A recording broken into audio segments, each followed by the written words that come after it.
In a remarkable twist of fate, Shiao traverses into the world of Harry Potter, inheriting the legacy of the Black family. Upon his arrival at Hogwarts, he discovers that this magical realm is far from simple, and his own lineage is shrouded in mystery. He adeptly navigates Slytherin, ascending to the position of chief, skillfully outmaneuvers Professor Snape, playfully engages with Draco, redeems Theodore, reunites the GGAD. At the Tower, establishes a magical throne and inherits the legacy of the Death Eaters, all while dismantling the decayed world around him. One legendary tale after another unfolds in succession. Chapter 1. Magician or Sorcerer. In August 1991, at the London Grand Theatre, a mesmerizing magic performance captivates an audience that fills the venue to its brim, with cheers echoing throughout the hall. The performer is none other than Shiao, renowned as the genius magician, at merely 11 years of age. He is already poised to become the greatest magician the world has ever known in the hearts of the audience. On stage, the youthful Shiao, adorned with black hair and dark eyes, possesses striking features and an air of unparalleled elegance.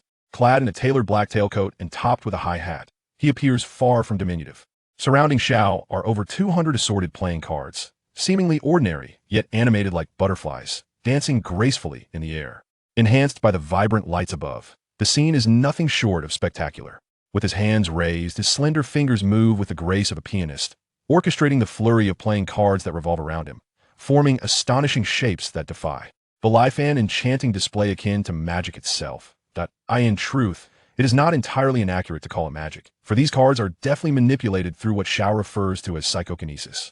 He is a time traveler, having arrived in London 2 years prior. Initially a homeless waif, he awakened his psychokinetic abilities when cornered by street thugs and bullied. Though he had been an ordinary recluse in his previous life, he had always harbored a passion for various magic shows and puzzles, believing that mastering such a craft would be both wondrous and undeniably cool. Once endowed with psychokinesis, he subsequently awakened a system-unexpected feature, nothing to be surprised about. However, the pivotal system could not be activated immediately, as it required certain preconditions. Thus, he began to emulate the street magic he had once admired in the film Now You See Me, gradually evolving from simple street performances to becoming the prodigious young magician he is today, specializing in his beloved card tricks. With a flick of his fingers, the cards soar and spin, captivating all who behold the spectacle. The audience erupts in applause, their cheers nearly shaking the very rafters of the hall. Shiao! Shiao! Amidst the crescendo of adulation, Shiao distinctly hears a notification resonate within his soul. Ding! Congratulations, host. You have gathered 1,000 worshippers' faith points, unlocking the system. Ding! The system is now activated. Please check it at your convenience. Ding! The beginner's gift package has been issued. Overwhelmed with excitement at these notifications, Shiao momentarily disregards the fervent cheers of his fans and the assistant's reminders, swiftly murmuring, "Open system." In response, a luminous screen, visible only to him, materializes. Host, Shiao. Occupation, card magician. Magical power, 20 compared to an adult's 100. Skill, flying cards. Level 1, faith, 10,000. Liked. Level to be unlocked, level 2, faith, 0. Worship. Level to be unlocked, level 3, faith, 0. Fanaticism. Lottery system, 1,000,100,10 faith points per draw. Task system, none. Beginner's gift package, brain cloaking technique, 1 thunder element core, and a random identity from the magical realm. Upon reviewing the system, Shiao found himself momentarily dazed. All other rewards and settings were as he had anticipated. But what was this magical power? So, telekinesis is actually magic? Why did the brain cloaking technique seem so familiar? Does the magical realm truly exist? Is it akin to HP? A torrent of questions flooded Shiao's mind, leaving him somewhat bewildered. How did I, a perfectly fine magician, become a wizard? It was disheartening to realize I am not the only one with extraordinary abilities. Shiao didn't dwell on it for long. Excitement overtook him, and disregarding the setting, he decided to claim his beginner's gift package first. In the system's exclusive space, he tapped thrice on the 2 silver and 1 purple orbs. The 3 orbs merged seamlessly into Shiao's being. The brain cloaking technique orb first cleared his mind, deepening and calming his gaze. The thunder element core transformed into a stream of purple light that coursed through his body, sending a jolt of electricity throughout him, causing his hair and body hair to stand on end and his limbs to involuntarily twitch. Then the system prompted him once more. Host is selecting a random identity from the magical realm. In 1 minute, you will depart from the ordinary muggle world and be transported to the hidden magical realm. Please prepare yourself. Shiao was rendered speechless, having received no prior warning whatsoever. Observing the still enthusiastic audience below, his vanity was momentarily satisfied, yet he hastily addressed the brass microphone before him. "Dear audience, I shall now perform a disappearing act as the finale for tonight's show." He then quickly whispered to his competent, balding, middle-aged assistant, Albert, behind him. "Albert, after the performance, I will be away for a few days. You need not seek me out." Albert, feeling a touch anxious, was about to inquire why, especially since Xiao tour had another performance in 10 days. Xiao had no time to explain. He elegantly bowed slightly to the audience, and with a wave of his hand, hundreds of playing cards that had fallen to the ground soared into the air, forming a dazzling pentagram that slowly rotated, concealing him from view. Seconds later, the audience heard a resounding bang as the cards burst apart like a sky filled with twinkling stars, leaving no trace of Xiao at the center. The venue fell into a profound silence, but after a brief pause, all spectators, including the backstage crew, erupted into cheers. The vanishing act was nothing short of miraculous. Even Albert, the assistant, was momentarily bewildered. When had Xiao practiced such a mysterious trick? There were truly no mechanisms beneath the stage. Beneath the tranquil night sky, in the Scottish Highlands, the ancient castle of Hogwarts appeared particularly ethereal.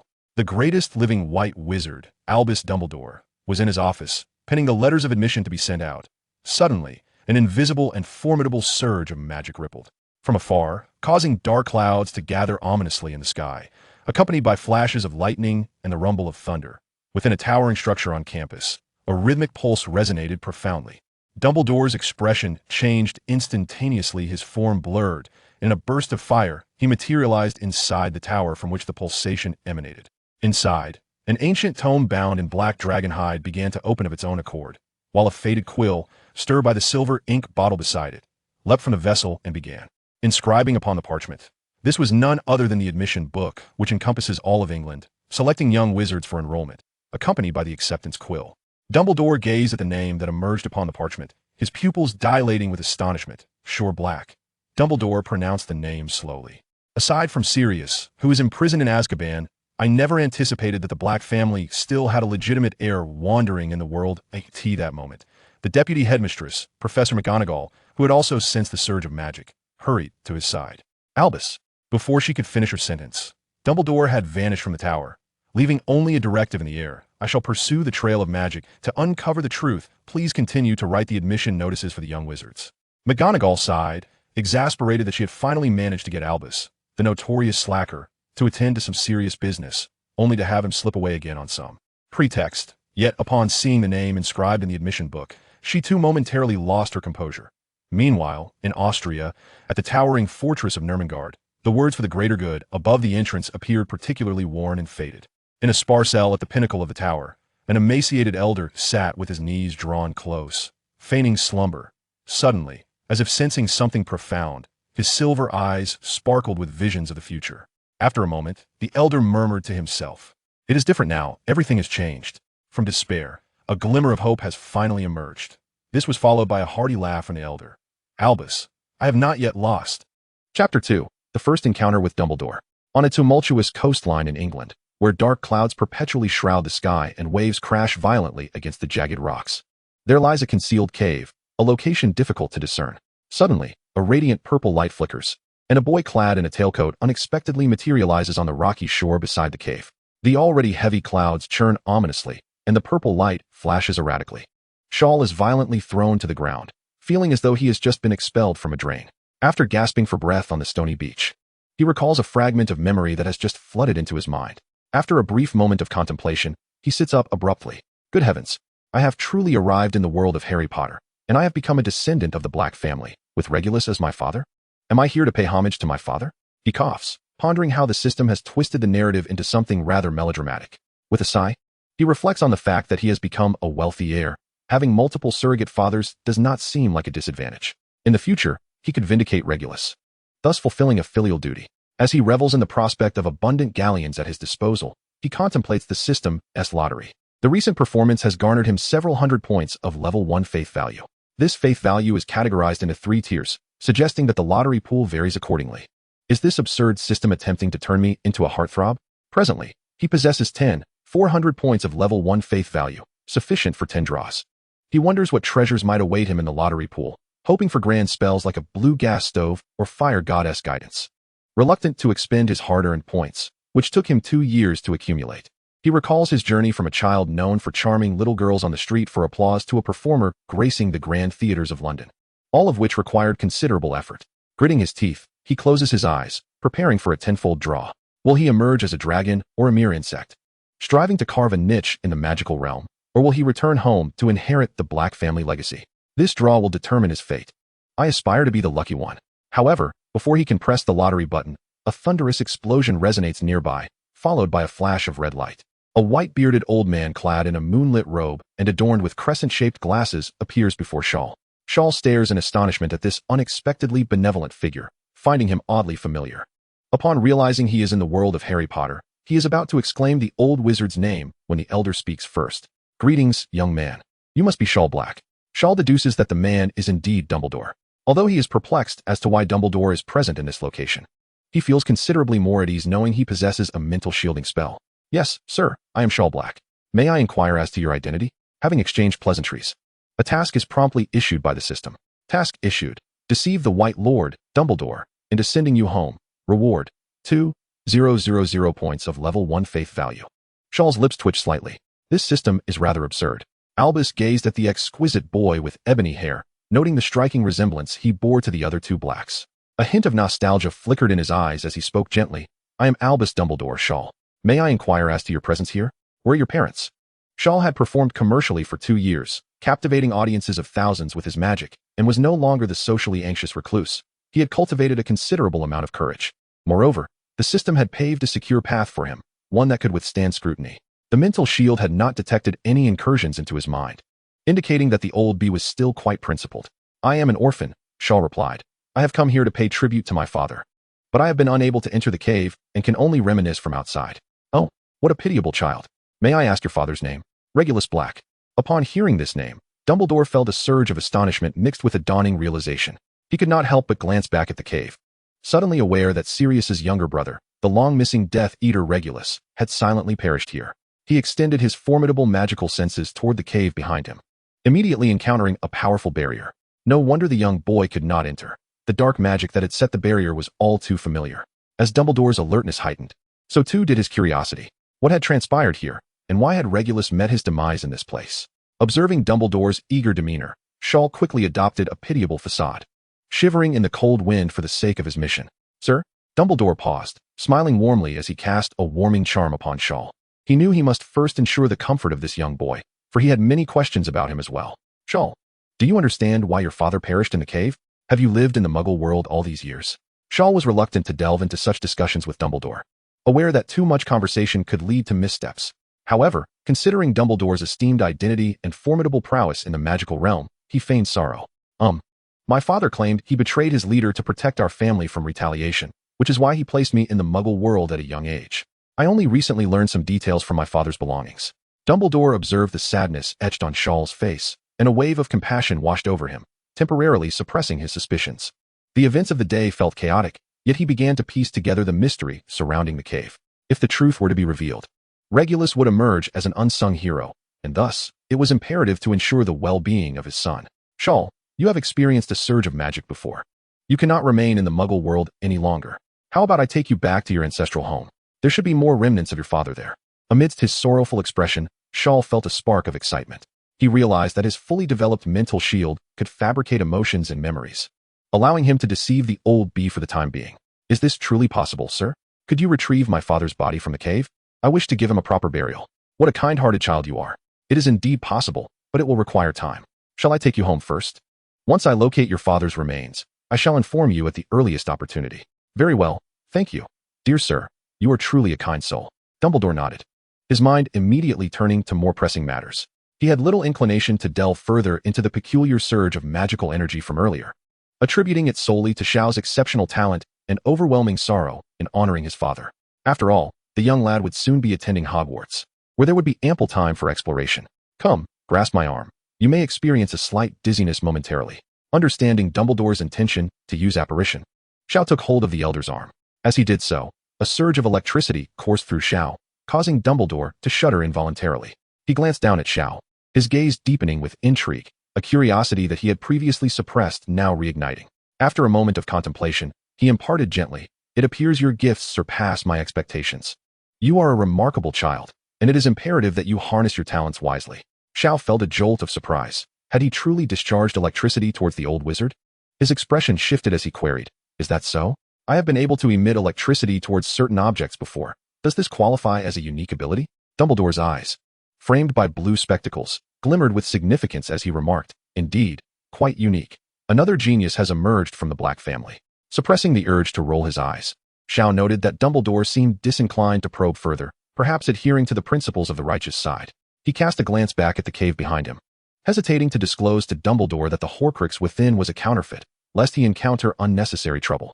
However, he lacked a credible excuse for the source of this information. Well, it was unlikely to result in any fatalities, and he would ultimately need Dumbledore's assistance to retrieve Regulus's body. Upon returning to the ancestral home, he could then instruct the house elf to present the genuine locket for Dumbledore to destroy, thus signaling his allegiance and reciprocating kindness. After all, he would need Dumbledore's formidable presence to protect him for the time being. As for that unreliable uncle in Azkaban, well, that could wait. Dumbledore assumed that Shiao's glance back was a sign of reluctance to part with his father, reflecting a tender heart and deep filial piety. This unbidden concern for the boy eased considerably, for not all members of the Black family were nefarious. It seemed that growing up in the Muggle world had shielded Shiao from the perils of pure-blood ideology, perhaps a testament to Regulus's thoughtful intentions. "Rest assured, I shall bring your father back." With a flash of fire, the figures of the old wizard and the young boy vanished from the stony shore. Chapter 3, The Black Ancestral Home. Number 12, Grimmauld Place. This is the home of Sirius and Regulus, the ancestral residents of the Black family. This wizarding abode is fortified with layers of magical protections, cleverly concealed amidst ordinary Muggle dwellings. Flanked by numbers 11 and 13. The absent 12 has never drawn attention or suspicion regarding its missing numeral. Dumbledore and Shiao materialized unexpectedly in the quiet square under the cloak of night. A notification chimed. White Wizard escort mission completed. Reward, 2,000 level 1 faith points. Upon landing, Shiao, overwhelmed by the completion of the task, struggled against the impulse to retch. The art of apparition was evidently beyond the capacity of his tender age. It was only due to Shaw's adult-like determination that he had not succumbed to exhaustion. Dumbledore admired Shaw's resilience, but displayed a look of regret, as he too had been compelled to use apparition in that desolate place. One could only wonder how Shaw had ventured to such a remote location to pay homage to his father, enduring untold hardships. His filial piety was truly commendable. Dumbledore first took care to magically smooth the creases and dirt from Shaw's tailcoat before turning his gaze towards the space between houses 11 and 13. A sudden wave of discomfort washed over him. He was well aware of the location of the Black family residence. Yet, without the owner's consent, even the formidable Dumbledore could not uncover its secrets in a mere moment. Just as he prepared to force his way in, a diminutive figure materialized before them, gazing with fervor at the distressed Shaw. Before him stood a house elf, with ears as large as a bat's, clad in rags. Its face etched with wrinkles that testified to its advanced age. Are you the young master? You have finally returned." Creature is overjoyed. The old elf. Creature, having recognized Shaw through their bond, began to leap about with tears of joy streaming down its face. As Creature continued to speak, it began to bang its head against the ground, creating a resounding thud. It is Creature's fault for being inept, unable to care for the young master, allowing him to suffer in the filthy, lowly Muggle world. But Creature had no choice. He must obey Master Regulus's orders and could not seek the young master, for it would have harmed him. Boo-hoo. Observing the old elf's perplexing behavior, Shaw finally grasped the twisted values of this race. The ancient wizards had indeed been ruthless in their ways, playing a most dangerous game. Dumbledore seemed quite accustomed to the eccentricities of house elves and advised Shaw. This is a creature possessed of a humility and self-deprecation to the utmost degree, exceedingly obedient to its master's commands. Since you are the head of the Black family, you must command this house elf to cease its actions. It is on the verge of self-destruction. Shaw, already aware of the situation, merely nodded in gratitude before addressing Creature. Creature, I command you to cease punishing yourself. Creature paused, yet its weeping only intensified. Woe is Creature for being useless. The young master is so very kind. Shaw felt a twinge of headache, while Dumbledore chuckled amiably. Very well, Shaw. Since your household is blessed with a loyal house elf, it shall guide you home and care for you diligently. I shall take my leave here. Shaw had no intention of detaining him, despite Dumbledore's ever-gentle demeanor. He felt an overwhelming pressure in the absence of any skill to rely upon, until the events concerning Regulus were confirmed. No matter how expertly he had performed the role of a dutiful son, he would likely still bear the weight of being the son of a Death Eater in Dumbledore's eyes. Shaw bowed slightly in gratitude. Thank you, sir, for escorting me back. I appreciate your assistance. Dumbledore, looking at the polite young boy, affectionately ruffled his hair. In the future, you may refer to me as Professor or Headmaster. Tomorrow, you should receive your acceptance letter from Hogwarts. After a brief wink, Dumbledore disapparated, hurrying to the cave to verify some suspicions. After all, this year Harry would also be enrolling, and certain plans must commence. Shaw exhaled in relief, lost in thought for a while, when suddenly his clothing was tugged. Looking down, he saw Creature, his eyes as red as a traffic light, gazing up at him. Creature, take me home. Yes, I shall escort the young master home.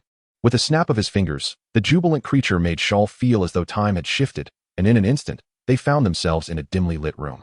Before he could marvel at the house elf's translocation magic, which seemed far more effortless than a wizard's apparition, a sharp voice pierced the air. Damn you, Creature. Up at this hour, you wretched creature, Who are you? Creature initially contemplated self-punishment, but then excitedly introduced Shaw to a portrait. Madam, this is the young master. The son of the noble Regulus Black, returned home today.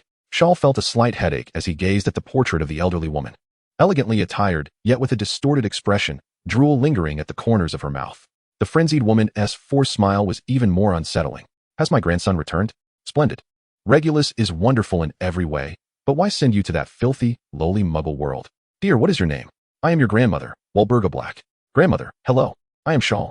Shaw was reluctant to engage further with the portrait of a fanatical pureblood, suppressing the impulse to draw the curtain. If memory served, there was a portrait in the family tree room of the old house that connected to the headmaster's office, depicting the notoriously unlikable and cruel headmaster Phineas Black, who was, in fact, his great-great-grandfather. Resolutely, he decided against meeting such aberrations. Politely greeting Walburga, he displayed a weary demeanor. With the family now having an heir, the elderly woman's madness seemed to dissipate, and she spoke with concern. Shaw, are you too tired, Creature? Hurry and take my darling to wash up, and remember to use only the finest. Creature, beaming with joy, led Shaw upstairs. Observing the dilapidated and oppressive old mansion, Shaw regretted returning so early. The place was devoid of electricity, dark, and rather frightening. However, a house elf is indeed a house elf, and in less than half an hour, Creature had tidied up a clean bedroom for Shaw. Given Creature's enthusiasm, it seemed he would be busy throughout the night, showing no signs of age. As Shaw lay on the bed, reflecting that he was not an evil slave master, he addressed the dutiful Creature. You should bathe and change into clean clothes shortly. The cleaning can continue tomorrow. Upon hearing this, Creature became flustered, then began to punish himself, pulling the curtains and starting to choke himself. Creature, oh Creature, having failed to serve the young master adequately, now finds himself cast aside. The young master demands that he bathe and change into clean garments. Such indignities make Creature wish for death rather than endure the shame of being a neglected house elf. Having watched films and read novels, Shaw understands the nature of house elves. Mere pleasantries hold no sway over them. Creature, cease at once. I did not dismiss you. It is merely that I have an aversion to filth, and your unkempt state is intolerable. I command you to wash thoroughly, change into fresh linens, and tidy a room to reside in. You are not permitted to dwell in the cupboard. This is an order. Should you utter another word, you are to vacate the Black family estate. Creature stood aghast, his tongue tied, unable to voice a protest as he mumbled his way out. It seemed unjust how well the young master treated him, yet Creature had no choice. He must abide by the young master's commands. Shaw shook his head and reclined back onto the bed, not wishing to dwell on Creature's predicament. He would train him gradually over time. He swiftly activated the system. Chapter 4, System Lottery. Observing his faith value at 12, for 103 points, he recalled the pressure he faced against Dumbledore. Ultimately, it was his own lack of strength that warranted this predicament, and thus, he hesitated no longer, decisively opting for a tenfold draw. Ding. Congratulations. You have gained 1 skill point. Thank you for your patronage. Ding. Congratulations. You have gained 1 talent point. Thank you for your patronage. Ding. Congratulations. You have acquired a level 3 Flock of Birds spell. Thank you for your patronage. Ding. Congratulations. You have obtained a level 3 Iron Armor spell. Ding. Congratulations. You have received a level 3 Levitation spell. Ding. Congratulations. You have gained 10 magical power points. Shaw found this rather intriguing. The results of the draw were promising, with an 80 success rate and no worthless rewards. Quite commendable. After all, he had toiled for 2 years to amass 10,000 faith points, and it was likely that such lavish draws would not be commonplace in the future.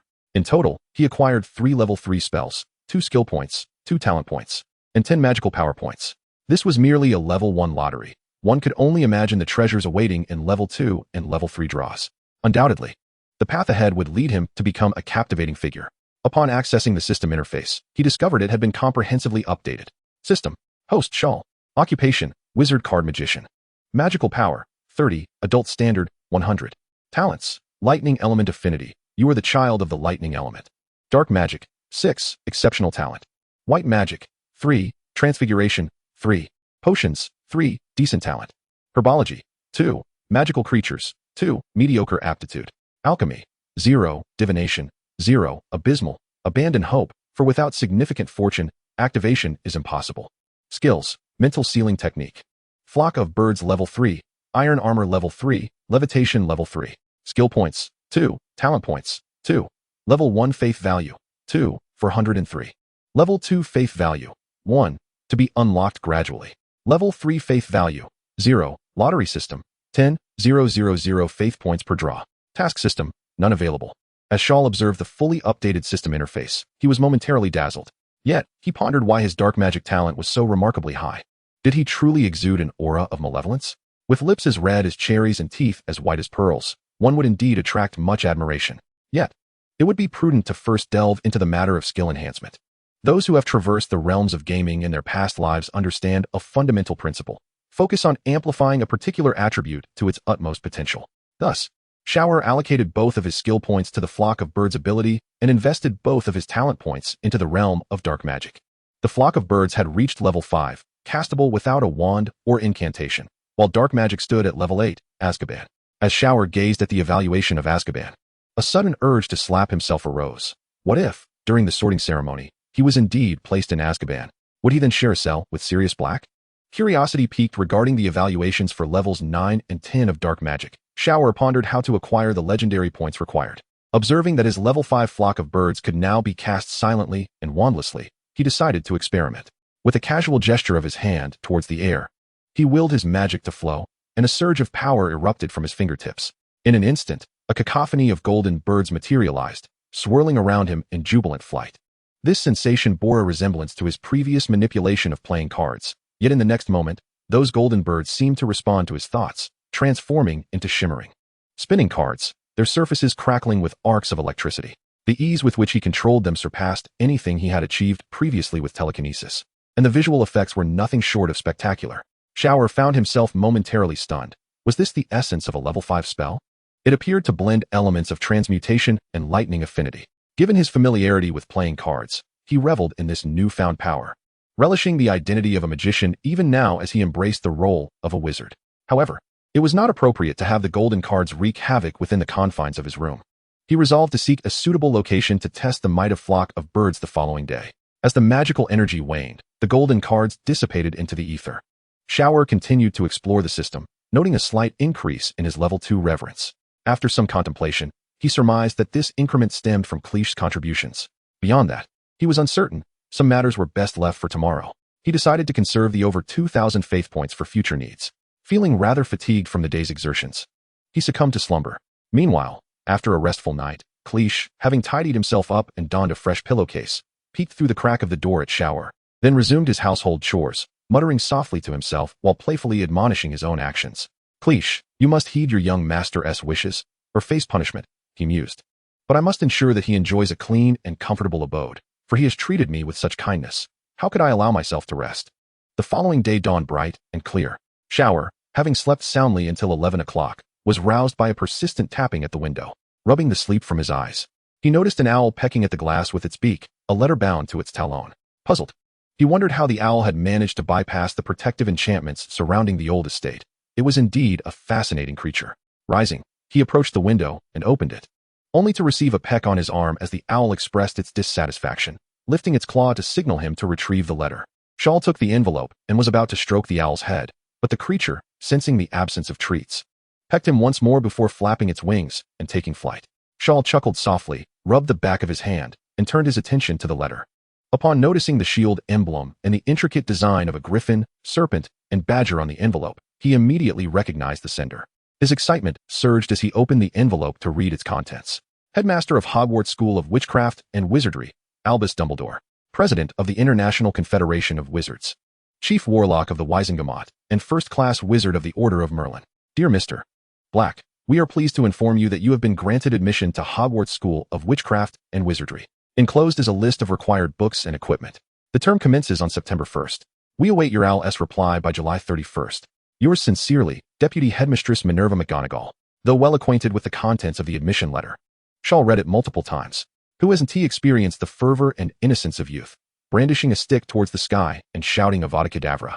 Now that his enrollment at Hogwarts was confirmed, it was indeed a matter of great joy.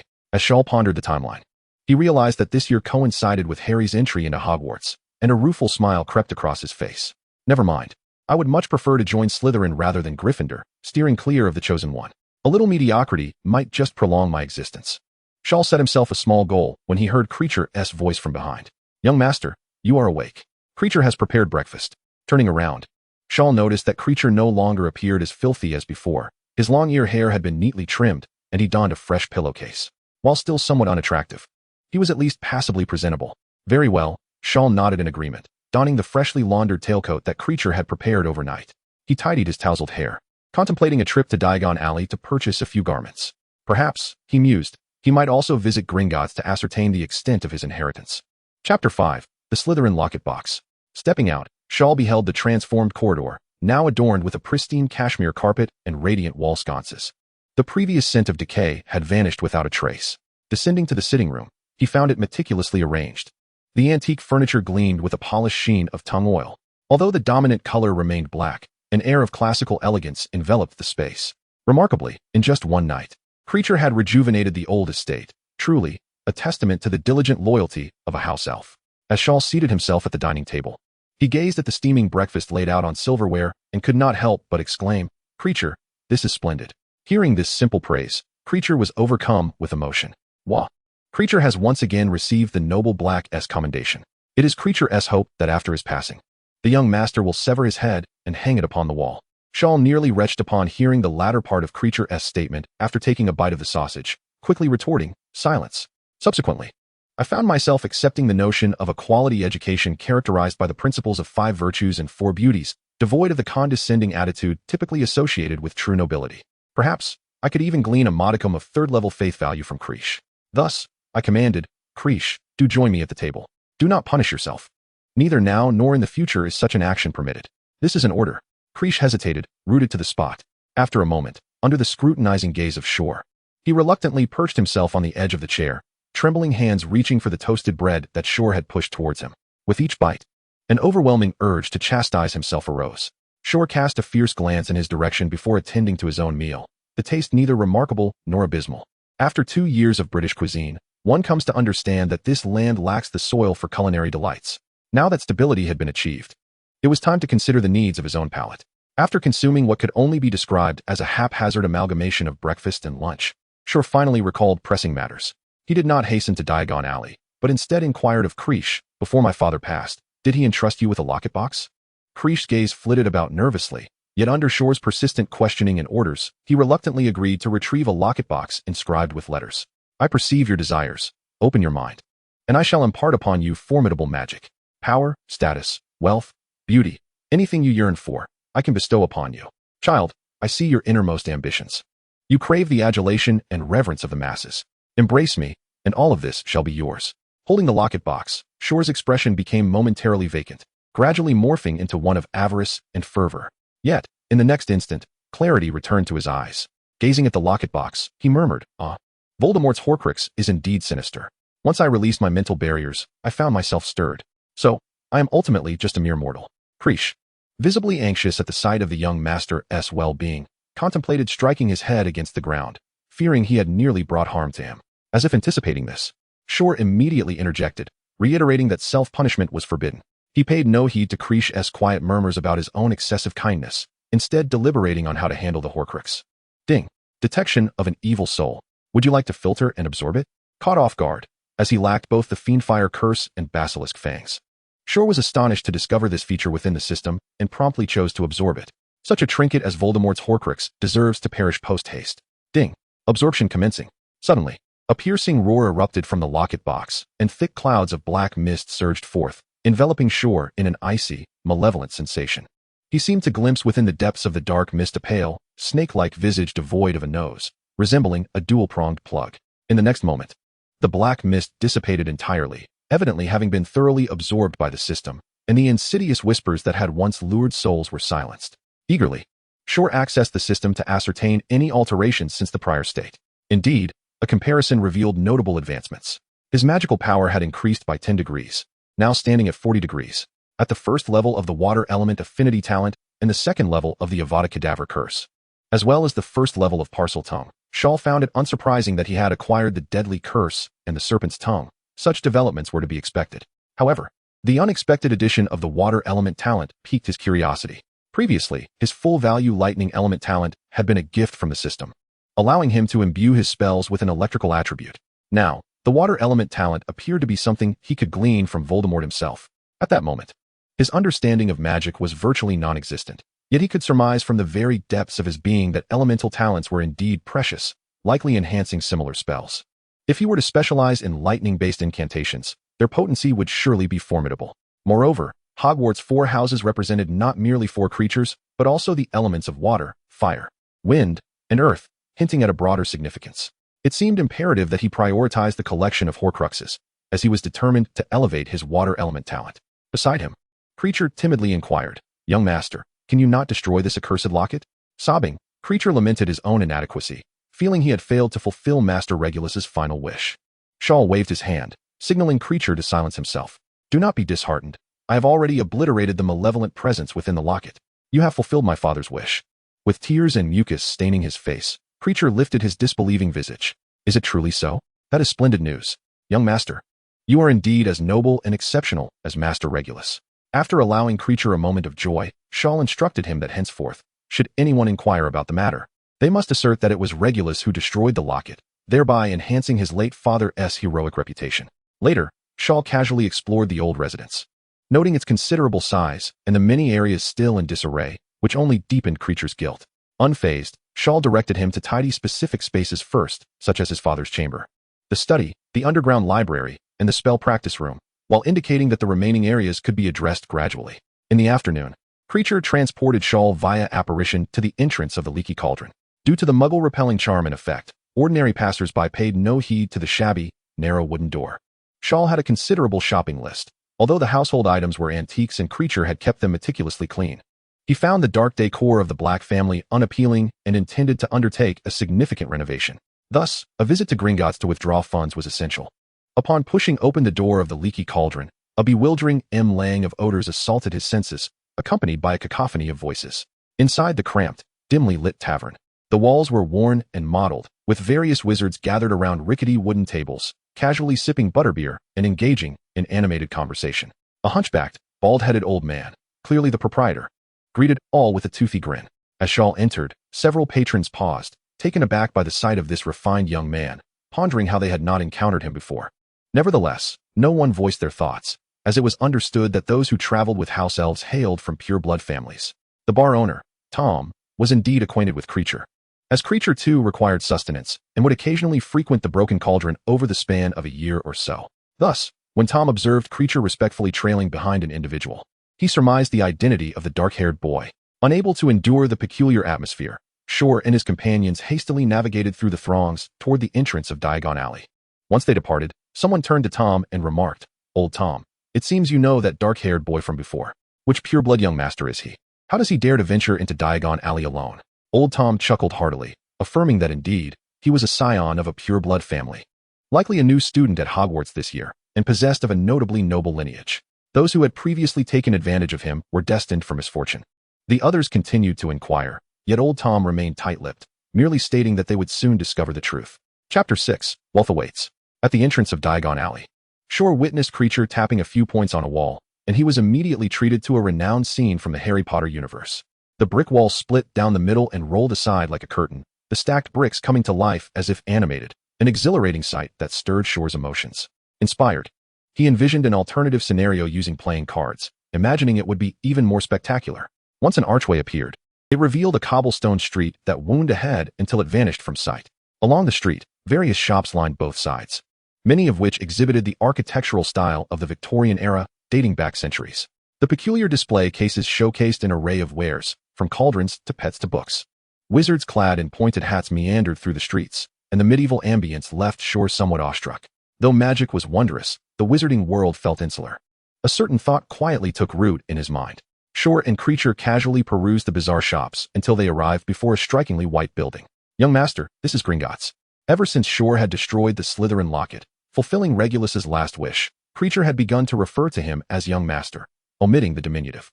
Shor beheld that Gringotts towered above the surrounding structures, its gleaming bronze doors flanked by goblins clad in deep red and gold uniforms, exuding an air of grandeur. Indeed, it seemed that in every world, those who managed banks were the most ostentatious. He inwardly scoffed at the wizards, questioning their judgment in entrusting their economic lifeline to creatures. It was only later that he comprehended the necessity of such arrangements.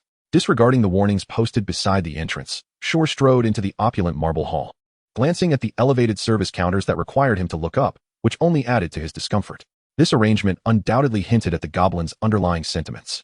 For now, he was still weak, and such matters were beyond his purview. Shor refrained from excessive gestures, maintaining an air of elegance, ensuring that his presence remained commanding. Kletch extracted a key from his pocket and, brimming with arrogance, addressed an elderly goblin who was meticulously weighing gemstones. The young master of the Black family has come to withdraw funds from vault number 666. The old goblin lifted his head, leaning forward and adjusting his gold-rimmed glasses. Upon recognizing the dark-haired Shower, he lamented, "It has been over a decade. How does the Black family once again possess an heir?" His expression conveyed a sense of loss, as if their wealth had been unjustly seized. This was indeed a possibility. Had Sirius Black remained imprisoned in Azkaban and perished there, the Black family's vault would have become ownerless, effectively transforming it into the goblin's property. After a century, no one would contest the goblin's claim, a practice they had employed on numerous occasions. Shower felt exceedingly disgruntled. He pulled out a small notebook and reflected on the seemingly excessive goals he had set for the day. He then followed a goblin named Rawan through a narrow stone passage leading to the vault entrance, subsequently boarding a thrilling, frenetic cart. The ride was a dizzying series of twists and turns, akin to navigating a labyrinth, with fierce winds preventing Shower from opening his eyes.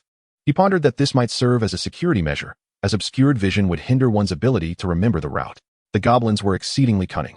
He attempted a shielding charm to block the wind, but his concentration faltered, resulting in failure. Shower grew increasingly dissatisfied with this experience of withdrawing money from Gringotts. Wasn't he, it said, that the depositor was king? Just as he felt he might be sick, the cart finally came to a slow stop before a platform in front of a vault, accompanied by a resounding roar from a dragon overhead. Shower recognized it as a tamed fire dragon, imprisoned within. Rawan took the vault key from Kletch, and after a series of intricate maneuvers, the heavy, dark door of the vault emitted a mechanical grinding sound before slowly opening, revealing a dazzling array of gold. Shower peered inside, unable to suppress a gulp, his expression mirroring that of a character from the richest man in Shihong City encountering $1 billion cash. Indeed, I am a wealthy man. I have struck it rich. Shower was not the only one swallowing hard. Rawan, who had assisted in opening the door, had drool pooling at the corners of his mouth, his greedy gaze unsettling. It took Shower a moment to regain his composure. It was not a lack of ambition on his part.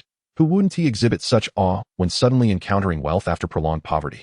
Kletch, however, remained the most composed. He gently pushed Rawan aside, and then bowed slightly to Shower, inviting him in. "Young master, please enter."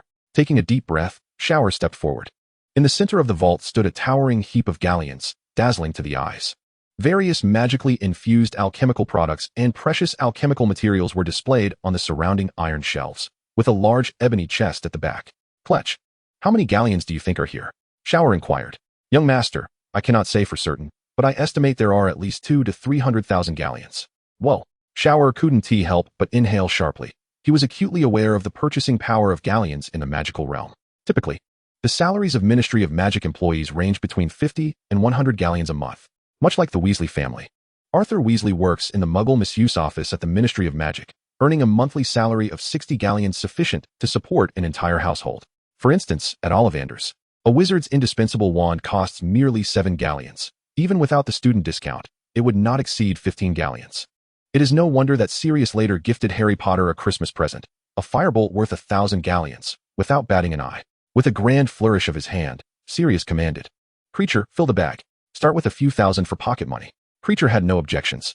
Using a pocket enchanted with an undetectable extension charm that he had brought from the Ancestral home to begin filling it with coins. Sirius, lacking knowledge of alchemical products, decided to investigate the contents of a large wooden chest.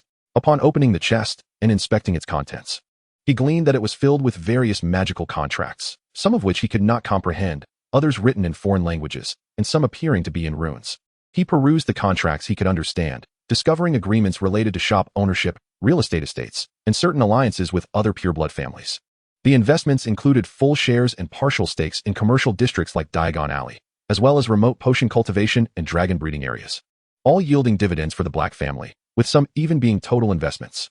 Notably, the Black family also held shares in broom companies such as Nimbus, Firebolt, and Clean Sweep. Most importantly, he found a contract concerning a seat on the Hogwarts Board of Governors. Chapter 7, A Fateful Encounter. For a moment, Sirius felt exhilarated at the prospect of not only possessing a mountain of gold, but also inheriting a vast array of assets. However, upon further examination, he discovered that many contracts had lapsed, including the one he valued the most, the Hogwarts Board position. His expression darkened as realization dawned. When a family loses its direct heir, the envious predators inevitably rush forth to tear apart the spoils. The participants in this endeavor were likely all related pureblood families, with the Ministry of Magic being the most ruthless among them. Sirius sorted the lapsed and valid contracts, committing the pertinent details to memory. He concluded that some matters could wait. He needed time to develop and stabilize without causing a stir. Creature approached, carrying the filled money bag. Master, the money is packed. Sirius closed the chest, and then retrieved several treasured alchemical items. A brooch capable of casting a powerful shield charm in emergencies, a necklace that protects the mind from intrusion, and a ring imbued with a permanent undetectable extension charm. As he and Creature exited the vault, they spotted Regulus waiting outside, craning his neck to peer inside. Creature shoved Regulus with some force. What are you staring at? This is the wealth of the Black family. Half an hour later, Sirius emerged from Gringotts, contemplating his next steps. Let us first order several tailored outfits. Creature, you must have some as well. As a member of a prestigious family, you too deserve a semblance of dignity. We cannot tarnish the name of Black. Initially inclined to refuse, Creature straightened up upon realizing that it was his master personally providing the garments. Today, Diagon Alley was bustling with activity, as Hogwarts students flocked to shop during these days. From a distance, Shor spotted a towering figure of 3 meters accompanied by a diminutive boy. It could only be Hagrid and Harry. He refrained from approaching them, burdened by his own affairs, and had no inclination to interfere with the Savior's training regimen. After purchasing his textbooks at Flourish and Blots, he made his way to Madame Malkin's robes for all occasions. The plump Madame Malkin cheerfully took his measurements, and with a series of requests from Shor, she assured him that, with a bit of financial persuasion, everything would be ready swiftly. Shor contemplated the shabby stores nearby, lacking any desire to explore them, and decided to wait there instead. He instructed Cretch to procure other school supplies and furnishings, specifying to choose only the most expensive items. In his boredom, Shor retrieved the first-year textbook, Standard Spells, from his ring, and settled in a corner to peruse it. Father, please buy me a broom. Even if it's just a Nimbus 1700. I could sneak it into school. No, that's far too dangerous, Draco. You're still too young. I'll buy you one after you reach your second year. Darling, let us focus on purchasing your school uniform first. As Shor immersed himself in the book, he overheard a conversation between 2 boys and a girl. Glancing over, he observed a family clad in lavish attire, their platinum hair and haughty demeanor immediately revealing their identity. A chill ran through him as he recalled the failed contracts in which the Malfoy family was implicated. Not to mention, Sirius Black was still alive. Although he understood their differing positions, as the head of the Black family, Shor was no moral paragon. Watching his own fortunes being devoured, he could hardly feign neutrality and claim understanding for Narcissus' stance that it was merely others occupying what was rightfully his. He had no intention of approaching his relatives, as some matters could wait to be settled. Hey, are you also heading to Hogwarts? Shor wished to concentrate on his studies, yet trouble seemed to seek him out. He looked up to see Draco perched on a bench. The Malfoy couple had already departed, leaving the insufferable cousin behind. Draco continued in his languid drawl. I'm asking you a question. Are you mute? It's an honor to respond to a noble Malfoy. Shor found Draco's behavior utterly foolish and chose to ignore the spoiled child. Annoyed by the lack of attention, Draco leaped off the bench and approached Shor, lifting his chin defiantly as he prepared to press on with his inquiries. However, in the next moment, dozens of shimmering golden cards materialized around Shor, illuminating the little shop. The cards swirled and danced in the air, startling Draco, who stumbled backward in fright as the cards flew toward him, causing him to fall to the ground and burst above his head with a resounding clatter. Shor merely intended to frighten him, skillfully controlling the spectacle of flying cards. Don't come any closer. I must inform my father that you are finished, and I shall imprison you in Azkaban. Woe is me, Draco exclaimed, his voice trembling with emotion. His meticulously styled slicked-back hair had become disheveled, with his platinum locks standing on end, electrified by the magic that surrounded him. Tears streamed down Draco's cheeks, presenting a rather comical sight that stripped away his aristocratic demeanor. Goodness, is this the new student demonstrating silent and wandless magic this year? At that moment, A giant and a slender boy entered, revealing Hagrid and Harry. Hagrid, noticing the silence, felt a bit awkward, while Harry, still reeling from the earlier spectacle of flying birds, turned to Hagrid with curiosity. What is silent and wandless magic? Hagrid scratched his head and replied, Harry, that is a remarkably powerful form of magic, one that most adults cannot achieve. That boy engrossed in his book is truly impressive. Cool. Harry, your talent is also commendable. If you dedicate yourself to your studies upon enrollment, you'll undoubtedly be able to master it too. Hagrid called for Madame Malkin to take Harry's measurements before stepping out to assist him in acquiring other school supplies. Madame Malkin first comforted Draco, who continued to grumble about wanting his father to deal with the situation, while Harry observed the corner where Shor stood. After taking Harry's measurements, Madame Malkin busied herself backstage. As the day's business was exceedingly prosperous, Shor, having spotted Harry Potter, maintained his previous demeanor and did not approach him. However, in the next moment, a notification chimed. Main quest initiated. Seize the Savior's renown. Phase 1 prevent the Dark Lord, who has possessed Quirrell, from stealing the Philosopher's Stone. Quest rewards, 11,000 level 1 faith points, and a modicum of legendary value. Shor paused, realizing the absurdity of the situation. This system is truly ridiculous. It seemed he was being drawn into a competition with Harry Potter. Nevertheless, the rewards were enticing, particularly the legendary value. After careful consideration, he concluded that he need not constantly monitor the unfolding narrative. He could insert himself at pivotal moments to seize opportunities. Yet, even with the quest at hand, Shor had no immediate intention of intervening. His strength was insufficient, and he understood that patience was key. You are Harry Potter? Draco, seemingly forgetting the earlier lesson, inquired again in a slow manner. Harry, still a timid boy, nervously tugged at his clothing and replied softly, yes. Draco's eyes sparkled with excitement as he stepped closer, extending his hand and raising his chin, speaking in a tone that was still somewhat pretentious. Hello, I am the illustrious Malfoy. You may call me Draco. I believe we can become friends. Harry, feeling somewhat at a loss but still polite, shook Draco's hand. Draco then turned to Shor, eager to boast about his newfound friendship with the boy who lived, but hesitated, his lips moving silently. As a scion of a pureblood family, he understood the significance of being able to perform wandless magic, something he had never witnessed his father accomplish. Thus, Draco was keen to befriend someone as gifted as Shor, having been taught by his father the advantages of associating with the powerful. At that moment, Madame Malkin pulled back the curtain, approaching Shor with a beaming smile. Young Master Black, your custom garments and school uniforms are ready, along with the little elf's butler attire, priced at 300 galleons. Shor closed the book and placed it within his ring, rising to collect a bundle of clothing, also stowing away over a dozen garments into the ring before promptly settling the payment. This scene left the two boys nearby in a state of astonishment. Even though Draco was from the Malfoy family, his discretionary funds were not abundant. Suddenly struck by a thought, Draco stammered, You are from the Black family? How have I never heard of you? With a teasing expression, Shor turned and patted Draco on the shoulder. Dear cousin, there is much you remain unaware of. By the way, please extend my regards to Aunt Narcissa. With that, Shor elegantly pushed the door open and departed. Harry found Shor's demeanor and grace exceedingly impressive. Draco, are you related to that boy? Draco slowly regained his composure. Well, if he bears the surname Black, he is indeed my cousin. But hasn't the Black family run out of heirs? How has such a formidable individual suddenly appeared? Are children from pure-blood families all this remarkable? Ahem, well, of course. I am quite impressive too. You are not lacking either. After all, you are the one who defeated the Dark Lord, Draco said somewhat uncertainly. At that moment, he was not inclined to chatter with the Chosen One. After receiving the garments presented by Madame Malkin, he hurried off to find his parents, eager to share the news with them. Meanwhile, Harry felt a surge of self-doubt.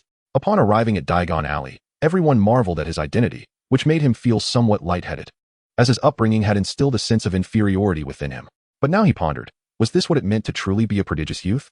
Chapter 8. The Auror Strike. After exiting, Shor made his way alone to the armory in Diagon Alley. Ollivander's shop was both small and dilapidated, the creaky door groaning in the gentle breeze, and the gilded sign above had begun to peel. It read, Ollivander, crafting fine wands since 382 B.C. In the dust-laden display window, a solitary wand lay atop a soiled purple cushion. Shor pushed the door open, and a chorus of chimes resonated within the cramped shop, filled with narrow boxes. Before he could properly survey the quaint establishment, an elderly gentleman, seated in a floating chair, appeared out of thin air. The old man was disheveled, with unkempt gray-white hair, yet his silver eyes sparkled with vitality. He spoke in a gentle tone. Good morning. Young sir, are you a new student heading to Hogwarts? Ah, black hair, black eyes, pure of heart. You must be the little one from the Black family. After over 20 years, the Black lineage finally sends another to Hogwarts. Ollivander muttered to himself, lost in nostalgic reverie. Shaw couldn't help but admire the man's remarkable memory. His eccentricity was indeed palpable. "Hello, sir. I am Shaw Black, here to procure a wand." Indeed, a wand chooses the wizard. And every wizard requires a companion wand to accompany them throughout their life. Ollivander produced a measuring tape. "Which hand do you favor?" "My right hand." "Very well. Please raise your arm." Shor observed as the wand maker meticulously measured various parts of his body, his arms, shoulders, hips, and thighs, feeling quite bewildered. Assuming the expertise of the professional, he refrained from asking questions, recalling that he had seen in short videos that such measurements were seemingly aimed at predicting a person's future height, to determine the appropriate length of a wand that would last a lifetime. Though it lacked scientific grounding, it possessed a magical quality. Soon, Ollivander returned from the shelves, selecting a long box which he reverently opened, saying, "A combination of holly and unicorn hair, symbolizing purity and nobility, measuring 11¼ inches. I believe this will suit you well. Give it a gentle wave." Shor took the wand from the box, but before he could even attempt a flick, Ollivander snatched it back. No, I can hear the wand's lament. It seems you are quite the discerning fellow." Shor was at a loss for words. Ollivander pondered for a moment and returned to the shelves to retrieve another long box. Ebony wood with a dragon heartstring core, 12 inches. This wand is suited for one of resilient character, ambitious, and powerful in magic. "Give it a try." Shor, reluctant to comment on Ollivander's assessment, accepted the wand and gave it a gentle wave. A burst of purple light erupted from the tip, and the wand began to splinter. "Oh no, what have you done? You've killed it." Shor exclaimed boldly. "How much will it cost?" "I'll pay. Just tell me if you have a wand that is suitable for me. No need to bring out the ordinary ones." After saying this, Shor felt a bit lightheaded, but the exhilaration was too delightful to dismiss. Having endured poverty for so long, he had long harbored a dream. Once wealthy, he would indulge in ice cream, buying double servings, consuming one while discarding the other. As for noble elegance, it was not innate. It had to be cultivated gradually. "Who says this is ordinary? All of these are exquisite." Ollivander lamented, his expression a mix of confusion and gravity. Having seen much, he recognized Shor's extraordinary magical affinity, which even bore traces of lightning. "In my family's long-standing tradition, how could I possibly lack a wand that suits you?" Ollivander huffed and returned to the shelves once more, emerging after some time with what was evidently a rare find. "Try this one, Thunderstruck Peach Wood, with a core of Thunderbird Tail Feather, 12 inches. This wand was fortuitously obtained by my great-grandfather during his travels in the East. Its age is uncertain. It only accepts those brilliant wizards unafraid of the law, who grow stronger in the face of adversity." Shor gazed at the wand, a striking blend of red and black with hints of purple and blue, instantly falling in love. As he took it and prepared to channel his magic, arcs of purple electricity erupted from the tip, and dark clouds began to gather above. Ollivander's hair stood on end from the static in the air, though thrilled. He quickly urged, "Oh my, what a perfect match. You two are indeed well suited for each other. Calm your wand. Do you wish for this to become a storm zone?" Shor nodded, gently stroking the wand, and the strange phenomena in the room vanished. "Sir, how much is it? And do include the one I just destroyed." Ollivander shook his head. "A fair price of 7 galleons. The wand you ruined is solely my fault for not discerning properly, and cannot be blamed on you." After a brief exchange of pleasantries, Shor paid and left the shop without lingering.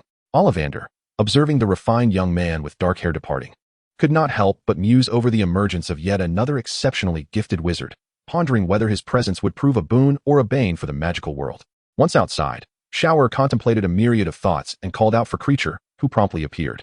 He instructed the house elf to escort him to Chinatown, where he engaged in a substantial shopping spree. Subsequently, he made a call to his magical assistant using a public telephone, relaying important details before returning to the ancestral home. What followed was a comprehensive renovation of the residence. Wall sconces, chandeliers, carpets, and decorative items were replaced with new acquisitions that Creature had procured from Diagon Alley. After an hour of diligent effort, the Black family manor was transformed, shedding its previous air of gloom. During this time, the portrait of the eccentric grandmother, though initially displeased, merely grumbled a few remarks. Her current state of sanity allowed her to assume the role of a benevolent grandmother, especially now that the Black lineage continued. In the kitchen, the stove was adorned with an array of spices and ingredients, all essential for culinary endeavors.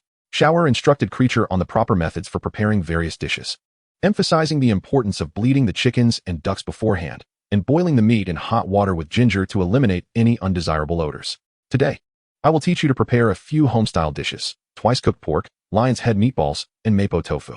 Unfortunately, Leia Gamma has yet to make its way to England. And do throw away the sardines." Shor tirelessly guided Creature through the intricacies of Huaxia cuisine, determined to forsake the so-called looking up at the sky diet. Creature, ever the adept servant, absorbed the lessons with remarkable speed, deftly employing domestic magic to replicate the dishes with greater efficiency, while Shor himself possessed only a basic understanding of home cooking. He provided Creature with a stack of huaxia cookbooks for further study, encouraging experimentation with ingredients. After all, they had the means.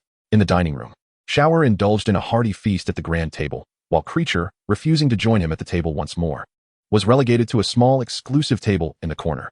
Moved to tears, the house elf savored the exquisite dishes. In that moment, the atmosphere between master and servant was exceptionally harmonious. Suddenly, Creature rose, his expression tense. Master, the protective enchantments have been triggered.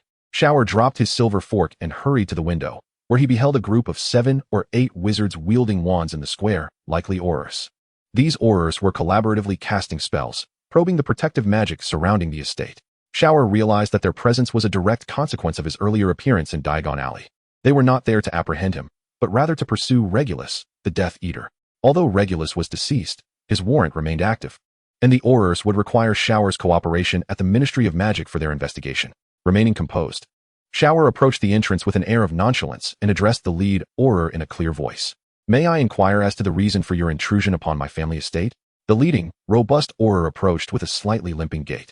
We have received a report alleging the presence of Death Eaters here. Please lower your protective enchantments to allow us entry for a search. Xiao's expression turned icy. Humph. A report? Whose report? Do you possess a search warrant? The head auror faltered, realizing he had come in haste without a warrant. Regardless of who reported you, do not presume I am unaware of your identity. You are the scion of a Death Eater. Although you have committed no crime, once I apprehend Regulus, the Dark Lord's minion, you will accompany us to the Ministry of Magic for questioning. Now, swiftly lower your protective enchantments, and do not obstruct our duties. Xiao felt a pang of anger in his chest. Which pureblood family has sent you? Without a search warrant, do not expect me to lower the protective spells. Even if this escalates to the minister, I am in the right. The head auror, taken aback by the child's obstinacy, hardened his gaze and commanded his subordinates, attack.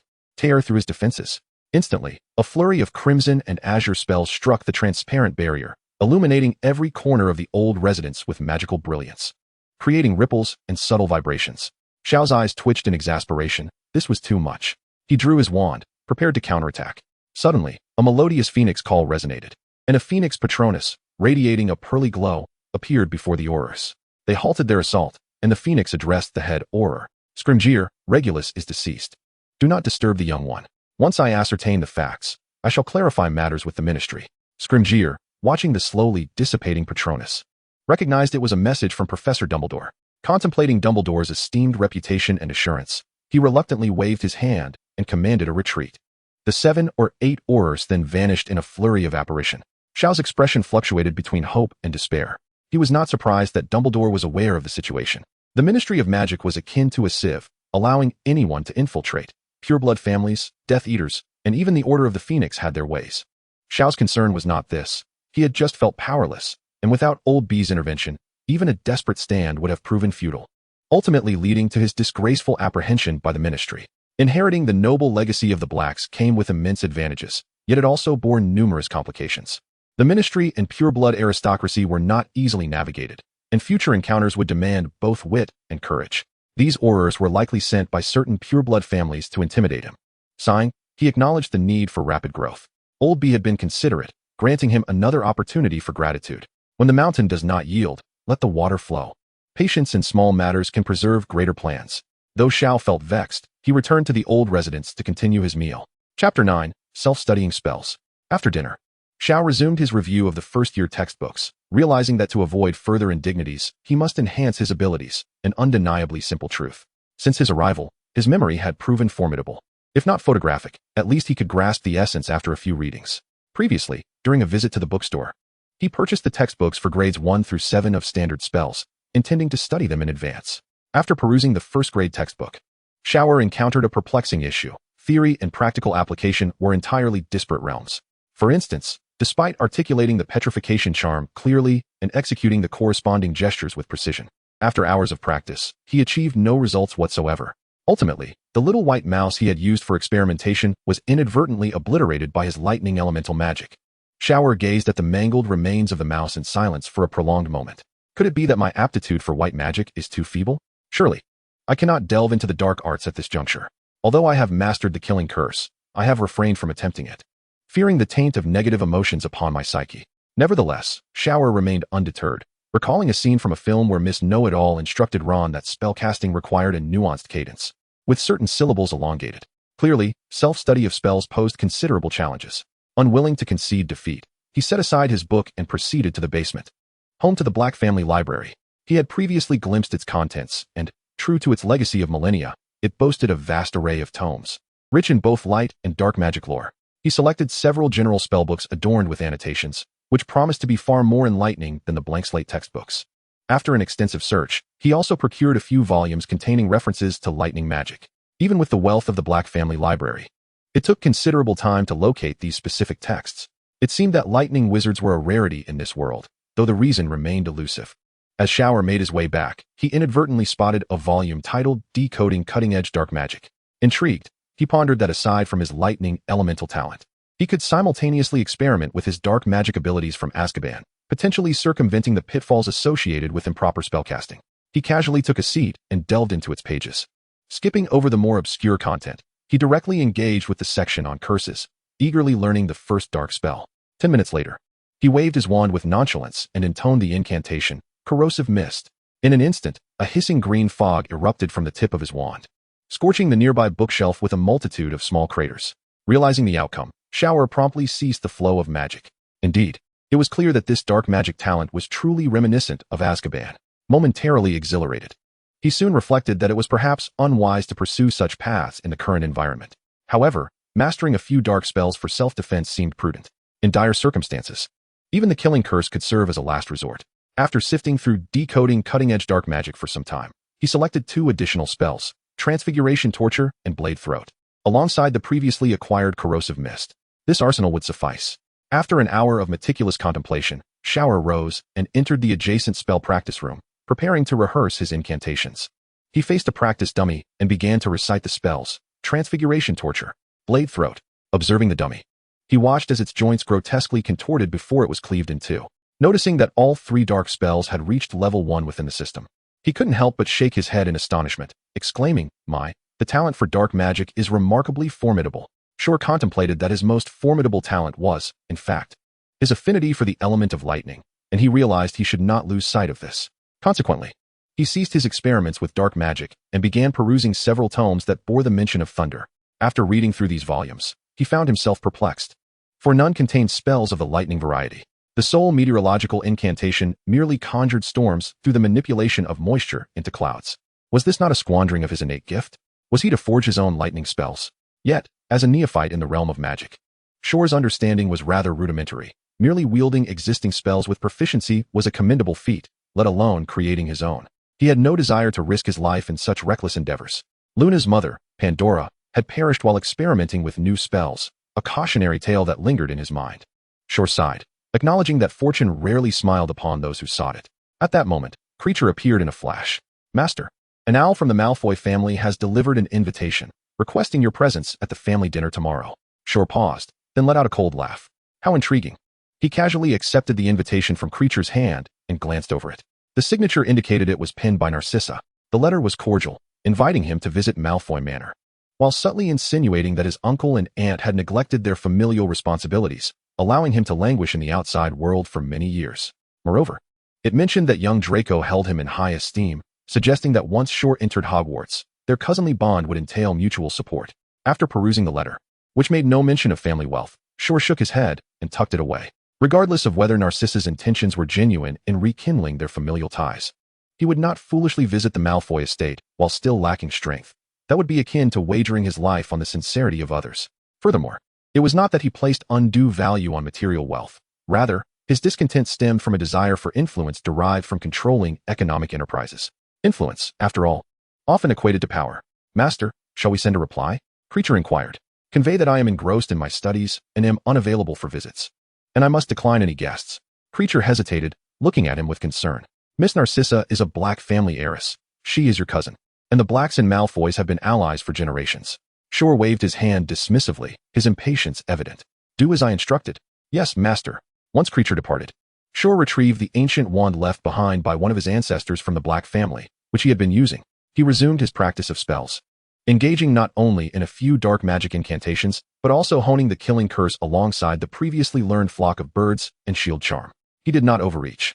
His goal was to master these spells before the commencement of the school year, with both offensive and defensive capabilities, as well as the ability to disrupt and control. He deemed this sufficient. Particularly, the flock of birds spell had become a canvas for his creativity. He perfectly replicated all the maneuvers from his earlier card magic performance, yielding an even more explosive and spectacular effect as the birds glided through the room like a constellation of stars. As Shaw diligently practiced his spells, within the confines of Malfoy Manor, Draco gazed eagerly at the letter clutched in his father's hand. "Father, what news?" Lucius Malfoy's countenance was grim, and he offered no response, the etiquette wand in his grip creaking ominously. Narcissa took the letter, glanced at it, and sighed. "Alas, it appears that Shaw harbors considerable resentment towards me, his aunt." "Mother, isn't Shaw coming to visit us?" Narcissa affectionately tousled Draco's hair. "Well, your cousin must focus on his studies at home." Draco's mouth fell agape. But Shaw is already exceptionally talented. He can cast spells silently and without a wand. Why does he still work so hard?" Lucius and Narcissa exchanged glances, both incredulous that an 11-year-old could possess such advanced magical prowess. However, Draco's fervent conviction, coupled with Hagrid's and the boy who lives attestations, compelled the couple to acknowledge the truth. It seemed that Shaw, the unexpected heir of the Black family, was indeed a prodigious genius. Lucius pondered for a moment, realizing that certain actions should not be taken to extremes. The Malfoy family excelled in opportunism, so he addressed Draco with caution. "If Shaw is so formidable and diligent, you too must exert yourself.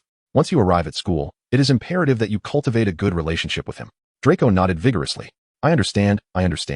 One must associate with the strong to become strong." "Very well, it is getting late. You should rest." After Draco departed, Narcissa hesitated. "What about those assets?" Lucius abruptly interjected. "Narcissa, not now. Alas, you are a Malfoy now." Narcissa's expression darkened. She was well aware of the prevailing currents. She had hoped to invite Shaw to their home to mend some familial ties, yet the boy seemed ever so guarded. Observing his wife's disquiet, Lucius softened his tone. "Let us wait and see. Even if I were willing to relinquish control, there is still the pureblood faction to contend with. If Shaw were to remain submissive, that would be one thing. But if he were to harbor other intentions, it could disrupt the balance for everyone, unless he becomes an unparalleled powerhouse." Narcissa's expression mirrored complexity. "The pureblood faction, indeed. I shall write to that boy, urging him to remain cautious." Chapter 10. The preparations before enrollment. A gentle drizzle fell as Trafalgar Square in London bustled with activity. On the stage erected before the fountain, Shaw once again captivated the crowd with his magic performance, surrounded by an ocean of eager spectators. Since his last display of the Vanishing Act, Shaw's renown in London had surged. Thus, today's outdoor spectacle drew an even larger and more fervent audience. Behind him, a magnificent ring formed of playing cards rotated gracefully. He engaged with the audience, launching cards into the air, which then floated and spun enchantingly above their heads. Many parents lifted their children onto their shoulders, encouraging them to reach for the floating cards. Occasionally, a fortunate child would secure a specially signed card from Shaw, their joy erupting into jubilant exclamations. "Shaw, big brother, I adore you." As Shaw stood upon the stage, a knowing smile graced his lips as he observed the occasional rise of a few points in his secondary faith value within the system. It turned out that the affections of the children were the easiest to cultivate. However, his momentary delight was soon overshadowed by a troubled expression, for he had just caught sight of shadowy figures shifting in the crowd, likely personnel from the Ministry of Magic. Yet, these individuals made no move to caution him. Upon reflection, it was apparent that his magical performance merely involved the manipulation of magical energy for assistance, skirting the edges of legality without employing any actual spells. He dared not utilize even the levitation charm or the flock of birds. Otherwise, glancing at the newly acquired 800 points of primary faith value and 90 points of secondary faith value, Shiao clenched his fist resolutely. He had no intention of relinquishing his identity as a magician. For now, he was merely performing in London. But when the time came for him to showcase his talents across England and the world, would not the faith values pour in abundantly?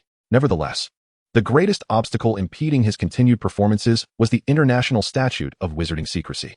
If he wished to employ more extravagant magic for assistance, he would inevitably be in violation of the law. Alas, Shiao currently lacked the strength and influence to audaciously harvest faith values. With a sigh, he dazzled the audience with a few more simple tricks before addressing the enthusiastic spectators. "Well, that concludes today's performance. For the coming year, I shall retreat to study more captivating magical acts, until we meet again next summer." With that, Shiao waved his hand, and hundreds of playing cards once again formed a 5-pointed star shield that slowly rotated around him. In the next moment, Kletch appeared within the shield formation, and with Xiao's phantom, They vanished into thin air. The explosively scattering playing cards erupted like a sky full of stars, showering in all directions, causing the audience to go wild, scrambling to catch the falling cards. The entertainment scene of the 1990s was rather meager, leading to a recent craze in London for collecting Xiao's specially crafted playing cards. Amid the crowd, a fluffy-haired blonde girl bounced excitedly, shouting, "Daddy, Daddy. Quickly help me grab Xiao's playing cards. I'm almost complete." Haha, Hermione, Daddy has managed to get you 3 more. But that is still not enough for a full set. No worries, Daddy will buy the rest to complete your set as a gift for school. Behind the crowd, 2 officials from the Ministry of Magic's Department for the Regulation and Control of Magical Creatures exchanged glances after Xiao's disappearance. Gnarl, do you think this little fellow has committed any infractions? As a house elf, it should not count, right? Ahem. What about when he instinctively used his magical energy to manipulate the cards? Does that count as illegal? Probably not, since there was no trace of magical residue involved. And the Muggles didn't suspect it was magic. Their dialogue was light and evasive, both internally resolved not to charge Xiao. The return of the heir to the Black family was hardly a secret. Even if the family had not produced a member in ages and much of their wealth had been consumed, the web of connections they had woven still held considerable sway. The Black family was also related to many pure-blooded aristocrats and officials. Thus, 2 ordinary employees of the Ministry of Magic found no need to provoke a genius like Xiao, who could manipulate magic silently and wandlessly at such a young age. The enforcement of laws within the Ministry of Magic exhibits a remarkable degree of flexibility. In the original narrative, the incident involving Harry Potter inflating his aunt was similarly suppressed by Minister Fudge. When Arthur Weasley revised the laws concerning the misuse of magical objects, he was also aware of the necessity to leave himself an escape route. Therefore, the actions of these 2 ministry employees in their enforcement of the law can be understood. Shor suddenly apparat into an ordinary residential bedroom, which had previously served as his hideout. His magical assistant, Albert, was already waiting there, perplexed as he observed Shor descending the stairs. "Shor, you?" Albert inquired. Shor waved his hand, interrupting, "Do not concern yourself with that. Listen to me now." Albert scratched his balding head, refraining from further questions, as he held a deep respect for the boy's capabilities, having once been in a dire situation himself, where Shor had afforded him a chance. "Very well, you may proceed." Shor handed Albert a briefcase and a stack of documents. "This contains £1 million and some company information. Establish an investment firm and commence investing in or purchasing shares from the list of companies I provide." At that moment, £1 million represented an astronomical sum. Albert trembled as he accepted the briefcase, staring at Shor in disbelief. He was astonished by the boy's sudden wealth and exhilarated by the trust bestowed upon him, finally saying with great reverence, "Yes, boss." Shor was pleased with this competent, balding middle-aged man. Both his character and abilities had been thoroughly assessed by Shor, making him worthy of cultivation. He had no intention of relinquishing his pursuits in the Muggle world. Rather, this served as preparation for his grander ambitions. As for the origin of the £1 million, it was a simple matter. He merely needed to unearth a few non-magical antiques from the Black family's inventory, each boasting centuries of history. "Boss, what shall we name the company?" Albert inquired. "Well, the registered name will be Card Throne. I plan to increase investments further down the line. Work diligently. And I have faith in you. By the way, I will not be residing here anymore. I will reach out to you when necessary. That will be all." After imparting these instructions, Shor ascended the stairs, leaving Albert in a state of contemplative awe. He silently resolved to work diligently in order to live up to the immense trust bestowed upon him by Shor. On the second floor, Shor accepted the polyjuice potion from Creature, adding hair that he had stealthily taken from Albert. As he observed the potion transform into a viscous black liquid, he suppressed his revulsion and gulped it down. Subsequently, Shor's facial muscles twitched and his body gradually elongated until he had assumed Albert's appearance. He donned a set of adult clothing and a black cloak that concealed his head and face. "My lord, why must you personally venture into Nocturne Alley? It is fraught with danger due to the presence of many dark wizards. Perhaps Creature should go in your stead." Shor took the briefcase from Creature, filled with gold galleons and alchemical materials. "This transaction is of utmost importance to me. The realization of many of my plans hinges upon this undertaking. If you, a familiar face, were to conduct this, that pure blood curmudgeon, Borgin, would certainly deduce that I sent you, complicating matters significantly." Creature immediately began to berate himself. It is all Creature's fault. Creature is truly worthless. Before Krellish could prepare to punish himself, Shaw commanded, "Did I not assign you a task?" "Ah, yes, my lord. I shall promptly procure the Felix Felicis and other potions." "Well, first take me to the Alley of Upside Down." Krellish quickly grasped Shaw's hand. In a flash, the two vanished from the second-floor bedroom. By 3 in the afternoon, Shaw returned to the Black Estate. Dealing with a shrewd and avaricious old wizard proved to be a taxing endeavor. Persuading him to carry out tasks while maintaining confidentiality cost a considerable sum. Nevertheless, Shaw deemed it worthwhile, and, upon returning, did not take much time to rest before immersing himself in his studies. Regardless of the schemes and objectives, large or small, ultimately, it is strength that provides protection. In the study, Shaw surveyed the tomes adorned with notes and annotations. Without a teacher's guidance, it resembled a rather rudimentary form of education. Yet the nuances of incantations were clearly annotated. Although his progress in white magic was still somewhat halting, it was not as arduous as grappling with the standard spells textbook. He devoted his mornings to studying general charms and practical magic, while his afternoons were spent self-studying other texts. Over the course of a dozen days, Shaw had indeed mastered a considerable number of general spells. Progress was made, yet a particular vexation lingered, one that Shaw struggled to resolve effectively: the issue of magical affinity. His affinity for the element of lightning was at its peak, endowing all his spells with an inherent electrical attribute. Even in the absence of lightning spells to learn, his other incantations would still manifest this elemental quality. It was akin to a nation in chaos. For offensive spells, this was of little consequence, as it rendered his incantations sharper with added electric shock and paralysis effects. However, when employing non-offensive spells, it became quite problematic. For instance, while using a cleaning charm, the furniture would indeed be spotless, yet it would also be marred with small, scorched craters. Similarly, when utilizing the levitation charm, the items would suffer slight surface damage. Shaw was at a loss on how to control this electrical magical power, yet he recognized that adept wizards, such as Grindelwald and his ilk, could wield even more destructive dark magic with ease. As a result, he had been diligently searching through his collection for relevant information, though his findings were scant. Time slipped by quickly, and 1 week before school commenced, around 3 or 4 in the afternoon, Shaw was in the underground practice chamber, honing his spells, when Krellish suddenly reported, "Professor Dumbledore has arrived and is waiting in the square." Chapter 11. The Funeral. Upon hearing Krellish's report, Shaw paused and stowed away his wand. Knowing that Dumbledore must have acquired the counterfeit locket and Regulus's corpse, he hastened to the front door, where he found a weary Dumbledore alongside a coffin. It was evident that Dumbledore had been laboring for quite some time. The lines on his face were more pronounced, and his hair and beard appeared unkempt. It seemed that Voldemort's enchantments were not easily dispelled, and one could only wonder if Dumbledore had partaken of the poison he had brewed himself. Shor was indifferent to such matters, his entire focus now converging upon the coffin. Although he had never felt any empathy towards Regulus, his estranged father, an indescribable emotion surged within him at this moment, causing a lump to form in his throat. When the system assigned his identity, his lineage had already been altered, thus, strictly speaking, he was indeed Regulus's son. By all accounts, Regulus must have fathered a child at the tender age of 16, a rather melodramatic twist of fate. Dumbledore, observing Shor's reddened eyes, had grasped the general situation, and a flicker of compassion crossed his gaze. A mere pawn of Voldemort, he could not fathom the countless families left in ruin. "Child, your father was a hero. Do not grieve. He made monumental contributions to the wizarding world, and death is merely another grand adventure." Shor approached the coffin, his hand gently caressing its surface, yet he lacked the courage to lift the lid. Whispering his father's name softly several times, he eventually turned to Dumbledore and asked, "Thank you, Professor. Would you be willing to preside over my father's burial?" Dumbledore opened his mouth, initially intending to inquire about the locket, but upon witnessing Shor's profound sorrow, he sighed and nodded in acquiescence. "Very well." After a moment's contemplation, he added, "Shall I summon more witnesses for the ceremony? It would serve to publicly restore your father's honor. His heroic legacy should not be obscured." Shor hesitated briefly before shaking his head in refusal. "Not yet.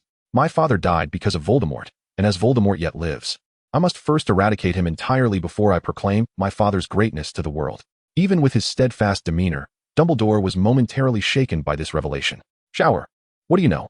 With an impassive expression, Shor replied, "Horcruxes." Dumbledore narrowed his eyes. "Child, tell me everything." Shor retrieved the Slytherin locket from within his robes. "Professor, this is a Horcrux of Voldemort, which my father has destroyed. Therefore, I know that Voldemort did not truly perish 11 years ago." Dumbledore examined the locket meticulously. With his vast experience, he quickly discerned that it had once been fashioned into an extremely malevolent dark artifact. After an arduous endeavor in a cave, he had obtained a replica, intending to discuss the matter with Shor post-funeral. Little did he anticipate that Shor would proactively present the genuine fragment of the Horcrux. Shor's words corroborated Dumbledore's earlier suspicions regarding Voldemort's survival. "You are a perceptive child. It is indeed not the right time to restore Regulus's name. However, rest assured, I shall vouch for Regulus in my own capacity, at the very least ensuring the withdrawal of his wanted status." Shor bowed slightly in gratitude. "Thank you, Professor." Dumbledore reached out, ruffling Shor's hair, feeling a surge of inner joy. Regulus had perished in the quest to destroy Voldemort's Horcruxes, thus his child was naturally an ally.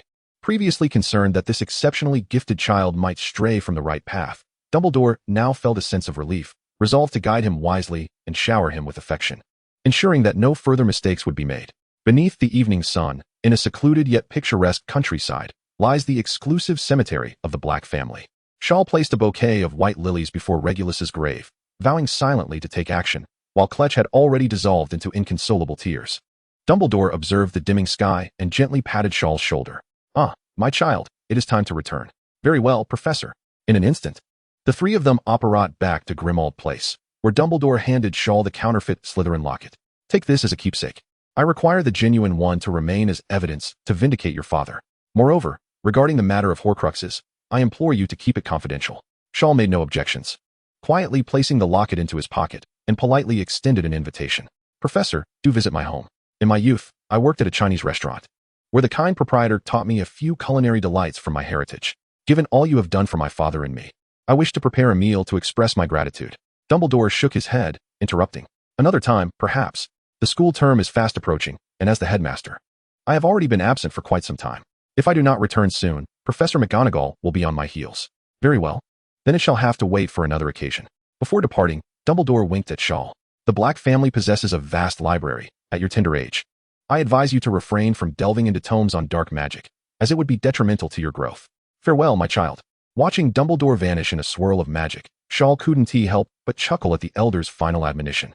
If the old bee knew of his dark magical talents inherited from Azkaban, he would likely be far less at ease, perhaps even storming into the house to confiscate those books. This thought lightened Shaw's earlier sorrow, and shaking his head, he stepped into the old manor. In the ensuing days, Shaw devoted himself wholeheartedly to the study of magic. During this time, the Ministry of Magic sent him a letter via owl, notifying him of the revocation of Regulus's bounty. The process was akin to that involving Snape, with Dumbledore vouching for Regulus, asserting that he had been a spy for the Order of the Phoenix placed close to Voldemort. This matter even made it to the Daily Prophet. Thus the news of the heir of the Black family's return spread like wildfire. Numerous pureblood families wrote to him, inquiring various matters, primarily seeking to legitimize their usurpation of the family's properties, yet Shaw chose not to respond. It was not that he was indifferent. However, some matters, if addressed now, would yield no better outcome. Even if he could reclaim some assets, the scene would undoubtedly be quite unpleasant. Besides, Shaw was not in dire need of funds at the moment, thus felt no urgency. In a society where power reigned supreme, he remained steadfastly engrossed in acquiring knowledge. With strength, all that was lost would naturally return to him, and he would gain even more. Transfiguration torture, bladed throat, flock of birds, armor protection. Within the underground spell training room, Shaw relentlessly cast spells at the alchemical dummies, while a heap of battered and twisted figures lay in the corner. The fruits of his efforts over the past fortnight. With every drop of sweat shed, rewards would surely follow. Shower took the tea that Cleach handed him and took a sip before glancing at the system. System, host, Shower. Occupation, wizard poker magician. Magic power, 40, 100 for an adult. Talent, affinity for lightning element. Water element, affinity, level 1. Parcel tongue, level 1. Able to converse with snakes in a rudimentary manner. Unable to control them. Dark magic, level 8, Azkaban. Expand. Skills, mind blocking technique. Flock of birds, level 5. Iron armor spell, level 4. Levitation spell, level 3. Killing curse, level 3. Razor blade throat, level 3. Transformation torture, level 3. Corrosive mist, level 2. Petrification spell, level 1. Cleaning spell, level 1. Unlocking spell, level 1. Level 1 faith, 3800. Level 2 faith, 98. Level 3 faith, 0. Lottery, 100, 010010 faith points for a draw. Task, seize the Savior's reputation, Phase 1. Chapter 12, A Letter from the Emperor. Shower curled his lips in dissatisfaction. Although he had learned a considerable number of white magic spells from the first and second years, they were all merely at level 1, barely manageable. In contrast, his dark magic talent was truly impressive at level 8. Even the self-taught spells had reached level 3 in a short time, and he was already quite proficient. At level 4, he could perform spells silently. However, advancing beyond level 5 and talent level 8 was no longer a matter of mere effort. It required a deeper understanding. Unless one attained legendary points, further progress would remain elusive. Additionally, the potency of his spells was constrained by his physical attributes and magical reserves. At present, his combat prowess was roughly equivalent to that of a 5th or 6th year student, though only actual combat would reveal the truth. Shower had come to comprehend the distinctions between spell levels. Level 1 indicated a struggle to cast a spell. Level 2 represented proficiency. Level 3 denoted mastery. Level 4 allowed for silent casting, and level 5 enabled silent, wandless magic, along with the ability to alter the spell's trajectory. The power of spells increased progressively, and his control over them became more adept. Spells at level 5, like Flock of Birds, could already change direction and exhibit various transformations. These magical principles were self-discovered, for the original works of Rowling offered no explicit guidance. Shor casually waved at the alchemical puppet and uttered, Avada Kedavra. A green beam, as thick as a pinky finger, instantly obliterated the puppet's head, showering the surroundings with fine dust. Observing the spectacle, Shor nodded reluctantly. The power of the level 3 killing curse was satisfactory. Yet he wondered why he did not feel the dark magic corrupting his spirit or altering his nature. He did not require malicious intent to wield dark magic. It was perplexing. Was it due to his talent? Or perhaps the mind-blocking technique he had cultivated? As a novice in magic, Shor found himself unable to derive any conclusions. Tomorrow marked the first day of school. These questions would be better posed to the professionals at Hogwarts, where he had a multitude of inquiries. Casting another glance at the system, Shor, like many others, had pondered its origins and whether it concealed any unspeakable secrets that fueled his ambitions. Yet, he remained unconcerned, rather enjoying the collaboration. After all, only that which possesses value can be utilized. How does one truly live if not within a cage? Better to live freely and boldly than to fret over trivial matters. Within the system, a level 2 faith value of 98 points left him feeling rather uncomfortable, caught in a state of limbo. The level 2 lottery promised great surprises, and all these faith points were garnered from the hands of children. Had he known earlier, he would have chosen to perform exclusively at schools. It seemed that after arriving at Hogwarts, he could no longer afford to be discreet. Shiao gathered his spare wand and ascended the stairs to his study, where he retrieved an exquisite notebook to once again devise a plan. His immediate goal, which was also his primary objective, was the charming plan for Hogwarts, aimed at harvesting faith points from young wizards to enhance his own power. The midterm goal involved dismantling pureblood families, infiltrating the Ministry of Magic, and broadening his influence and authority. The long-term ambition was naturally to dominate the wizarding world, shatter the statute of secrecy, and reap the faith points of the entire globe. Then, he would ascend to the pinnacle of his life, and perhaps marry several partners. Cough, cough. As for those minor goals, such as dealing with goblins and Voldemort, those were merely trifles. If this notebook were to fall into the hands of outsiders, they might suspect him of being a simple-minded child. Or if Dumbledore were to see it, he would likely consider Shiao as the successor to the third Dark Lord and apprehend him. At that moment, Clutch appeared in a flash, presenting an envelope with both hands. Young master, this is a letter from abroad, said to be from one of your magic fans. Shiao tucked away the notebook, taking the envelope with a hint of curiosity. His admirers were all ordinary people. How could someone find the address of his old residence? The letter bore an address from a wizarding village in Austria. Upon opening the envelope and glancing at the signature, he read, Lichpilier? No, it was a pseudonym. The predecessor of failures? Quite intriguing. A smile crept upon Shiao's face as he recognized the meaningful alias, and he began to read the body of the letter. Dear Mr. Shiao, greetings. I am writing to you, somewhat audaciously, as I am an ardent admirer of your magical performances. Indeed, I am not a muggle, but a wizard. Although I possess a keen interest in muggles, especially your audacious amalgamation of magic and illusion. Of course, I am also fascinated by the pure magic performances you execute, which I have yet to decipher, yet they have brought much joy to my otherwise mundane life. What I admire most is your remarkable talent, even at a tender age. You can instinctively wield magic to enhance your performances, a truly astonishing gift. I consider myself somewhat knowledgeable, and should you have any inquiries in the future, I would be delighted to converse with you, your devoted fan. By the way, I am quite curious about your views on muggles, as well as your motivations for performing magic in the muggle world. It neither enhances your abilities nor brings you profit, which leaves me rather perplexed. I hope you might illuminate this for me. Yours sincerely, Lichpilier. A smirk played at the corners of Shiao's lips as he pondered the implications. It was indeed a fascinating communication. In the next moment, a system notification chimed in. Ding, mission issued. Successor of the Pureblood Party. How can the host not have a faction of his own? Please persuade Grindelwald to obtain the Pureblood Party. Mission rewards, 300 level 2 faith points, 1 point of legendary value. After reviewing the task, Xiao's heart raced with excitement, as he had indeed anticipated the outcome. It was not surprising that Grindelwald was aware of his existence. After all, he was a seer with prophetic abilities. Could it be that his very presence had altered the course of the future? The rewards for the task were undeniably enticing, a veritable windfall. Yet the undertaking promised to be arduous, necessitating preparation for a prolonged struggle. He promptly reread the letter's content with great seriousness, then extracted a blank envelope, pondering his choice of words before commencing his reply. Dear Mr. Pilier, greetings. Regarding your admiration. Half an hour later, having completed his letter, Shiao placed it in the envelope and handed it to Clutch. Please deliver this. Also, later, Could you procure a robust owl for me in Diagon Alley? I foresee the need for a steadfast pen pal, an international courier, and it must be a strong one.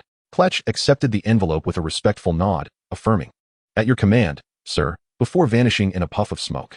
On September 1st, at 9 a.m., Xiao had finished his morning training and was now enjoying breakfast.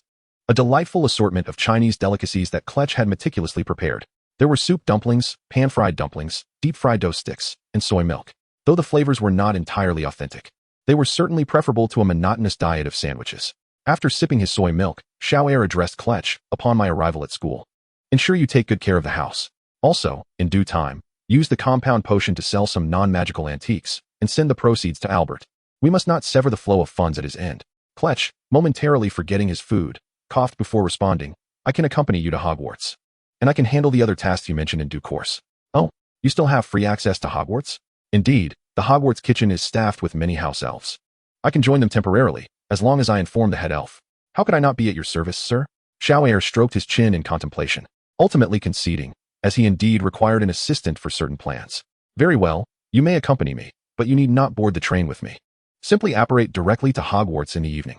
Kletch immediately leaped for joy. After breakfast, Xiao began organizing his school supplies, which included textbooks, tools, and clothing. Among them was a specially crafted deck of exquisite playing cards and a vial of shimmering golden potion.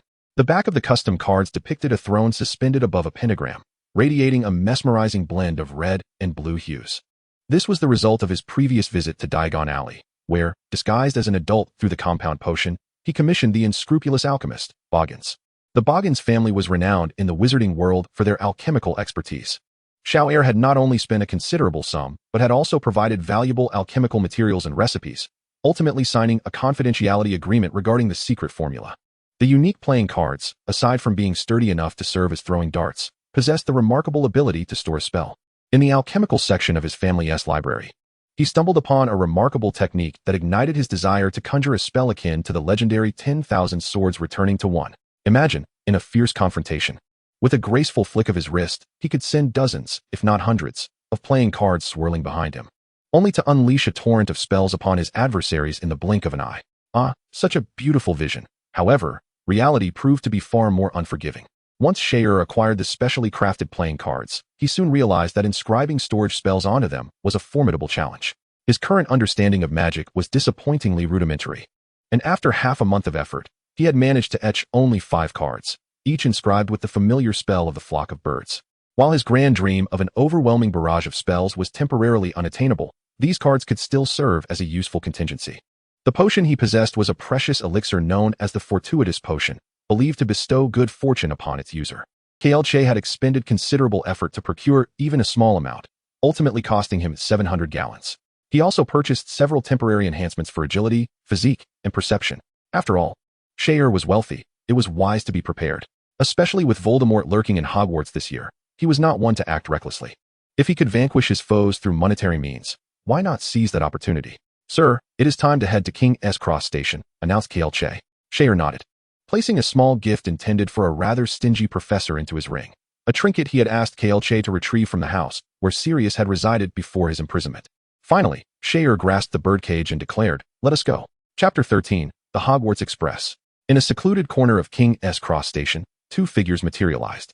The leading boy, with tousled hair and an air of cool elegance, was followed closely by a house elf carrying a birdcage. The two were, in fact, Xiao and Kletch.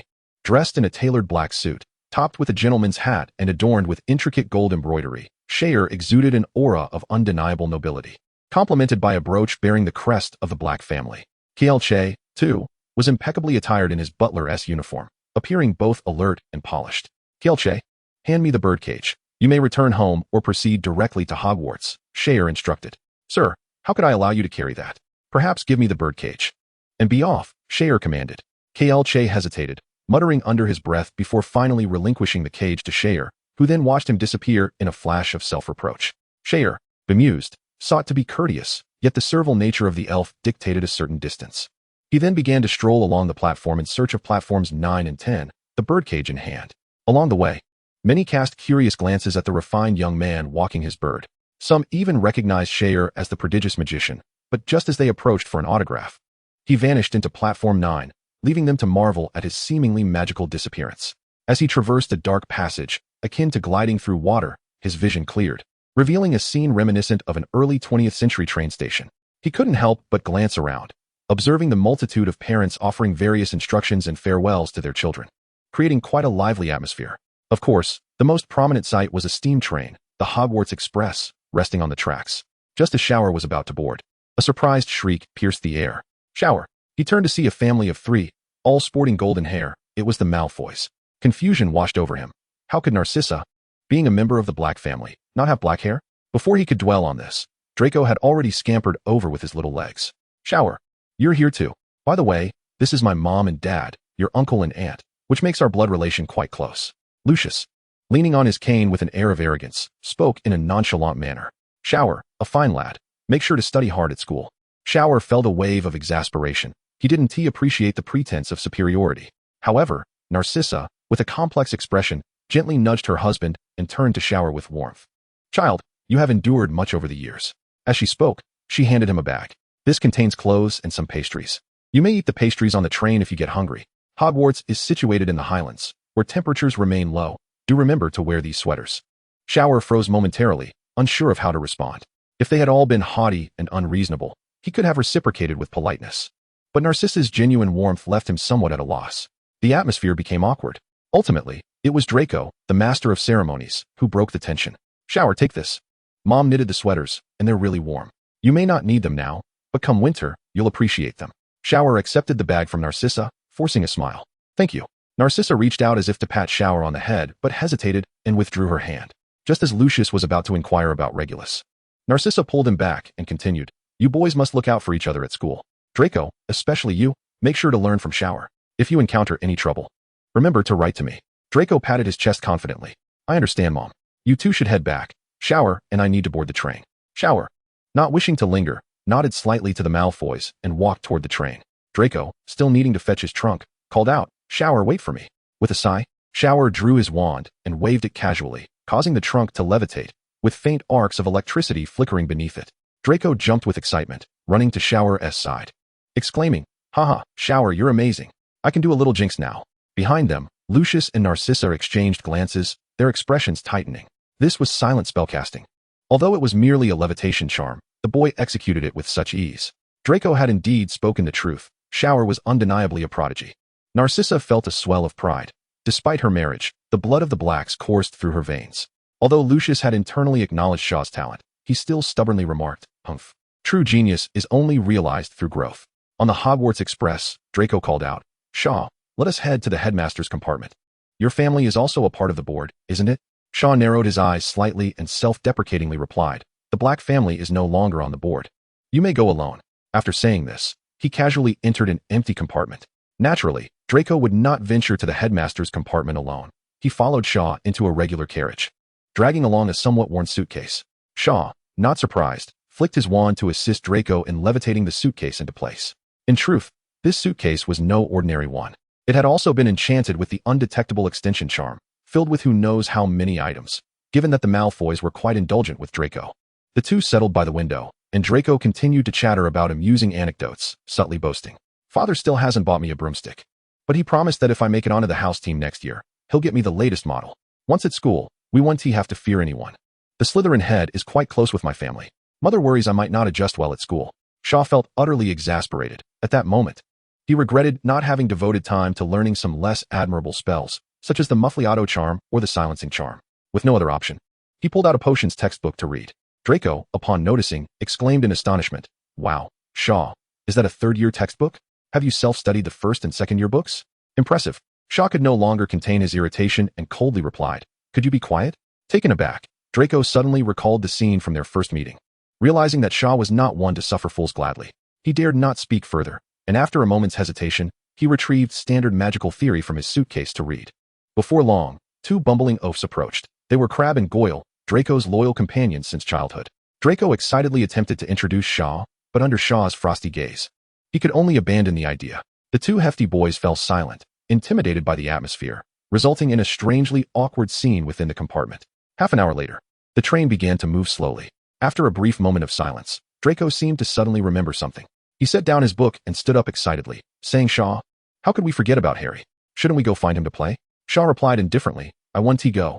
And I believe Harry does not lack for your friendship at the moment. Draco did not grasp this, but understood that Shaw was not interested in going. So he took his two companions and left. Shaw shook his head in amusement, thinking to himself that the familiar dance of love and rivalry between Draco and Harry was about to unfold once more. Chapter 14. A Train Duel. Clang, clang. The train traversed the Highlands of Scotland, a gentle breeze wafting through the window, enveloping Shaw, who was diligently studying his potions textbook. At this moment, he was indeed resorting to last-minute cramming. The textbook of rote memorization, temporarily devoid of practical application, combined with his currently exceptional memory, posed no significant pressure on Shor, who had already endured the rigors of the college entrance examination. Aware of Snape's notoriously haughty demeanor and considering his relationship with Sirius, Shor anticipated receiving treatment in potions class akin to that of Harry. Thus, in an effort to minimize criticism, he resolved to speak less and commit fewer errors. Suddenly, the sound of a door opening reached his ears, followed by a female voice. "Excuse me, have you seen a toad? A boy named Neville has lost one." Shor waved his hand to indicate he had not seen it, remaining engrossed in his book. However, the next moment was interrupted by an excited shriek from the girl. "Oh, you're Shor, aren't you? The talented magician." In an instant, Shor found himself momentarily blinded by the appearance of a golden-haired girl, nearly invading his personal space. "Hello, Shor. I am Hermione Granger, your most devoted fan. I have attended every one of your magic performances in London. You were simply magnificent on stage. Since you're here, it must mean you're also a young wizard. May I inquire if your previous performances were indeed magical?" Shor stood in astonishment, marveling at Hermione's animated speech, her words flowing effortlessly with remarkable clarity.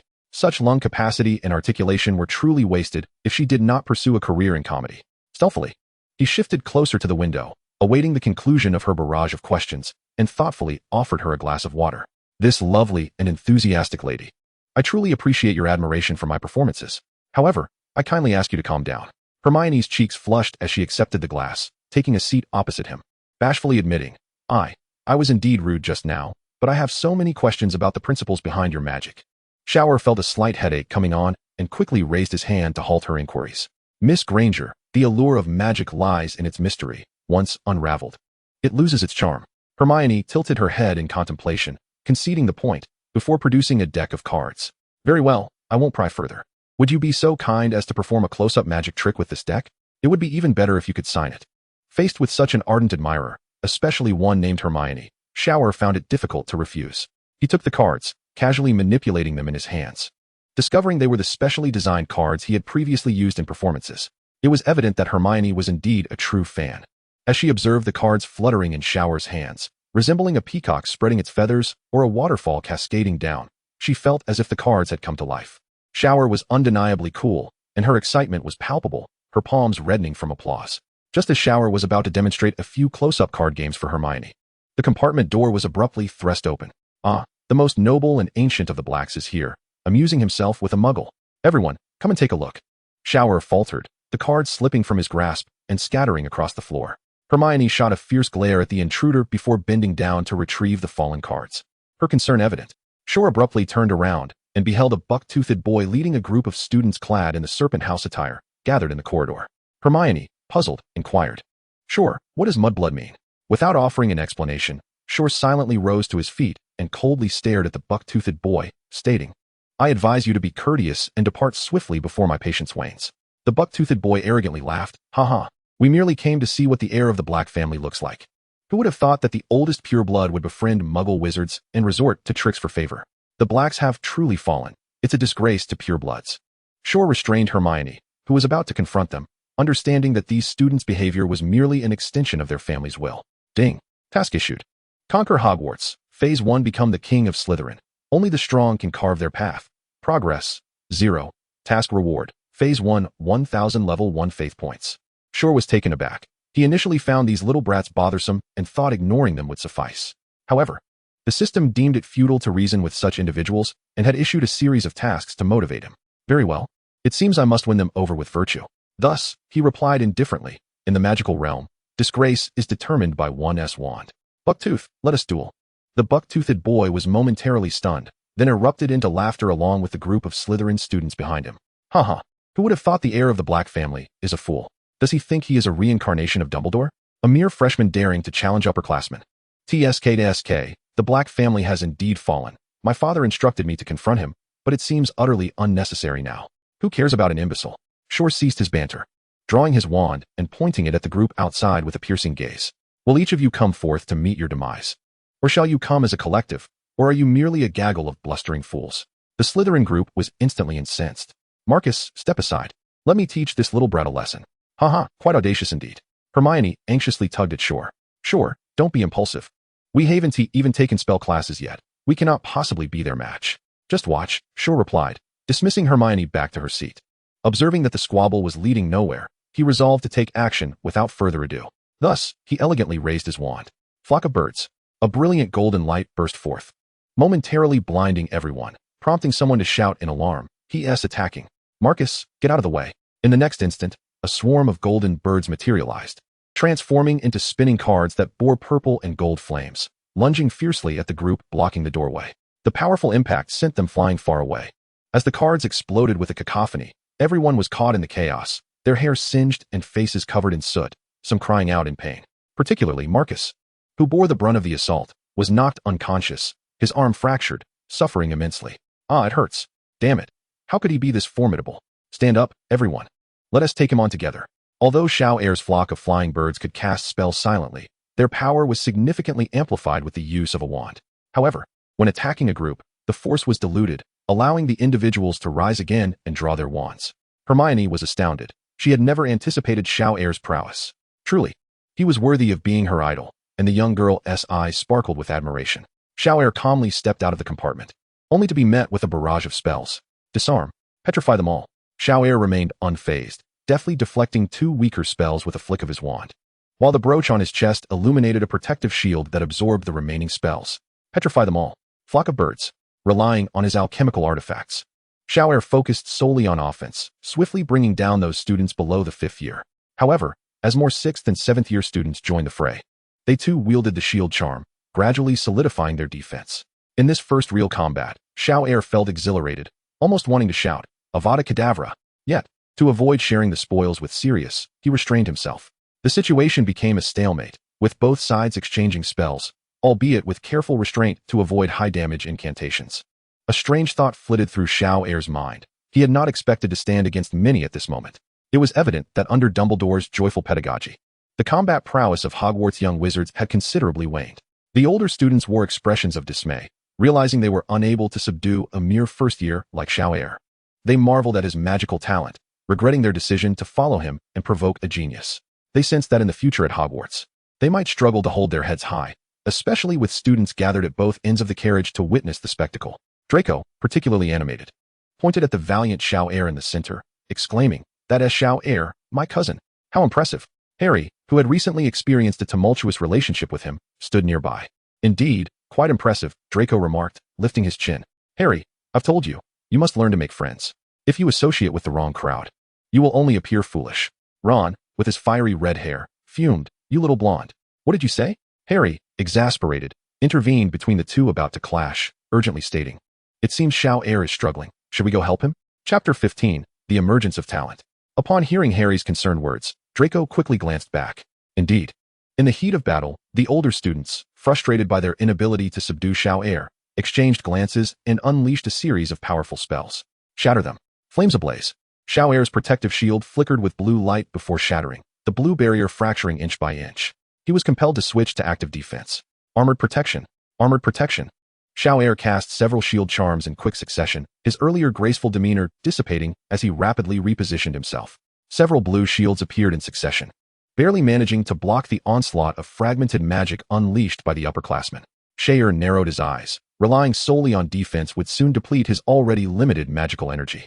Yet, in this fierce battle, he could not afford to lose. This was a matter of great significance for the charming plan at hand.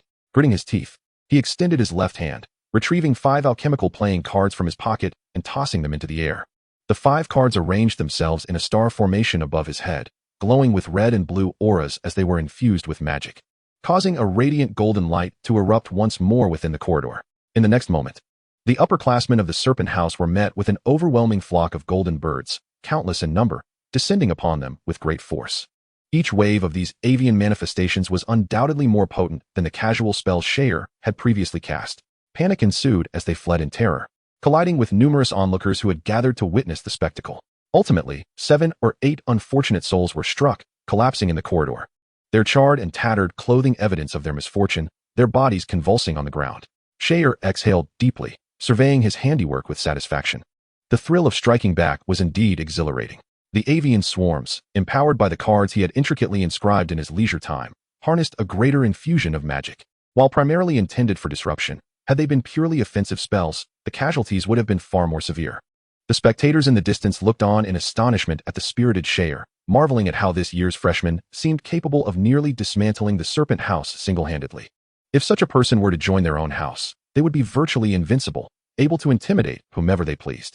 Draco, after cheering, was the first to rush towards Shor, inadvertently stepping on several students feigning death along the way. However, a girl outpaced Draco, leaping onto Shor's back. "Shor, you're incredible. You truly are my idol," she exclaimed. Shor, with a touch of exasperation, gently pushed the girl off, also deflecting Draco's attempt to embrace his arm. Did these individuals not understand the boundaries of physical affection? "Hold your celebrations. The matter is far from resolved," Draco remarked, puzzled. "Haven't you already defeated and driven them away?" A composed Hermione pointed towards the few students who had fled earlier, rationally analyzing the situation. "They won't relent until they are thoroughly incapacitated. They must have realized that Shor's resources are nearly exhausted. Hence." Draco turned to observe, and indeed, the 6 or 7 upperclassmen began to stir again, rallying a few others who had not yet engaged in the fray. These students were unwilling to concede, for if they could not subdue Shor today, the Serpent House would struggle to maintain its reputation at Hogwarts. The 7 or 8 upperclassmen approached with a sense of gravity. The leading young man, poised and respectful, gave a slight bow. "Shor, you are indeed formidable, but your recent victory relied on alchemical tools, which we find unsatisfactory. This matter transcends personal grievances. It pertains to the honor of Slytherin House. Therefore, we formally challenge you to a duel." Draco spoke urgently. "Monty, the upperclassman, is a pure blood and will inevitably join Slytherin in the future. We are on the same side." Hermione indignantly chimed in. "Previously, you had the advantage in numbers. Yet you dare to express your dissatisfaction. How shameless." Shor firmly pushed the two aside and declared with utmost seriousness, "You step back. There are matters you do not comprehend. Rest assured, I shall prevail." The two opened their mouths to respond, but, upon seeing Shor's resolute gaze, could only retreat silently to the side. Shor then turned his attention to the Slytherin student named Monty. "I accept your challenge. You may come at me together." Monty, a 7th-year student and currently the strongest in Slytherin, had not previously participated in the skirmish but was compelled to intervene for the honor of his house. Hearing Shor's audacious proclamation, Monty's expression soured. He lacked confidence in defeating Shor one-on-one but could not voice a challenge to gang up on him, leading to an awkward stalemate. At this moment, Shor was not hesitant to strike first but was instead engaged in a lottery of sorts. He was quite astute. With his cards and brooch rendered useless and unable to employ dark magic through sheer strength, he estimated he could only match a 7th-year student. Furthermore, he was now facing a group. Thus, resorting to a little advantage seemed a perfectly rational course of action for a time traveler. His previous battle had nearly shattered Slytherin's defenses, earning him a significant amount of faith points, with over 10 points from level 2, clearly contributed by Gryffindor students who had long harbored disdain for Slytherin. Coupling this with his previous reserves, he now possessed over 4,000 level 1 faith points and 112 level 2 faith points. First, let me conduct a fourfold draw. The system glimmered with radiant light, and the notification sounds followed. Ding. Congratulations on obtaining 1 talent point. Ding. Congratulations on obtaining 1 talent point. Ding. Congratulations on acquiring level 3 Blazing Flames. Ding. Congratulations on acquiring level 3 Disillusionment Charm. Not too shabby, especially the Disillusionment Charm, a perfect tool for nocturnal escapades. Whether to invest the 2 talent points in Transfiguration or Potions would require further contemplation. After a moment of reflection on the rewards applications, Shor decisively proceeded to conduct a level 2 draw. He felt a tinge of nervousness. Uncertain of what the level 2 reward would entail, a powerful spell was imperative, lest he find himself unable to uphold his own bravado. Suddenly, a second felt interminably prolonged. Ding! Congratulations on obtaining level 5 Water Prison. Shor momentarily stood in stunned silence upon hearing the notification. Water Prison. This name rang a bell, reminiscent of someone's iconic blue gas stove. Goodness, this was Dumbledore's signature technique. Aside from the Firestorm, this Water Prison was his most formidable spell, notably used during the battle against Voldemort at the Ministry of Magic. Shor muttered to himself, gradually breaking into a smile as he absorbed the essence of the spell. He then lifted his head, his gaze sharpening with newfound determination. Chapter 16, Many Friends, Many Paths. The Water Prison, in truth, transcends the classification of a mere spell. It amalgamates transfiguration and manipulation, primarily designed for confinement, though it possesses lethal potential, dependent on the wielder's application. Upon mastering the 5th level of the water prison technique, Xiao's shape-shifting talent experienced an automatic enhancement, elevating it to the 4th tier. Furthermore, his affinity for water elements, albeit at a mere 1st level, significantly augmented his prowess in utilizing the water prison technique. As Xiao contemplated the incantation, the surrounding onlookers, eager for excitement, began to stir. "Hey, are you going to fight or not? My legs are growing weary from standing." One called out. "Hey, George, you are clearly resting on my shoulder. How could your legs be tired? Speak up, what mischief did you engage in under the covers last night? Xiao, hurry up and defeat those little snakes. You shall be our king." Another urged. "Monty, are you capable or not? You can't even handle a single little creature." Came the taunts. Laughter erupted. "Today, Slytherin is destined for annihilation." Monty, usually composed and unflappable, nearly lost his temper, while several students behind him could barely contain themselves. "Monty, Xiao likely has no alchemical artifacts left. Those items are quite costly, and no one would carry a multitude with them," another pointed out. "Indeed, let us unite. It is time to bring this farce to an end."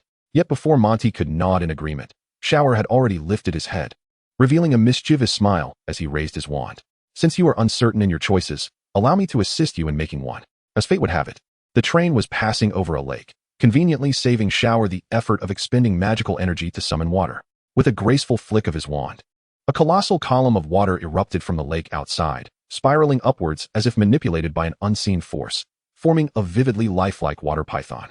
This serpentine entity, brimming with turbulent spray, surged towards the train, crashing through the windows to launch an assault on the students of the Serpent House, its imposing presence striking fear into their hearts.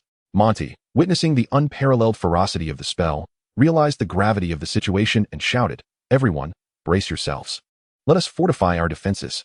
7 or 8 students immediately joined in, channeling their magical energy into the advanced defensive spell cast by Monty.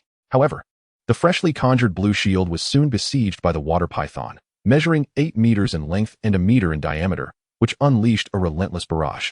The colossal water serpent rampaged within the train compartment, shattering countless seats and doors. It repeatedly thrust its fearsome head and lashed its tail against the shield, causing ripples of blue to dance across its surface. The 8 students, equivalent to seasoned wizards in their 6th and 7th years, possessed considerable strength. Although the water python was fierce, it could not easily overcome those who were resolutely focused on their defense. Just as these students began to breathe a sigh of relief, engaging in hushed discussions on how to counterattack, they remained oblivious to the water gradually pooling beneath their feet, residual splashes from the python's assault on the shield. Unbeknownst to them, Xiao's magical attribute bore an inherent affinity for electricity, and water, as they say, is a conductor. In the next moment, as the students struggled to maintain their shield, they suddenly felt a jolt coursing through their legs, causing them to involuntarily break into a mechanical dance. Without the infusion of magical energy, the fortification of their advanced shield faltered, and with a powerful strike from the water python, it shattered into fragments. Subsequently, the water python lunged towards the group of students as if the surroundings had vanished, forming swirling, circular water prisons that instantly ensnared them. The students flailed and struggled helplessly within the watery confines, their plight utterly tragic. Had this been Dumbledore's water prison spell, it would likely have merely restrained them, perhaps depriving them of oxygen to induce suffocation or using water pressure to crush them. However, the water prison conjured by Shor was distinctly different. In addition to the aforementioned methods, his control over magic was flawed, and it bore an inherent attribute of electricity. The unfortunate students were thus subjected to not only the terror of their hair standing on end, but they also began to froth at the mouth. This sight rendered the surrounding spectators momentarily speechless, their eyes filled with dread as they gazed upon Shor. Not wishing to cause any fatalities, Shor withdrew the spell upon realizing that the students from the Serpent House had lost their fighting spirit, redirecting the water to flow out of the carriage window. Plop, plop. Once again, 7 or 8 pitiable students lay sprawled on the ground. Shor swayed slightly, his complexion alarmingly pale. Having just exerted considerable magical energy, he felt drained. At merely 11 years of age, had it not been for the fortuitous electric attribute of his magic, the outcome of today's confrontation might have been uncertain. Hermione and Draco hurried over. "Shor, are you all right?" "Haha, Shor, you've triumphed once more." Shor waved his hand, declining Hermione's offer of assistance. Glancing at the progress of his task in the Conquer Hogwarts quest, 25, it appeared that winning through virtue had yielded commendable results. He chuckled softly before addressing the distant crowd. "Chairman of the Student Council and the prefects, you may come forward to clarify the situation." With that, he turned and stepped back into the carriage, promptly retrieving a restorative potion and downing it in one gulp. Hermione and Draco followed him inside, and before they could close the door, Harry and Ron squeezed in as well. This seemed to signal a surge of eager students at the carriage door, each clamoring to enter while shouting, "Shor, you're so brave. Come join Gryffindor. We need you." "George, you're talking nonsense. Shor is undoubtedly one of us from Ravenclaw." "Shor, greetings. I am Penelope, the prefect of Ravenclaw. Step aside. Shor belongs to Slytherin. He will surely go to the Black House." Draco and Harry valiantly attempted to block the entrance, though their efforts were proving strenuous, veins bulging on their foreheads.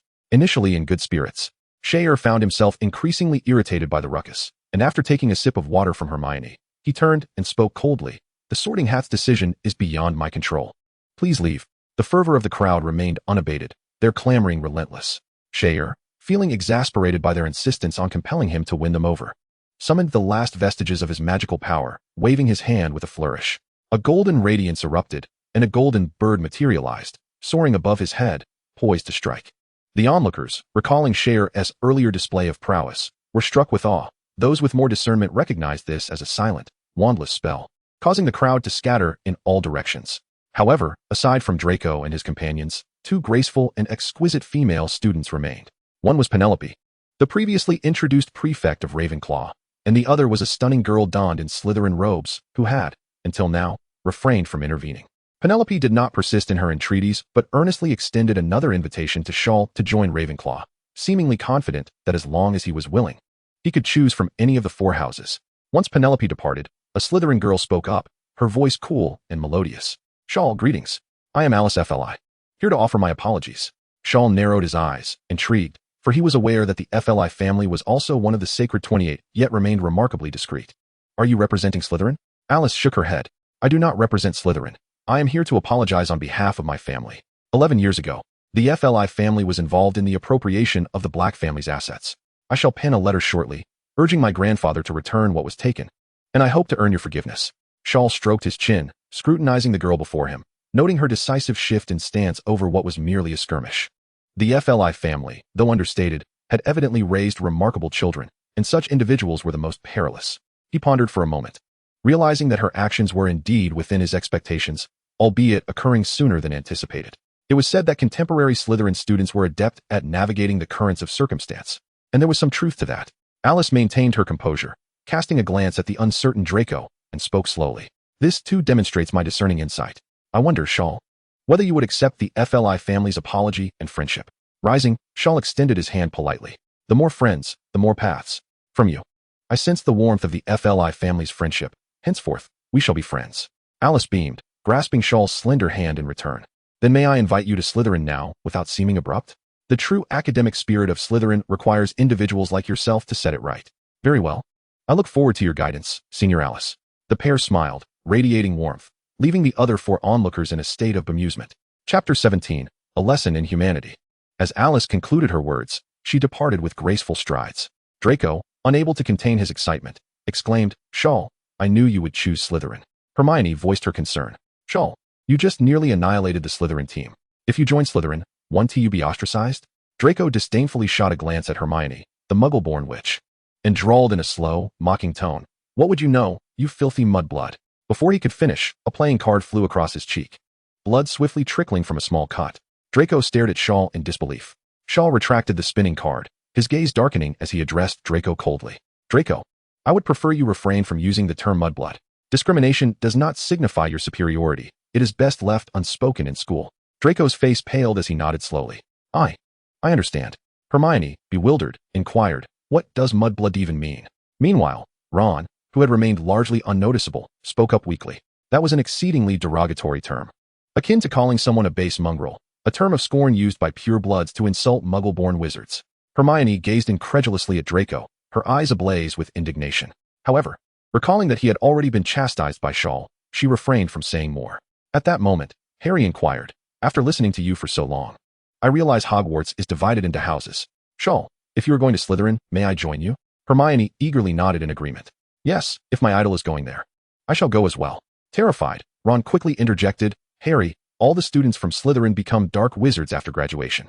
That mysterious figure, who shall not be named, was also from Slytherin. And Hermione, you are a muggle-born. Slytherin only accepts purebloods." Harry and Hermione were momentarily taken aback.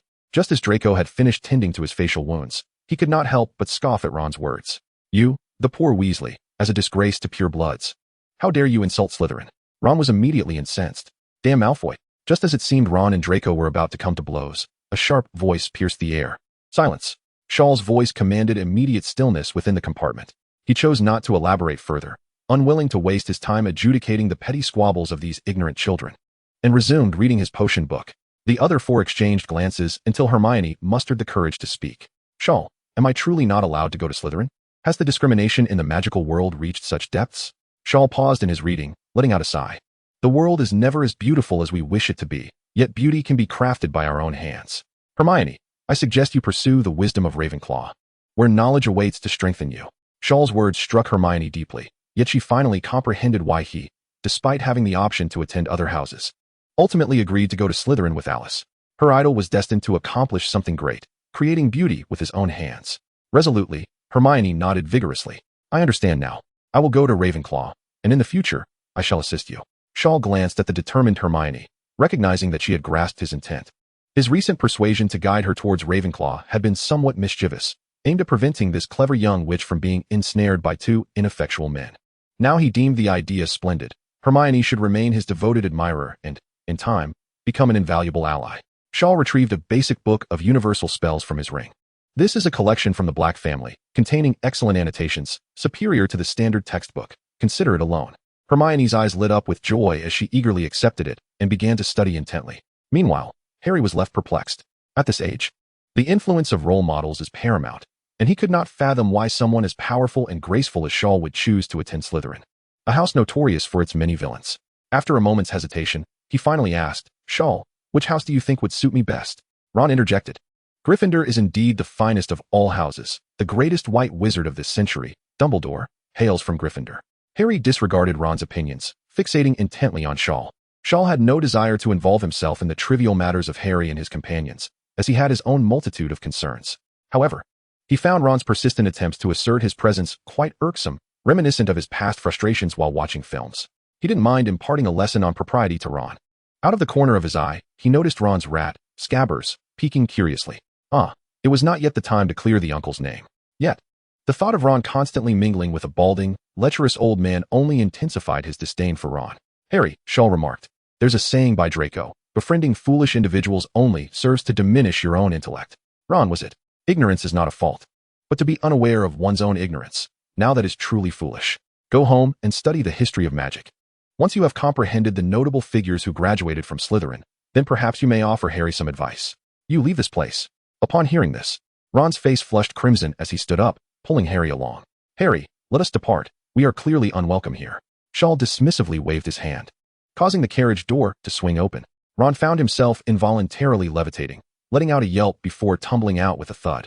The door closed once more, and Shaw turned to the astonished Harry. The choice of house is determined during the sorting ceremony. I merely wish to convey that every house comprises both virtuous and wicked individuals. The decision of what manner of person to become rests solely within your heart. Kind-hearted Harry had no time to ponder Shaw's words. He simply replied with an acknowledgement before stepping outside to check on Ron.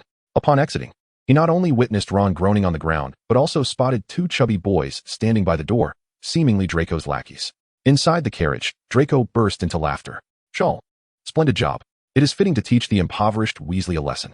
Shaw was speechless. Draco was another who seemed to forget the sting of reprimand, evidently spoiled by his parents. He tossed a book at Draco's face. If you were to acquire some skills, perhaps you could speak with a bit more conviction. Draco stuck out his tongue and silently began to read the book, having just witnessed Shaw contend with the entirety of Slytherin, followed by their adoration. Thus, he had begun to grasp the notion that strength is paramount.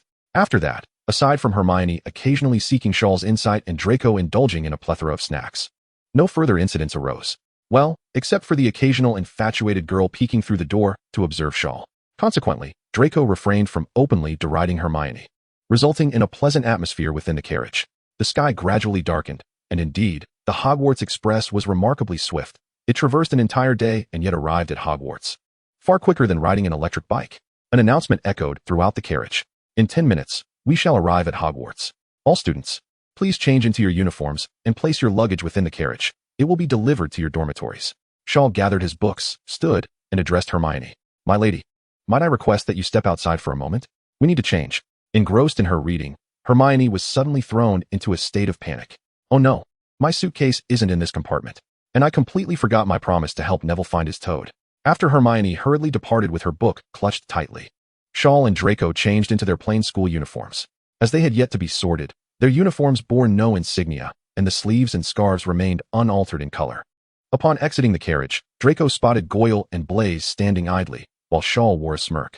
Draco abruptly felt that these two lackeys were rather foolish and commanded them tersely. Why are you still standing there? Hurry up and change. A few minutes later, the four disembarked from the train, the platform bustling with activity. A cacophony of voices mingling in the air, while a tall giant in the distance called out, "First years, please gather here." Shaw couldn't help but exclaim, "Hogwarts. Here I come." But just as he finished speaking, several figures apparat before him. A lean witch, clad in a flowing emerald green robe and donning a lady's wizard hat. Her demeanor serious, addressed him. "Mr. Black, in light of your previous altercation on the train, please accompany me to Hogwarts." Chapter 18, Expelling Shaw? Shaw pondered briefly and recognized the stern witch as Professor McGonagall, the deputy headmistress of Hogwarts, and, also an elder cat lady. He nodded with calm assurance. "Very well. Professor McGonagall, let us proceed." McGonagall regarded the elegant and polite boy with incredulity, finding it hard to reconcile him with the image of a violent delinquent. Draco, visibly anxious, inquired, "Professor, will Shaw be expelled?" McGonagall shook her head. "I do not know. The 12 board members have already arrived at Hogwarts and are currently in the headmaster's office discussing this unprecedented incident of fighting on the train." At that moment, Hermione hurried over, her expression fraught with concern. "Professor, this is not Shaw's fault. Those upperclassmen insulted me, calling me a mudblood, and that is why Shaw got angry and fought with them." McGonagall's countenance darkened considerably. "Is that so? Thank you for the testimony, young lady. However, I believe you should proceed to the boats for your journey to Hogwarts." Hermione and Draco wished to say more, but Shaw interjected, "All right. Go experience the path walked by the founders. Trust me, I will be fine. Draco, save me a seat." "All right, I will wait for you," Draco replied. "Shaw, don't worry, my father is also a board member. He will protect you." Once Hermione and Draco departed, McGonagall instructed the other professors, "You must escort the injured students to the hospital wing. I will take Mr. Black to the headmaster's office." Several professors exchanged ambiguous glances at Shaw, particularly a young professor wrapped in a scarf who scrutinized him intently. After they turned to head back to the train, McGonagall extended her hand. "Take my arm. The headmaster has temporarily lifted the anti-apparition restrictions in the office. We must hurry. We cannot delay the sorting ceremony." Shaw grasped McGonagall's hand, and with a whoosh, their figures vanished. As Shaw once again experienced the discomfort of being expelled from a toilet, though his body felt uneasy, he no longer felt the urge to retch. At this moment, he and McGonagall appeared on the 8th floor of Hogwarts Castle. Before them stood a magnificent stone creature, dripping with water. Upon noticing McGonagall and Shaw, the creature coldly uttered the password, "Fizzing Wisby." After McGonagall spoke the incantation, Shaw felt the ground tremble slightly, and the creature began to rotate slowly, ascending like an elevator to reveal a spiral staircase. Once it halted, McGonagall led Shaw up the steps, and soon they stood before the door to the headmaster's office. Professor McGonagall kindly adjusted Shaw's collar and said in a soothing tone, "Do not be nervous. You only need to explain the situation honestly. Headmaster Dumbledore will advocate for you. Hogwarts will not forsake a talent like yours." Although Shaw felt no anxiety, he bowed slightly in gratitude, replying, "Thank you for your concern, Professor." Professor McGonagall pushed the door open, allowing Shaw to enter on his own while she attended to welcoming the first-year students and overseeing the sorting ceremony. The headmaster's office was a luxurious room with a double-height structure, featuring a spacious desk behind which a semicircular array of bookshelves stood. Various exquisite silver artifacts adorned the long tables surrounding the room, and the walls were decorated with magical portraits of past headmasters. Among the items that captured Shaw's attention was a silver sword encased in glass and a colorful phoenix dozing on a gilded perch. As for the group of individuals glaring at him, Shaw paid them little mind, merely nodding slightly at Malfoy among them. Seated in the office chair, Dumbledore warmly remarked to Shaw, who was surveying the surroundings, "It seems Mr. Black is not anxious at all. Quite the commendable demeanor." Before Shaw could respond, a cold, greasy-haired middle-aged wizard scoffed. "Arrogant individuals often overlook their own egregious faults. Headmaster, I suggest we expel Mr. Black immediately." Shaw could easily deduce that this was the haughty Severus Snape, whose countenance indeed bore the mark of a man unloved. Malfoy in the crowd merely shifted his lips without offering support, yet an elderly gentleman with a sprightly demeanor interjected, "It is merely a matter of childish mischief. There is no need for such gravity. Old Flitwick, your granddaughter hasn't ended up in the hospital, so it is easy for you to speak so lightly." Another voice retorted, "I see this boy from the Muggle world has long forgotten the nobility and elegance of the Black family. only knowing violence. As a board member, my family, the Not family, adamantly opposes his admission. As a former board member, the children of the Black family should be granted a reprieve. That is unacceptable. The din of voices continued, with not all 12 board members advocating for Shaw's punishment. Several families, like the Flitwicks who had recently reconciled, and the neutral Burns family, numbered 6 or 7 in total, merely suggesting a confinement for Shaw. Dumbledore, observing the commotion with a composed demeanor, intended to probe Shaw's character and the attitudes of certain individuals through this incident. However, Shaw grew increasingly impatient and did not wish to continue indulging their theatrics. The dissenting board members merely sought to compel Shaw to make a declaration, hoping that as long as he refrained from quarreling with them over the matters of industry, the incident of violence could be dismissed. This was also the motivation behind Marcus's earlier provocations on the train.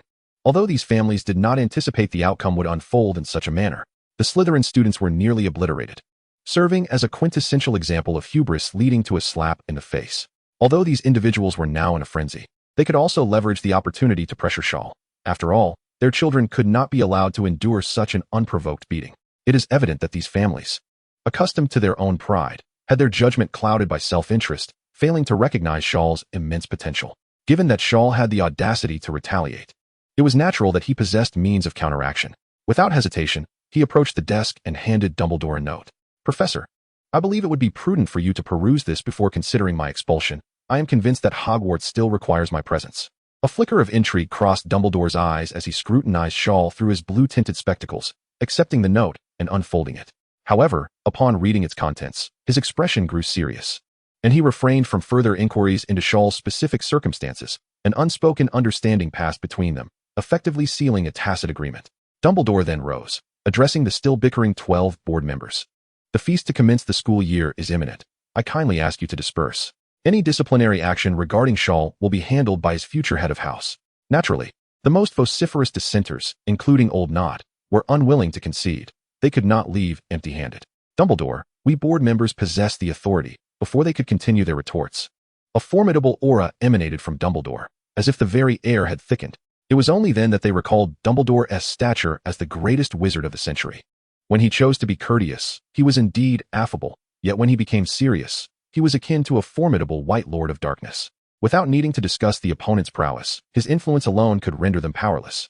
The 12 board members had no choice but to vacate the headmaster's office. With old Flitwick attempting to invite Shaw for Christmas at his home, but was courteously declined. Snape cast a dark glance at Shaw before sweeping away like a great bat. Dumbledore resumed his benevolent demeanor, smiling warmly. It seems Professor Snape has misconstrued your intentions. You ought to clarify matters with him in due course. Shaw remained unfazed. Rest assured, Headmaster, once I enter Slytherin, I shall have ample opportunities to reconcile with him. Dumbledore expressed mild surprise. Oh, you intend to join Slytherin? In truth, Gryffindor is quite commendable as well. Your uncle Sirius was also a graduate of Gryffindor. Had he not made a grave error, he could have emerged as a formidable warrior. Shaw was disinclined to engage in this discourse with the venerable wizard. Professor, time is of the essence. I must attend the sorting ceremony. As for the matters within the note, I shall inform you once I have definitive information. Dumbledore furrowed his brow slightly, casting another glance at the note's contents before raising his hand, causing the note to ignite spontaneously into flames. Indeed, you are quite understanding, and I feel reassured. Why not join me for the opening banquet? Take my hand. As the headmaster, there are certain advantages to my position. Just as Shaw rested his hand on Dumbledore's arm, a portrait of a former headmaster within a gilded frame spoke up. One moment, Albus, allow me to converse with Shaw. Young man, why not seek me out in the room on the second floor of the old manor where the family tree is kept? Dumbledore, seemingly aware of who was speaking, did not halt his actions, but waved at Fawkes the Phoenix. Phineas, perhaps another time. The sorting ceremony is nearing its conclusion, and we cannot allow a scion of the Black family to remain outside the school. Subsequently, Fawkes spread his wings and flew to Dumbledore's shoulder. With a melodious trill, a burst of sparks erupted, and Dumbledore and Shaw vanished. Half an hour earlier in the Grand Hall, Professor McGonagall commenced the sorting. Henna Abbott.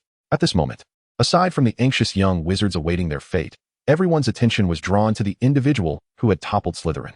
Those who had witnessed Shaw being led away by Professor McGonagall began to murmur. Surely, Shaw hasn't truly been expelled? Chapter 19, The Banquet Disturbance. The Hogwarts Hall was ablaze with light, thousands of candles floating in midair, beneath a ceiling resembling a starry sky. 4 exceptionally long tables were filled with young wizards. The sorting hat was placing Harry Potter, followed by a resounding proclamation. Gryffindor. We have Harry Potter. Yet Harry, upon being sorted into Gryffindor, felt little joy. appearing distracted amidst the warm welcome from Ron and other members of the house.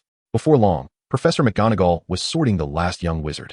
Noticing Shaw's continued absence, Harry felt a twinge of anxiety, glancing toward the Slytherin table, which was now filled with injured students, yet they seemed quite jubilant.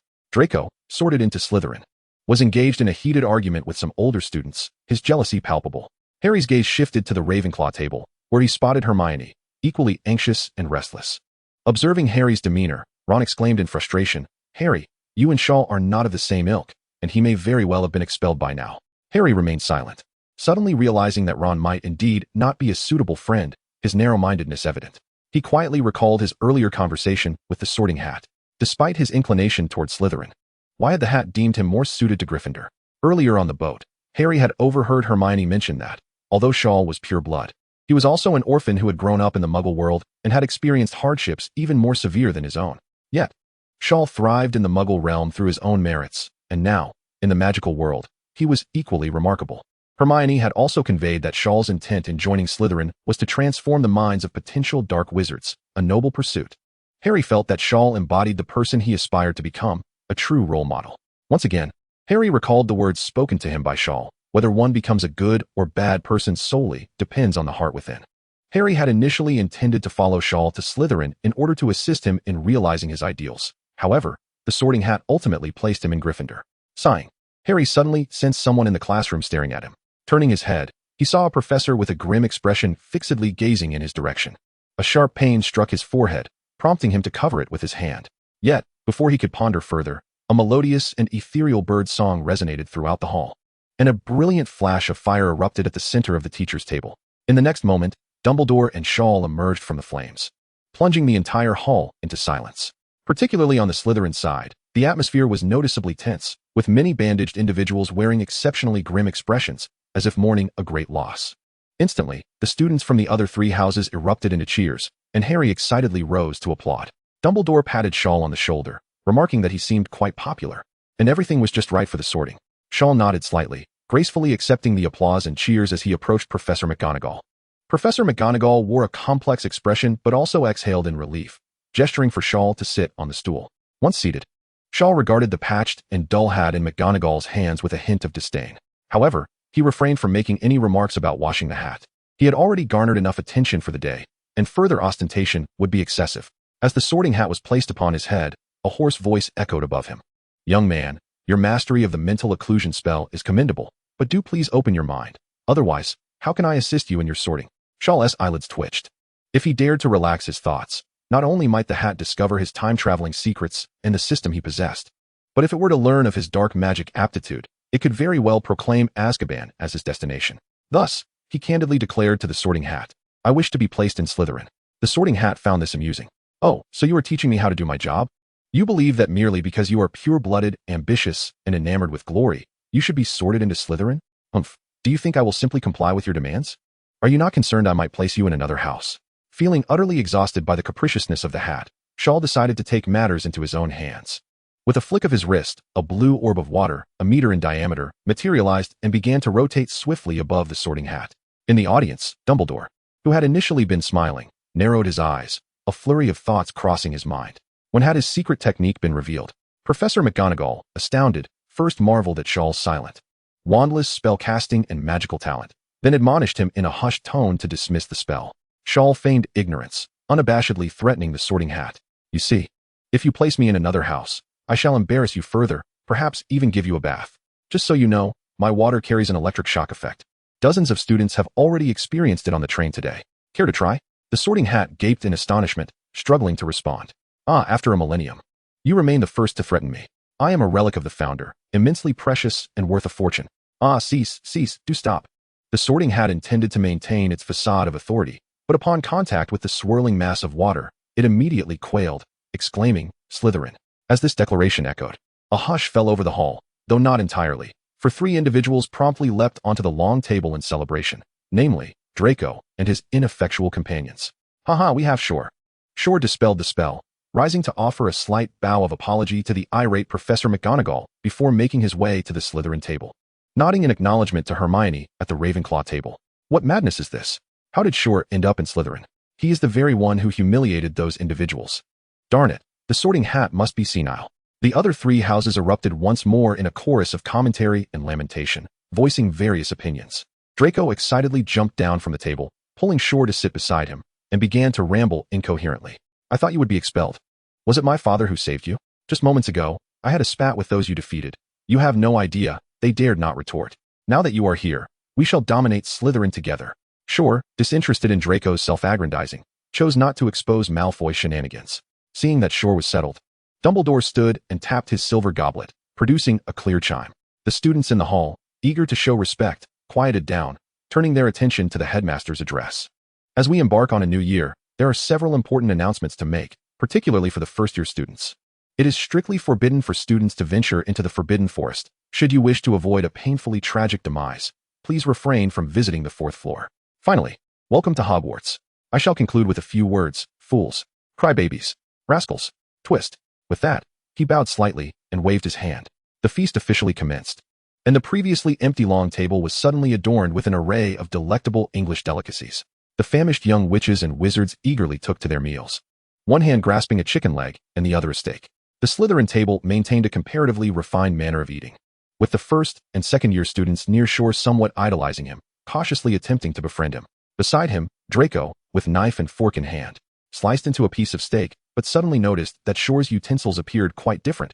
How could he be using a pair of small chopsticks? Moreover, the dishes were entirely dissimilar.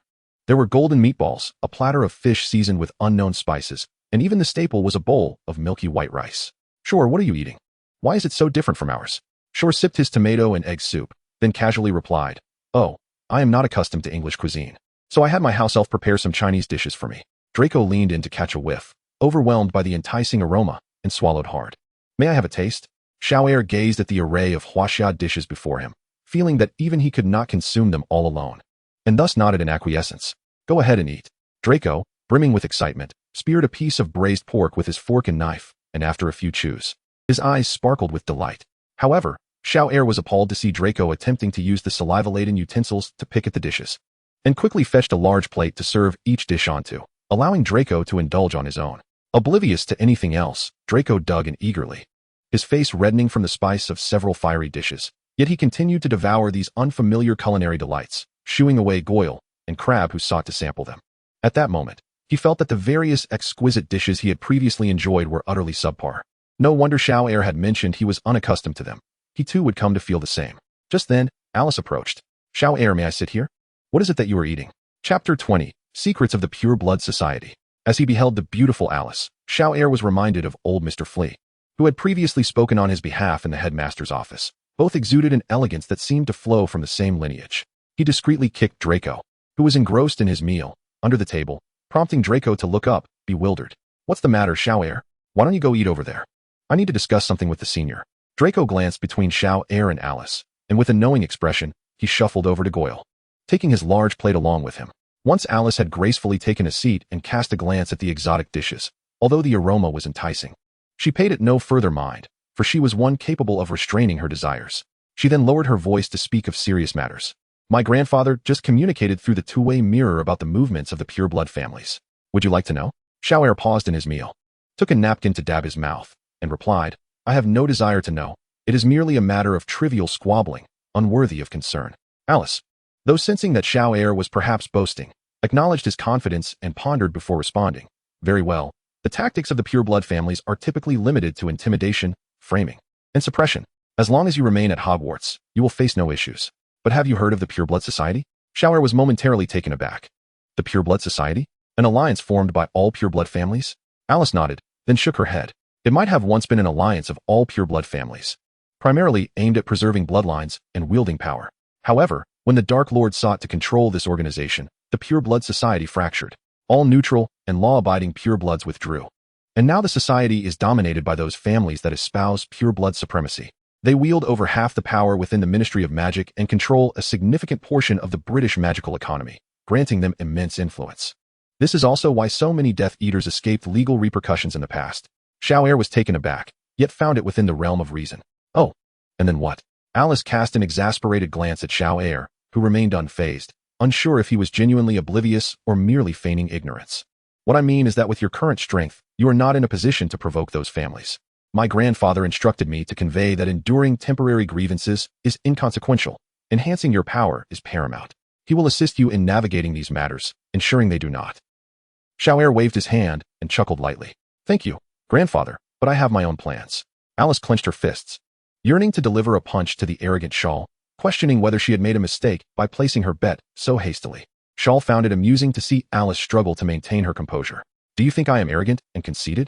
What do you say? You are not mistaken. My intelligence is certainly intact.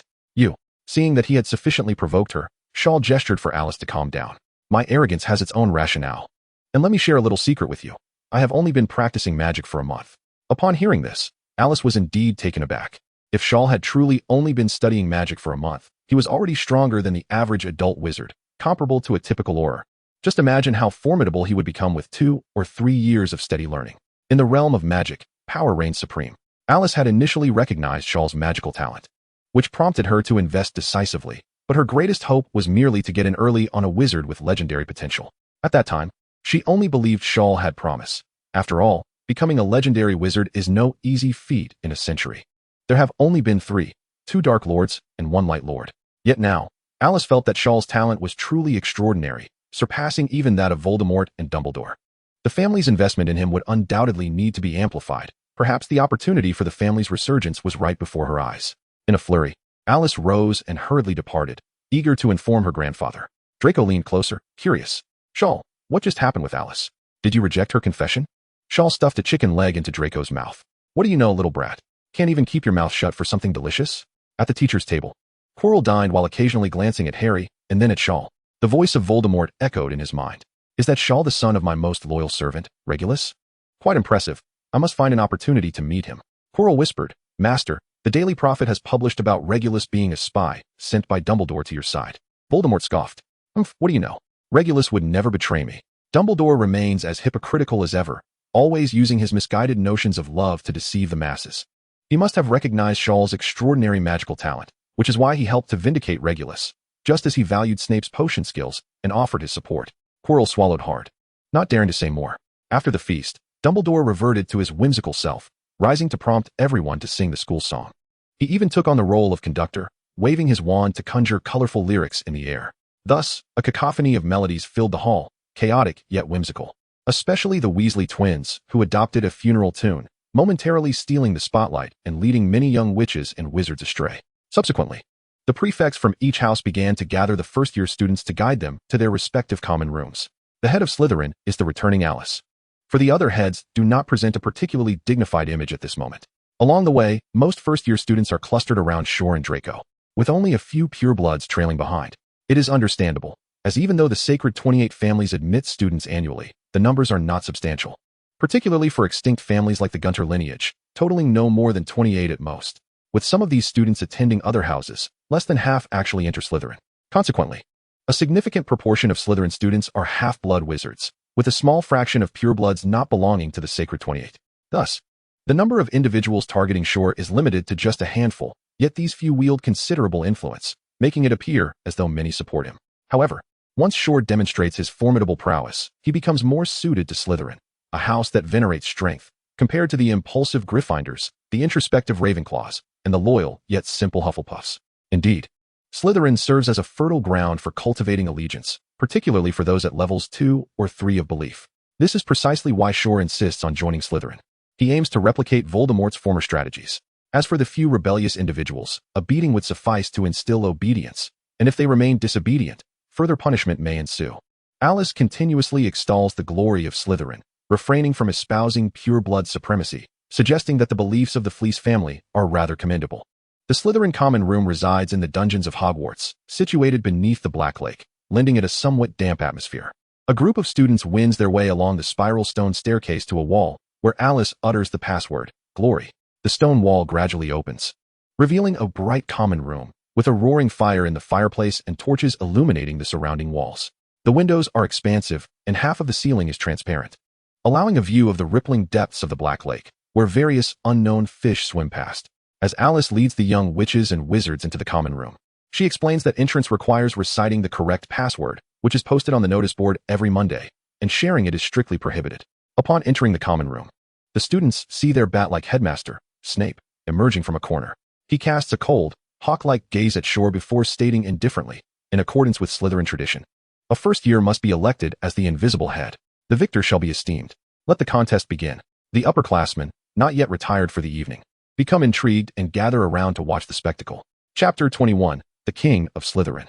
After Snape succinctly announces the austere rules, aside from the upperclassmen whispering amongst themselves, the first-year students do not make any unnecessary movements. Instead, they tacitly step back in unison. Draco, who was originally walking alongside Shor, notices that the oafish Goyle and Crabbe have also prudently retreated.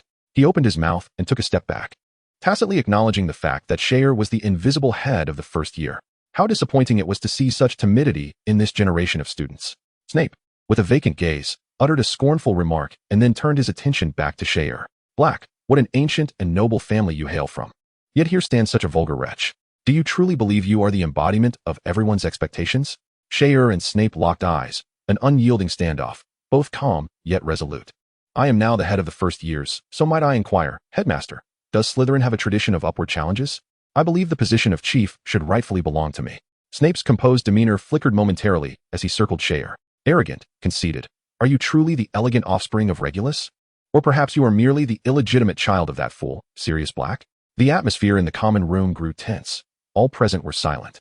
Yet they admired Shiao's audacity to confront their serpentine king.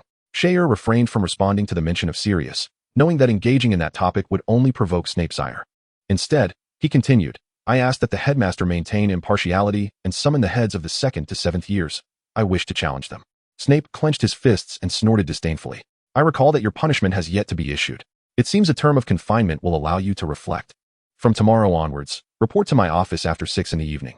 I hope the mucus of a slug will teach you about hierarchy. After issuing his decree, Snape made no move to call the other year heads, instead lifting his robes and preparing to exit. With a sigh, Shiao recognized the old bat's pettiness. He casually retrieved a photograph from his pocket and, with a flick of his fingers, sent it darting towards Snape like a missile. As Snape caught the returning photo with agility, his expression shifted dramatically upon seeing its content, only to be replaced by a look of deep emotion. Headmaster, I believe this gift sufficiently offsets my confinement, and I have access to more photographs. I shall even prepare a Christmas gift for you in advance. Snape, having mastered the art of mental fortitude, quickly regained his indifference. Contemplating the source of Shiao's photograph, he realized it was unsurprising, given Shiao's surname. Pausing briefly, he found himself tempted by the prospect of the Christmas gift, and recalling Dumbledore's attitude, he continued walking towards the door, albeit with a new appointment in mind. From this day forth, Shiao shall be the chief of Slytherin. If there are any objections, you know how to handle them. Do not bring me trouble. As Snape's figure vanished from the common room entrance, a wave of astonishment swept through the room. The first-year wizards were particularly elated, flocking around Shiao to offer their congratulations, with Draco excitedly gripping Shiao's shoulders. Shiao, you've become the chief. You are the king of Slytherin. We have truly dominated Slytherin. Alice was equally dumbfounded, unable to comprehend what Shiao had shown the headmaster to elicit such an absurd appointment. A first year had become the chief. It is indeed a striking blow to the faces of those upperclassmen. Shal appears to effortlessly accomplish feats beyond her imagination. She feels no jealousy. In this moment, Shal seems to radiate an ethereal glow. However, Shal does not bask in pride. Any true fan of Harry Potter knows Snape's Achilles heel. With a forceful shove, she pushes aside the insipid Draco and steps out of the encirclement, facing the still stunned upperclassmen lingering nearby. From today onward, Slytherin is under my command. Tomorrow at 7 a.m., everyone must gather here. I have regulations to announce, and those who fail to comply will bear the consequences. A few rebellious students from pureblood families, such as the still recovering giant Marcus Flint, attempt to protest, stepping forward to argue. On what grounds do you? But before he can finish, he and his companions are struck down by a silent bolt of golden light. Shal looks disdainfully at them. Not all offspring of pureblood families are elite. And Marcus is merely a simple-minded brute. He always seems eager to step forward as a cautionary example. With a wave of her hand, several students float upward and are subsequently suspended from the wall-mounted sconces. It seems you remain oblivious. Perhaps you should hang here for the night. Let me down. The Knot family will not let this go. Brother, send word to father. Oh, you are humiliating the Flint family, you pureblood traitor from the Muggle world. Shal pays no heed to their impotent fury, surveying the other onlookers. She glances once more at the progress of conquering Hogwarts, which stands at 65. With a soft chuckle, she makes her way to the dormitory, Draco hastily following suit. Shal, you are utterly amazing. Shal casts a sidelong glance at Draco. You seem to be part of the pureblood faction as well. You are aware of my close ties to Muggles. Draco is momentarily speechless. as if just realizing the implications of his own position. The Slytherin boys' dormitory is expansive. Although situated beneath the lake, powerful magic prevents it from feeling damp. It accommodates four, and by chance, her roommates are Draco and his two ineffectual companions. Shaw's bed is nestled in the far corner, a grand four-poster draped with green silk curtains. The bedspread intricately embroidered with a serpent design in silver thread. Her owl's cage is already placed on the bedside table. Shaw retrieves various personal items from her ring, organizing books, tea sets, and clothing into neat categories. Upon entering, Draco does not rush to unpack, but instead sits on his bed, lost in thought. Meanwhile, Goyle and Crabbe have already burrowed under the covers, fully clad, and fast asleep. After changing into her nightclothes, Shaw lies on her bed, reflecting on the day's events and finding no fault in her actions, particularly after the confrontation with Snape in the common room and dealing with a few troublemakers. Her faith points have notably increased. Indeed, Slytherin is the place where she truly belongs.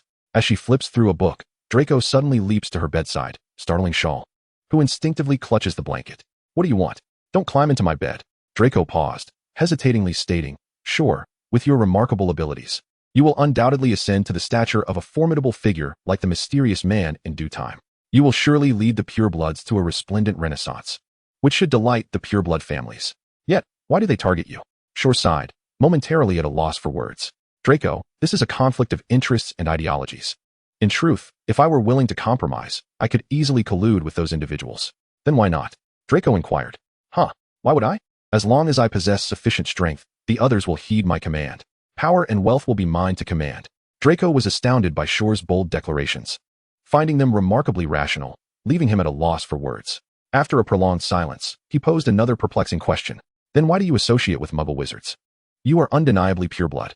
Shor regarded Draco with an odd expression, yet he sensed that the boy held some potential for redemption, so he resolved to enlighten him. "I do not associate with Muggle wizards. Rather, it is those purebloods who fail to perceive the realities of the world, clinging to decayed notions.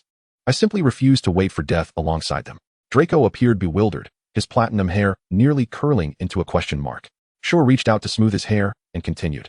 "Allow me to present a simple example. The British magical community comprises approximately tens of thousands, yet 60% are Muggle wizards, while the remaining 40% are all half-bloods. The notion of pure blood has long been obsolete."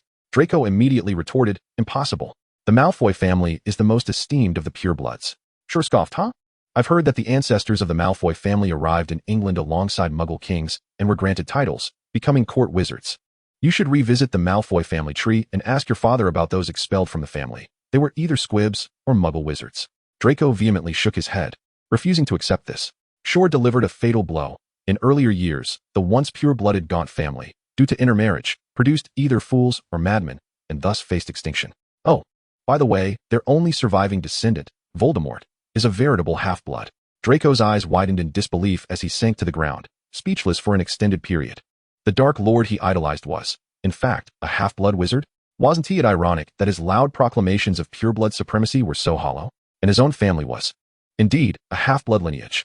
He could not fathom that Shor would deceive him about such matters, leaving Draco in a state of profound confusion.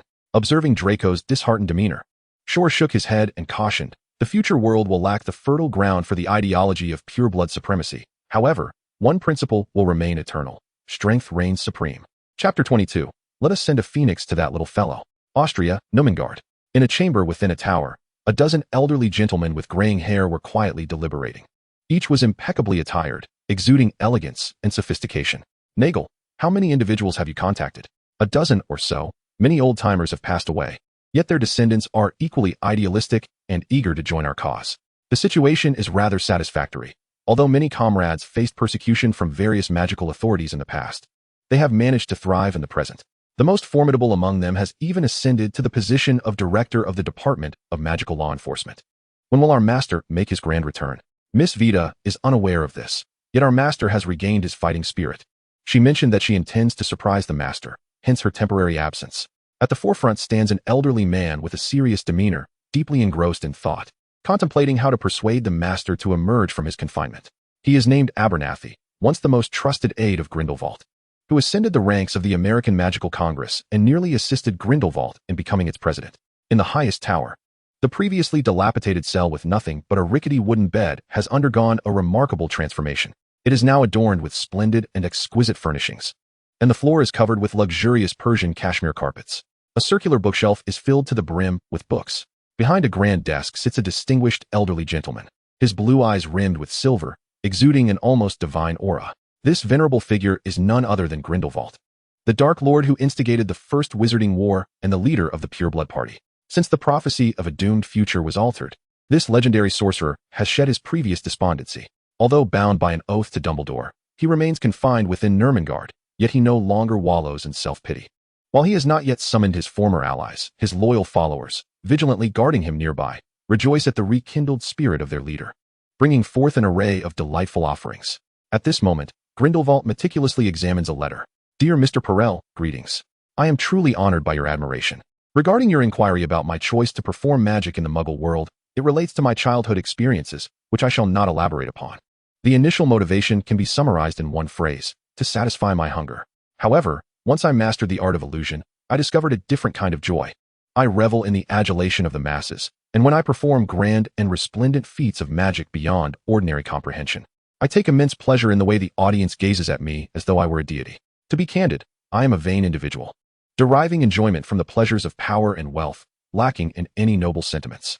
Yet, I recognize that human progress stems from desire, and thus I do not regard this as shameful. As for your second question regarding my perspective on Muggles, I view it from two angles. From the standpoint of a ruler, the subjects under one's dominion are categorized not by their magical abilities, but by their utility or lack thereof. A wise leader can place everyone in their rightful position, even finding merit in a lump of clay. Conversely, as a wizard raised in the Muggle world, I perceive that Muggles are no longer ignorant or backward. Many of their advanced ideas are indeed worthy of emulation. Their so-called technology has reached remarkable heights, achieving feats that were once the domain of magic, even creating conventional weapons capable of destroying entire cities. I find it rather the magical realm that embodies ignorance, stagnating for centuries. The wondrous magic has rendered wizards complacent, even arrogantly disdainful of the rapidly advancing Muggles. One can envision that if the current state persists, within a century, Muggle technology will inevitably surpass wizardry, leading to an unsettling predicament for wizards. To digress, as a student, my immediate focus should be on diligent study. Recently, I have been troubled by a particular issue. My magical prowess is inherently linked to lightning. Every spell I cast is imbued with electrical energy. How can I attain mastery over it? Yours sincerely, your devoted pen pal, Shaw Blake. Grindelwald set down the letter, lost in contemplation for a considerable time, gradually revealing a faint smile. How refreshingly candid. His insights are remarkably unique, and he possesses a grand vision. As a rare elemental wielder and a natural leader, it is no wonder he will shape the future landscape. Grindelwald procured a sheet of parchment and began to compose a reply. After a short while, he sealed the letter and rang the bell upon his desk. Moments later, a stern man with a head of white hair entered the cell, bowing respectfully. Master, he acknowledged. Grindelwald commanded, Abernathy, send this letter to that young lad. Also, by Christmas, find a way to procure a phoenix as a gift. Relying solely on owls for correspondence hampers my ability to maintain a pen pal. At once, Abernathy replied, cradling the letter without questioning the difficulty of acquiring a phoenix. Though the Pureblood Party, which once swept across the world 50 years ago, is now diminished and operating in secrecy, their influence remains formidable. The Pureblood Party consists of wizards with lofty ideals. As long as they endure and their leader calls upon them, they can rise again. Furthermore, the phoenix is not solely the domain of the Dumbledore family. Otherwise, the numerous wands made from phoenix tail feathers would soon strip Foxbear. Moreover, the mascot of New Zealand's Quidditch team, the KKP, is a phoenix, making its acquisition feasible. After a moment's reflection, Grindelwald continued, gather ancient texts on lightning element spells, compile technological and cultural information from the Muggle world, and gather intelligence on the British magical community. Enlist more individuals to collect this data, and do so swiftly. Off you go. Abernathy was elated, for the subtext of his leader's command indicated that he could commence rallying the old guard for a resurgence. At your service, he exclaimed, bowing deeply as he exited, contemplating the need to investigate this Hogwarts student named Shaw and how he managed to rekindle his master's fighting spirit. The dungeons of Hogwarts lacked sunlit windows, offering no romantic awakening with the dawn. However, Shaw, benefiting from a well-regulated biological clock, rose at 6 o'clock. After donning his fitted green and silver uniform and attending to his morning routine, he noticed the other three still soundly asleep in their beds, prompting him to call out loudly, rise and shine. Yet, the trio merely turned over, continuing to slumber peacefully. With a sigh, Shaw lamented why he must always resort to persuasion through virtue. He snapped his fingers, conjuring 3 orbs of water, each the size of a fist, which promptly descended upon the heads of his slumbering companions. Splash. The three individuals, suddenly drenched in a cold spray that crackled with a hint of electricity, were jolted awake, shivering and squealing as they tumbled to the ground, their faces etched with existential doubt. As Shor passed by them, he remarked indifferently, "You have half an hour to freshen up, then gather in the common lounge." Upon entering the dimly lit lounge, it was evident that no one was present. Not even the few spiky figures that had adorned the wall sconces the previous night. Not surprised, he retrieved his wand and ignited the fireplace and sconces with a flicker of flames. Settling onto a sofa, he extracted a tea set and a small clay stove from his ring, initiating the process of brewing tea. As time unfolded, Draco and his companions arrived. Rubbing their bleary eyes, Draco contemplated voicing his grievances about his sleepless night and the early hour, but upon witnessing Shor's serene demeanor as he sipped his tea, along with his profound gaze, he swallowed his words and mimicked Shor by lifting the teacup offered to him. As the clock approached 7, the lounge began to fill with students, particularly first and second years who clustered around Shor, while a significant number of third, fourth, and fifth years trickled in. The sixth and seventh years numbered only a few. Once assembled, they formed small groups, whispering and speculating about Shor's intentions for the day. Alice approached, evidently having made an effort with her appearance, her finely sculpted features enhanced by a touch of makeup, exuding an air of elegance. Clad in a fitted school uniform complemented by several accessories, she bore the grace of formal attire. Draco, seasoned in such matters, promptly vacated his seat. After Alice settled down, she expressed her concerns. "Shor, it's impossible for everyone to be present. What will you do?" Shor, unfazed, replied, "It's fine. My magic has fully recovered." His tone, though casual, bore an undertone that resonated with discomfort. In the final 5 minutes, the lounge fell into a profound silence, as if every breath held the tension of an impending storm. Chapter 23, Establishing Rules. As the collective breaths quickened, the clock struck 7. Shor, traversing through the throng, ascended a platform within the lounge, casting a cold gaze over the gathered students. Observing their lethargic demeanor, he felt a surge of irritation. Was this truly an elite academy? However, Shor understood the circumstances. It was not entirely the fault of these 7th-year students. The Wizarding Society was small, with desirable employment opportunities scarce, leading to a severe competitive environment and a pervasive sense of complacency. The allure of magic often facilitated self-sufficiency, and for those not pursuing a high-quality life, the drive to become stronger was virtually non-existent. Consequently, Hogwarts maintained a relatively relaxed curriculum, adhering to a philosophy akin to joyful education under Dumbledore's ideals. Classes commenced at 9, followed by a substantial morning lesson, then mealtime, and finally 2 afternoon classes concluding by 5, rendering the day's academic endeavors rather minimal. Thus, for those lacking discipline and a thirst for knowledge, little could be gained within the school's confines. Yet, he was determined to shatter the secrecy of the law and cultivate a global following of believers. This ambition necessitated substantial support from talented individuals. The task of inheriting the essence of wizardry was still in its infancy, thus requiring self-cultivation. Thus, from this day forth, the once leisurely atmosphere of Hogwarts shall cease to exist, with the starting point being Slytherin. At this moment, all present turned their gazes towards Shor, uncertain of what he was about to announce and how he intended to deal with those who had yet to arrive. Shor, a man of few words and fierce demeanor, swiftly drew his wand, and with a flick, summoned forth dozens of small blue water serpents that began to slither through the cracks of the tightly shut dormitory doors. Before long, muffled cries of despair echoed as students, disheveled and soaked, stumbled out of their chambers. Many of them trembled, not from the chill, but from the shock of electricity coursing through them. The first few to emerge erupted in furious exclamations. "Fark! Shor, have you lost your mind? Damn those pure-blood scum! I shall report you to the headmaster for attacking us. Ah, you will be expelled, mark my words." Their words were not merely laced with profanity, they brandished their wands, ready to cast spells at Shor. However, before they could utter their incantations, a blue water python descended from above, swiftly enveloping several of them in its embrace. Shor, having mastered the water prison technique, had learned to keep the confinement hollow, allowing tendrils of electricity to intermittently touch those imprisoned within, achieving punishment without harm while ensuring a lasting lesson. It was no wonder that the notorious reputation of Yang, the nemesis of internet addiction, had spread far and wide. As more students emerged, witnessing the pitiful state of their peers within the python, they instinctively quieted, recalling the terror they had experienced the previous day on the train. Shor paid no heed to their fears and continued with a cold demeanor. "Well then, now that everyone has gathered, as the newly appointed head, for the glory of Slytherin, I shall announce 4 matters. First, you must all maintain an elegant demeanor at all times. Slytherin does not tolerate slovenly or vulgar individuals, whether walking, sitting, or resting. One must always present oneself impeccably. Second, adhere to the study plan I have established. Slytherin does not require the ignorant. Henceforth, at 7 each morning, all must assemble in the common room for an hour of morning study, and again at 7 in the evening for an hour of evening study. Third, I shall establish a spell instruction society. Slytherin does not need the weak. Every Saturday and Sunday, I shall dedicate time to teach you spells. Fourth, and most importantly, discrimination based on bloodlines is strictly prohibited. Do not speak of pure blood supremacy. If I hear even a whisper, there will be severe penalties. Shaw proclaimed with authority. And while there were undoubtedly those who wished to interject, the water prison had taught them the meaning of obedience. Resistance was indeed possible, but it was trivial, requiring only a bit of magic to suppress it. The old bee's technique proved remarkably effective.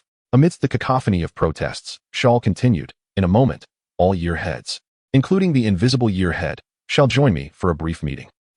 Draco shall serve as the head of the first year henceforth. He paused. Now you may speak. Who is in favor? Who is against? With that, the common room fell into silence, save for a few rebellious souls trapped in the water prison, frothing at the mouth. While everyone else gazed at Shaw in terror. Even Draco, now appointed as a head, stared wide-eyed. After a moment, it was Alice who broke the silence, stepping forward to respond to Shaw with a loud voice. The headmaster is right. The ethos of Slytherin has long been overdue for transformation.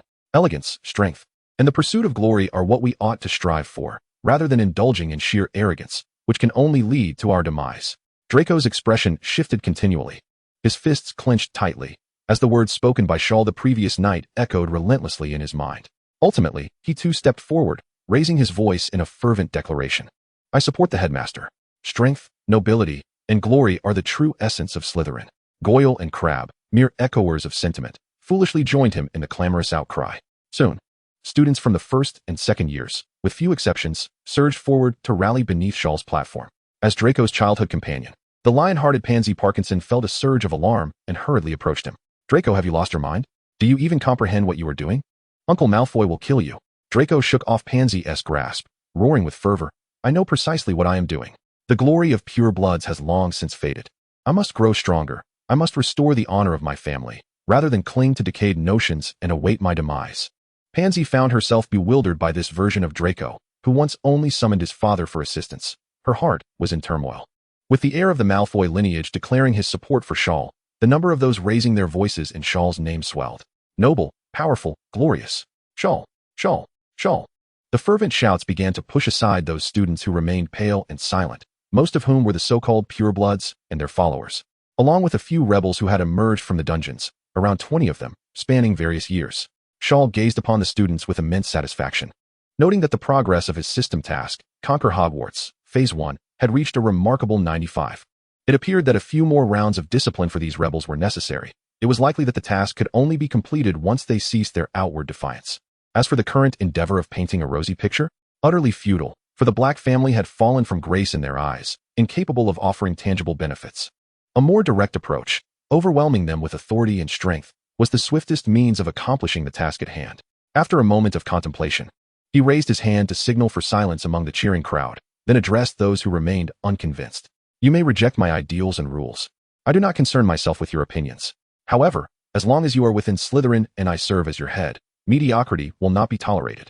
You may whisper and slander me in private, but if you fail to adhere to my regulations, do not blame me for being ruthless. Shaw's commanding presence instilled a sense of admiration in many, particularly among the younger students, who were increasingly fervent. Even Theodore Nott, a pure blood of 28 generations, joined in the cheers for Shaw, despite his sixth-year sister Gloria's attempts to dissuade him. Alice's heart raced. A man like Shaw was indeed worthy of following. In her eyes, at that moment, Shaw truly radiated brilliance. The 20 or so dissenters mumbled in agitation, still intent on rebuttal. But upon witnessing some of their companions still convulsing on the ground, they wisely chose to fall silent. They had made up their minds to report to Snape and write home without delay. Noticing the absence of dissent, Shaw gestured with his hand, instructing the others. Since they had wasted some time today, there would be no early study session. Instead, they were to tidy up the common room and arrange it suitably for studying. The other prefects were to follow him. Shaw led the way towards his room. There were 6 official Slytherin prefects, 2 each from the 5th, 6th, and 7th years, along with 4 shadow prefects, making a total of 10. However, only 7 of them obediently followed Shaw, while the 6th-year female prefect Glorianot, the 7th-year male prefect Montague, and 1 shadow prefect from the 4th year lagged behind, all members of the rebellious faction. As Shaw reached the entrance to the dormitory, he abruptly turned to glare at the 3 who were hesitating and coldly remarked, Do you still need my invitation? Shall I consult the headmaster and have your prefect positions revoked directly? Chapter 24, Mastering Professor Snape. In the Great Hall of Hogwarts, it was breakfast time. Aside from those who lingered in bed until the very last moment, most students were gathered in the hall enjoying their meals. The atmosphere today was rather peculiar, as students at the other 3 long tables were casting furtive glances towards Slytherin. Had those little serpents taken some strange potion? They were queuing up for their meals as if under a spell of possession. What was even more absurd was that a Slytherin had just greeted me politely. TSK. Look at their dining etiquette. It was more awkward than ever before. The Slytherins themselves felt somewhat out of place, yet they continued to eat diligently, glancing at Shor, who sat at the head of the table, meticulously enjoying his meal. They silently recited his mantra. As long as I am not awkward, the awkwardness belongs to others. Shor had not imposed overly strict regulations. The recent meeting had merely clarified the supervisory roles of the prefects. Ultimately, the goal remained to reform these lazy students. With the guiding principles subtly instilled over time, he could not genuinely transform Hogwarts into a military academy. If he dared to do so, Dumbledore would undoubtedly be the first to object. At the Ravenclaw table, Harry approached Hermione for a chat and could not help but whisper, "Is this what Shor meant by change? The speed is astonishing." Now Hermione was mimicking Shor's graceful movements while eating breakfast, and she couldn't help but admire him. Indeed, Shor is remarkable. In just one night, he has managed to win them over. Harry instinctively tried to imitate the elegant gesture but found it somewhat awkward. Suddenly, Hermione recalled something and turned to ask in surprise, "Where's Ron? I haven't seen him." Harry felt a bit embarrassed and sighed. He is still asleep. Last night, he played wizard chess with Seamus until very late. I called them this morning, but it was of no use. Hermione frowned slightly. "Harry, you should really go to Slytherin. At the very least, come with me to Ravenclaw. Ron and the others clearly lack ambition, and they will influence you negatively." Harry refrained from voicing his opinion, but a hint of regret flashed across his face. Hermione handed Harry a book on general spells. "This is the Ancestral collection that Shiao lent me. I have memorized this one entirely. It is indeed far more detailed than standard spells. You may take a look at it. If you have any questions, feel free to ask me. If I am also at a loss, we can always consult Shiao together." Harry accepted the book solemnly without hesitation, casting a glance towards Slytherin, particularly at the spirited Draco by his side. It stirred a peculiar sensation within him, considering they had both come to know Shiao at the same time. Beside Shiao sat Draco and Alice, one on each side. Alice took a small sip of milk and softly remarked, "Shiao, my grandfather has informed me that he has persuaded the 8 board members not to trouble you for the time being. However, some purebloods have already lodged complaints at the Ministry of Magic. Shouldn't we be a bit more discreet?" Shiao swallowed a dumpling. His gaze fixed intensely on Alice as he confidently replied, "Minister Fudge is merely a puppet of the headmaster. There is no need to worry about the ministry for now. By next year, I will ensure that those pureblood families will have no time to concern themselves with me. In at most 2 years, I shall fear nothing." Alice felt her cheeks flush under Shiao's steady gaze, understanding that it was not affection but pure admiration. "Well, I trust you. But I will still have my grandfather keep a closer watch." Draco nodded in agreement, adding, "I will also attempt to persuade my father."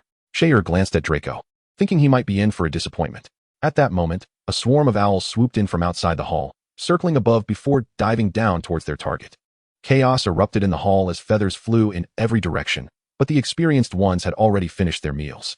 The same was true for Slytherin. Yet everyone was too preoccupied to notice their own tables. The number of owls around Shiao was quite overwhelming, and they did not bring gifts but rather howler letters. Dozens of howler letters floated up from the owls' feet and simultaneously opened into gaping, blood-red mouths. The sheer volume of these letters was rather intimidating. Draco and his companions watched in horror, hastily covering their ears, but Shiao merely scoffed and waved his hand dismissively. A swirling mass of water materialized from thin air, enveloping the letters, and the howling sounds were muffled by the heavy wall of water. Then, a ball of fire appeared within the hollow water, swiftly incinerating the howler letters to ashes. Everyone in the hall watched in awe as Shiao executed the maneuver with grace, leaving them momentarily at a loss for words. After a pause, Draco finally gave a thumbs up, exclaiming, "Cool." Previously bruised upperclassmen who had gathered to witness the spectacle were left speechless by Shiao's clean and decisive handling of the howler letters. With the excitement dissipated, the students began to sit down and unwrap their gifts. At that moment, Marcus rushed up to Shiao, panting and boasting, "Shiao, the headmaster wants to see you." "Huh. You're in trouble." Shiao remained unperturbed, calmly wiping his mouth with a napkin before rising, gesturing for the other students who wished to stand with him to remain seated. With a smile lingering at the corners of his mouth, Shor scrutinized the informant, Marcus, who was rather a useful pawn. Feeling somewhat uneasy under the gaze, Marcus retorted with a feigned bravado, "What are you staring at? The headmaster will soon revoke your position as chief. Your moment of arrogance will not last long.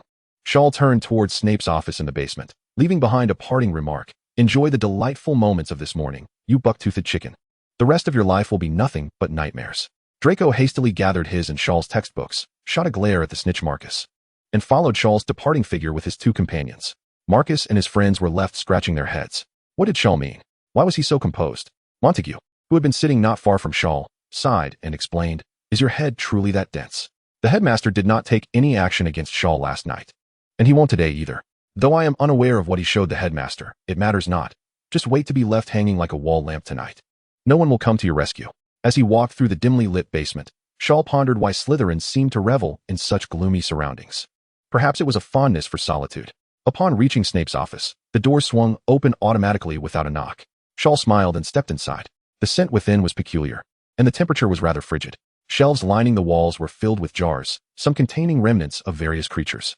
In this dim environment, it could easily be mistaken for a horror film set. Yet, Shaw knew that the materials and potions on those shelves were worth a fortune, easily amounting to several thousand galleons. Here stood one of Hogwarts' two great invisible magnates. Ah, what a splendid opportunity for exploitation. At that moment, the master of the domain stood at a workbench, expertly brewing a potion. Even from behind, one could discern his adeptness. If not for that greasy hair, he would possess quite an air of elegance. Do you know why I summoned you? Shaw asked nonchalantly while admiring the treasures on the shelves. The headmaster must have sent for me to commend my efforts. His shameless words nearly broke Snape's stoic facade, who turned and glared at Shaw with a frosty demeanor. Huh, that is indeed the finest joke I've heard this year. Tell me, why would I commend you? I hope your dog-ass tongue is as sharp as your audacity. Shaw stepped closer, observing Snape concocting a potion of a rich golden hue. He was familiar with this one, the Felix Felicis. Snape truly was a master of potion-making. A thought crossed his mind, and he spoke. The stereotype of Slytherin is far too negative. It is seen as a breeding ground for dark wizards. Wasn't our esteemed headmaster also a victim of this perception in his youth? It is time for a change. Snape's gaze snapped to Shaw, cold as ice, as though he were a predator sizing up its prey. What do you know? Did your father tell you? Or was it that fool serious? Shaw met Snape's icy stare without flinching, responding with a deflection. Esteemed director, might I propose a small arrangement? Would you care for a rather unflattering photograph of Harry? Once the Felix Felicis is prepared, I would be most obliged for a few drops in return. Severus Snape found himself astounded. The Black family truly produced the most eccentric individuals. With a flick of his robe, he pressed on with his inquiries. I believe you have resorted to corporal punishment for your students? The headmaster seems to lack the authority for such actions. How do you intend to justify this? Are you not concerned that the parents' angry letters will inundate your abode? Oh, I have already incinerated dozens of those furious missives, and since the students emerged unscathed, how can this be deemed punishment? At worst, it is merely an act of affectionate concern. Severus felt a sharp pang of frustration and turned back to his potion-making. His voice low and contemplative. What an arrogant young man you are. The power of pure-blood families surpasses your imagination, and you shall find yourself expelled. I am not arrogant, and I have faith in the headmaster. He will assist me in resolving this matter. Ah, once again, your underhanded tactics? Each of us has our own needs, I suppose. Severus believed himself quite adept at sarcasm, yet today he encountered a true master and, in exasperation, exclaimed, Begone. Do not trouble me further. Very well, I assure you. Harry's unflattering photo will reach you next week. Your support is imperative. Shaw casually retrieved a bottle of energy potion from the shelf before sauntering out. This act even elicited a laugh from Severus. Upon entering the corridor, Shaw spotted Draco and his companions lurking around the corner. As they saw Shaw emerge with his usual calm demeanor, they collectively sighed in relief. Shaw, the headmaster did not trouble you, did he? Shaw stepped forward towards the third floor, gesturing with the bottle in hand. Not at all. The headmaster is quite amiable, and he even gifted me an energy potion to keep me motivated. Draco, in disbelief, knew well the temperament of Professor Snape, who often visited his home. Yet, seeing no signs of deceit in Shaw's expression filled him with a sense of admiration. The group made their way to the charms classroom, having had Transfiguration class that morning alongside Gryffindor. Chapter 25, I transform into a great sword. One of Hogwarts' notable features is its spiraling staircases, which possess a temperament as unpredictable as that of certain young ladies, leaving one perpetually guessing where the next staircase will lead.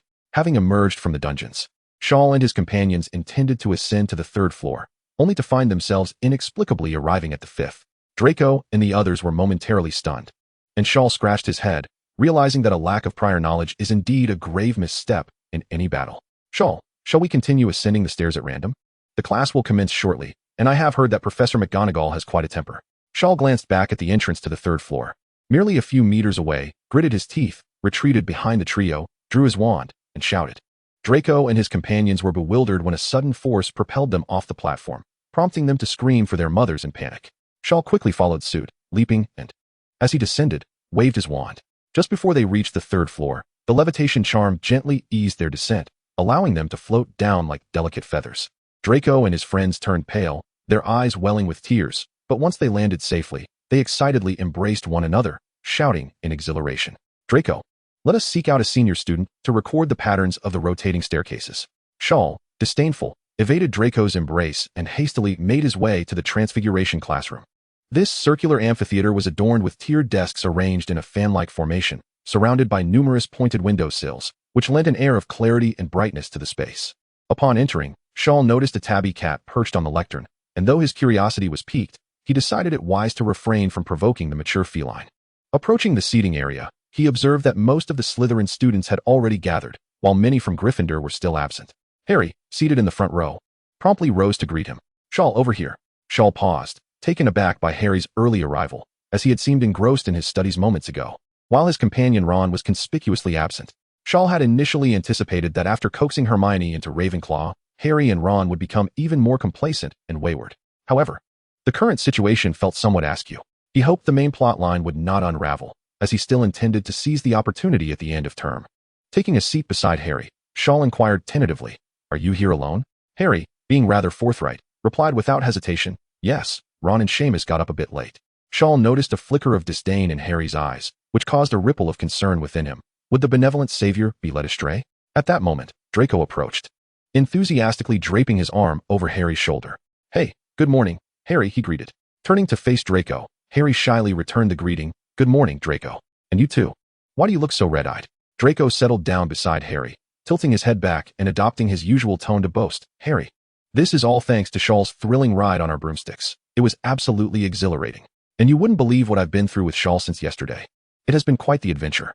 Harry's face lit up with curiosity, eager to hear more. Initially indifferent to Draco's boasting, Shiao soon felt an uneasy sensation creeping in. To avoid a potential outburst, he quickly interjected, "Draco, do cease your prattling. Speaking with your head tilted back does not convey nobility. It merely reveals your unsightly nose hairs." Draco's expression instantly froze, nearly choking on his words, and he hastily lowered his head to cough. Harry glanced around, increasingly suspicious of the unfolding dynamics. Could it be? It seemed that even those born into privilege had peculiar thoughts. Just then, the class bell rang. Professor McGonagall leaped down from the lectern, transforming before the astonished eyes of the young witches and wizards. With her commanding presence, she surveyed the room and noted with displeasure that some students dared to arrive late. At that moment, two students rushed in, breathless. It was Harry's roommates, Ron and Seamus. "Sorry, Professor, we got lost and were trapped by the moving stairs," they apologized. Professor McGonagall pursed her lips in dissatisfaction that her class had students tardy, especially from her own house. "I believe I should transform you both into a map and a pocket watch, thus ensuring no one will lose their way. Gryffindor, deduct 5 points for each. Now return to your seats, and let this be a lesson learned." Ron and Seamus, heads bowed, hurriedly made their way to the desk area, only to find the back row completely occupied, forcing them to settle for a seat in the second row. They wished to greet Harry, yet were deterred by Professor McGonagall's piercing gaze, which made them shrink back. Seamus reflected that skipping the older cat girl was indeed a wise decision, as Professor McGonagall was stern enough to deduct points from her own house as students. McGonagall deemed it necessary to impose a stern warning on the newcomers. "Should anyone misbehave in my classroom, they are to leave and shall never return." With a casual flick of her wand, the lectern transformed into a lively pig, scampering down the aisle, much to the delight of the watching students who yearned to learn immediately. Transfiguration is the most intricate, perilous, and fascinating branch of magic you will study at Hogwarts, and as your professor, I must advise you to exercise caution. After reverting the pig back to the lectern, McGonagall began inscribing a series of words on the blackboard, outlining the fundamental principles and laws of transfiguration. To master this art, one must possess a solid theoretical foundation. Why are you all merely staring? Do take notes promptly. Disheartened, the students began to jot down notes while listening to Professor McGonagall's tedious theoretical explanations, one by one. As for others, Seamus was unaware, but he was indeed studying with exceptional diligence. This differed greatly from merely reading the textbook. For McGonagall truly deserved her title as a transfiguration master. The foundational theories were articulated with clarity, precisely what Seamus lacked in magical theory. Despite his current ability to perform transfiguration spells with some finesse, It was entirely reliant on the system's assistance. After approximately an hour of theoretical discussion, Professor McGonagall paused and distributed a matchstick to each student, instructing them to transform it into a silver needle. Seamus refrained from practicing. After augmenting his transfiguration talent to 5 points, transforming a matchstick into a needle posed no challenge, so he continued to ponder over his freshly taken notes. Beside him, Harry and Draco were fervently gesturing with their wands at the matchsticks, yet they remained unchanged. They couldn't help but glance at Seamus, who was engrossed in his studies. Harry queried, "Seamus, why aren't you practicing?" Before Seamus could respond, Ron from the row behind chimed in with mockery. I thought the great prodigy Seamus was invincible, yet he is as inept as us." Harry's expression shifted, and Draco shot up abruptly. "That wretched red-haired brat. Say that again if you dare." Aside from Draco, the nearby Slytherin students rose, glaring at Ron. Feeling somewhat guilty under their scrutiny, Ron nonetheless retorted defiantly, "So it's wrong to be inept? But Seamus certainly knows how to put on a fade. Even if he is as clueless as we are, he appears so profoundly enigmatic." Observing the commotion, Professor McGonagall approached to scold them. "What are you all doing instead of practicing diligently?" The tense atmosphere among the confrontational students immediately deflated, as they all feared the stern Professor McGonagall. Seamus set down his book, not sparing a glance at Ron behind him, and proceeded to explain to Professor McGonagall. "Professor, it was Draco and the others who urged me to demonstrate once more." McGonagall became intrigued. "Oh, so Shaw, you have mastered it?" Without further ado, Shaw drew his wand and pointed it at a matchstick on the table. Everyone nearby stared in rapt attention. Harry and Draco were confident in him, while Ron, with jealousy burning in his eyes, muttered under his breath, "Merlin, let Shaw fail." However, what transpired next left everyone utterly astonished. The matchstick did not transform into a silver needle, but instead slowly expanded into a magnificent silver longsword that shimmered with a radiant glow. The sword was adorned with brilliant red gemstones, its hilt intricately designed, and the sharp blade glinted ominously, making it an utterly captivating sight. "The great sword is mine." Draco and Harry joyfully vied for ownership of the sword, each wishing to claim it for themselves. Ultimately, Draco seized the sword and playfully thrust it above Ron's head a few times, inciting Ron's face to flush as red as his hair, his fists clenched in frustration. Professor McGonagall's pupils dilated momentarily as she recognized the sword as a replica of Gryffindor's sword, and she was even more astounded by Shaw's remarkable transfiguration talent. After taking a deep breath, she spoke slowly. "Slytherin earns 10 points. Shaw, your transfiguration skills are exceptional. Do take the time to guide your classmates. By the way, come to my office after class." "Understood, Professor," Shaw replied with a slight bow. Even without her prompting, he had numerous questions to ask. During the remainder of the class, instead of continuing to read, Shaw diligently instructed Draco and Harry. "You cannot cast spells mindlessly. You must first envision the structure of the silver needle. Let us start by observing these 2 needles I transformed for 10 minutes. Their transfiguration abilities were merely slightly above average, and under Shaw's careful guidance, they managed to conjure needle shapes by the end of class, although they remained made of wood. Nevertheless, this achievement brought them immense joy, especially since their progress was commendable compared to their peers. Behind them, Seamus had already exploded twice, and Ron had nearly snapped his wand in frustration, truly a testament to their potential. After class, Harry and Draco headed off to dine together, appearing to have forged a strong friendship. Meanwhile, Shaw accompanied Professor McGonagall to her office, contemplating what valuable insights he might glean beyond merely asking questions. Chapter 26, Draco's Hair. Professor McGonagall was not only the transfiguration instructor, but also the deputy headmistress, a true authority within Hogwarts. Her office was spacious, though not lavishly decorated. Aside from the omnipresent Quidditch motifs, it was filled with items pertaining to school affairs. The office, cluttered with documents and filled with cabinets of information, attested to Professor McGonagall's immense dedication to Hogwarts. Shaw observed this with keen interest, contemplating that in the future, once successful, he would need to find a similar assistant. After taking her seat behind her desk, Professor McGonagall retrieved a notebook from her drawer, glanced at it with care, and then handed it to Shaw, who stood before her desk. "This is a reflection on transfiguration that I compiled during my school days. Your innate talent seems ill-suited for the conventional pace of instruction. Hence I present this notebook to you. Should you encounter any uncertainties in the future, feel free to consult me." Shaw accepted the notebook without surprise. It was to be expected. He bowed politely in gratitude. "Thank you, Professor." McGonagall pursed her lips, hesitating for a few seconds before adding, "This morning, a student reported that you have been enforcing certain rules in Slytherin that are not in accordance with the school regulations. As deputy headmistress, I must inquire about this." Shaw was slightly taken aback. He had not anticipated that someone would bring this matter to McGonagall's attention. After a brief contemplation, he replied calmly, "Professor, to be precise, it cannot be deemed as establishing rules. The expectations I have set forth are merely qualities that a competent Slytherin should embody, reflecting the original intent of the founder in establishing this house. I am merely tracing back to the roots. McGonagall was momentarily speechless, finding herself at a loss for a counterargument, particularly since the 3 points Shaw proposed were indeed principles she wished to uphold within her own house. After some reflection, she decided to discuss the matter with Albus before proceeding further, and thus advised him, "Encouraging your peers to strive for excellence is commendable, but I do hope you exercise caution in your methods. Physical punishment is strictly prohibited at Hogwarts." Shaw displayed a warm smile. "Understood, Professor. Do you have any inquiries regarding transfiguration?" Noticing the fatigue in McGonagall's eyes and the mountain of paperwork on her desk, Shaw respectfully replied, "Not at the moment.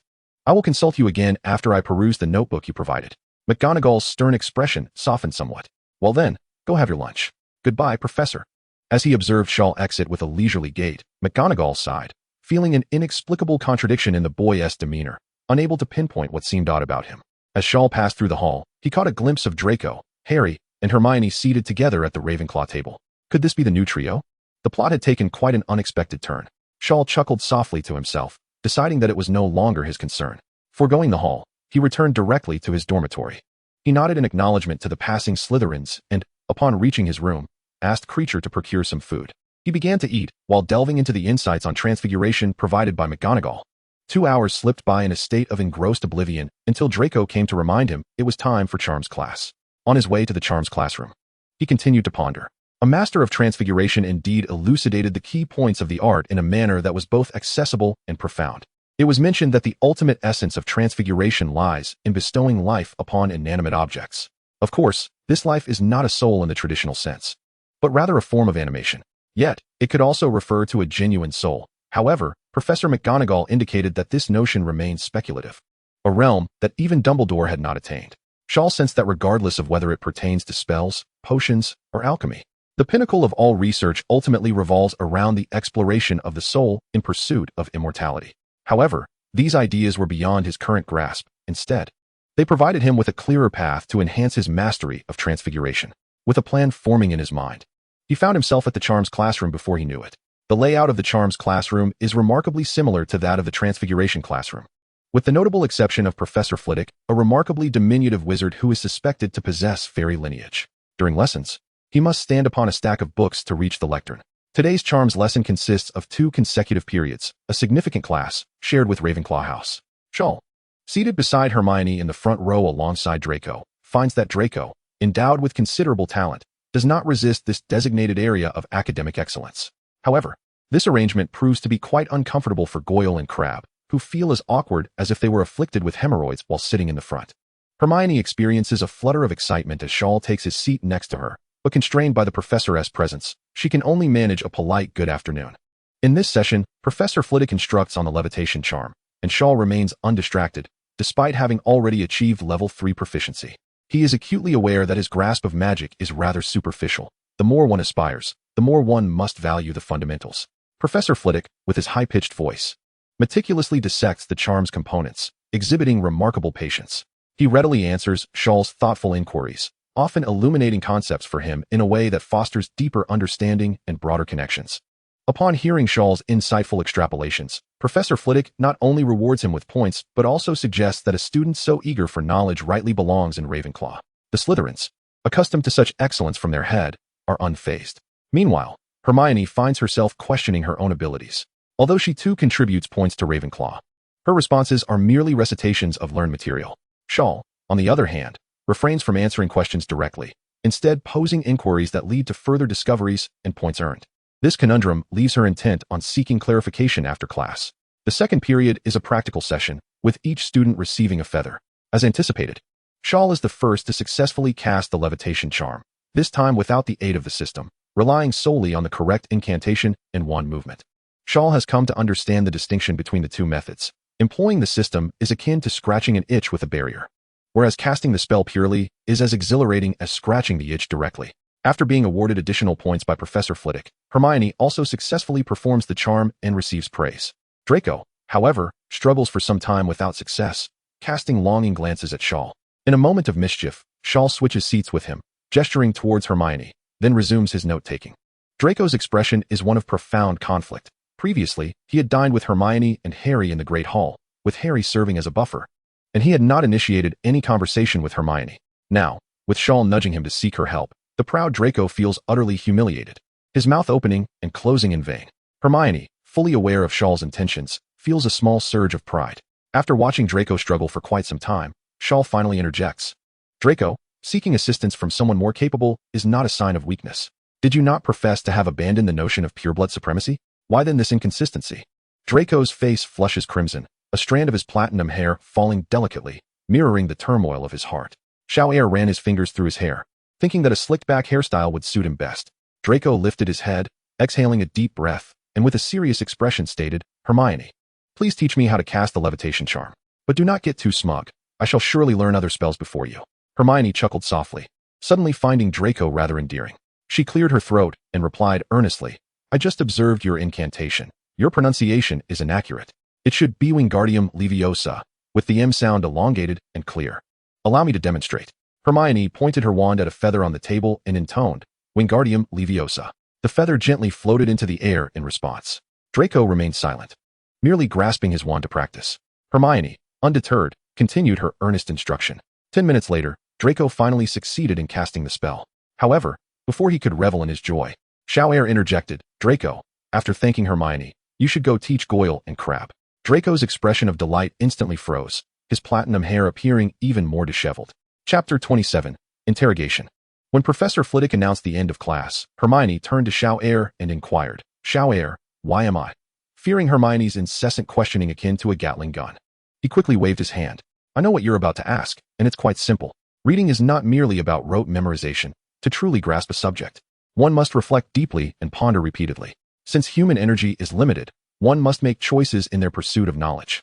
Hermione, your reading is overly eclectic. While you are well-read, you are merely a passive learner. Hermione was momentarily taken aback. Shiao's words were crystal clear. She realized she was indeed a rote learner, memorizing everything she deemed necessary without engaging in her own thoughts. Following this path might allow her to become powerful, yet she would never achieve true greatness. Shiao chose not to disturb Hermione's contemplation and began to walk out again, only to be thwarted once more. Blocking his path was Draco, whose once stylish slicked-back hair had been tousled into a mess, drenched in sweat and looking quite fatigued. Shiao, why should I teach those two fools? Behind him, Goyle and Crabbe hung their heads in shame. Shiao felt weary. Being reborn too young had its drawbacks, surrounded by a group of immature minds. He often found himself in the role of a mentor. Draco, tell me, is the gap in strength greater between you and me, or between you and Goyle? Draco, taken aback by the question, replied honestly, it must be the gap between you and me. After all, I can barely manage the levitation charm. Shiao continued his gentle admonition. Then, if I were to refuse to teach you in the future, deeming your abilities inadequate to follow me, would you weep? Draco hesitated. Being an astute individual, he swiftly grasped Shiao's implication. You mean, the weak do not deserve to follow you, and similarly, I cannot have weaklings among my subordinates. As their leader, I must be responsible for enhancing their strength. Shiao paused, impressed by Draco's insight, and patted him on the shoulder. With some effort, I have managed to grasp the initial layer of meaning. It is time for dinner. At this moment, Hermione regained her focus, silently cradling a few hefty tomes in her arms, preparing to return them to the library shortly. The group proceeded towards the Great Hall, while Shor and Draco returned to the Slytherin long table, aware that they would soon have to return to the common room for evening study after their meal. Hermione chose not to join them. Shortly after returning to the Ravenclaw table, Harry, having shed Ron, approached her. Ron mentioned that their assignments were not due until next week, so there was no rush to complete them, and he also wanted to challenge her to a game of wizard chess. Why don't you go? Hermione replied. Shor is organizing the entire Slytherin evening study session, and Draco can follow him to learn at any time. If I do not put in more effort, the gap between us will only widen. Harry, you have matured. You will undoubtedly become a person as remarkable as your parents. By 7:30 p.m., the Slytherin common room was divided into 6 sections, each characterized by sofas and tables arranged in a circular formation. At this moment, the seats were nearly filled with students diligently working on their assignments, the sound of scribbling resonating throughout. Several upperclassmen and high-achieving students were assigned a schedule to patrol, ensuring that anyone in need of assistance received proper guidance. Consequently, the overall atmosphere of the common room was quite conducive to studying. Naturally, there were also those who were merely present to fill the ranks, such as the pure-blooded troublemakers who incessantly whispered about trivial matters. Though this did not significantly disrupt the environment, nearby, on the wall sconces, hung 3 individuals, all of whom had previously arrived late or had been hiding away in their dormitories. Ah, Marcus remained among them. At this moment, Shaw sat comfortably on a small sofa elevated on a dais, engrossed in his book, easily able to survey the entire room with a mere glance. This was a deliberate setup of personal adulation, subtly fostering a mindset of blind obedience. At the entrance of the common room, Snape concealed himself in the shadows, observing the orderly Slytherin with a complex array of emotions. His vacant gaze flickered to the poised and aloof Shaw on the dais, as a familiar silhouette from his memories began to merge with the present figure. Clenching his fist, Snape swept his robe and turned to depart gracefully. Before long, Snape stood at the door of the headmaster's office. He uttered the command, and the spiral staircase appeared. Ascending the steps, he pushed the door open.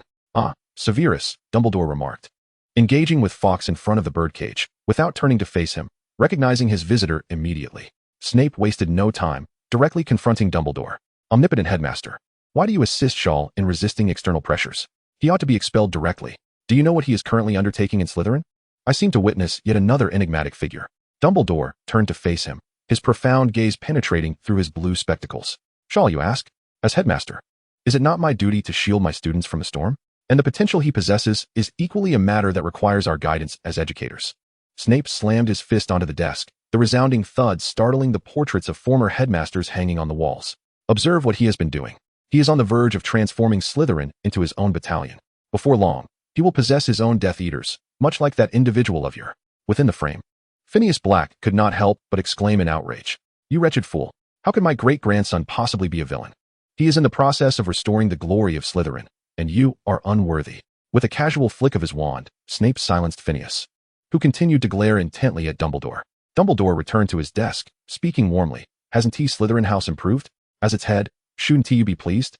Severus, you are overly sensitive. You must understand, Shor possesses love." Snape, fed up with Dumbledore's hypocrisy, replied with a colder tone. "I care not for your sordid dealings with that arrogant lad. Even if a third Dark Lord were to emerge, it is not my concern. I only ask you this. Are you certain that he is truly dead?"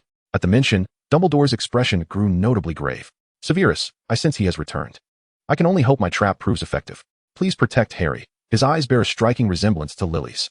Snape inhaled deeply, struggling to suppress the guilt and longing within him.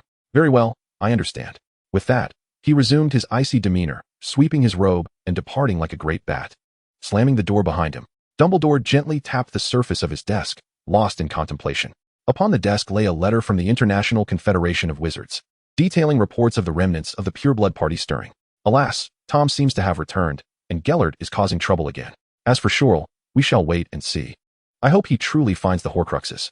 Weary, Dumbledore rose and instructed Fawkes, "Please take me to Nurmengard." Chapter 28. Who will love you? Austria, Nurmengard. Dumbledore gazed up at the eerily familiar slogan emblazoned on the tower, "For the greater good." Memories flashed before his eyes, sweet, bitter, and everything in between. Although Nurmengard is a prison, it is not the high walls that confine one. Perhaps now, it may no longer hold its captives. At that moment, a dozen spirited elders emerged from the tower, brandishing their wands at Dumbledore. "Dumbledore, how dare you return here? Damn it, form a circle, protect the master." Dumbledore, taken aback by the fervor of these staunch followers, dismissed their threats with indifference. Abernathy appeared at the entrance, standing tall and confronting Dumbledore. "Let him through. The master summons him." Dumbledore calmly navigated past the throng, even winking at them. The followers trembled in rage, making his way with familiarity to the top floor. Dumbledore hesitated before the cell door. "Since you are here, you might as well enter. You remain ever so indecisive." Grindelwald's voice resonated from within, prompting a soft sigh from Dumbledore as he reached for the door and stepped inside. The dilapidated cell of his memories had vanished, replaced by an eerily familiar setting. Isn't it familiar? Even though I have never visited the office of the headmaster of Hogwarts, I can still arrange the room in your favorite style.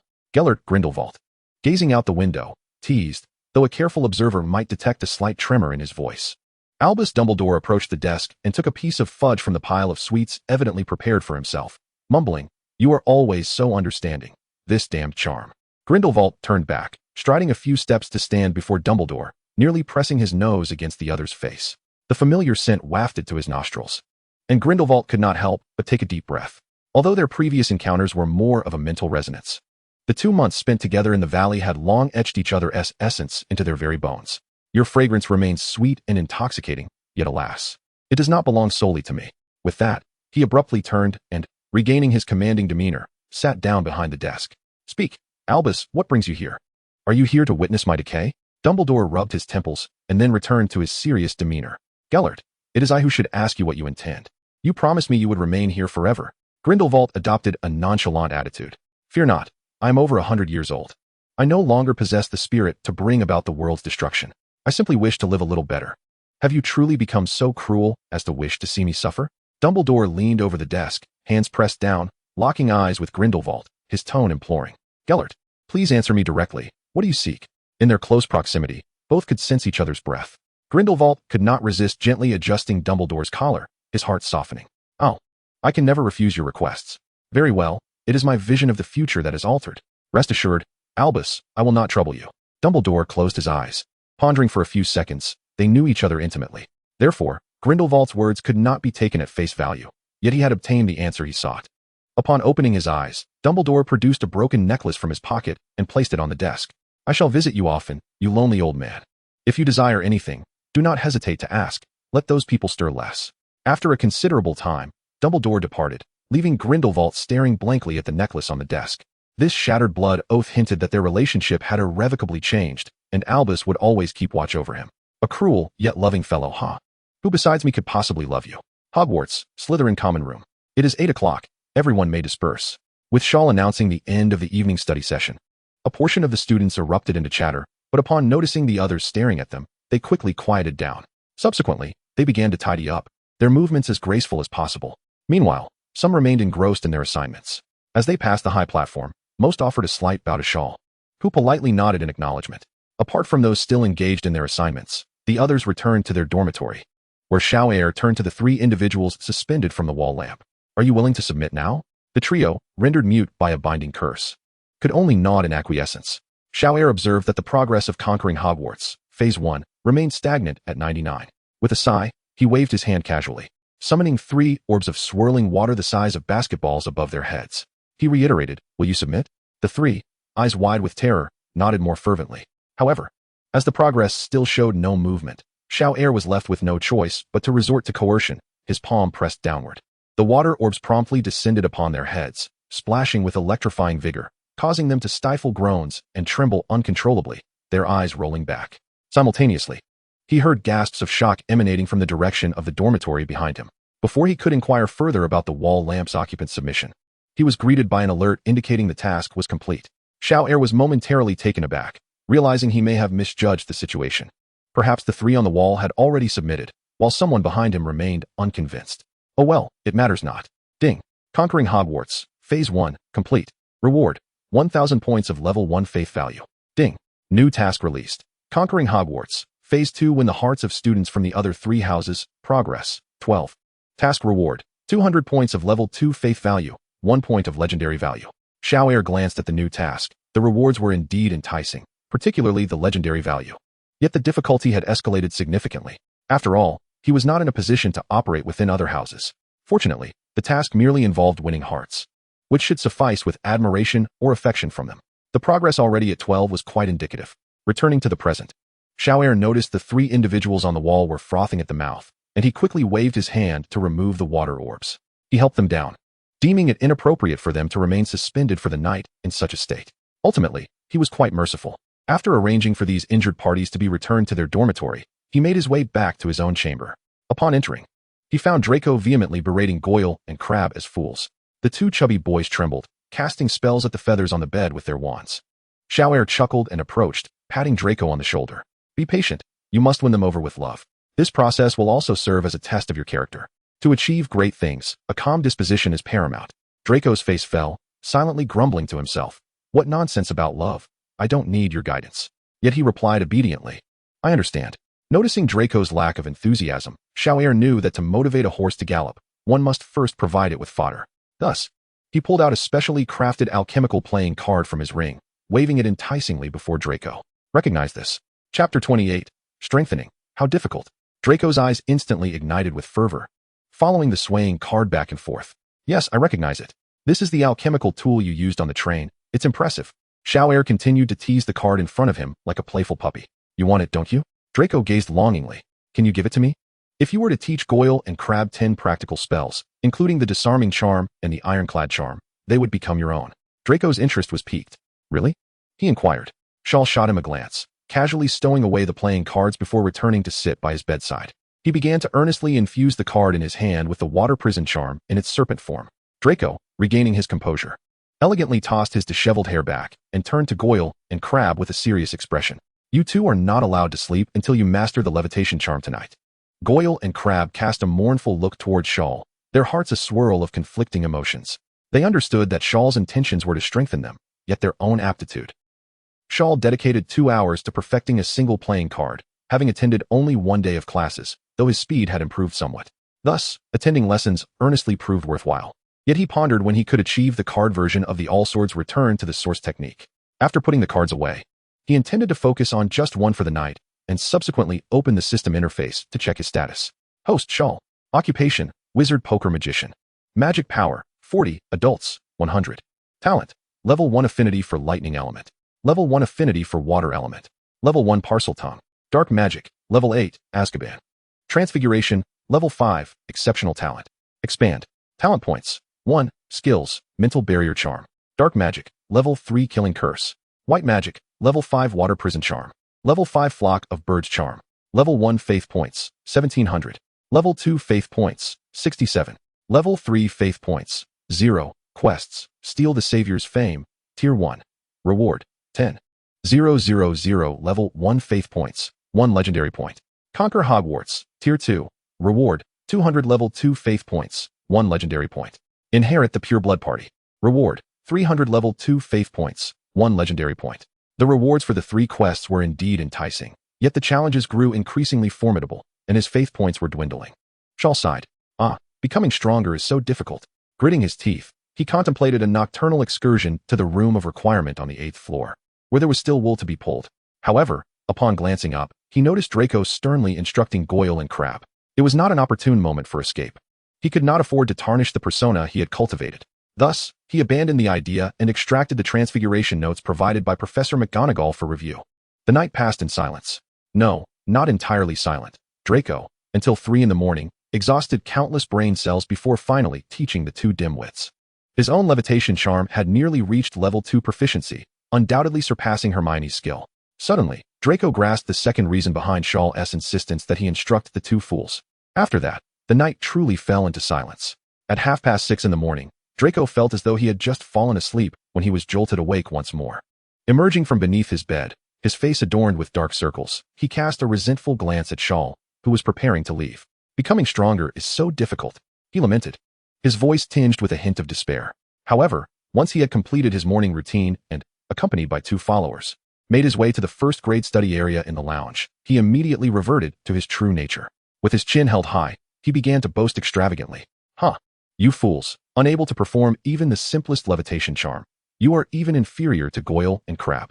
Come on, you 2 dimwits, put on a show for them. Shaw, observing from the platform, could not help but facepalm. This morning, not everyone had arrived yet. However, the 3 who were absent had been inadvertently stunned by him the previous night. Their head boy had kindly arranged for their absence, and Shaw did not insist on strict adherence to the rules, thus granting permission. After 8 o'clock, Shaw led the students, who formed 2 lines, toward the hall. Encountering the castle's caretaker, Filch, Shaw greeted him politely. Good morning, Mr. Filch. Behind him, the 100-odd students exchanged glances, while they were accustomed to greeting professors and classmates. Filch was as mute as a statue. Even Alice, who was an unwavering supporter of Shaw, seemed somewhat reluctant. Noticing the silence behind him, Shaw abruptly turned around. Where is your courtesy?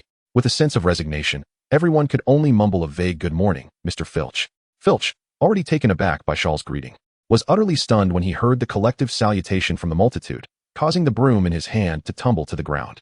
Shaw paid him no mind, and continued leading the group toward the hall, nodding at everyone with impeccable politeness. He had a new task to win the hearts of the other 3 houses, and it was imperative to lay the groundwork gradually. To gain strength, one must endure a little discomfort. However, this was not discomfort, it was merely an exercise in enhanced courtesy. Amidst the astonished gazes of all, the Slytherin students took their seats in turn, quietly partaking in their meal. Wow, Slytherin is truly remarkable. My girlfriend over there says they still have morning and evening study sessions. Really? Slytherin students already have an easier time securing jobs after graduation than we do. And now they are working so hard. Is this necessary? Sigh. I am unworthy of excellence. I shall just wait for my decline, Gur. Let us go play some Quidditch at noon. Harry did not visit Ravenclaw today. He always sought Hermione. And there were already whispers in Gryffindor suggesting that the chosen one preferred to linger among the girls. Nearby, Ron sipped his pumpkin juice, noticing that Harry was reading even at the table, and scoffed. Harry, come on. We're still kids. We should be having fun. Harry's eyes twitched slightly. He had heard that Ron's brothers were all exceptional, and even though the twins were a bit mischievous, they still performed admirably in their studies. Why then? Was Ron like this? Ultimately, Harry was kind-hearted and reluctant to voice anything that might discourage his roommate. Suddenly, the twins across the table chimed in. Hey Harry, why not join us for a night adventure? It's thrilling. I'll let you in on a secret. There's a beast locked in the forbidden fourth floor area, apparently guarding some treasure. Harry abruptly lifted his head, suddenly connecting the dots. It must be the treasure Hagrid had retrieved from Gringotts. He hastily finished his chicken leg, grabbed his book, and rushed off to find Hermione. Ron watched as Harry dashed off to seek that know-it-all girl, feeling a pang of discomfort in his heart. Others envied the camaraderie and friendship between him and Harry, yet he was acutely aware that Harry harbored a certain disdain for him. He glanced towards the Slytherin table, his gaze landing on the flamboyant figure of Shaw at the head of the table, a flicker of jealousy and resentment flashing in his eyes. Chapter 30, Quirrell's Threat. At the Slytherin long table, Alice consumed only a meager portion of her meal. After finishing her breakfast early, she began to report to Shaw on the shifting sentiments among the students of the Serpent House. Most of the half-bloods and a few marginal purebloods, intimidated by his formidable tactics, remained aloof, anticipating a counterattack from the elite purebloods, while the younger students fared somewhat better. Shaw took a sip of soy milk before responding. It matters not. The long-standing indoctrination from their forebears is not easily overturned. As long as they refrain from overt provocation, they will eventually be swayed by my gentle, yet persuasive methods. Alice's lips twitched slightly. Was Shaw's method truly gentle? Draco, unable to contain himself, inadvertently coughed up his food. Cough, cough. Shaw shot a sidelong glance at the two. Am I mistaken? Alice quickly interjected. I wholeheartedly support all decisions made by our esteemed leader. Draco, still chewing, was a beat slow to respond, managing only a muffled, yes, you are absolutely correct. Having finished his meal, Shaw wiped his mouth with a napkin and remarked thoughtfully, there is an ancient saying in the East, under the rod, filial piety emerges. Amidst the sea of examinations, the top scholar arises. You shall eventually come to understand my goodwill towards you. At that moment, a fresh flock of owls swooped down upon the hall. Today, Shaw received significantly fewer howlers, and with a nonchalant demeanor, he encircled and dispelled a dozen of the screeching letters with his water prison spell. Yet, the Slytherin long table continued to echo with shrill cries. Before numerous pureblood wizards, including Draco, the howlers wreaked havoc. Draco, how dare you question the noble Malfoy lineage? Have you forgotten all I imparted to you from a young age? When we return home, I shall deal with you. Theodore Not, remember your surname, Not. How dare you idolize that scion of the Black family? Such self-degradation. If you continue to disregard your sister's counsel, I shall withhold your allowance. Marcus, you worthless fool. Unable to best even a first-year student. I disown you as my son. How have I raised you? If you cannot win through merit, resort to underhanded tactics. The recipients of the howlers were those who had written home the previous night, either lamenting their plight or openly supporting Shaw, and naturally, they faced dire repercussions. Once the last howler incinerated itself, a hush fell over the entire hall. The students from the other three houses were taken aback by the immense pressure Shaw was under, while Ron and his ilk reveled in the spectacle. Shaw rubbed his ears, still ringing from the commotion, and surveyed the shifting expressions of the Slytherin students. Rising from his seat of authority, he assumed an elegant yet stern demeanor. Regardless of your family's opinions, as long as you remain enrolled at Slytherin, you shall heed my directives. With that proclamation, he quelled the mysterious and restless atmosphere, then cast a predatory gaze at Marcus. As for those who seek to employ deceit in the shadows, I welcome your attempts. The consequences? Marcus, in a state of sheer terror, plopped onto the ground, incoherently exclaiming, I had no intention of playing tricks. I will not heed the family. Others cast astonished glances, marveling at how in just 3 days, Shor had cultivated such an intimidating presence. With a mere utterance, he had reduced the typically fierce and unruly Marcus to this state of fear. Observing Marcus's reaction, Shor couldn't help but smile, secretly lamenting that this once promising recruit was likely no longer fit for his intended purpose. With a casual wave of his hand, he commanded, "All right. Everyone, line up and head to class." The dazed young serpents quickly replied in unison, "Yes, Chief." Once the Slytherin students had exited in an orderly fashion, the remaining 3 houses regained their composure, their minds swirling with complex thoughts. Even Ron, who had been mentally cursing Shor, instinctively recoiled. As they made their way to the defense against the dark arts classroom, Shor noted that the progress of the Conquer Hogwarts, second circle, task had reached 20. Quite satisfactory. I just wonder where I might find another recruit. Inside the defense against the dark arts classroom, the windows and doors were tightly shut, and a pungent aroma of garlic permeated the air. Professor Quirrell, swathed in a large headscarf, stammered through the textbook. The students below were utterly bored. Shor chose to sit in the last row today, both to avoid drawing Voldemort's attention and for the sake of his own nose. The young serpents made similar choices, leaving the front seats for the earnest Hufflepuffs who shared their class. Shor was aware that little could be learned in this lesson, so he discreetly signaled to the young serpents to study their textbooks. He then took out a transfiguration book entitled 100 Analyses of Animal Anatomy, which he had borrowed from the library with Hermione's assistance just yesterday. Such foundational texts on transfiguration were surprisingly scarce in the Black family library. 100 Analyses of Animal Anatomy delved into various dissections of animal bodies. Transfiguration is not merely about shaping an object into a desired form. The internal structure is equally essential. Advanced transfiguration can transform a stone into a vividly animated magical creature. Legendary transfiguration can even temporarily restore one's body to youthful vigor, bringing combat prowess back to its zenith. Professor McGonagall's notes suggested that Dumbledore might have already achieved this. In legendary transfiguration, as hypothesized, one might even conjure beings capable of wielding wands, akin to the legendary tales of conjuring soldiers from beans in Chinese folklore. Just as Shor was engrossed in the analysis of serpentine creatures, he was unexpectedly called upon by Quirrell. Shor, you come. Answer, regarding the red cap. How should one expel it? A glint of cold light flashed in Shor's eyes. He had finally been singled out. Upon standing, he fixed his gaze steadily upon the trembling Quirrell. Professor, the red cap is a bloodthirsty creature akin to a goblin, often lurking in castle dungeons or battlefields, waiting to ambush lost souls. As for how to deal with it, I believe expulsion would be less effective than outright extermination. I suggest using the Shattering Curse. Quirrell appeared momentarily dumbfounded, unsure how to respond. Everything Shor had stated was accurate, yet the conclusion suggested a violent solution. A sudden pain pierced through his head, jolting him back to reality. Stammering, he remarked, "Ahem, this method is quite suitable for a gifted young wizard like you. The other students merely need to use the light charm to dispel it." Slytherin gains 5 points. After sitting down, Shiao pondered, stroking his chin, but soon dismissed the thought. In Hogwarts, Voldemort was cautious not to act recklessly before he had stolen anything. However, after class, Shiao was once again called by Quirrell, who gestured for the others to leave before speaking. "Shiao, do you have a moment?" Shiao sighed inwardly. "Professor, is there something you need?" "Yes. Your talent does not align with the standard curriculum for regular students. I intend to take you back to my office for some supplementary lessons." Shiao felt a sense of déjà vu with these words. Dismissing his musings, he quickly declined. "Professor, I have to oversee Slytherin's evening study session soon." Yet, sensing the sudden chill in the atmosphere and a glint of menace in Quirrell's eyes, he thought it unwise to confront Voldemort directly and added, "Of course. I am greatly honored by your preference, and I shall come to learn from you once the evening study is on track." Quirrell exchanged a few words with Voldemort in his mind, and then began to ramble. "Your father was once my senior and treated me well, so I cannot bear to waste your magical potential. Remember to visit my office before next Friday." Having delivered this smoothly, Quirrell departed. Shiao stood in silence, his deep and tranquil gaze rippling with anger. "Old Voldy, how dare you threaten me? Just don't blame me for taking advantage of you." It seemed he must pay a visit to the room of requirement tonight. On the first day of school, he had sent a note to Dumbledore stating, "I have also discovered the whereabouts of a Horcrux, with clues located at Hogwarts." Chapter 31, The Ravenclaw Crown.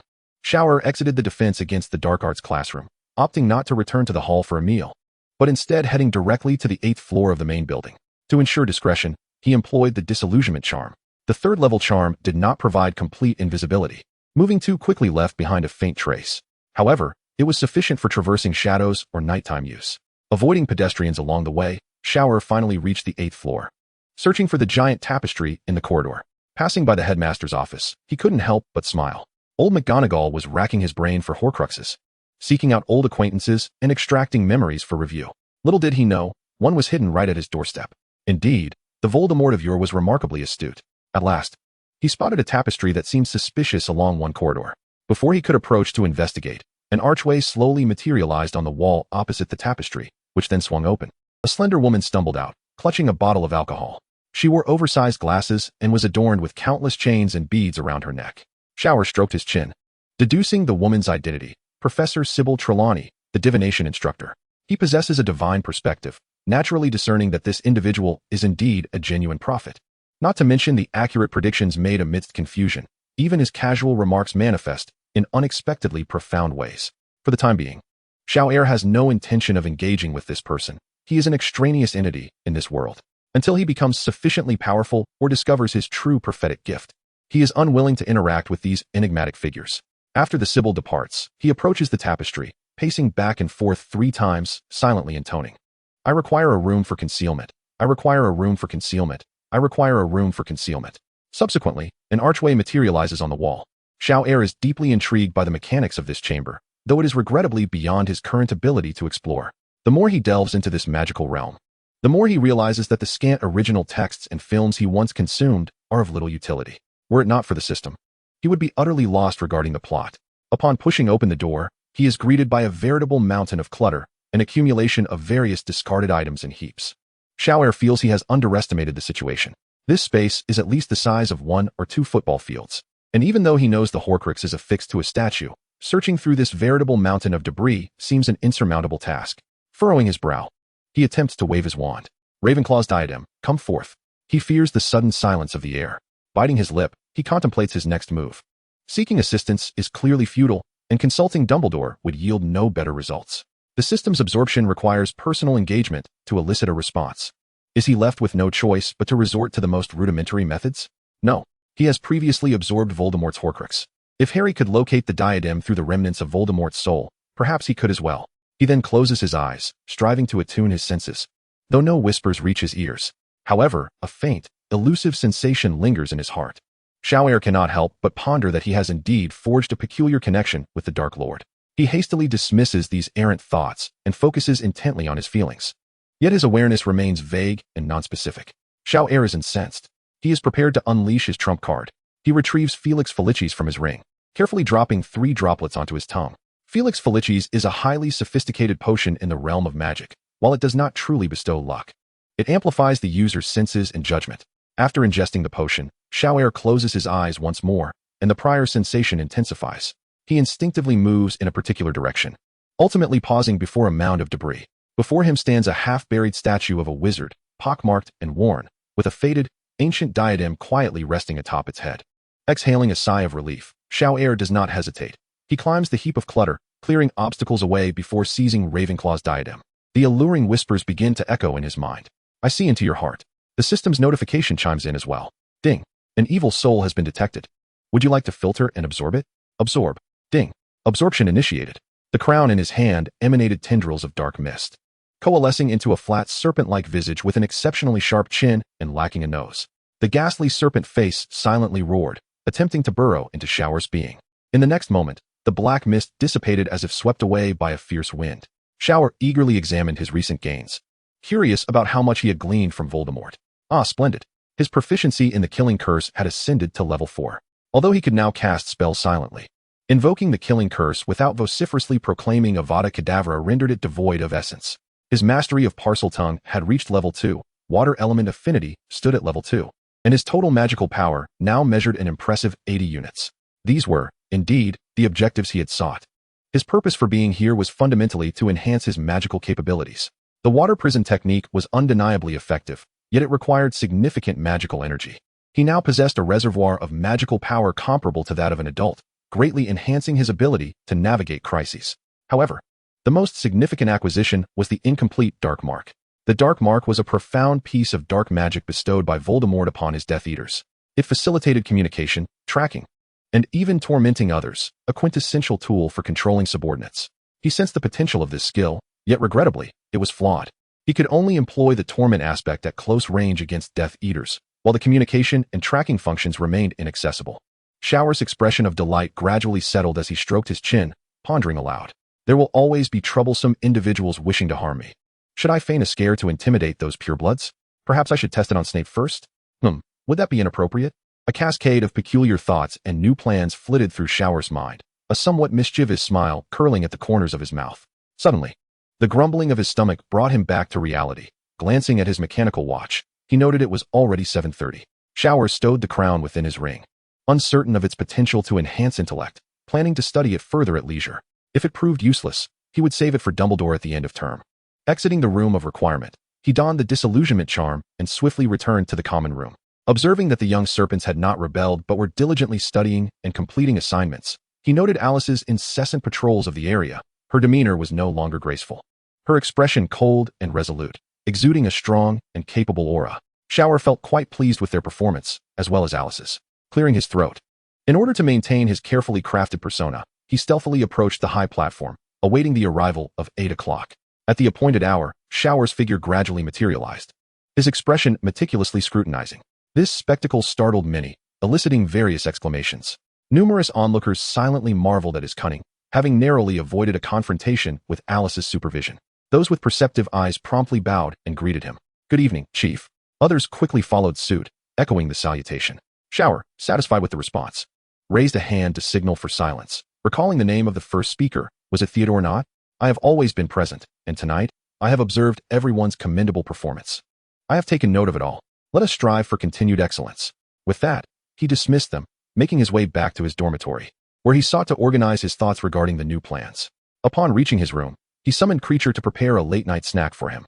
Approaching the desk, I beheld a singular phoenix tail feather, enveloped in a slip of paper. Moreover, a letter lay upon the surface, signed by the esteemed Palier Rua. At that moment, a profound sense of bewilderment enveloped me, leaving a peculiar taste in my mouth. Could it be that this couple had conspired together? Such synchronicity was indeed remarkable. Chapter 32, accompanying the elderly couple in their performance. Dear Mr. Blake, greetings. Your candidness has moved me deeply, resonating with my own experiences of desire, conviction, and profound love, each an impetus that compels one to act recklessly. As a weathered elder, my early years were marked by brilliance and excitement. Yet my latter years have been steeped in solitude and desolation, haunted by an unending tide of regret, surviving solely on the sweet remnants of summer memories. As a fellow who has tasted failure, I can impart but one piece of wisdom. Pursue that which you desire, whether it be love or career. Do not concern yourself with the outcome. Grasp firmly what you wish to hold, even if it leads to mutual destruction. Regarding your perspective on Muggles, your insights are astute. Indeed, Muggles possess formidable strength. However, I find myself curious whether you have specific strategies in mind. The magical realm has remained insular for far too long, and shifting entrenched beliefs is no simple task. I still recall the first Wizarding World War instigated by the first Dark Lord 50 years ago. Regardless of the righteousness of his ideals, Grindelwald ultimately sought to carve out more space for wizards. Ultimately, he faltered, defeated by those unwilling to evolve, content to languish in decay. I wonder how you perceive this. Concerning your previous inquiry about the inherent elemental affinity of your magical power, I am compelled to marvel at your exceptional talent.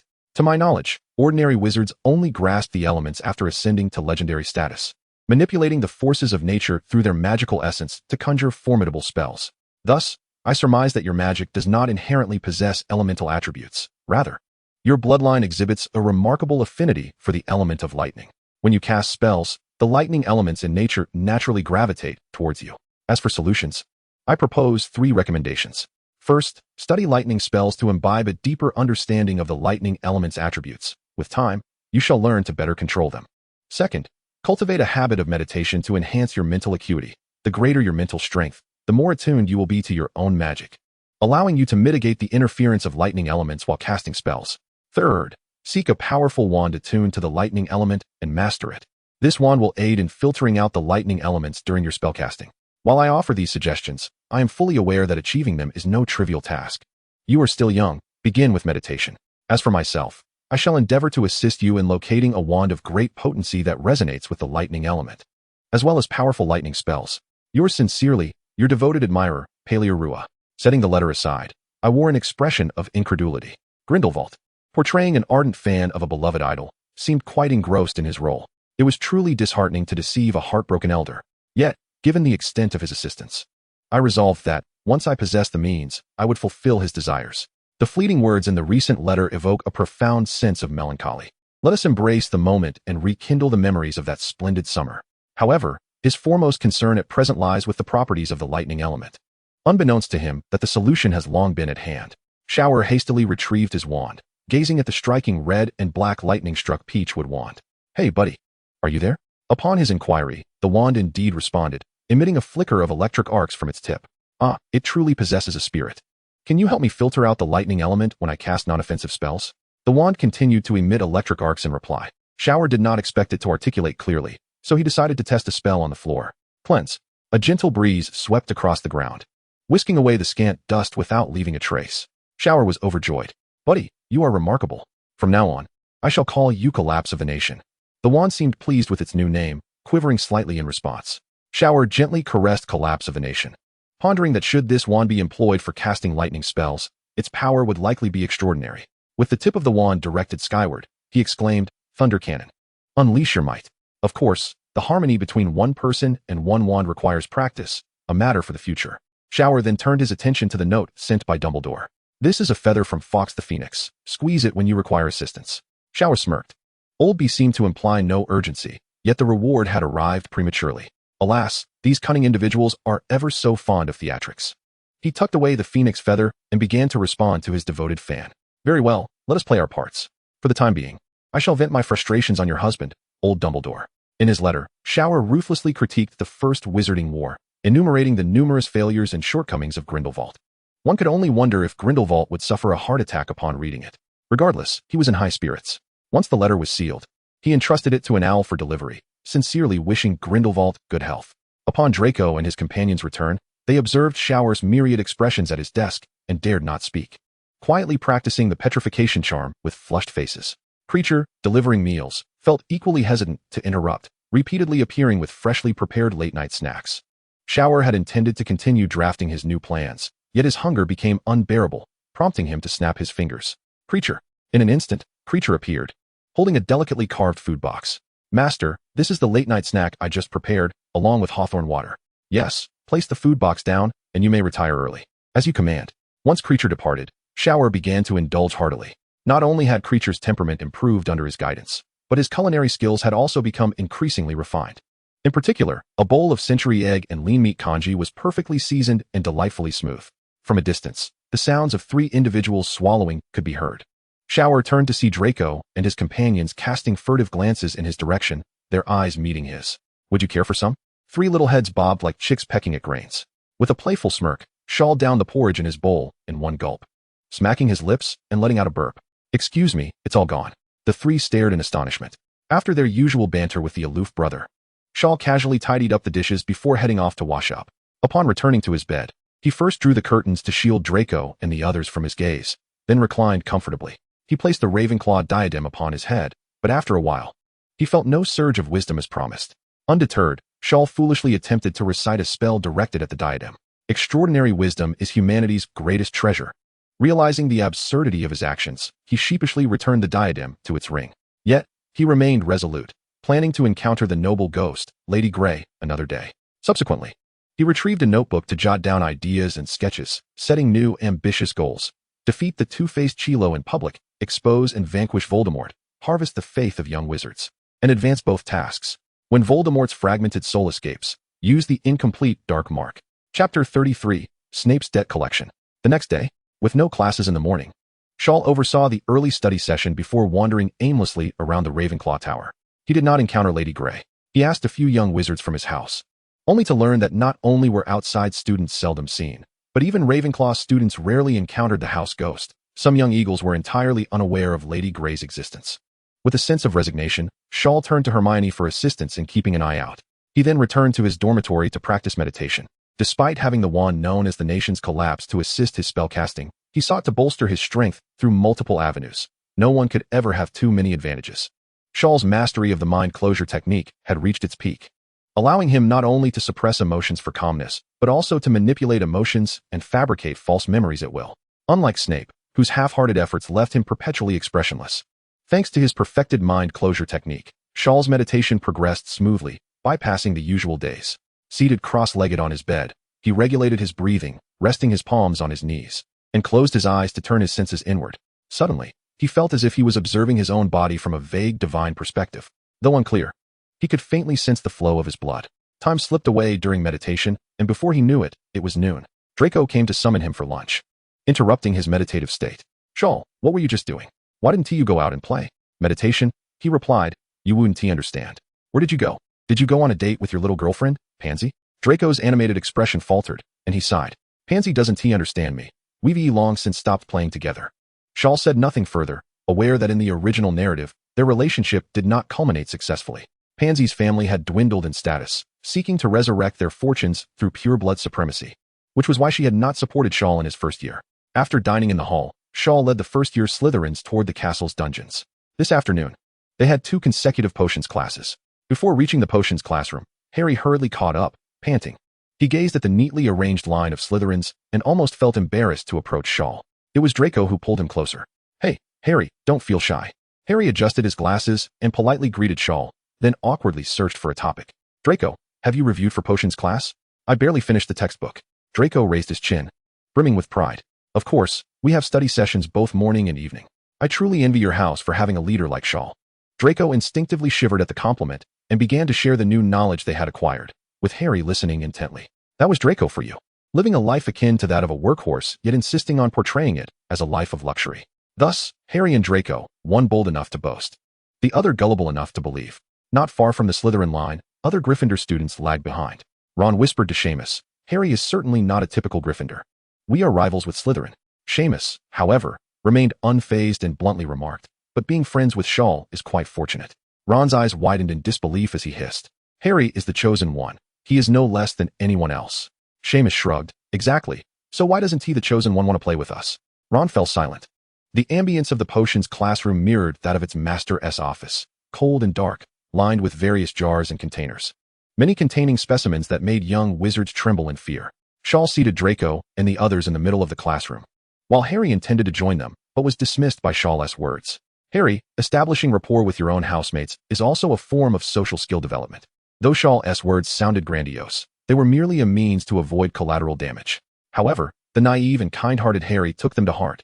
Once seated with Ron, he initiated small talk, leaving Ron utterly delighted. Before long, the classroom door swung open with a resounding bang, and Snape, his black robes billowing, strode in briskly. Without further ado, he picked up the attendance sheet and began to call the roll. Millicent Bulstrode. Present. Harry Potter. Present. When Snape reached Harry's name, he paused, lowering his gaze to fix his hollow, cold eyes upon him. Ah, yes, Harry Potter, the infamous chosen one. Snape sneered, losing interest in the attendance, and with a flick of his sleeve, coldly declared, potion-making is a precise science and a rigorous craft. I do not expect you to truly comprehend the beauty within. As long as you follow my instructions, I can teach you how to elevate your reputation, forge glory, and even stave off death. But remember one thing. You are not the kind of gargantuan student I frequently encounter. As Snape concluded his opening remarks, an immediate dominance enveloped the room, his presence commanding respect effortlessly. Below, Shaw couldn't help but brace his forehead, anticipating the arrival of a notorious moment. Harry Potter, he mused. What would be the result of adding daffodil root powder to an infusion of mugwort? Upon hearing the inquiry, Harry exhaled in relief, rising confidently to respond. The elixir of life. Snape narrowed his eyes, undeterred, and pressed further. Potter, can you elucidate the distinction between aconitum and wolfsbane? There is no difference, Harry replied. If I were to ask you to procure a piece of bezoar, where would you seek it? From the stomach of a goat, Harry answered. Snape felt a surge of frustration rising within him and abruptly turned his gaze towards Shaw. Shaw Black, stand up. Shaw's expression of amusement instantly solidified, and he rose with a puzzled look directed at Snape. The latter's demeanor turned menacing as he bit out. Bezoar, valerian, mistletoe berries, and unicorn horn. What potion can be concocted from these? Shaw, with an odd expression, replied, Professor, it is the forgetfulness potion, a brew that induces amnesia, designed to aid those suffering from mental trauma inflicted by curses. It requires considerable caution in its application. Snape, in a peculiar tone, remarked, Oh, correct response. But did I request an explanation? Slytherin loses 1 point. Even a fool like Harry Potter understands the format of question and answer. Perhaps you have indeed surreptitiously imbibed a vial of the forgetfulness potion. After chastising Shaw, Snape's mood visibly improved, and he turned to the rest of the class. Why aren't you all recording these exchanges? The younger Slytherins and Gryffindors trembled, for this professor was indiscriminately harsh, hastily scribbling notes. Particularly perplexed were the Slytherins. Had not the upperclassmen claimed that the headmaster favored their house? As Shaw resumed his seat, he silently criticized Snape for his excessive severity, feeling burdened as an innocent bystander in this predicament. Was it not merely a matter of fulfilling a promise regarding Harry's unflattering photograph? Must he resort to the forgetfulness potion as a reminder? However, debts must be repaid, lest he become a target of Snape's relentless scrutiny, which would severely tarnish his reputation among the Slytherin students. It would be inappropriate to continually exploit Snape's leniency. Surely, he could not genuinely intimidate him with the dark mark. Hence, it was a case of may the dead friend rest while the living endure. Silently, he reflected, Harry, I must apologize. Chapter 34, Scheming. A potions class rife with sarcastic remarks left the young wizards mentally and physically drained. During the session, the combination of Neville and Seamus even caused their preparation of the boil cure to explode, affecting several innocent bystanders. Snape's frustration was palpable. You are the worst class I have ever taught. Regarding the boil cure, submit a 5-inch assignment by next class. Dismissed. After class, Shaw had devised a plan, instructing Draco and the others to dine in the Great Hall first. Once everyone had departed, he began rummaging through the storage cabinets in the classroom for old books. After a thorough search, he finally unearthed a tattered textbook, filled with meticulous notes on the improvement of potion brewing. The owner of the textbook has bestowed upon himself a rather pretentious title, the Half-Blood Prince. Thus, which young boy or girl has not indulged in fantasies? Shower too yearned to ascend the magical throne and reign supreme. To his surprise, the handwriting of Professor Snape proved to be quite elegant. As he casually flipped through the pages and discovered indeed the spell Sectum Sempra along with a few minor curses, he contentedly stowed the textbook away in his ring. As he made his way to the Great Hall, he began to refine his elaborate schemes in his mind. Having taken advantage of another's resources, he resolved to execute the matter with finesse. The more he contemplated, the more he felt that this could serve as a prelude to ensnaring his target, a notion that seemed nothing short of perfect. Perhaps it would even propel his progress in conquering Hogwarts forward significantly. Shower increasingly believed he possessed the makings of a master schemer. I am truly a genius. Later, as Shower returned to the Great Hall for dinner and supervised the evening study session, he began to practice Snape's original spells, Sectum Sempra and the Bat Bogey Hex. From his elevated perch, he held great admiration for Snape's innate talent. Indeed, his aptitude for dark magic from Azkaban was not to be underestimated. Before the evening study session concluded, without even needing to cast the spells, the system had already confirmed his successful learning of both incantations. After encouraging the young Slytherins, he returned to his dormitory and summoned Draco. Tonight, I shall teach you a new spell. Draco looked utterly perplexed. But I haven't even mastered the Petrificus Totalis yet. Shower meaningfully patted Draco on the shoulder. That can wait. Today I will teach you something intriguing. All right, if you insist. Shower spent an hour elucidating the Bat Bogey Hex to Draco before allowing him to practice independently. The night passed without incident. On the following day, in the Great Hall, students from the other three houses observed Shower's usual spectacle of incinerating howlers. The ever-mischievous twins inquired of a sporty beauty from their own house. Angelina, did you notice that today Shower received only 5 howlers? So soon, I shall no longer witness Shower's dashing displays. Angelina, your focus is rather peculiar. What is peculiar about it? Is not the exquisite and elegant young man a sight to behold? If only he were in our house. Perhaps not. I would rather avoid morning study sessions. At the staff table, Professor McGonagall, while enjoying her breakfast, observed Shower's antics. As a professor, she had a dedicated house elf to attend to her dining needs, often choosing to eat in her office. Consequently, it was uncommon for other professors to be seen dining at the staff table. Professor McGonagall, however, was an exception. As the deputy headmistress, she frequently occupied the Great Hall to oversee the school, not to mention the elusive Professor Snape. McGonagall observed the Slytherin students dining with orderly elegance, contrasting sharply with the fervent scene in her own house. Turning her head enviously towards the indifferent Snape, she remarked, Severus, the atmosphere in your house is indeed commendable. You have chosen an excellent head. Snape's lips twitched as he stifled a proud smile. It's rather average. McGonagall's own lips quirked into a slight smile, sensing Snape's air of superiority, and she sighed. Alas, does a lion not deserve elegance? This morning, Slytherin's first-year class was History of Magic. The professor of this course was a ghost named Binns, who had died at his post and continued to dedicate himself to his duties even in the afterlife, reputedly teaching the history of magic at Hogwarts for nearly a millennium. In class, Professor Binns monotonously lectured, indifferent to whether the students were listening or not. Typically, students used this time to catch up on sleep. The grades for this class relied entirely on self-discipline. Even when Shor attempted to muster the energy to pay attention, he quickly succumbed. Truly, he could not endure. The small snakes surrounding Shor were also unable to withstand Professor Binns' hypnotic voice. Once they noticed Shor engaging in other activities, they promptly followed suit. When the dismissal bell rang, Professor Binns assigned a dry homework task and vanished through the wall. In the afternoon, the moment the little wizards had been eagerly anticipating, the flying class finally arrived. The small snakes and little lions gathered once more, engaging in a bout of boasting. Draco proclaimed, I have always had exceptional flying talent. Once, while soaring through the skies on my broom, I narrowly evaded a muggle helicopter.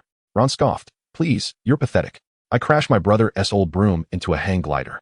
Seamus declared, I grew up on a broom, flying about the fields all day. Harry remarked, Wow, you all are so impressive. I just hope I don't fall off my broom. Throughout the journey, Shor quietly observed these exuberant youths, contemplating the upcoming events. Upon reaching the lawn in front of the castle, dozens of worn brooms were laid out, casting doubt on whether they would hold up in flight. The flying instructor, Madame Hooch, was a competent witch with short silver-gray hair. As soon as the students were assembled, she commenced the lesson without delay. The details of the lesson need not be elaborated. However, when Shor grasped the broom, a system notification chimed. Ding! Level 3 flying talent activated. Shor was momentarily taken aback but remained unconcerned, lacking enthusiasm for this rough sport. Having been disillusioned by a certain team in his past life, he had ceased to care for such grand athletic endeavors, waiting for the events to unfold. Oh no, child, come down. As expected, the anticipated chaos ensued. Madame Hooch had merely instructed everyone to experience a flight 3 feet off the ground, yet Neville's broom seemed to have a mind of its own, careening erratically into the sky. The frightened expression on Neville's face turned pale as he struggled to control the broom. Shor clenched his fists, suppressing any impulse to rescue him. Instead, he coldly addressed Harry. Harry, do you intend to watch your classmate fall to his demise? Hurry and save him. Harry, perched 3 feet above the ground on his broom, looked up with concern. However, upon hearing Shor's words, he hesitated. Just as he was about to urge the other to intervene, Neville's broom collided with the castle, sending him plummeting to dangle from a ledge, perilously close to falling. Without a moment to spare, he grasped the broomstick and soared into the air. The air whipped through his hair, and his robe billowed behind him as Harry swiftly approached Neville, who was suspended in midair amidst gasps from the crowd. As the eaves supporting Neville began to crack, he started to plummet. Harry, initially intending to slow down, gritted his teeth and propelled his broom forward with even greater speed. In a moment of peril, he managed to catch Neville and deftly veered the broom away to avoid crashing into the castle wall, showcasing remarkable flying prowess. When Harry returned to the lawn with a tearful Neville, he was met with enthusiastic cheers from the Gryffindors. Shaw observed with a cool demeanor and, glancing at the envious Draco beside him, remarked, "Are you not envious?" Draco nodded and then shook his head, responding with a half-hearted, "Well, it's Harry after all." Shaw pointed toward Professor McGonagall, who was briskly exiting the castle. "There's someone who will make you even more envious." As Professor McGonagall approached to escort Harry away, she noticed the chaotic Gryffindors and the composed Slytherins. After a moment of hesitation, she called out to Shaw, "Shaw, you should come with me." Having just orchestrated a plan involving Harry, Shaw had anticipated he would have matters of his own to attend to. Chapter 35. McGonagall's assistant Shaw was taken aback by the unexpected turn of events, silently following Professor McGonagall alongside a bewildered Harry as they made their way to the castle. Harry quietly inquired, "Shaw, what does the professor want with us?" Shaw, glancing at the beleaguered Harry, replied warmly, "It's something good." McGonagall first led them to the potions classroom, where she called forth Oliver Wood, the Quidditch captain of Gryffindor, much to Snape's evident impatience. "Wood, this is your new seeker. Harry Potter. He flies exceptionally well." Containing her excitement, McGonagall introduced Harry to Wood before taking Shaw back to the Transfiguration classroom. Once seated on the sofa, McGonagall poured a cup of tea for Shaw and, after a brief pause, inquired, "Shaw, the management methods you implemented in Slytherin have proven remarkably effective. Do you think they could be applied to Gryffindor?" Shaw had speculated various reasons for McGonagall summoning him, yet he never anticipated this. A flicker of joy passed through his eyes as he pondered her words. Truly, Professor McGonagall was a benevolent soul. Her support was simply outstanding. It was indeed a challenge for McGonagall, a person of high standards, to oversee a mischievous house. "Ahem, Professor, my regulations are not overly stringent. It's primarily the severity of the penalties that stands out, don't you think?" McGonagall's typically stern expression softened with hesitation, and after a few moments, she cautiously asked, "What kind of punishments have you employed?" "Electrotherapy, a method that can penalize without causing harm, with excellent results," Shaw replied, feeling a tad awkward. Fearing McGonagall might reject the idea, he hastily added, "Ahem, this is a method I learned in the Muggle world, specifically designed to help teenagers break bad habits." With a success rate of 99%, McGonagall's interest peaked immediately, and she curiously inquired, "What accounts for that 1% failure?" Shaw dared not mention that the 1% was due to individuals becoming dazed. "Professor, you must understand that no solution is perfect." Professor McGonagall nodded in acknowledgement. Yet a flicker of unease lingered within her. "Why don't you demonstrate it on me first? I wish to gauge the intensity of the punishment. After all, physical discipline is strictly prohibited at Hogwarts." Shaw found himself momentarily perplexed. It was not a matter of shyness in demonstrating his prowess before McGonagall, but rather a fear of rejection should he proceed. After some contemplation, he summoned a swirling sphere of water, carefully regulating the electric charge. "Professor, please extend your hand into the sphere," he urged. Professor McGonagall, not one for unnecessary hesitation, plunged her hand into the water. Almost immediately, she recoiled, her hair frizzing as if electrified, instinctively leaping back in a manner reminiscent of an agitated cat. With a palpable sense of trepidation, she withdrew her hand and hastily smoothed her disheveled hair. "That was perhaps a bit excessive. I shall need to deliberate further." Shall, momentarily awestruck by McGonagall's ability to defy the laws of physics, quickly realized the situation was precarious and interjected, "Professor, this method of electrotherapy is more suited for incorrigible students. There exists an alternative approach for the average student."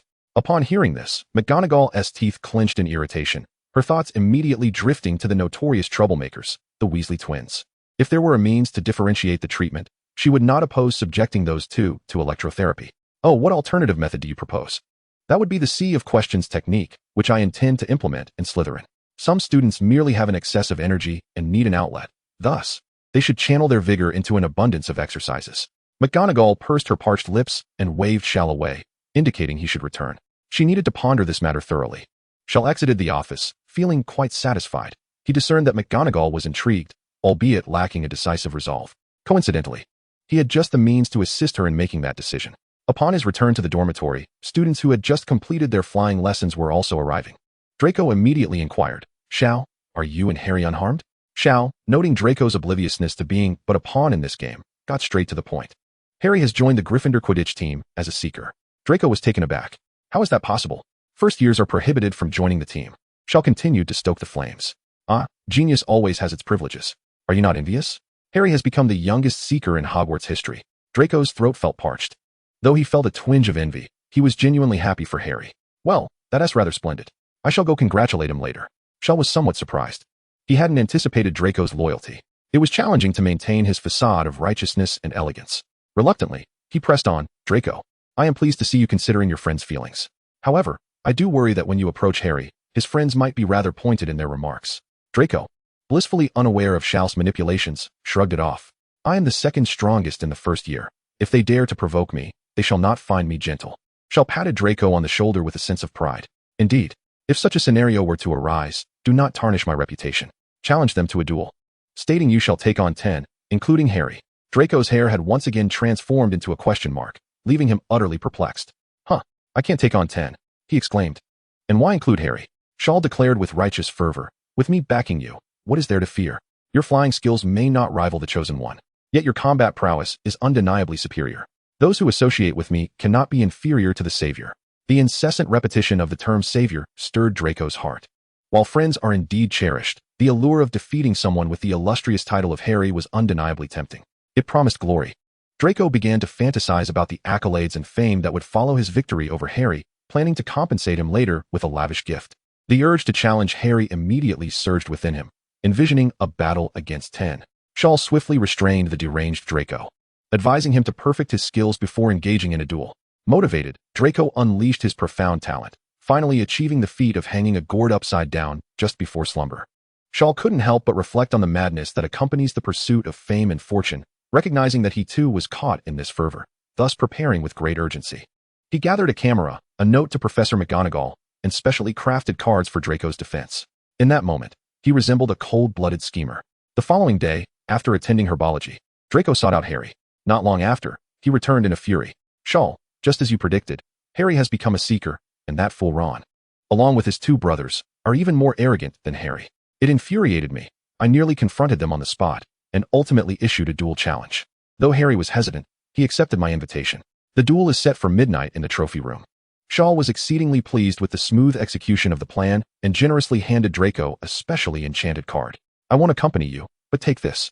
If they dare to engage you in a group, use this to teach them a lesson." Draco finally possessed the coveted card, albeit temporarily. He admired the shimmering red and blue aura adorned with a throne motif. It was truly exquisite. Shal, undeterred by Draco's self-indulgence, summoned Creature and discreetly passed him a note after whispering a few instructions. Everything was in place. They merely awaited the right moment. Chapter 36, The Midnight Duel. Time is lengthy when there is much to do, yet fleeting when there is little. Soon, an entire day had passed. Hogwarts, post-curfew, bore an eerie atmosphere, with many areas shrouded in darkness. Draco traversed the dim corridors, oil lamp in hand, occasionally illuminating the diverse portraits lining the walls. "Child, extinguish the lamp. You disturb my contemplation of existence. Hee, little one, care to join me in a game of hide and seek?" Encountering the ghastly and bizarre portraits startled Draco. He regretted not bringing Goyle and Crabbe along, questioning why he had left them in the dormitory to practice spells. Unbeknownst to Draco, he was being shadowed by someone, none other than Shal, cloaked in the disillusionment charm. After a winding journey, Draco finally arrived at the trophy room.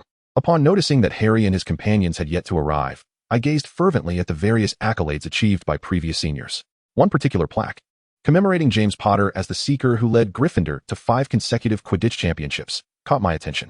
It was no wonder Harry possessed such remarkable flying talent. The lineage was evident. Nevertheless, as Shaw rightly asserted, combat prowess is paramount. Before long, Harry, feeling an air of trepidation, arrived with his 3 roommates. Draco, you made it without being detected, I presume? Draco replied with suspicion and dissatisfaction. Why are there only 4 of you? I distinctly mentioned I wanted 10. Harry found himself in a dilemma. George and Fred have gone to distract Filch and Mrs. Norris. They will be here shortly. Ron's demeanor had shifted to one of smug satisfaction ever since reconciling with Harry. Hey, blonde one, you are quite arrogant. We have 4 here, and I alone can handle you. Draco lifted his chin, his eyes filled with disdain. You? A fool who can barely manage the levitation charm dares to challenge me? Shaw's words ring true. The waters are deep and the winds fierce. Those lacking strength should refrain from speaking. Damn it. Ron's face flushed red as he rolled up his sleeves, intent on confronting Draco, only to be firmly restrained by Harry. Ron, don't act impulsively.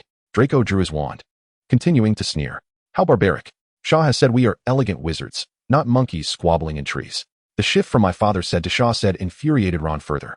He shoved Harry aside and lunged at Draco, aiming to land a punch. Draco, though slightly anxious, forced himself to remain composed. His left hand gripping a playing card while his wand pointed menacingly, turned upside down. A beam of yellow light struck Ron, flipping him in midair, causing his robe to slide down and reveal his trousers. Ah, let me down, you scoundrel. Despite his irritation at Ron's recklessness, Harry interceded on his behalf. Draco, could you please lower Ron? Draco smirked. Perhaps later. The duel has commenced. Who among you will continue? Sighing, Harry thought that perhaps it would be beneficial for Ron to hang there a moment longer. Shaw's assertion was indeed valid. The waters are deep and the winds fierce. Those lacking strength should refrain from speaking. Harry drew his wand and addressed Draco. Since Seamus and Dean have yet to master any spells, let us determine the victor between the 2 of us. I will count to 3, and then we shall duel. Draco nodded solemnly, tightening his grip on his wand. Harry had been diligently studying in recent days, often with Hermione by his side. In addition to the levitation charm, he had also mastered a vital offensive spell, Expelliarmus. Certain individuals indeed have a natural affinity for specific spells, much like Goyle, who could learn Incendio at such a tender age. 3, 2, 1. Expelliarmus. Turned upside down. A clash of red and white beams intertwined as Draco and Harry released their spells, both dodging to the sides, demonstrating a semblance of combat awareness. However, aside from the initial strike being somewhat accurate, the subsequent exchanges were mere reckless casting. Each took turns firing spells at one another, with victory and defeat left to the whims of fate. Shor, shrouded in the illusion spell, observed intently from a distance. At that moment, he held a camera in his hands, crouched in the shadows, embodying the essence of a paparazzo, ever ready to capture the splendid moments of life. As he watched Draco and Harry engage in their love-hate rivalry, the minutes ticked by with neither gaining the upper hand. Estimating the time, Shor realized McGonagall would soon be arriving. He could only intervene covertly, drawing his wand to cast a silent levitation charm. In the scene, Harry was poised to roll away from an incoming spell when suddenly his foot was caught on something. That brief delay resulted in him being struck by a beam of yellow light. His body flipped in an instant, suspended in the air, his wizarding robes sliding down to reveal his bare skin. Upside down, Harry hurriedly attempted to cover himself, exclaiming helplessly, Draco, you've won. Please let me down. Draco, filled with pride at having bested the chosen one, heard Harry's plea and initially had no objections. However, he suddenly realized that he had yet to learn the counterspell. Draco's expression fell. Harry, I haven't learned the disarming charm yet, he stammered. Harry's head was already swimming with embarrassment, desperately trying to shield his modesty. Draco's words made Harry wish he could vanish on the spot. Ron, in utter despair, exclaimed, what do we do now? I can't hang here all night. I'll become the laughingstock of the entire school. Draco, equally anxious, was about to respond when a voice filled with disappointment interrupted them. I think hanging here all night might not be such a bad idea. It could teach you that spells shouldn't be used recklessly. The trio, along with their cheerleaders, Seamus and Dean, turned in unison. They beheld Professor McGonagall, her face stern, flanked by a smirking set of twins, approaching slowly. Gentlemen, might you explain why you are here during curfew, sporting such bruises? The young wizards fell silent, though Draco managed to maintain his composure. Shor had assured him that even if caught, the only consequence would be point deductions. McGonagall pursed her lips, her chest heaving with barely contained anger as she continued sternly. A collective night escapade, public brawling, and mockery of the castle's caretaker. Excellent, truly excellent. Gryffindor, 30 points deducted for each of you, and a month of detention. As for Mr. Malfoy, Slytherin will lose 20 points, and I shall inform Snape of your detention punishment. Harry and his companions, new to the Wizarding World, wore expressions of despair as Gryffindor's points plummeted by nearly 200. They feared they would be mercilessly scolded by their peers the following day. The twins, however, seemed unfazed, their nonchalance evident. Meanwhile, McGonagall had resolved in her mind that Gryffindor could not continue on this downward spiral. They had not won the House Cup in quite some time, and it was high time for a change. Upon returning to the dormitory, Draco was not disheartened by the loss of points. Instead, he was unusually exhilarated. He boasted to Shor, who had returned early, about his triumph. "Shor, I've won. I've won. Haha." Shor waved his hand to silence Draco's laughter and approached him to adjust his collar thoughtfully. He considered that in order to facilitate Draco's rapid growth, he would need to apply more pressure.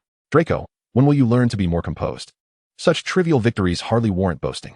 Have you ever seen me take pride in anything?" Chapter 37. The Rapport with Shower. Huh.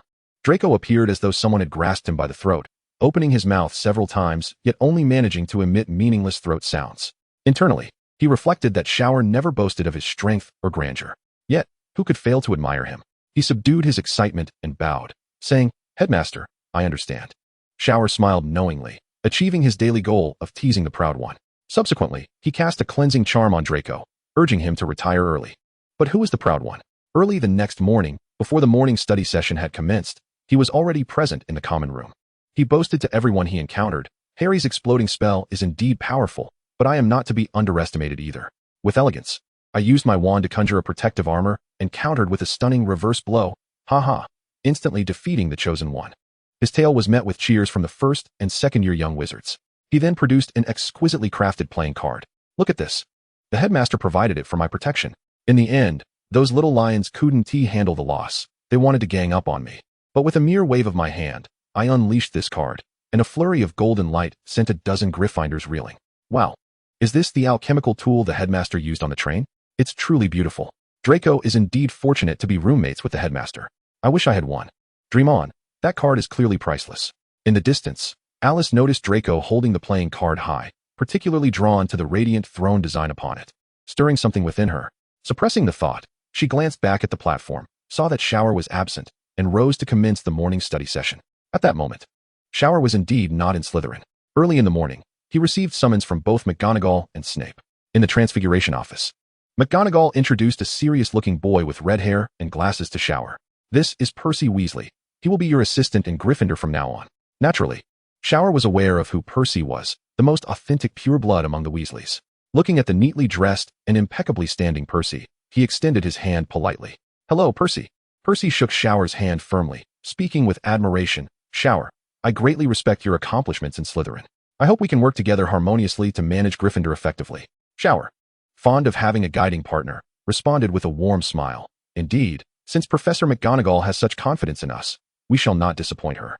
In fact, he held a favorable view of Percy. He was capable and ambitious, albeit somewhat rigid and serious. However, it would depend on how a leader directed him. Professor McGonagall was pleased and began to envision a scene of the little lions being graceful, well-mannered, and disciplined in the future. After advising Shower and Percy a few more times, she allowed them to prepare for their respective tasks. Shower then proceeded to the chilly depths of the castle. Before Professor Snape's office, Shiao tightened his school uniform and knocked on the door. The door creaked open, and without hesitation, Shiao stepped inside. His gaze fell upon Snape, who was still brewing a pot of golden-hued potion. Approaching the cauldron, he observed closely. "Professor, the Felix Felicis should be nearly ready, no?" Snape's expression darkened as he retorted. "Ah, it seems Mr. Black is not omniscient after all, always eager to flaunt his minuscule knowledge of potions." Shiao, accustomed to Snape's sardonic remarks, retrieved several photographs from his pocket and placed them on the counter. "Here, I brought the embarrassing photos of Harry. Once the Felix is ready, do remember to share some with me. I could use it soon, as it is indeed quite effective."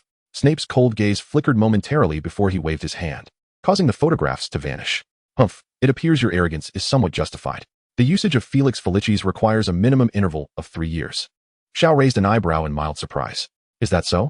No matter, I can always sell it." Snape's lips twitched slightly as he inquired icily. "Has McGonagall tasked you with taming that reckless pack of Gryffindors?" "Oh, Professor, you are quite perceptive." Snape turned to glare at Shiao with distaste. "Your inflated vanity, it seems, has led you to seek more than merely leading Slytherin. I warn you, be modest. Those who are discreet tend to live longer." Understanding Snape's disdain for Gryffindor, Shiao shifted his approach. "Professor, as a person of such benevolence, you would naturally prefer not to see the young wizard suffer. Why not sponsor me with some potions? After all, maintaining discipline can sometimes necessitate a firm hand, if you catch my drift." Snape paused, stroking his chin in contemplation for a moment before returning to his potion-making, albeit with a quiet remark. In the second row of the left cabinet, you will find healing potions and white moss. Take what you need and be gone. Seeing Snape relent, Shiao took several bottles of healing potions, calming potions, and a large bag of white moss without reservation. He even snagged 2 bottles of perception potions for himself, which might prove useful soon. As he approached the door, a pang of guilt washed over him. He often took advantage of Snape's good nature, and he felt a twinge of remorse. Snape was rather pitiable, striving to appear harsh to conceal his vulnerability. Perhaps a little compensation was in order? Thus, Shiao turned back and tentatively asked, "Professor, might I inquire if you enjoy watching cross-dressing performances?" The performer being Harry, of course. Snape spun around abruptly, teeth clenched. "Get out." Shiao scratched the back of his head, puzzled. "That is odd. I thought you would appreciate such a spectacle." Observing Snape reaching for his wand, Shiao hastily walked out while saying, all right, I'll leave. Just give me a wink when you're ready to watch." Snape slammed the door shut with a resounding thud, standing still for a while before slowly retrieving a photograph from his chest. His vacant eyes softened with affection as he gently caressed the image, whispering, "Lily." Shiao made his way back to the hall, having avoided mentioning Draco's punishment to Snape. This was their unspoken understanding. At this moment, Slytherin had concluded its early study session. Seated at the head of the table, a delightful Chinese breakfast materialized before him. Beside him, the graceful and beautiful Alice handed a glass of pumpkin juice to Shaw. "Shaw, I hear you intend to reorganize Gryffindor?" Shaw was taken aback. Had the news spread so swiftly? He turned his gaze toward the long table of Gryffindor, where a gloomy atmosphere prevailed, starkly contrasting with their usual boisterous feasting. Percy was passionately delivering a speech while the other lions grumbled, urging one another to petition McGonagall.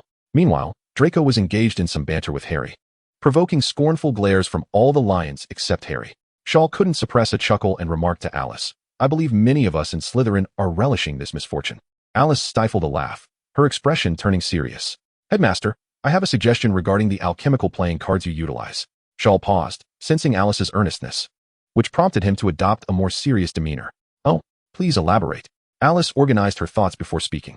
"I noticed that the playing card in Draco's possession features an ornate throne suspended above a pentagram, and playing cards inherently possess a sense of order and hierarchy."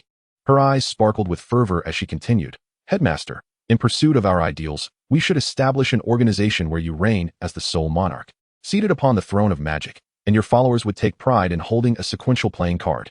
This would symbolize both power and status." Chapter 38, The Throne of Magic. Throughout history, why have emperors, regardless of their wisdom or folly, favored treacherous ministers? Shaw's favorite historical figure, the illustrious Qin Shi Huang, also favored the duplicitous Zhao Gao. Why? Because treacherous ministers often align with the sovereign's desires and actions, adept at executing unsavory tasks, and are better suited to shield the ruler from blame. As for the avarice of such individuals, it pales in comparison to the vast empire they serve. At this moment, Shaw regarded Alice with admiration. Regardless of her abilities, her capacity to discern his thoughts and her willingness to serve as a loyal vanguard made her worthy of cultivation. Alice, sensing Shaw's scrutiny, felt a twinge of insecurity. "Is my suggestion not valid, Headmaster?" Shaw remained silent as he withdrew his wand, casting a few silencing charms around them to prevent eavesdropping. He then produced 3 specially crafted playing cards from his ring, laying them on the table. The cards depicted the Duke of Spades, the former king, the Marquis of Spades, the former queen, and the Count of Spades, the former knight. Once the cards were arranged, Shaw spoke calmly. "Alice, your idea is commendable. It aligns with thoughts I have long harbored. The name of the organization shall be the Throne of Magic. These 3 spades are exclusive high-ranking sequence cards for Slytherin. I have given Draco a spade 10. I wonder what position you might merit. Thus, I ask you, every organization requires a manifesto, but do you truly comprehend my vision? And what aspirations do you hold?" Alice felt a surge of delight as she realized that the chief had long had a plan in place, complete with an organizational name and structure. However, upon hearing the final question, she was taken aback, her expression gradually becoming vacant. It appeared that aside from prohibiting bloodline discrimination, the chief had not truly articulated any political ideals. The actions taken within Slytherin merely echoed the founding principles of scholarship. Alice's unwavering support for Shaw stemmed from 2 sources, her grandfather's insistence and Shaw's unparalleled prowess. A wave of confusion washed over her. Did this mean she had no ideals of her own? To speak of her background is to acknowledge a certain tragedy. She was not the biological granddaughter of Old Fully. Grateful as she was, she had tirelessly endeavored to prove herself, striving not to disappoint her grandfather. 50 years prior, the Fully family, alongside the Rogiers and Caros, had joined Grindelwald's pureblood party. After the death of his 2 sons in battle, Old Fully returned to his homeland and chose a life of discretion.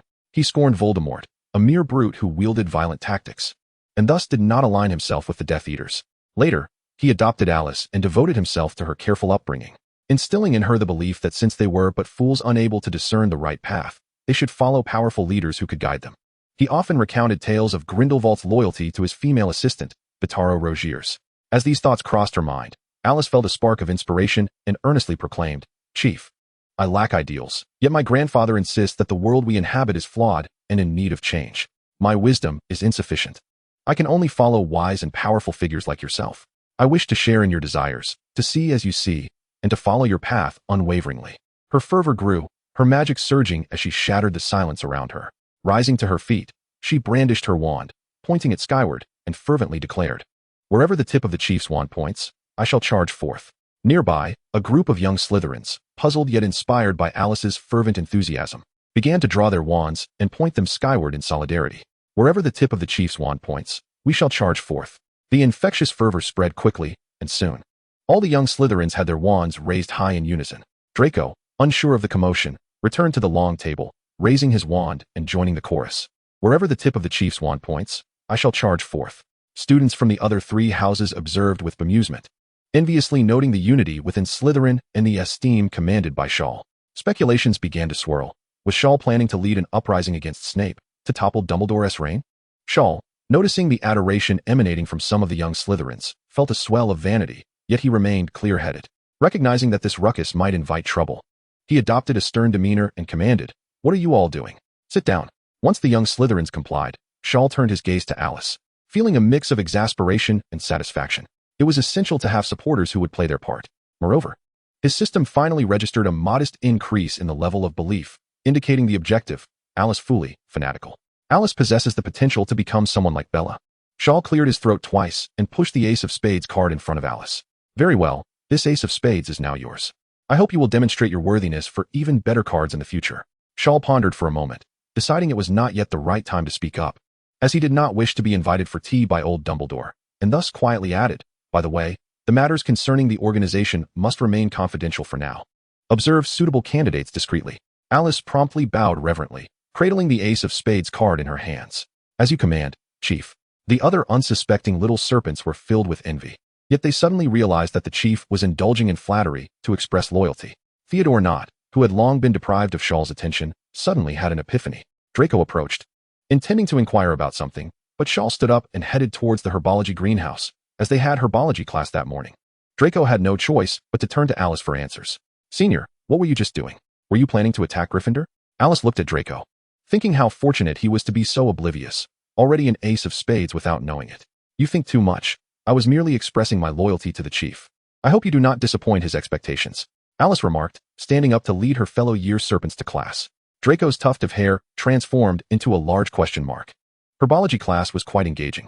Within the greenhouse, aside from diligently attending class, Shor observed the Hufflepuff students and their head, Professor Sprout. This plump and amiable, which radiated optimism, tolerance, and compassion. The Badgers exhibited similar traits, loyal, unassuming, and easily satisfied. Shor could now intervene in Gryffindor's affairs, biding his time until nightfall to unleash his thunderous tactics. He was also confident about eventually engaging with Ravenclaw.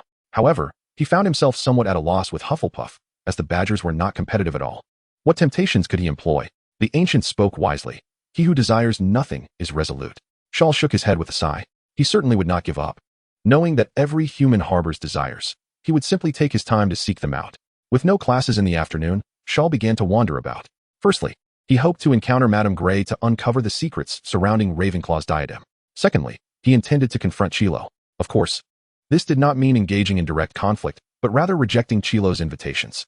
He was, after all, a busy individual, lacking the leisure to indulge Voldemort in his games of conquest. His mind was solely set on accumulating more level 2 faith points to draw a powerful exclusive attack skill. If fortune smiled upon him, and he were to draw a thunder-based spell, it would be even more splendid. That would provide him with a solid chance to confront Voldemort's residual soul, publicly overturn him, and harvest faith points. Should Voldemort dare to act out of anger, Shor would, indeed, have the audacity to summon allies and directly crush Fox's tail feather. Chapter 39, The Infuriated Chilo. Shor had been at Hogwarts for a week and had yet to explore the castle properly. This time, the streetwise Shor chose to traverse some obscure corridors. Hogwarts, true to its millennia-old stature, was indeed rather dilapidated. Searching and wandering, the atmosphere felt eerily desolate. He had previously lingered outside the office for the defense against the dark arts, where the door stood resolutely shut. According to passing students, Chi Luo had departed early. Shor surmised that this fellow had already begun concocting ways to tackle the three-headed dog. Initially, he had intended to allow the main storyline to unfold naturally, hoping to seize the opportunity himself. However, at this moment, he thought, why should I follow the plot? His plan was to decisively confront Chi Luo and his infamous Snape before Christmas, enabling the young wizards to carry news of Voldemort's survival back home during the holidays, thus elevating his own reputation beyond the confines of the school. Just as he was lamenting his inability to encounter Chi Luo, he was unexpectedly intercepted near the Ollery. Chi Luo, for reasons unknown, no longer feigned hesitation and directly addressed him. Shor, when will you come over for tea? I have your father's favorite Yunnan black tea. Shor regarded Chi Luo, who stood with his hands clasped behind his back. Without the pretense, he exuded a scholarly aura. Shor, shedding his own facade, discreetly clutched a phoenix feather and replied with a tone of mockery, Professor, I now have an additional task of enforcing discipline in Gryffindor, and I am dreadfully busy. I sincerely apologize for being unable to heed your teachings. Chi Luo's gaze turned perilous. Recently, none of the Dark Lord's tasks had proceeded smoothly. And now Shor presented yet another complication. Shor, I am your professor, and I believe I possess the authority to detain you. Come with me to my office. I shall instruct you on your father's behalf. Chi Luo was growing increasingly agitated. Shor suppressed a smirk, drawing his wand, feeling an uncanny affinity with the fallen nation. He struck a rather dashing pose, holding the wand delicately between two fingers, akin to a conductor, his wrist gracefully soaring up and down. Aiming the wand's tip at Chi Luo, Shor's tone grew ever more disdainful. Professor, it's not that I hold you in contempt, but given your usual demeanor, you hardly seem fit to instruct me. Care to attempt to subdue me? Chi Luo had never encountered such an audacious student. Infuriated, he brandished his own wand, prepared to unleash a piercing curse upon Shor. Fool, cease at once. Do you not wish to avoid embarrassment? Do you want to attract the attention of Dumbledore and Snape? The voice that pierced his mind brought instant calm to Chi Luo. Master, I was wrong, but Shor is ungrateful. Voldemort replied, Indeed, you are a fool. Shor clearly looks down upon your abilities. This is reminiscent of me. In the face of the strong, one must humbly extract their knowledge, while with the weak, one may scorn or crush them. A natural Death Eater. Chi Luo gasped. Voldemort continued to muse. He must, like me, yearn for supreme power. Return to him with a tome of my dark magical insights. Perhaps it will entice him to seek me out. Even if I cannot immediately subjugate Shor, once I acquire the Philosopher's Stone, I shall demonstrate to this young rascal the true meaning of submission. Chi Luo found it profoundly ironic. Indeed, that which is unattainable is forever restless, while he, toiling and striving, was branded a fool. Frustrated yet reluctant to voice his feelings, he acquiesced. Yes, master. Subsequently, Chi Luo sheathed his wand and glared menacingly at the amused Shor. You shall see. Just wait. Without turning back, he strode away with determination. Shor shook his head, fully aware of what had caused the other's prolonged silence. He had not anticipated that Voldemort would truly resort to such cowardice. In truth, Shor had a desire to engage in a preliminary match with Chi Luo to gauge his capabilities. Nevertheless, for the time being, he could free himself from the entanglements of Chi Luo and Voldemort and redirect his focus towards restoring decorum within the school. The Ollery was adjacent to the Ravenclaw Tower. As Shor passed by the entrance, he glanced curiously but was ready to move on. Ah, Shor. As he descended the staircase, a voice filled with surprise called out from behind. He turned to see his little admirer, Hermione, approaching him eagerly, clutching a spell book he had lent her. What brings you here? Are you searching for Professor Grey? She inquired apologetically. I have been trying my best to locate her, Shor responded warmly. No worries. Just leave it to fate. I'm merely taking a stroll. Where are you headed? Hermione earnestly asked. I heard you're going to assist in organizing Gryffindor. When will you come to Ravenclaw? I wish to learn from you, she continued. Shor stroked his chin, contemplating. That depends on the willingness of your entire house and Professor Flitwick's perspective. Hermione seemed to grasp Shor's meaning, placing her hand over her heart in assurance. Shor, rest assured, I will persuade the headmaster and my fellow students. Shor paused, surprised. Was that truly his intention? Yet, it mattered little. Having someone to take the initiative was quite agreeable. Hermione then pointed to the spellbook in her hands. I was just about to seek you out. I've read this spellbook 10 times and can recite it from memory. I've grasped several common spells, and here are my thoughts on the questions I have. As she spoke, she produced a stack of parchment covered in densely written queries about spells. Shor felt a wave of anxiety wash over him, beads of sweat forming on his brow. Was this the frightening prowess of a true scholar? Hermione had certainly transitioned from one extreme to another. He refrained from accepting the parchment. To do so would necessitate answering her questions, and he was far from being as knowledgeable as she was in magic. He began to ponder how to inspire the young witch, suppressing a chuckle at his own thoughts. Noticing her idol's silence, Hermione's expression turned tentative. Shao, what's wrong? Have I done something amiss? After a whirlwind of contemplation, he replied gently, You are the most exceptional young witch I have ever encountered, and your presence in Ravenclaw is undoubtedly a wise choice. This remark rekindled Hermione's confidence. Shao continued, However, as I previously mentioned, one's energy is finite. Generally, it suffices to master a few spells, and we need only to excel in one offensive and one defensive spell, as well as one controlling and one disruptive spell to thrive. But I believe, Hermione began, eager to refute. Shao affectionately ruffled her fluffy hair. Forget what you believe. Don't you see me as your idol? I can currently perform 2 silent, wandless spells and several nonverbal incantations. Can you, with all the spells you've learned, withstand even a single blow from me? As he spoke, he waved his hand casually, and a flurry of golden birds transformed into numerous cards that soared and pinned themselves against the wall with a resonant thud. Hermione had encountered Shor casting spells silently and without a wand before, yet each time she found him utterly mesmerizing. It seemed as though she could hardly withstand the impact of his prowess. Why was there such a disparity between them, both being of the same age? Indeed, her idol was correct. Her knowledge was broad but lacked depth. From seemingly nowhere, Snape appeared, his dark robes billowing as he passed by. Shor's disruption of the school's facilities resulted in Slytherin losing a point. Stunned, Shor marveled at how many elusive figures roamed the school. However, he noticed that Snape was heading in the same direction as Quirrell had just departed. It appeared that the old bat had also set his sights on the two-faced man. Beside him, Hermione was lost in thought, prompting Shor to hastily make his exit. Yet before he could get far, Hermione's voice reached him. Shor, may I attend your spellcasting tutorial this weekend? He gestured affirmatively over his shoulder. A splendid opportunity for free, high-quality assistance. By the time he returned to his dormitory, evening had fallen.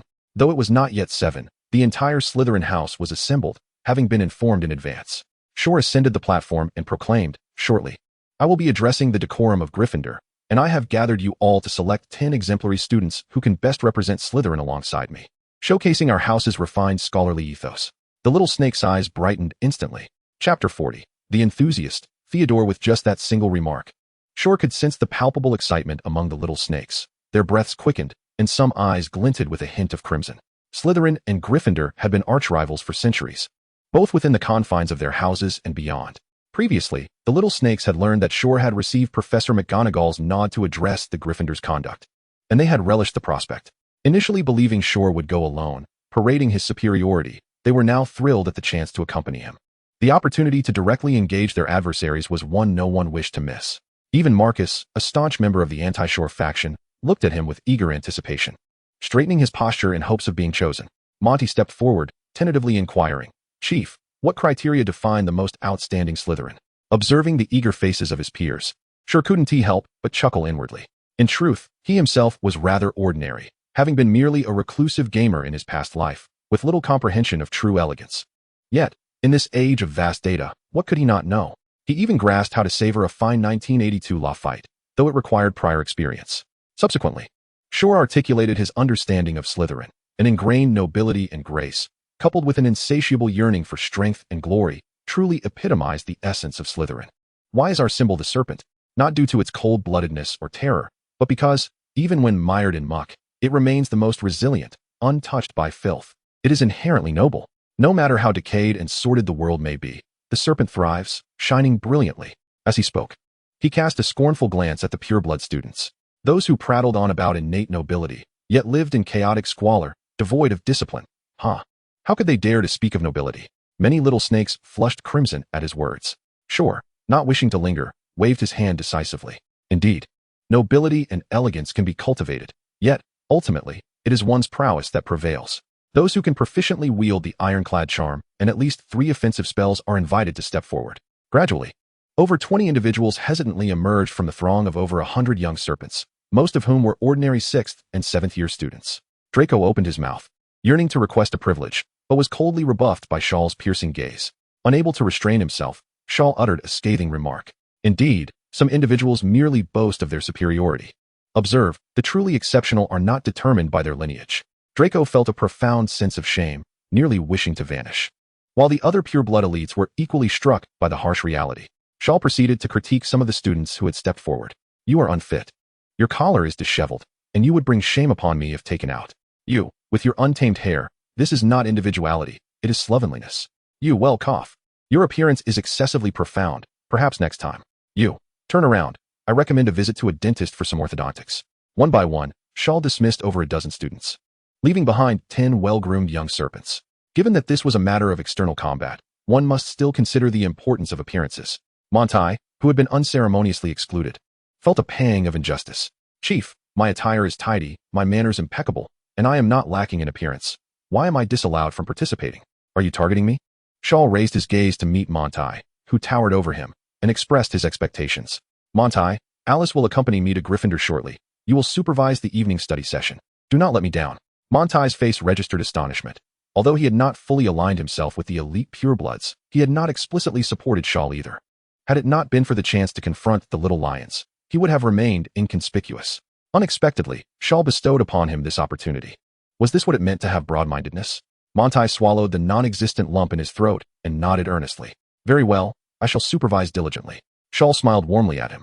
The opportunity had been given. How one performs is solely their responsibility. Competence rises, mediocrity falls. He then turned towards the entrance of the lounge. The selected 10 formed 2 rows. 5 boys and 5 girls, and followed suit. Draco gazed enviously at those departing. Beside him, the pale and wan Theodore not clenched his fists so tightly that they creaked, a trickle of blood seeping from his palm. Next time, I will definitely accompany the chief into battle. Draco, witnessing this, felt a sense of empathy. He and Theodore were well acquainted, their backgrounds remarkably similar. Pure blood, affluent, with a Death Eater father. Both had been indoctrinated with the notion of pureblood supremacy from a young age. However, their differences lay in Draco's fortunate upbringing. Both parents were present, and he was spoiled throughout his childhood, while Theodore's mother had passed away early, and his father was an unrepentant Death Eater, mad and arrogant. Theodore's childhood was far from pleasant. Confined to the attic to study, his first pet hamster, which he had secretly nurtured, was brutally killed by his father. Thus, although Theodore was intelligent, he developed a reclusive personality, remaining a lone wolf throughout his time at Hogwarts. Yet, he held a profound admiration for the formidable Shaw. Perhaps it was the nature of extremes, or perhaps it was simply the rebellion of youth. Although Theodore harbored a disdain for muggles, he was equally disinclined to heed his father's rhetoric. He felt that by following Shaw, he could upheave the world that repulsed him. Approaching Draco, he bowed respectfully and implored, Draco, I beseech you to teach me spells. I must grow stronger to be worthy of following the chief. Draco paused, momentarily taken aback, his expression shifting through a myriad of emotions. On the way to Gryffindor, Shaw suddenly noticed an increment in his level of faith, now at 3. Theodore not, the fanatic? Shaw mused, stroking his chin, recalling the name. Was he not that rebellious lone wolf who disregarded his father's words? Perhaps he should inquire further. Upon reaching the entrance of Gryffindor, Percy had been waiting for quite some time. Shaw, you've arrived. But why bring so many others? Shaw had no intention of concealing his motives. If you do not assert yourself from the outset, given your house's reputation, it will be challenging for you to establish your role here. Percy adjusted his glasses, reflecting on the typical behavior of his housemates, and found himself in agreement. Then I shall rely on you. Percy then recited the password to the portrait of the fat lady at the Gryffindor entrance, Dragon Dung.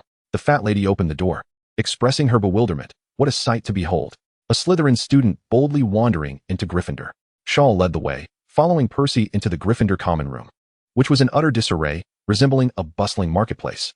Numerous young lions clamored atop the large table, exuberantly waving their arms, embodying a spirit of delightful chaos. The twins had even initiated a betting pool on whether Shaw would return unscathed that night. Amidst the ruckus, only a few girls, enamored by appearances, and Harry, awaited Shaw's arrival with anticipation. And speaking of Harry, he had recently taken on a new protege, Neville, who, feeling somewhat inept, was eager to learn more. Ever since Harry had rescued him, Neville had been profoundly grateful, while Harry, beset by Draco's boastful tales, decided to mentor him in turn. When Harry caught sight of the striking Shaw, leading 10 poised and dignified Slytherin students into the room, he glanced left at the tumultuous Gryffindor students and right at the orderly Slytherins.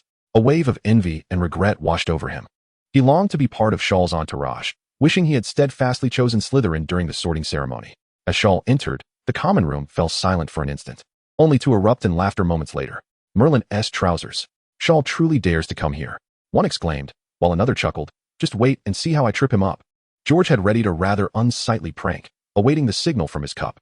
Many openly conspired on how to deal with Shaw, leaving Percy utterly mortified. Harry approached with Neville in tow. Shaw, they mean no harm. They simply do not recognize your good intentions. You should all engage in a constructive dialogue to resolve this. Summoning his courage, Neville added, Shaw, I support you. Shaw regarded the future swordmaster, who trailed behind Harry, and gently placed a hand on Harry's shoulder, addressing the kind-hearted boy with warmth. Life is inherently perplexing, with few individuals possessing clarity regarding their destined paths. Thus, the guidance and encouragement of a mentor become imperative. Oh, how comforting it is that you can assist Neville. Very well, I shall remain to the side. I will manage matters. Harry parted his lips, ultimately exhaling a sigh before retreating alongside Neville. Shaw continued observing the mischievous little lions, a vibrantly spirited group indeed. A hint of rebellion was present, for it is such defiance that renders the situation intriguing. Chapter 41. Shaw asserts dominance in Gryffindor Chief. They are utterly audacious. I request to engage in battle, exclaimed a sixth-year half-blood Slytherin named Victor, his voice brimming with indignation as he stood behind Shaw. Shaw turned, fixing a penetrating gaze upon him. Beside Victor, a girl named Alice spoke with an icy demeanor. Victor, in your weaker days, obedience should have been your sole guiding principle. Next time, unless commanded by the chief, kindly keep your silence. Shaw cast an appreciative glance at Alice before resuming his scrutiny of the peculiar gestures directed at him by the small lions at the table, particularly the twins, who were still teetering on the edge of reckless folly. Hey, Shaw, how about joining me for a dance? I could dress as a girl too, George suggested with a laugh. What a brilliant idea, George. Shaw chuckled lightly, then drew his wand, elegantly pinching the red handle between his fingers and tapping the end with his thumb in a graceful flourish. A magnificent throne of blue water, entwined with purple lightning, gradually took shape. As Shaw stepped upon it, a colossal water python emerged beneath, lifting the throne skyward, surpassing the height of those frolicking students at the long table. From his elevated position, Shaw exuded an aura of authority, his voice cold and commanding. Gryffindor is renowned for its bravery, and today I have witnessed it firsthand. However, the courage you display can only be described as reckless folly. Shaw's dazzling spell genuinely alarmed many of the small lions. This group, seemingly forgetful of past encounters, finally recalled Shaw's singular triumph over Slytherin on the train. The twins, sensing Shaw's intent gaze upon them, recoiled and slipped into the crowd. Yet, a seventh-year student named Kenneth Toller, leading the disruption, erupted in anger. Shaw, do not presume that your authorization from the headmaster grants you the right to chastise us. We have submitted a petition, and your triumph will be short-lived. Percy stepped forward, his demeanor grave. Kenneth, stand down. Listen to Shaw as he announces the new rules. Kenneth retaliated, pointing an accusatory finger at Percy. You traitor of Gryffindor. Gryffindor shall never yield to Slytherin. Shaw gazed down at Kenneth, his tone nonchalant. Are you implying that you do not submit? Kenneth looked up defiantly at Shaw, raising his fist towards the air. Do not think that your theatrics intimidate me. Even if I am not your equal, I have allies. Should I fall, there are countless others who will charge forth in my stead. Shaw rubbed his nose, suddenly feeling a hint of villainy. He chose not to continue staring at Kenneth, but rather surveyed the others, exuding confidence. Who else refuses to comply? Step forward together. The little lions exchanged glances, and ultimately, a dozen brave souls emerged. We shall not submit. We are valiant warriors. Shaw, with one hand casually resting on the armrest, reclined lazily against the back of the throne, affirming, very well, commendable courage, yet in this world, it is ultimately one's strength that speaks volumes. Please, draw forth your wands. The young lions, swallowing nervously, understood that a confrontation was inevitable and timidly brandished their wands. Shaw, intent on maintaining his composure and the operation of the majestic throne, found it impractical to engage in battle. With a mere flick of his wrist, 3 resplendent playing cards soared from his ring, hovering behind the throne. The cards spun rapidly, emitting shimmering trails of blue and violet light, akin to a radiant halo adorning Shaw's head. Coupled with the imposing, fierce water pythons and the opulent throne, Shaw exuded an aura reminiscent of a deity manifesting in the mortal realm. The previously emboldened young lions faltered, their courage wavering. They were reckless, yet not foolish. Kenneth shouted vehemently, Shaw, you lack martial integrity, employing alchemical tools. Shaw scoffed, you are exceedingly naive. On the battlefield, fairness has never been a consideration. With a dismissive wave, he gestured as if swatting away a fly. The playing cards erupted in brilliance, and 3 massive water pythons surged forth from the halo, charging fiercely towards the young lions. Although Kenneth and his companions had the audacity to step forth, indicating some degree of confidence in their combat prowess, they now hesitated. Yet, once the battle commenced, fear could not be afforded, and each unleashed their signature spells. Petrify them. Ignite the flames. Armor up. Some conjured defensive shields while others cast spells to assault the water pythons. The magical blasts, both blue and red, struck the pythons, generating splashes of water, yet failing to deter their relentless advance. The 3 pythons collided with the blue shield, sending ripples cascading across its surface. Boom, boom, boom. As several ironclad shields shattered one after another, Kenneth turned in distress to the onlookers, shouting for assistance. Why are you just standing there? Come and help.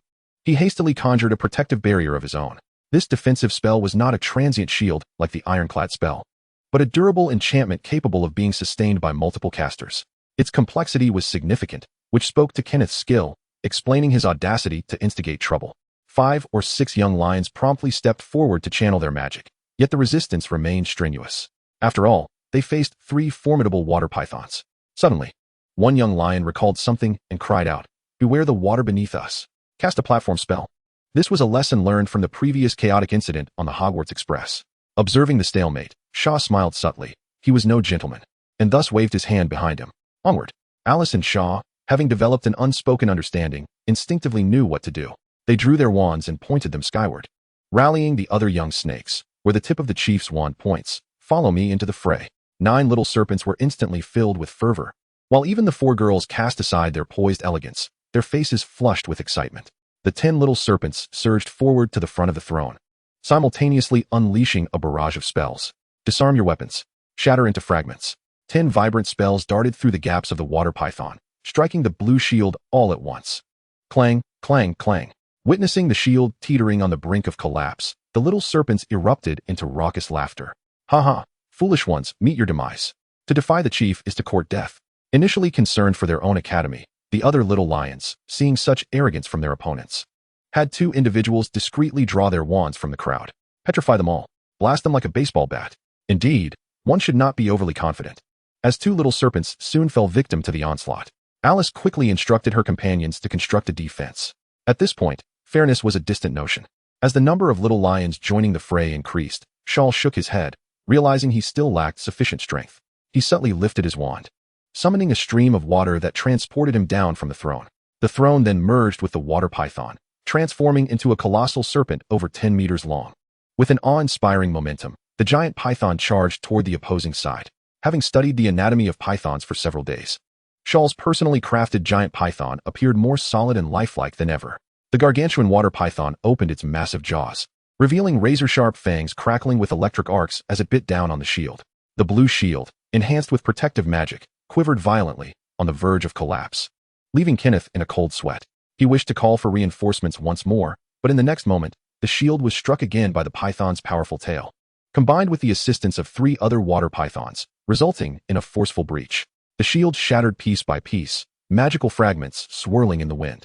Coincidentally, the 3 smaller pythons also exhausted their magical energy, disintegrating into torrents of water.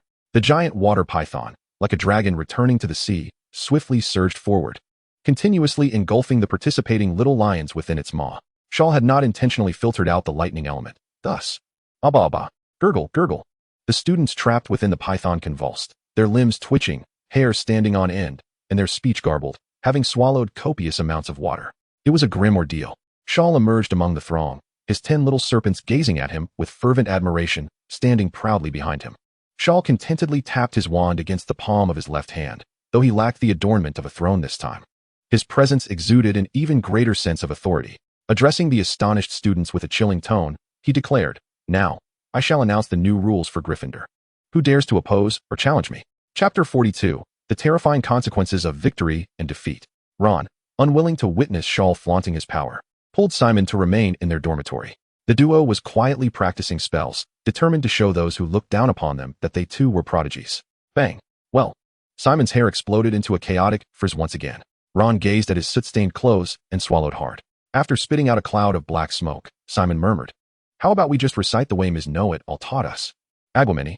Ron, still lamenting the state of his already tattered robe, turned red-eyed at Simon's suggestion. "No. That prominent front tooth is in cahoots with Shaw. We must demonstrate that we can succeed without them." Simon grimaced. Ron was exceedingly obstinate, and Dean was so exasperated that he refused to play with them. If not for the explosions he inadvertently caused, which often ensnared the innocent, he too would find himself friendless. Otherwise, he wouldn't be struggling alongside Ron. Bang! A more intense rumble and explosion reverberated through the dormitory door, startling the 2 boys. They exchanged a glance and proceeded to crack open the door. Through the narrow opening, they heard Shaw's icy voice resonate. "Gryffindor head, report the attendance for each year. 7th year, 27 present, all accounted for. 6th year, 30 present, all accounted for. 1st year, 31 enrolled, but only 29 present." Upon hearing this, Ron and Simon were suddenly gripped by an ominous premonition. Initially, they believed Gryffindor's bravery bordered on reckless foolishness. Yet, the defeated sprawled on the ground were not to be shamed. They had chosen to stand and face their demise. To their surprise, Gryffindor harbored cowards who fled from battle. Excellent. Deserters on the battlefield are destined to be hung from the mast as a sacrifice. Panicked, Ron hastily shut the door, opting to play the role of the timid turtle. But the next moment, a stream of water slithered in from beneath the door, entwining him and Simon like creeping vines. The two immediately convulsed as if afflicted by a seizure. Ouch, it hurts. I can't feel my limbs. The water extended a tendril, flinging the door open and dragging the pair outside. Ron, with his back pressed against the ground, bumped his head against the doorframe, forming a sizable bump. Yet at that moment, he felt no pain. Upon entering the common room, they were unceremoniously hung from a wall sconce. As the numbing effect of the electric shock began to wane, Ron felt a throbbing pain in his forehead and craned his stiff neck to survey the scene. About 7 or 8 individuals were similarly suspended. Looking downward, he beheld a mass of over 20 individuals sprawled on the floor, while those little serpents were rudely administering potions to the injured. Yet, that was not the worst of it. His 2 older brothers were currently ensnared in a watery prison, undergoing electric therapy, their limbs contorted and frothing at the mouth. Ron began to comprehend how Shiao had managed to subjugate Slytherin, his scalp prickling and his heart plummeting. This time, he feared he would not escape unscathed. Shiao observed the recovering injured with an air of admiration for Snape's exceptional potion-making skills. Casting a glance at the 8 individuals dangling from the wall sconce, he promptly disregarded them and began to stroll leisurely before the crowd, exuding unmistakable leadership qualities. Professor McGonagall entrusted me with the task of reforming Gryffindor's academic conduct, emphasizing 3 key points. From now on, morning and evening study sessions will adhere to Slytherin standards, supervised by Percy, who will document any infractions. Furthermore, Slytherin will send representatives to instruct Gryffindor in proper etiquette. Noncompliance will result in severe penalties. Offenders will face a minimum of 100 inches of SA confinement, and those who resist today will commence their confinement shortly. In a rather serious tone, observe those 2 valiant youths over there, their eyes rolling in exasperation. They are the special subjects of concern as per Professor McGonagall's explicit instructions, and for the next 3 days, they shall endure an hour of affectionate attention. The young lions are filled with indignation, yet are unable to voice their grievances. After all, the most formidable among them has only just begun to recover, while the most boisterous are still enduring their torturous predicament. Nonetheless, they are contemplating whether to pen a letter to their parents or perhaps establish a rebellion against tyranny. Seeing their demeanor, Shiao understands that mere oppression will not suffice. Oh, and there is one final stipulation. Henceforth, I shall orchestrate duels between Gryffindor and Slytherin each month, with the top 3 from each year competing, their scores contributing to an overall tally. The previously disgruntled young lions immediately perk up at this announcement. Kenneth stumbles forward, casting a fierce glare at Victor, who had just forcefully administered his potion. There must be consequences for both victory and defeat, after all. Shiao strokes his chin, while behind him, 10 little serpents eagerly prepare for action. With a wry smile, he declares, the losing house shall wash the socks and undergarments of the winning house for an entire month. A 1-to-1 service. A wave of astonishment sweeps through the crowd. Oh, Merlin's beard. Heavens above, we must secure a victory. This pungent system of rewards and punishments is indeed exhilarating. However, winning seems to promise a delightful sense of satisfaction. I have resolved to wear these socks for an entire month. I adore self-study. I shall grow stronger. Shiao is quite pleased with his impromptu system of rewards and punishments. He then waves his hand to continue giving orders. Everyone, step aside. Tonight marks our first evening study session, and we shall commence with etiquette. Alice, take charge and ensure proper instruction, while the recent dissenters shall face a sea of questions and confinement. Instantly, the little serpents break into mischievous laughter. But before Shiao can utter another word, Alice swiftly casts a petrification charm on the most boisterous girl, silencing her laughter abruptly. She then sternly rebukes, Turwee, where is your etiquette? Is this how you aspire to teach it? The other little serpents immediately cease their laughter, gazing at Alice in disbelief. Shiao, unperturbed by Alice's assertion of authority, hands a stack of examination papers he received from Professor McGonagall to Percy, advising, you may not be well received at first, but fear not. You have both me and Professor McGonagall behind you, and in time, they will surely appreciate your efforts. Having witnessed Shiao's formidable methods, Percy genuinely admires this young man. Previously, he was enamored with power, believing that possessing authority would grant him everything and allow him to alter the dire circumstances of his family, freeing his younger siblings from wearing tattered robes. Yet now, he is beginning to entertain the notion that violence might indeed resolve everything. Percy bows slightly and solemnly declares, Shiao, rest assured, I shall supervise and document everything meticulously. Shiao, unreservedly patting him on the shoulder, continues to encourage him. Remember, you are forging a new Gryffindor. Go forth. Percy's eyes gleam with fervor as he straightens his back, clutching the papers, and energetically sets off to undertake the most thankless task. When Harry notices that Shaw has finally concluded his business, he approaches and quietly inquires, Shaw, how do you intend to handle Ron and the others? Turn to observe Harry and the accidentally revealed lightning-shaped scar on his forehead. Feeling a twinge of self-reflection, he extended his hand, feigning a gentle ruffle of Harry's hair, contemplating whether he could directly absorb fragments of Voldemort's soul. Yet, he spoke softly, weaving words that danced around the truth. Harry, when one commits a transgression, they must face the consequences. Ron and the others lack even the courage to confront failure. Thus, I must ensure they comprehend the concept of shame. Perhaps, let them endure a night of embarrassment first. As Harry felt the warmth of Shor's hand enveloping his forehead, a sudden sense of fraternal concern washed over him. Without a moment's hesitation, he unconditionally agreed. Indeed, Ron and the others ought to receive a lesson and a wake-up call. Ding. Detection of an evil soul fragment. The line of malevolence. Little Theodore. Clad in a moonlit robe, Shor sat in meditative tranquility within his dormitory, his demeanor ethereal. Suddenly, Draco rushed in, flinging himself onto the foot of Shor's bed. Looking up, Draco spoke with urgency. This is terrible, Shor. Slytherin has inexplicably lost a significant number of points, 900 yesterday.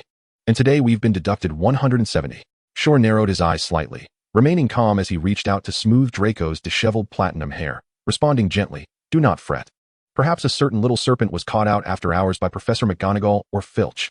Draco's anxiety slowly eased, yet he remained dissatisfied, exclaiming, but the house points reflect the achievements since your reformation of our school's ethos. I cannot bear to see them squandered. With that, Draco sprang to his feet, filled with determination. I shall gather the members of Slytherin's council at once. We must strive harder. Not long after Draco departed, Shor could hear a surge of fervent voices rising from the common room. Council members, rally with me to reclaim our 5-star glory. Let us restore our house points to above 9. Chapter 43, The Heart's Judgment. While Shor was reforming Gryffindor's academic integrity, Professor McGonagall was in the headmaster's office conversing with Dumbledore. Her expression unwavering, she observed Dumbledore engrossed in a pair of woolen socks, seemingly lost in thought. After several unanswered inquiries, she approached the desk and rapped it lightly. Thud, thud, thud. Dumbledore looked up, puzzled. Ah, Minerva, what brings you here? McGonagall struggled to maintain her composure, questioning whether Dumbledore was intentionally disregarding her. Suppressing her frustration, she pressed her lips together and asked again, Albus, what have you been occupied with lately? I have sought you several times, yet you are never in your office. How can you be so unconcerned? Leaving all school affairs to me. Dumbledore delicately set down the woolen socks, which he had painstakingly selected from various shops. He had been contemplating whether it was too early to present them to Gellert, given the weather was still mild. Observing McGonagall on the verge of exasperation, he offered a warm smile. Minerva, you are more than capable of managing the school's matters. McGonagall couldn't help but bury her face in her hands. It was always like this. The matter I wish to discuss with you pertains to my request for Shor Black to rectify the academic atmosphere of Gryffindor House. As you were absent at the time, I have already conferred this authority upon Shor, yet I find myself somewhat uncertain. Hence, I sought your counsel. Dear and sagacious Headmaster Dumbledore. Dumbledore's cerulean eyes blinked gently. He did not inquire why McGonagall had suddenly entertained such thoughts. After a moment's contemplation, he replied, the magical realm is poised for a period of turbulence in the coming years. Empowering those young wizards under Shor's guidance is indeed a prudent course of action. McGonagall swiftly grasped the key phrase and pressed on. Turbulence? Albus, what do you mean by that? Dumbledore, having intrinsic faith in McGonagall, let out a sigh and offered a brief explanation. Alas, Tom has returned, perhaps even to Hogwarts. A wave of alarm washed over McGonagall. How dare the Dark Lord? Albus, have you located him? Why has he not been expelled? I cannot find him. I can only surmise through certain clues that Tom has indeed come to Hogwarts, Dumbledore said, subconsciously glancing at his woolen socks. He continued, furthermore, I may need to be away frequently in the near future, so I am, in principle, in agreement with Shor's enhancement of the student's abilities. McGonagall felt a pang of concern. She longed to transform into a cat to stretch her limbs. After discussing a few administrative matters with Dumbledore, she departed in haste, convinced that Shor should be granted more authority. After all, the mere thought of a Dark Lord lurking within the school was almost unfathomable, necessitating heightened precautionary measures. Once Professor McGonagall had left, Dumbledore pondered for a moment, fully aware of the commotion caused by Shor. However, certain matters took precedence. The lurking of Voldemort within the campus could not overshadow the issues surrounding Harry's development. Dumbledore mused, taking a sip from his cup of lemon sherbet. Delicious. Ah, it seems the time has come for Shor to sample my newly acquired sweets. Good people ought to have a penchant for confections. The portrait of Phineas Black on the wall piped up, Albus. You ought to have summoned my most illustrious great-grandson for a discussion. You both possess such remarkable talent in transfiguration. Dumbledore ignored him, continuing to contemplate how to placate the particularly troublesome Gellert. Thus, Phineas persisted. Life is indeed unpredictable. Who would have thought the Black family might also herald a legend? It is ultimately the result of my adept leadership of the family. In the Gryffindor common room, a notification chimed. Detected. One dark soul. Another chimed. Detected. Dark soul entangled with host spirit. Shall we absorb? Shor paused, internally questioning whether this would harm Harry. Upon receiving an affirmative response, he sighed inwardly. He withdrew his hand from Harry's head, gazing at the frail boy, who had already endured much as Sirius's godson. Although he held little regard for Sirius, the self-important brash man, there was still a bond to consider. Sensing the warmth of the hand departing from above him, Harry felt a twinge of disappointment. Suddenly, he recalled something and hurriedly whispered. In the restricted area on the 4th floor, Hermione and I encountered a 3-headed dog and noticed a figure cloaked in black lurking nearby. Although we could not clearly identify who it was, I had a strong suspicion it was Snape. Shor furrowed his brow slightly. He was reluctant to allow Harry to become further embroiled in the main plot, fearing it might disrupt his carefully laid plans. I am aware of this matter and shall address it, he stated. Do not pursue it further. Why not? Harry protested. I also know what the 3-headed dog is guarding beneath it. It's a treasure that Hagrid brought from Gringotts. I can keep watch for you. Shor regarded Harry's eager expression and sighed. Sweet words seldom yielded satisfactory results. It seemed he would have to speak more sternly. He raised his hand to interrupt Harry. Harry, there is an old man living next door who has reached the age of 108. Do you know why? Harry was left bewildered. Why? Shor's expression turned grave. Because he never meddles in affairs that do not concern him, nor does he overstep the boundaries of his abilities. Just moments ago, I reprimanded 20 reckless individuals. Are you one of them? Harry's face paled. Though he felt a flicker of defiance within, he struggled to find a retort. Ultimately, he recognized his own inadequacies, clenched his fists, and nodded. I understand. I will strive to become stronger. To grow strong, you must first exercise self-discipline. Go learn some manners. After a disheartened Harry departed with Neville, Alice approached to report. Chief, I have assigned tasks to them. Good work, Shor replied, observing the scene where 9 groups had formed, each encircling a small snake that was instructing the young lions in basic movements. Of course, many of the young lions were distracted. Shor did not expect to transform their behavior overnight. The small snakes possessed the necessary foundation to do so, with nothing pressing to occupy him. Shor summoned a chair and seated himself. Leaning back, he propped one foot up, idly playing with his wand, exuding an air of languid elegance. Alice naturally positioned herself behind the chair, one hand resting on the wand secured at her back, the other delicately placed over her abdomen, embodying both reverence and grace. Chief, many students have recently inquired about how they might obtain the sequence cards you bestow. Shor smiled softly, retrieving a card depicting the Duke of Hearts from his ring and letting it hover before him. This sequence is designated for Gryffindor. The 4 suits of playing cards carry myriad meanings and interpretations, yet with Shor, they are defined by his own standards. Gryffindor, hearts, passionate and brave. Slytherin, spades, shrewd and cold. Ravenclaw, clubs, scholarly and visionary. Hufflepuff, diamonds, steadfast and loyal. A complete deck contains only 52 cards besides the kings, and the adult wizards outside would undoubtedly be under scrutiny. Thus, those who are granted a card must be among the elite. So Alice, have you observed any potential talents worthy of note? I do not refer solely to compatibilities, nor exclusively to Slytherin. Chapter 44, McGonagall's Worries. Alice hesitated momentarily, soon grasping Shor's intent. After careful consideration, she began to speak. Percy is indeed commendable, though somewhat conventional. His meticulousness in his work is noteworthy. Among the girls, there is a capable individual named Angelina, along with several promising candidates, such as those in the 5th grade. As for our own academy, since the head has afforded Monta an opportunity today, it is evident that there is considerable faith in him. I shall continue to monitor his disposition, as these mixed bloods present themselves as excellent subjects for evaluation. Shor remained silent, merely listening attentively to Alice's analysis. Concerning the other 2 academies, further observation is necessary. Head, I have concluded my report. Please provide your guidance. Shor nodded slightly, generously offering praise. Your attention to detail is reassuring. However, it would be prudent to broaden your focus beyond just the upper years, as our aspirations are grander and require a succession of talent. Indeed, Head. Time swiftly approached 8 o'clock, and Shor observed that the little lions had begun to display a semblance of decorum, albeit somewhat awkwardly. Rising to his feet, he declared, "All right. Today's evening study session has concluded. I hope everyone will continue to strive for excellence." Dismissed. Hooray. Freedom. Instantly, a chorus of exuberance erupted. The little lions, as if liberated from years of confinement, erupted into a frenzy of joyous movement within the common room. Many, in their excitement, began to shed garments and toss them into the air, while others, in a moment of sheer exuberance, embraced those nearby with fervent affection, regardless of gender. At this juncture, the twins were also released from their metaphorical prison. George smirked, and Fred cast a sidelong glance.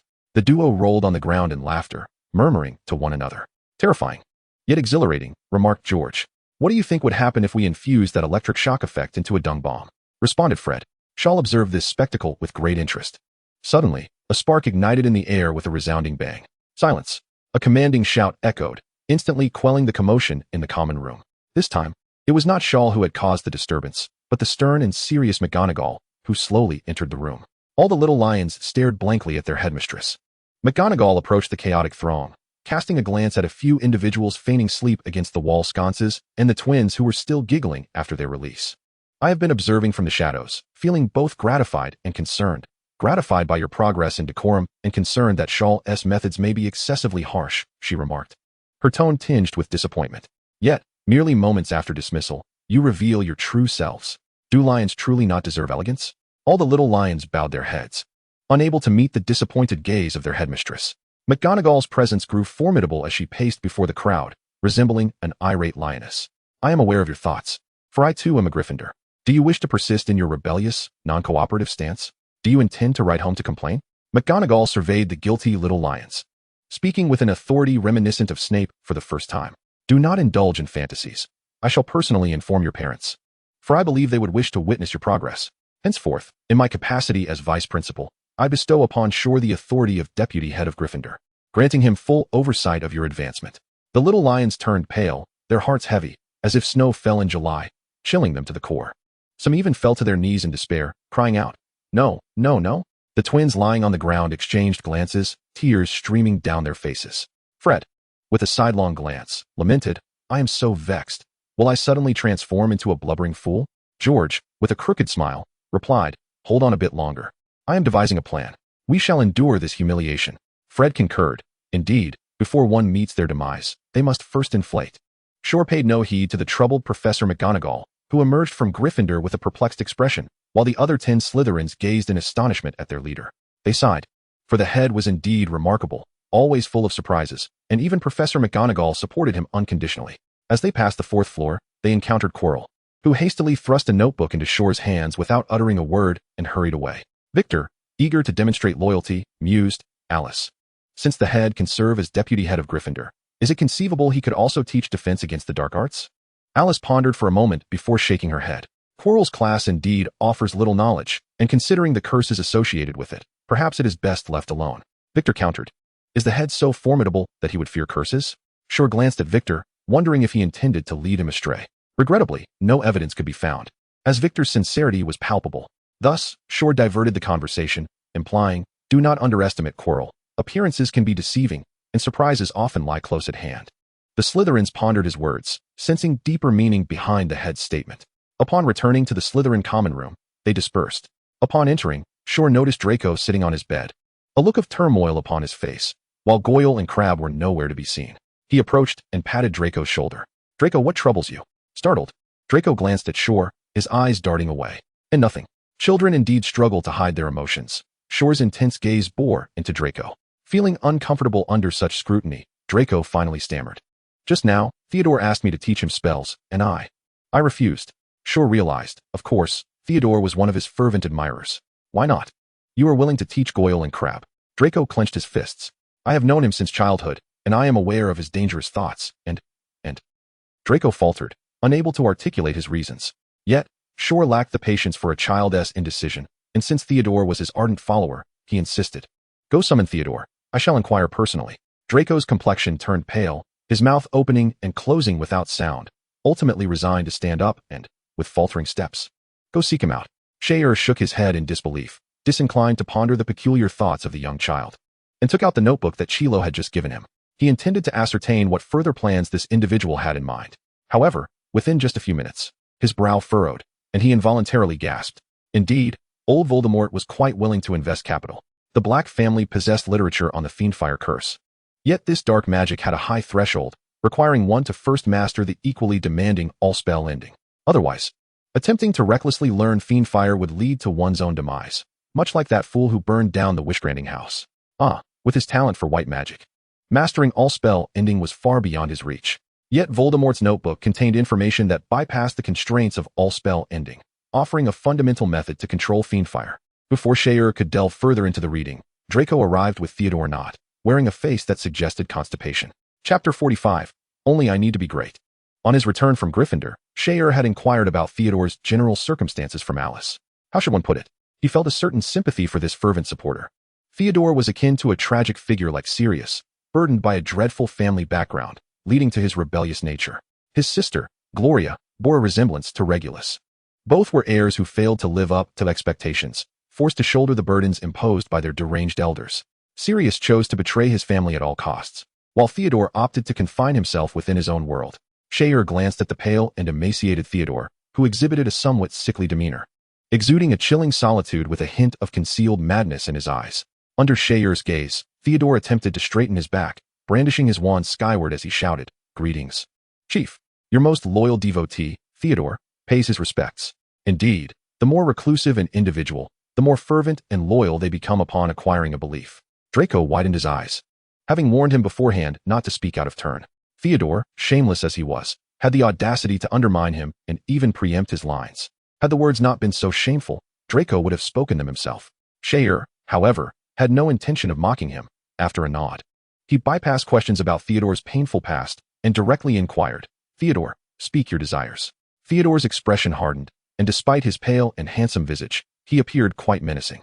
"My father joined the Death Eaters not out of noble ideals, but purely for the pleasure of cruelty. And I vowed long ago to eradicate such individuals and overthrow this filthy, disgusting world." Shor furrowed his brow. Theodore possessed the potential for madness, a formidable weapon that could easily turn against its wielder. "Just now you claim to be my most loyal devotee. What can you do for me?" Theodore replied resolutely, "Everything." Shor scoffed, another heart-wrenching declaration. Would you dare to kill your father at my command?" Theodore's eyes twitched at the question, for Shor had struck upon a thought that lingered within him. Of course, this notion was akin to the self-destructive tendencies that occasionally surface in ordinary individuals. Living under the oppressive shadow of that mad father for so long, harboring feelings of patricide was entirely normal. After struggling for a while, Theodore lowered his head and shook it with great difficulty, his voice hoarse. "Chief, I cannot do it. I have disappointed you." Shor stood up, smiling warmly, and placed his hand upon Theodore's head. "I am not disappointed. Very well, I accept your loyalty." Theodore immediately transformed his shame into joy, half kneeling on the ground. "Thank you, Chief. I have heard that you possess considerable talent in potions. What do you know? I manage reasonably well. I enjoy healing small animals, so I have conducted some research. I can brew commonly used healing potions and compound decoctions," he replied. Shor nodded slightly, recognizing Theodore as a promising talent worth nurturing. By secretly eliminating the other's father or imprisoning him, he could solidify control over the influential Knot family. Thus, he produced a copy of Snape's textbook and handed one to Theodore. "This is an enhanced version of a potion textbook from a master of potions. Before the magical replication fades, I have copied down the annotations, which include some dark magic. Study it with Draco, and under no circumstances let it be known to others." Theodore respectfully accepted the copied book, puzzled. Chief, do you not oppose the use of dark magic?" Shor replied patiently, "It is the heart of man that kills. Can one blame the knife in their hand?" Theodore fell into a brief contemplation and then nodded. "I understand." Once Theodore left joyfully, Shor chuckled and glanced at the system. He had accumulated 2 points of third-level faith value, just 8 points shy of a third-level lottery, which would undoubtedly yield extraordinary abilities.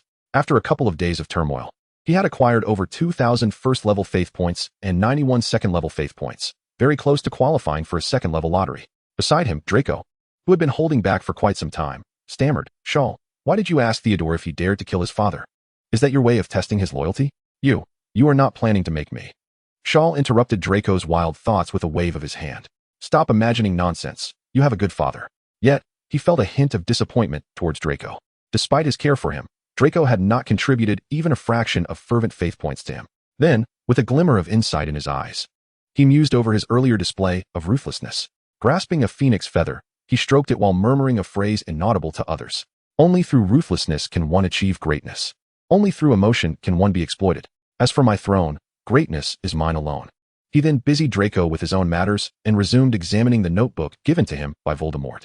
The more he read, the brighter his expression became, but soon thereafter, his anger surged. After a while, he could not help but curse aloud.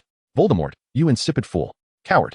On Saturday, the day of rest, the atmosphere on campus felt unusually strange. Especially among the little eagles and badgers, they wondered if they had mistakenly entered the wrong school. Wasn't it agreed that they would all indulge together? Wasn't it promised that your childhood and my childhood would be equally joyous? It was understandable for Slytherin. But why were even Gryffindor students becoming so competitive? On this holiday, the library was crowded, leaving the eager little eagles with nowhere to settle. In the corridors, the peculiar gait and eccentric yet fervent politeness of the little lions nearly led the young badgers to believe that they were possessed by a female ghost. Within the grand hall, trailing behind the bustling pride of lions was a beautiful young lady, diligently jotting down notes in a small notebook. The once lively scene of the lion house's hearty feasting had dissipated. Several young lions had even accidentally bitten their own tongues. George, known for his crooked mouth, was among those who frequently nipped at his tongue, and he couldn't help but sigh. This life was becoming unbearable. Fred, with his sideways glance, scanned the surroundings and, noticing that the supervisors arranged by Angelina were not watching them, whispered furtively, I have already dispatched members of the Anti-Despotism Alliance to Hogsmeade to procure conductive and insulating materials. George immediately perked up. As long as we devise a method to counteract lightning, we can overthrow the dark reign of Lord Shaw. Not far away, Harry was nibbling on a chicken leg, his ears twitching as he contemplated. Should I report this? After all, I am a Gryffindor. Alas, what a dilemma. Just then, Draco approached, accompanied by a pale, solitary boy and two ineffectual men. Harry, have you finished eating? We must head to the abandoned classroom for Shaw's curse training. Harry nodded, finishing his chicken leg, and elegantly wiped his mouth with a napkin before surveying Ravenclaw. Where's Hermione? She mentioned she would also be going to the abandoned classroom today. A flicker of discontent crossed Draco's eyes. I don't know what Shaw was thinking, letting you and Hermione act as assistants. She went ahead to prepare the classroom half an hour ago. Harry could easily discern Draco's disdain and frustration, and could only respond with a non-committal "oh." He felt quite helpless. Both of his good friends held contempt for one another. What could he possibly do? Let us hurry. Shaw promised there would be surprises today. Chapter 46. The Infuriated Gryffindor. In Austria, in Mongard, the luxurious study was suffused with a rich, sweet aroma, and within reach, one could always find an assortment of confections and sweet beverages. Grindelwald, though not an avid consumer, ensured a constant supply, changing it daily to maintain the optimal taste of the sweets. At this moment, Grindelwald sat behind a mahogany desk, intently reading a letter, his eyes occasionally flashing with fury, the air crackling with his surging magical energy. This was the fourth time he had perused the letter. The first time, he was nearly driven to explode with rage. The second time, he wore a contemplative expression. The third time, he still felt the urge to erupt. To the esteemed Mr. Pyrolaire, I was pleased to receive your letter once more. Regarding your previous mention of the Wizarding War instigated by Grindelwald, I hold a differing perspective. In brief, Grindelwald is nothing but a farce. This pompous legend is a disgrace to true legends. How shameful. I have heard a great man from the East speak of revolution, and I hold his words as truth. To accomplish a task, one must gather numerous allies and diminish the ranks of enemies. As for Grindelwald, aside from turning himself into a pariah, thus proving himself to be a woefully inept dark wizard, could he possibly aspire to anything greater? Everyone claims he possesses the art of persuasion. Why then does he not sway Dumbledore? If he cannot persuade him, nor defeat him, why not abduct his wife and family to coerce him? Should they refuse to join in his grand schemes, he could simply resort to threats. Even if that fails, he could employ deception, feigning defeat, concocting elaborate ruses, or pretending madness, among other nefarious tactics. After all, underhanded methods are far more plentiful than genuine obstacles. A dark wizard with no cunning whatsoever is truly a disgrace to his title. Good individuals are often easier to manipulate than the malevolent. Their weaknesses and hesitations render them vulnerable. Thus, the vanquished Grindelwald is a mockery to the illustrious title of Dark Wizard. He incessantly espouses lofty ideals. Yet aside from ensnaring the dim-witted fools who mistake ideals for sustenance, he amounts to little more than nonsense. What benefit does he offer that would compel anyone to follow him? How much is an ideal truly worth? If it were me, I would boldly proclaim the need to purify bloodlines and redistribute land, ensuring that 90% of wizards would rally to my cause. Oh, I digress and have strayed from the topic. I hope you will forgive my ramblings.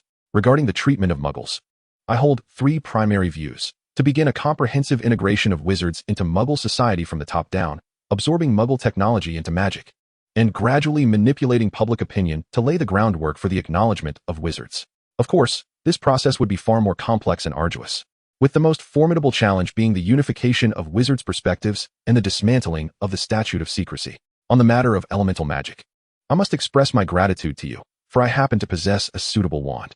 Alas, spells of the lightning element are exceedingly rare, and I am but a destitute student lacking connections. By the way, allow me to share a discreet tidbit. It seems Voldemort has returned, leaving our headmaster in such despair that his hair has turned white. I, fortuitously, could assist him with some of the burden, yet the headmaster is rather miserly, offering me but a mere feather for my efforts. Yours sincerely, Shaw Blake. After reading the letter for the 4th time, Grindelwald struggled to contain the fury in his eyes, crumpling the corner of the parchment. However, a competent leader's judgment must not be swayed by emotion. Though infuriated, he found merit in Shaw's words. Having spent 50 years in prison, he had ample time for reflection. After several deep breaths to quell his anger, he managed to maintain a semblance of composure, refraining from the immediate urge to storm Hogwarts and confront Shaw. Once calm, Grindelwald grit his teeth and began crafting his reply, adopting a third-person perspective to critique himself alongside Shaw. Where could one even begin to reason with such a predicament? The first dark wizard felt a tinge of grievance.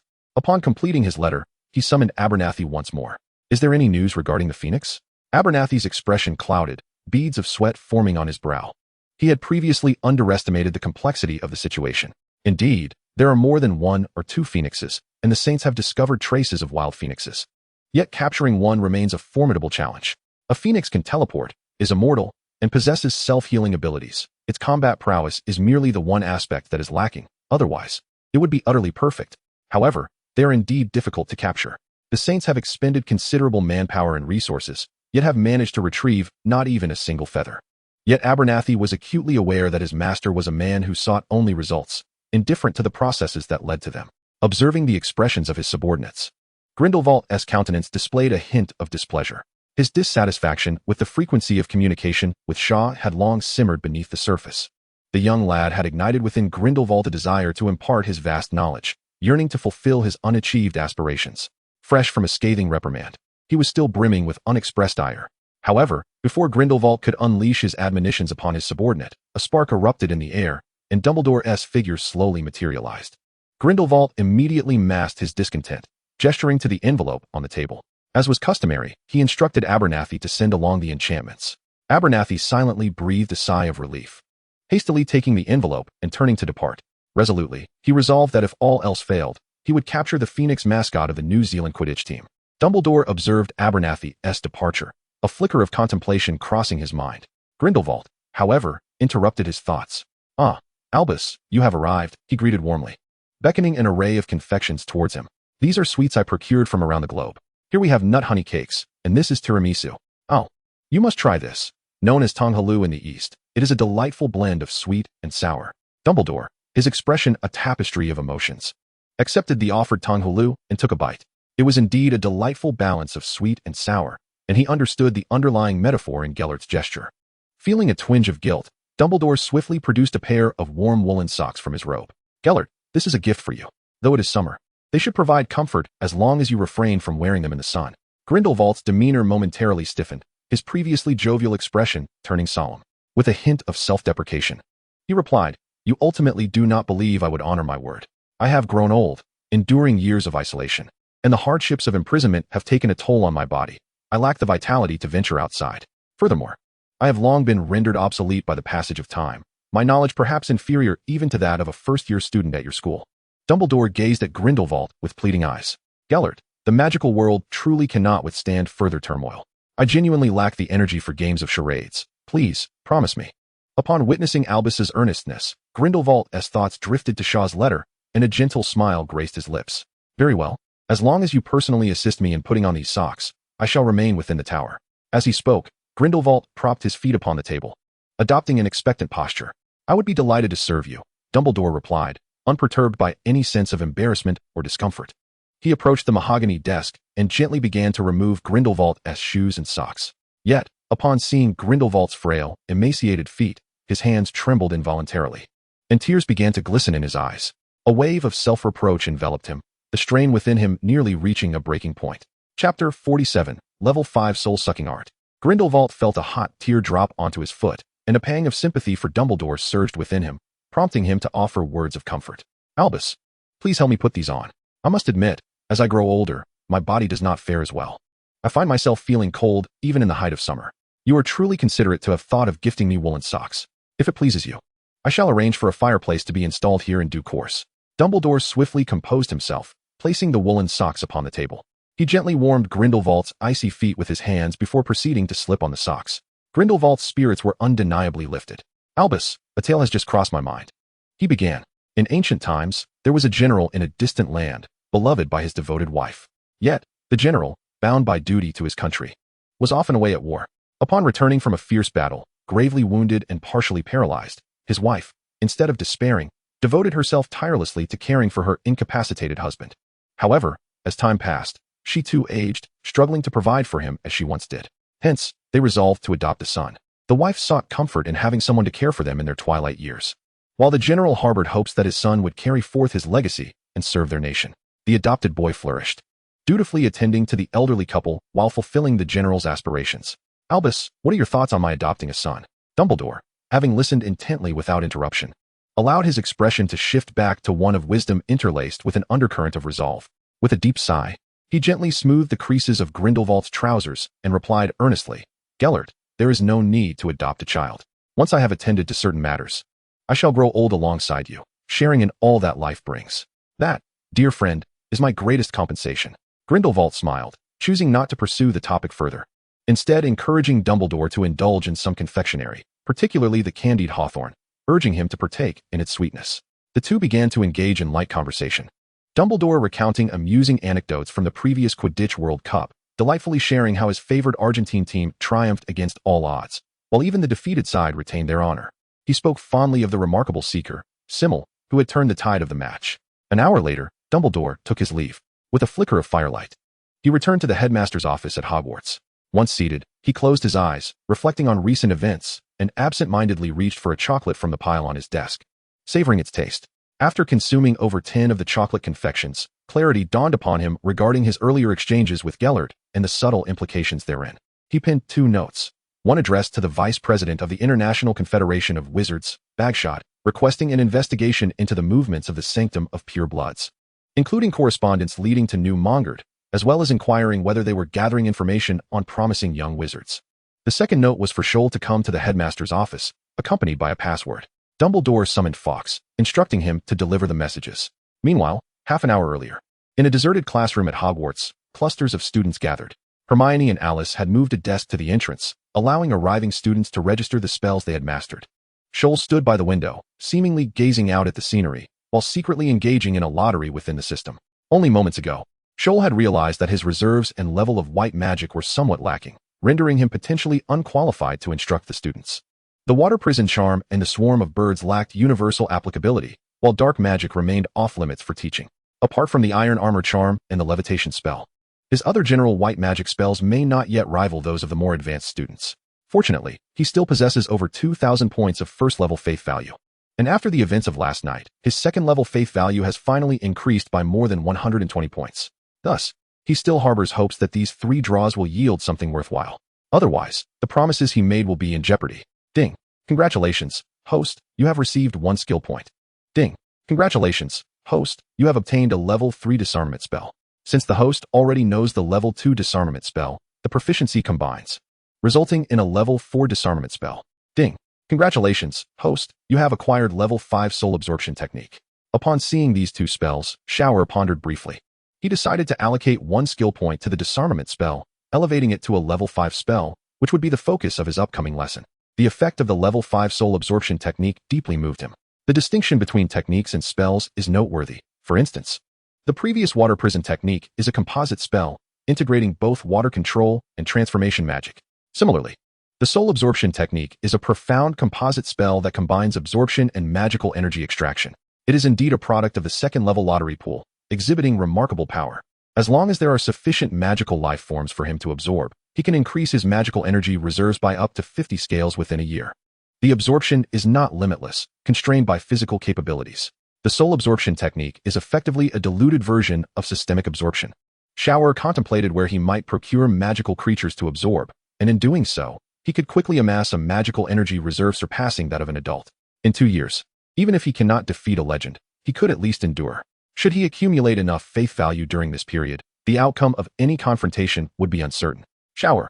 All the students from both academies have arrived, and the spells have been registered. Shall we commence the class? Hermione's voice broke through his reverie. Turning around, He was met with Hermione's eager expression and a classroom full of students. Feeling somewhat impatient, he reluctantly abandoned his immediate plan to venture into the Forbidden Forest. Nodding at Hermione, he walked calmly to the podium. Looking down at the students, he suddenly found this moment rather gratifying. In a clear voice, he addressed the students. Today marks our first session of spell instruction. Let us not dwell on trivial matters. Our sole objective in this class is to grow stronger. Ignoring the eager gazes of many young witches and wizards, he grasped his wand between his fingers and inscribed several radiant characters in the air: spell, gesture, emotion. The successful execution of a spell hinges upon these three elements, and I believe emotion is paramount, as it can be transformed into willpower. Gestures and spells can be learned. And indeed, they vary across different regions. One cannot expect someone fluent in French to recite an English incantation. Magic is a matter of the mind. And you all have experienced magical surges. These are inherently tied to your emotional instability at the time. Noticing the growing disinterest among the young witches and wizards below, Shor suddenly realized his oversight. It was foolish of him to approach these students, who had long grown weary of theoretical lessons, with anything less than the main course. Thus, today, I will teach you a commonly used self-defense spell, the disarmament spell. As he spoke, his wand trembled lightly, and a beam of crimson light, as thick as an arm and resembling a celestial sword, shot rapidly towards a training dummy in the corner, illuminating the abandoned classroom with a dazzling red glow. The struck dummy exploded, its effect comparable to that of a typical explosive spell. The sheer power of this incantation left the young wizards astonished, prompting a collective gasp of awe. They had all encountered the disarming charm before, but this radiant, sword-like version was indeed a first for them. Merlin's beard. Is this truly the disarming charm? I may be lacking in knowledge, but Shaw, you mustn't deceive me. Yet, this spell does not resemble the yellow-hued explosive charm at all. It was evident that the headmaster was exceptional, wielding a disarming charm so distinctively. Hermione's curiosity surged, and she immediately raised her hand to inquire loudly, Shaw, why is your disarming charm so powerful? Chapter 48, Spell Levels. In truth, Shaw was startled himself, having just employed a level 5 disarming charm for the first time. And the power had not been precisely controlled. Upon hearing Hermione's question, Shaw pondered for a moment before responding. The magical realm has traditionally lacked a system for categorizing spell levels. At best, there is merely an evaluation of proficiency. Today, I shall share my perspective on spell levels with you. The young wizards were instantly intrigued by Shaw's words. Indeed, there was no definitive classification of spell levels in the magical community, primarily due to the complexities involved. The varieties of spells were exceedingly diverse, and the magical society was rather lethargic, with a notably weak academic atmosphere. Although there existed scholarly journals like today's Transfiguration, few actually bothered to peruse them, rendering them largely symbolic. Noticing the young wizards had finally taken an interest, Shaw smiled and continued his explanation. Take the disarming charm as an example. A level 1 disarming charm signifies a basic grasp, occasionally effective but unreliable. A level 2 disarming charm denotes a formal mastery. Harry, would you demonstrate? Oh, all right. Harry replied, taken aback by being called upon. He glanced around, noticing Draco's face twisted in jealousy and despair, his signature tuft of hair drooping. Despite feeling somewhat awkward, Harry couldn't help but feel a flicker of delight. After mustering his confidence, he stepped forward and confidently cast the spell at another training dummy in the corner, exclaiming, Expelliarmus. His holly wand emitted a beam of red light, as thick as chopsticks. The dummy stick flew back towards Harry, and he caught it deftly. Well done, Harry. Your disarming charm is quite impressive. You may adopt this spell as your primary offensive charm, Shaw remarked, standing with his hands clasped behind his back. Harry's execution of the disarming charm was markedly more proficient than during their midnight duel, nearing the standards of a level 3 spell. However, a level 3 spell requires considerable effort in practice and study unless one possesses a natural affinity for the charm. Monty, would you care to demonstrate? Monty, standing towards the back of the crowd, was somewhat bewildered. He had come with the intention of simply enjoying the lesson, but upon hearing about the disarming charm instruction, he felt even less inclined to participate. Finding himself unexpectedly called upon, Monty shrugged off his hesitation, stepped forward, bowed slightly to Shaw, and drew his wand toward the dummy. Casting, Expelliarmus. The disarming spell cast by Monty emanated a strikingly powerful red light, considerably more potent than Harry's, roughly the thickness of a thumb. Upon impact, the ordinary wooden stick not only flew backward but nearly shattered. Shaw nodded slightly, acknowledging its impressive power. You may stand by and assist me in instructing the others shortly. Monty bowed again before taking his place at the side, increasingly unable to resist Shaw's commands. Observing the eager gazes of the young wizards, Shaw smiled and remarked, to achieve such mastery of a 4th-level spell typically requires guidance from a skilled mentor, significant dedication, and a modicum of magical talent. At this level, spells can be cast silently, and even influence their trajectory, as demonstrated. Without uttering an incantation, Shaw deftly flicked his wand with his fingertips. A crimson beam, broader than a thumb, not only traced an arc but, when directed at a dummy, shattered the wooden stick and left the dummy's body marked with spiderweb-like fractures. The young wizards gasped in awe, exclaiming, "How impressive!" Monty, who had just demonstrated the disarming spell, now glimmered with excitement. As for fifth-level spells, these could be cast silently and wandlessly, with the ability to slightly shape the spell itself. Mastering such spells is beyond the capabilities of ordinary individuals, and you are still far from that level. I shall merely showcase it for you.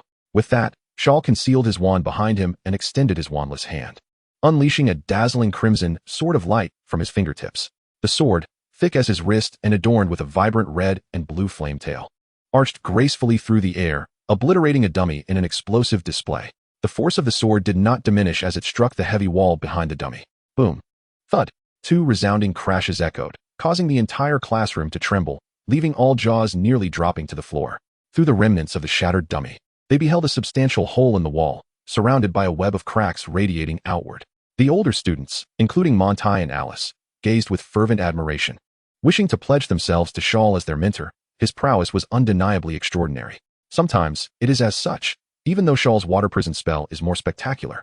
Few could replicate it, leading to no comparisons, only a shared acknowledgement of Shaw's strength. However, the disarming spell is one that nearly every upperclassman knows, and now they realized it could be wielded with such might. Naturally, their interest was piqued.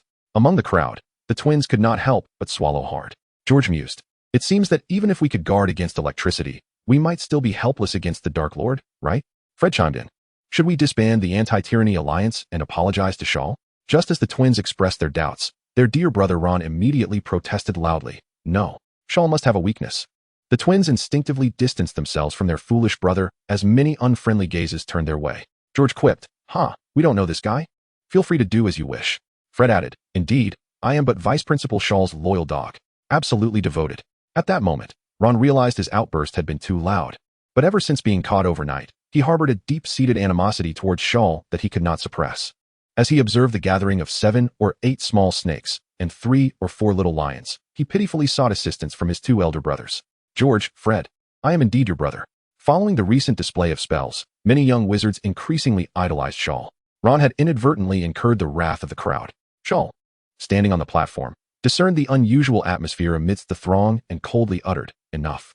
Now, everyone, divide into 7 teams according to your age, and the 7th-year students will instruct you on the disarming spell." The crowd stirred, and those surrounding Ron dispersed in a hurried commotion, leaving the bewildered Ron with a bruised visage. Hermione, positioned at the forefront of the crowd, gritted her teeth, raised her hand, and inquired, "Shaw, are there 6th-level spells beyond the 5th-level ones?" Her question rendered all the young wizards momentarily still, as they turned their eager gazes toward Shaw. He nervously touched his nose. "Naturally, there are." At that moment, Harry followed up with another query. "What are they like? Are their powers truly terrifying?" Shaw found himself at a loss for words. He too was curious. Yet, he could not afford to diminish his authoritative presence, so he pondered how to maintain an air of profound mystery. Fortunately, at that instant, a brilliant flash erupted above him as a phoenix emerged. The phoenix circled once above Shaw, dropped a note, and with another flash, vanished from sight, displaying remarkable elegance. Shaw snatched the note and glanced at it, feeling a weight in his heart. The old bee was finally inviting him for tea. Maintaining a calm demeanor, he raised the note for the young wizards to see. "The headmaster seeks me. I must take my leave. As for your curiosity regarding the 6th-level spells, if 10 of you reach the 4th-level standard, I shall not only prepare mysterious gifts for those 10, but also demonstrate a 6th-level spell for you. Otherwise, it would be too discouraging." Shaw's empty promises indeed ignited a greater fervor among the young wizards. He instructed Alice, Monty, Percy, and of course, Hermione to oversee the subsequent teachings. He then dusted off his non-existent shoulders and departed, inwardly sighing at the liberating feeling of being a hands-off manager. He set off to seek wisdom from the venerable Dumbledore. Chapter 49. The Battle of Wits with the Headmaster in a Heap of Roaches. Shaw arrived on the 8th floor, recited the command, ascended the spiral staircase, and stood before the headmaster's office. He hesitated for a moment, his expression turning serious. This meeting might determine many future developments. Prior to this, he had made preparations and rehearsed various arguments, even considering mentioning Voldemort's parasitic connection to Quirrell to divert Dumbledore's attention. "Child, do not stand there foolishly. Come in," came the gentle voice of Dumbledore as the door swung open automatically. Shaw composed his expression, brushed off the non-existent dust from his shoulders. and entered with an air of nonchalance. "Ah, praise Merlin, the most distinguished scion of the Black family," Dumbledore said, seated serenely in his chair. With a casual wave of his hand, he silenced the portrait of Phineas on the wall, then gestured invitingly. "Shaw, please take a seat." Shiao glanced up at the portrait, which depicted a gaunt and stern figure, likely his great-grandfather, whose eyes blazed with fury while his little mustache quivered. He stifled a laugh, feeling his spirits lift as he respectfully bowed to Dumbledore. "Good day, Headmaster." Dumbledore, beaming, waved his hand invitingly. "Don't just stand there, take a seat. Come. Sample the delightful new dessert I've acquired, lemon sorbet, complete with sweets and beverages. Do indulge." Without waiting for Shiao's consent, an empty cup and a plate of sweets appeared before him. Just as Shiao settled into his chair, he watched as the cup began to fill with a vibrant orange drink, causing his teeth to ache. "A half cup will suffice, Headmaster." He quickly employed his levitation spell to halt the pouring of the drink. A glimmer of mischief danced in Dumbledore's kindly eyes. Yet he refrained from contesting Shiao's control over the sweet pot, merely lamenting, "Sweets always bring joy. Those who relish them cannot be truly wicked." Shiao felt a twinge of discomfort. From the moment he crossed the threshold, old Dumbledore had been subtly probing him. He had first emphasized the importance of host and guest, then silenced his great-grandfather's voice, indicating he would not show leniency, and finally, he had forcefully presented him with sweets as a declaration of strength. The last remark felt like a veiled warning. The old bee, ungrateful for his lineage, would later pen a letter berating Grindelwald to vent his frustrations. Lifting the glass, Shiao took a cautious sip, grimacing at the overwhelming sweetness. He set the cup down, ready to launch his counterattack. Having been fortified by countless doses of cynical wisdom from the internet, he was not one to shy away from a debate. "Headmaster, this is excessively sweet. Perhaps only one burdened by profound sorrow would find it appealing." Dumbledore's aged hand faltered momentarily. Before he could respond, Shiao began extracting items from his ring: a complete tea set, a tin of bitter tea, and a small clay stove. "Allow me to offer you some tea, Headmaster. This art was imparted to me by an Eastern friend, and it has revealed many profound truths of life." Dumbledore, intrigued, paused his probing of Shiao's character, watching with keen interest as Shiao prepared his tea. One's hobbies often reveal the nuances of one's character. At the opulent long table, steam rose from the small red stove. Shiao moved gracefully, warming several teacups with elegance. He then retrieved a handful of tea leaves, placing them into a small sieve on a dish. With a deft motion, he tilted the small pot, pouring hot water over the leaves, releasing a fragrant aroma. Before one can embrace happiness, one must endure trials akin to boiling water. Shiao reflected casually to Dumbledore as he washed the tea. Once the tea was prepared, he filled 2 white jade cups with the fragrant leaves. He lifted the small pot once more, slowly pouring water along the sides of the cups. The leaves danced and swirled within, rising and falling with grace. Before achieving great success, one must navigate numerous ups and downs. The tea's hue gradually transformed into a rich amber, and an even more profound, fragrant aroma filled the air. Dumbledore's crooked nose twitched as he inhaled deeply, nearly unable to suppress a swallow. Through such trials, a person can become as flavorful as this cup of tea. With a single sip, the significance of success or failure fades into insignificance. With a light-hearted smile, Shiao elegantly poured the tea, setting down the small pot before deftly flicking a finger against the pristine jade cup.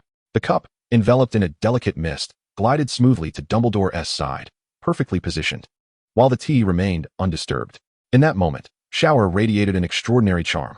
Dumbledore, at this juncture, could not underestimate Shiao. This demonstration of tea artistry spoke volumes. Graceful, composed, eloquent, and cunning, he lifted the jade cup, observing the bright orange-yellow liquid within, and took a delicate sip, his brow furrowing slightly. Shiao seized the moment, remarking that the tea leaves bore a bitter initial taste, yet an endless sweetness lingered, encouraging the headmaster to savor it fully. When relations had not yet escalated into sharp confrontation, Dumbledore was notably amenable. He took another sip, then closed his eyes to fully appreciate the experience. After a moment, he opened his eyes, finding his palate awash with a profound sweetness, far removed from the simple saccharine sensation of consuming sugar. Dumbledore's furrowed brow relaxed, and after smacking his lips, he commented, "An excellent tea ceremony, accompanied by a commendable bitter brew, far more evocative than English breakfast tea." In that moment, Shiao too was savoring his tea. After a brief sip, he set down his cup. "Headmaster, your summons today surely cannot be merely to recommend desserts, can it?" A fleeting look of embarrassment crossed Dumbledore's face, for his dessert theories had been thoroughly dismantled by this young lad. Though he harbored doubts about why Shiao, at such a tender age, possessed insights that even many adults might lack, he recognized the necessity of understanding Shiao's experiences in the Muggle world over the years. Perhaps, as Gellert suggested, Age had dulled his perception to the point of being outmatched by a first-year student. Yet, there were indeed advantages to aging, such as developing a thick skin. He chuckled. I've heard from both heads of house that you are performing admirably. However, I have a query. Slytherin emphasizes elegance and propriety, yet you demand the same from Gryffindor.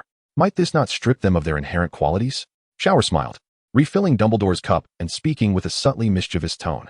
Headmaster, when the founders established Hogwarts, they could hardly have anticipated that Gryffindor would devolve into a haven for brashness, while Slytherin would be solely comprised of self-serving individuals. I am merely realigning the school to its intended form, imparting both knowledge and character. Gryffindor can be courageous, yet must not be impulsive. Learning restraint and decorum is invariably beneficial, would you not agree? This, I believe, falls under your purview as headmaster. Dumbledore's expression was one of astonishment, not due to the critique of his responsibilities, but rather as he scrutinized Shor with his piercing blue eyes, contemplating numerous comparisons. Like Voldemort? No, Voldemort's thoughts were too dark and inflexible, lacking the eloquence that Shor possessed. Like Gellert? No, Gellert was not as candid as Shor. He preferred a more direct approach. It appeared that, aside from his aversion to sweets, Shor bore a striking resemblance to Dumbledore's younger self. One has a tendency to employ grandiloquent language and actions to obscure certain undisclosed intentions. Chapter 50, The Twisted Draco. Shiao observed the old bee he had cunningly deceived, feeling a sense of secret satisfaction. He paid no heed to Dumbledore, who was lost in contemplation, and after tidying up the tea set, he proceeded to stand before the portrait of Phineas.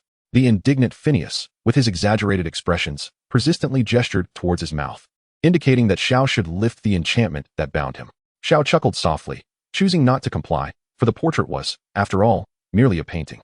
The mouth was notoriously foul. Should the enchantment be lifted, he would likely be subjected to a torrent of irritating remarks. And Shiao had no desire to enact a farcical scene in front of Dumbledore. Great-great-grandfather, hello. Great-great-grandfather, goodbye. Phineas.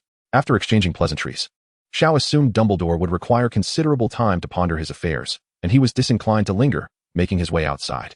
Just as he stepped through the door, Dumbledore's voice echoed once more. Do you have any leads on the other Horcruxes? Shiao ambled along without looking back, casually replying, soon. I believe I can prepare a delightful Christmas surprise for the headmaster. Exiting the headmaster's office, Shiao strolled leisurely down the corridor. His mention of a Christmas surprise for Dumbledore did not pertain to the Ravenclaw diadem. He had yet to fully comprehend the diadem, and thus would not relinquish it. The so-called surprise was indeed a surprise, for it entailed revealing to old Dumbledore that Harry was a Horcrux, according to the films and original text from his previous life. Prior to Harry's third year, Dumbledore believed the connection between Harry and Voldemort stemmed from that fateful night when Voldemort transferred a portion of his power to Harry before his demise. Ultimately, it was their shared dreams that confirmed to Dumbledore the truth of Harry being a Horcrux. Now, however, old Dumbledore, there is a surprise for Christmas. Shiao did not return to the abandoned classroom. It was advantageous to have tools at his disposal. Subsequently, he retrieved a notebook and began to read on a balcony on the 8th floor, near the window. The gentle breeze was perfect for reading. The notebook contained Voldemort's insights on the usage of the Fiendfire Curse. The text was excellent, elucidating the Fiendfire Curse in a manner that was both profound and accessible, directly addressing the curse's inherent malevolence. Voldemort also described an original technique he created, referred to as Serpent's Curse, which was a sophisticated composite spell. Having perused the explanations and annotations, Shiao noted that even without practicing, the Fiendfire Curse was already marked as level 2 in the system. This indicated that Voldemort indeed possessed significant potential as a professor. However, it was perplexing that thereafter, regarding how to transcend the limitations of the counter curse that nullifies all spells, as well as the advanced applications of Fiendfire and a detailed exposition of the Serpent's Curse, Voldemort's thoughts abruptly ceased. Initially, Shiao was extremely frustrated, yet he vowed never to beseech Voldemort in his moment of writer's block. He could always seek out the affable Grindelwald. Those who understand, please respond with a 1. The blue gas stove was equally delightful, exhibiting remarkable effects, tremendous power, and the ability to discern loyalty and treachery. Throughout the morning, Shiao perused the notebook multiple times, absorbing all that was possible. He diligently recorded the areas of confusion, intending to seek clarification from fans later, gradually persuading them about the prowess of this gas stove technique. The sun gradually ascended to its zenith when, suddenly, in the periphery of Shiao's vision, a fleeting silver silhouette flickered by. It resembled Lady Grey. He hastily stowed his notebook and pursued her with urgency. Yet, upon reaching the corner, he beheld Lady Grey vanish into a wall, leaving no trace. Alas, the ghostly lady's ability to traverse walls was truly remarkable. Disheartened by the lack of success in his search, Shiao reluctantly returned to the Slytherin common room. Inside the communal lounge, he found several young serpents already returned. some engrossed in their studies, while others practiced disarming spells in the newly established charms training room. Even those purebloods who held disdain for him were not slacking off, though it was evident they continued their covert schemes. Nevertheless, Shor found himself rather pleased with the overall atmosphere. As he strolled through the lounge with his hands clasped behind his back, the young serpents instinctively rose to bow in respect. He acknowledged each with a nod, noting the names of a few who gazed at him with admiration. Upon returning to his dormitory, he intended to summon Creature for a bite to eat, only to find Draco sitting on his bed, lost in thought. He had just seen Goyle and Crabbe in the charms training room. Shor pulled a chair and sat before the pensive Draco. "Speak up, what troubles you? Your demeanor is quite poor." At that moment, Draco snapped back to reality. Feeling somewhat awkward in the presence of Shor, he averted his gaze, mumbling, "It's nothing. Perhaps I just didn't sleep well last night." Shor scoffed. "Look at me, Draco.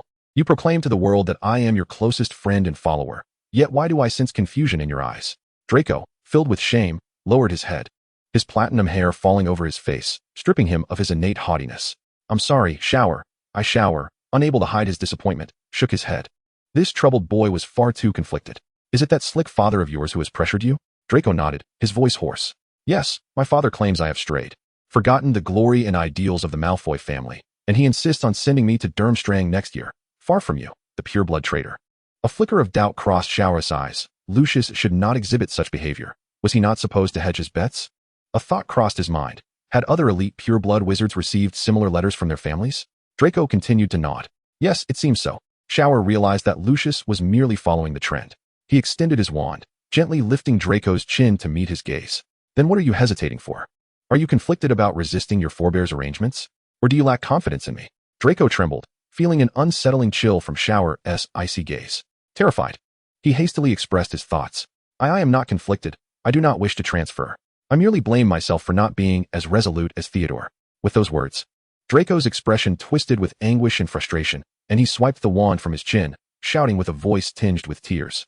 Upon receiving Old Knot's letter, Theodore incinerated it without a second thought, disdainfully declaring that even if his family refused to support his education, he would rather beg than abandon his convictions.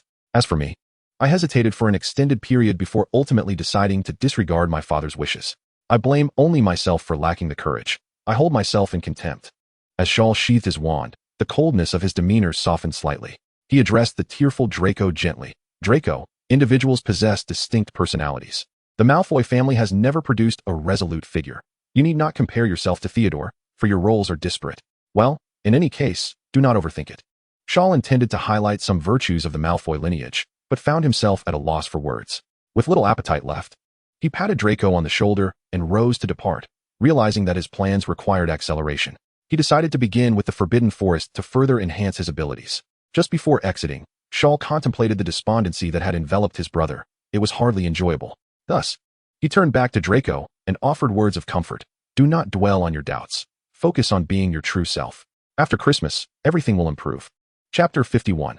Hot pursuit. Today, Harry shone in the abandoned classroom, demonstrating exceptional prowess with his disarming charm, particularly among the younger students.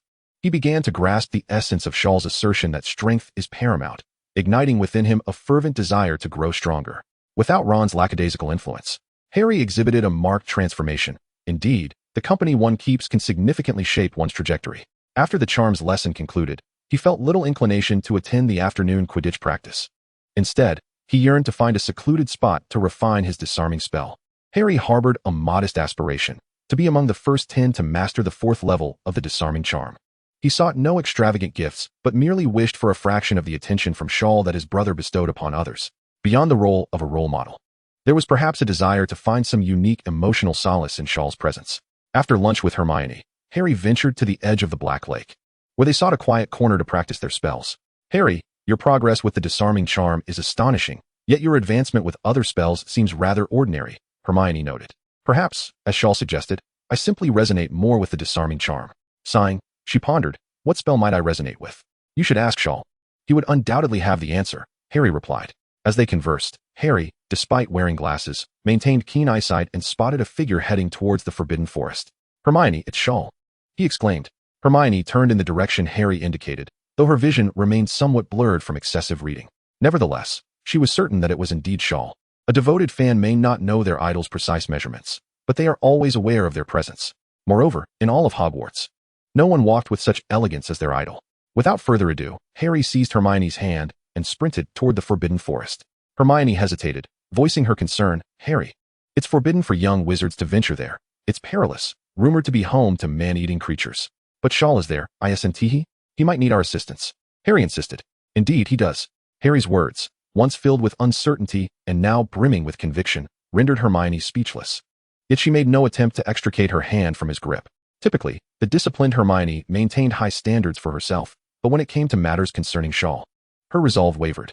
The two sprinted madly towards the edge of the forbidden forest, barely catching a glimpse of Shaw's fleeting figure. Without a moment's hesitation, Harry tugged Hermione into the thicket. Harry, the forbidden forest is perilous and one can easily become lost. Perhaps we should reconsider, Hermione cautioned, her natural boldness tempered with caution.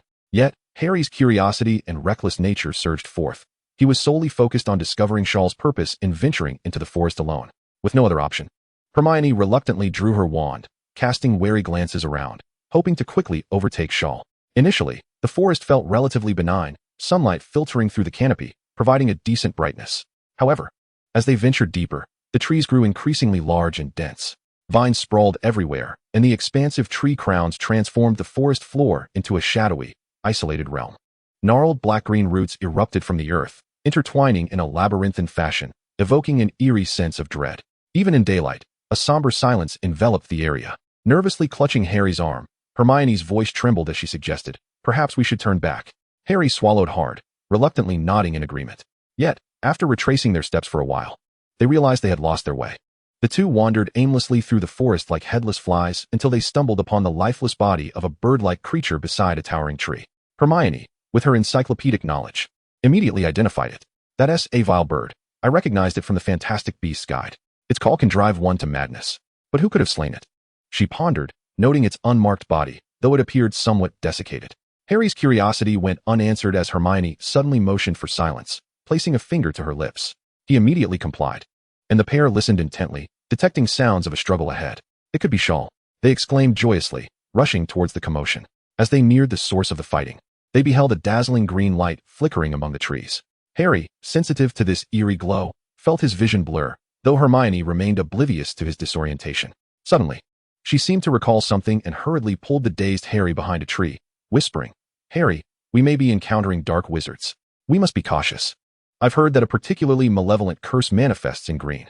At that moment, Hermione had yet to encounter the unforgivable curses. As such, dark magic was not something an ordinary wizard would encounter in peacetime. Her deductions stemmed from a plethora of books she had read. Gradually, Harry regained his focus, as a woman's anguished cries echoed in his ears, filled with despair. "Oh, is that so?" Hermione, noticing Harry's unusual demeanor, reached out to touch his forehead. "Harry, are you all right?" He shook his head, indicating he was fine. "It's nothing. Let us quietly proceed and see what is happening." Harry was eager to understand why this green light induced hallucinations, while Hermione was somewhat intrigued, aware that the Forbidden Forest belonged to Hogwarts. Dark wizards would not dare to venture there casually. Thus, it was imperative to ascertain the situation. If Shaw was engaged in battle with nefarious individuals, she felt compelled to assist. The two of them swiftly conspired and stealthily approached the source of the conflict, only to discover numerous large spider carcasses littering the vicinity. The smallest were the size of a human head, while the largest could rival a tire in girth.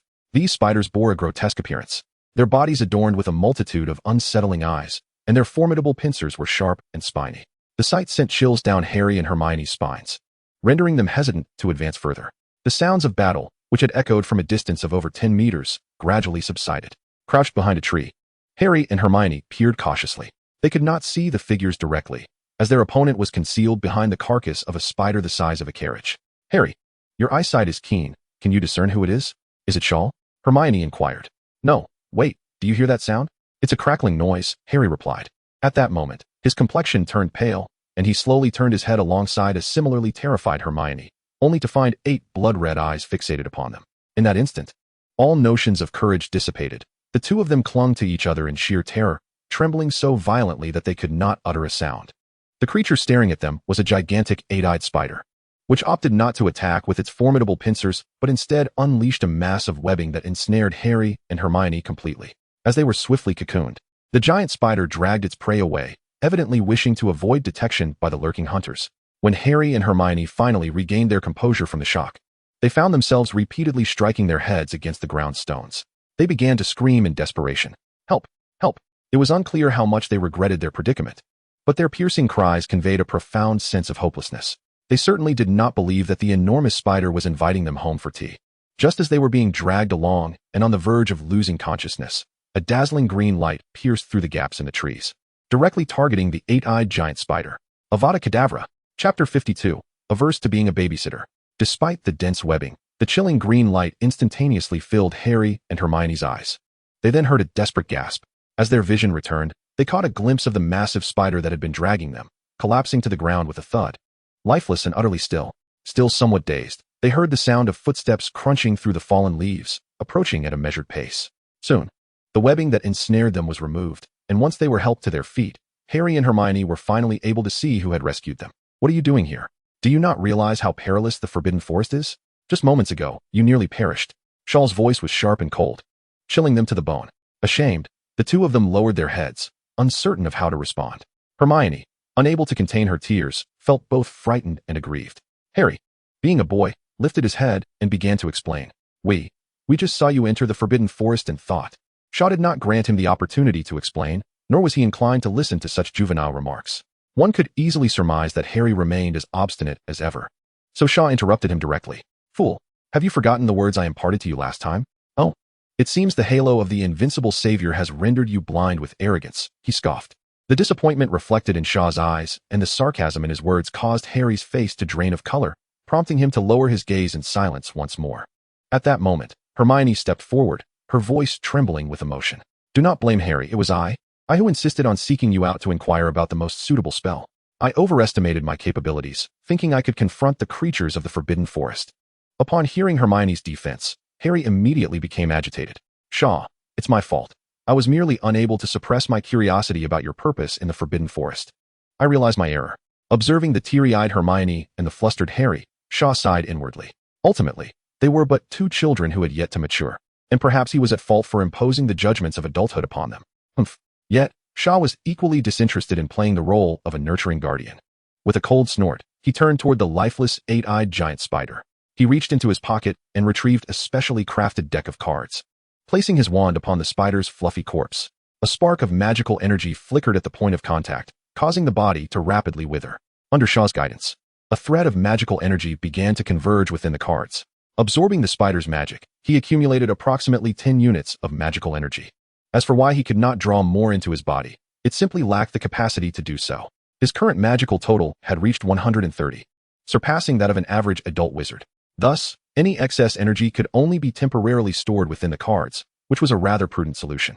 He contemplated whether he should engage in vigorous training to enhance his physique, transforming himself into a muscular powerhouse. However, he quickly dismissed this absurd notion, as the imagery was far too embarrassing. Just as Shaw rose to his feet, he heard Harry's boastful declaration. Shaw, your cards are truly magnificent. Draco constantly flaunts them before me. Could you sell me one? I have the means. Hermione, unable to contain her curiosity regarding Shaw's earlier actions, appeared equally eager. The Granger family owned a private dental practice in London, affording them a remarkably comfortable life in England, which meant Hermione had never wanted for money. If possible, I would like to purchase one as well. I have plenty of pocket money. Shaw couldn't help but chuckle at their audacity. Competing with Black in terms of extravagance? He turned around, proudly displaying the exquisite and vibrant playing cards in his hand. Do you understand how precious the materials used to create such cards are? In ancient times, when rare magical materials were more abundant, they were still considered exceedingly valuable. A complete deck has consumed the Black family's collection amassed over centuries. Do you grasp the worth of the secret formula used to manufacture these cards? It is said that fewer than 10 individuals or families in the entire magical world possess knowledge of such secrets. Do you have any idea how much it cost me to commission the master alchemist for their creation? Relatively speaking, it was a bargain at 500 galleons per card. So, what do you think? How much should each card be worth? Harry and Hermione were taken aback by Shaw's statements. Even though they could not ascertain the value of the playing cards, they understood that they were indeed quite precious and scarce. Harry remained somewhat unconvinced. Then why did you give Draco one? He inquired. Shaw tucked away the cards and replied nonchalantly, because he will be unconditionally loyal to me, becoming my follower.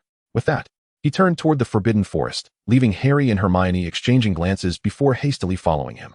Harry exclaimed, I can follow you too, even without the playing cards. Hermione added, I will support you unconditionally. I promise to help you fulfill your ideals. Avada Kedavra, Shaw waved his spare wand. unleashing a green light that struck a giant eight-eyed spider poised to ambush them. He approached it, crouching down to continue absorbing its essence, casually remarking, "You are not yet worthy." Harry stubbornly compared himself to Draco. "But Draco seems rather weak, doesn't he?" Shor acknowledged. "Indeed, he is quite weak. Yet he is a Slytherin and my roommate, which makes him somewhat special. Moreover, his family can be of use to me, so Draco holds some value." As Shor infused his magic into the playing cards, he sought excuses to deflect Harry's frustration. Harry was exasperated, thinking back to the Sorting Hat's decision during their first year. Why did the Sorting Hat place me in Gryffindor? Shor sighed inwardly, recognizing that he could not state the truth outright. He silently criticized the Sorting Hat for not placing Harry in a more brutish house, as it would have better nurtured his courage to face death. If not for Harry's duality of soul and Voldemort's fixation, it would have been a dire situation. Shor rose and regarded the aggrieved Harry. "Do you know what curse I just used?" At this, Harry and Hermione recalled the matter, shifting their focus. "Shor, why did I experience a moment of disorientation upon seeing that green spell, accompanied by a woman's voice? Shor, is that dark magic? How can you use it? Isn't it reserved for dark wizards? And it seems you are absorbing these spiders." Shor stood, his wand shimmering with green light, addressing Hermione first. "Indeed. I should mention that this is one of the unforgivable curses. Using it would land you in Azkaban. Will you report me?" Hermione clenched her hands tightly, hesitating. I certainly won tea, but please don't use it again, all right?" Shor chuckled lightly, shaking the cards in his hand. "This is precisely why you do not possess the necessary conviction to obtain them." Disregarding Hermione's desire to argue, Shor turned to the eager Harry, tapping his wand on his forehead. "This scar is a result of the curse I just used, and the reason for your intense reaction is something I cannot disclose. Consider it a trigger for unpleasant memories from your childhood." Without further elaboration, Shor continued leading the way out, followed by the two who appeared lost in thought. Before long, an arrow whizzed past Shor, embedding itself in the ground a meter ahead of him. As he gazed at the trembling arrow shaft, Shiao broke into a cold sweat, realizing he had been somewhat careless. At that moment, a remarkable creature emerged before the trio, possessing a human upper body and the lower half of a horse. This was a centaur from the Forbidden Forest, characterized by a flowing black mane and robust limbs.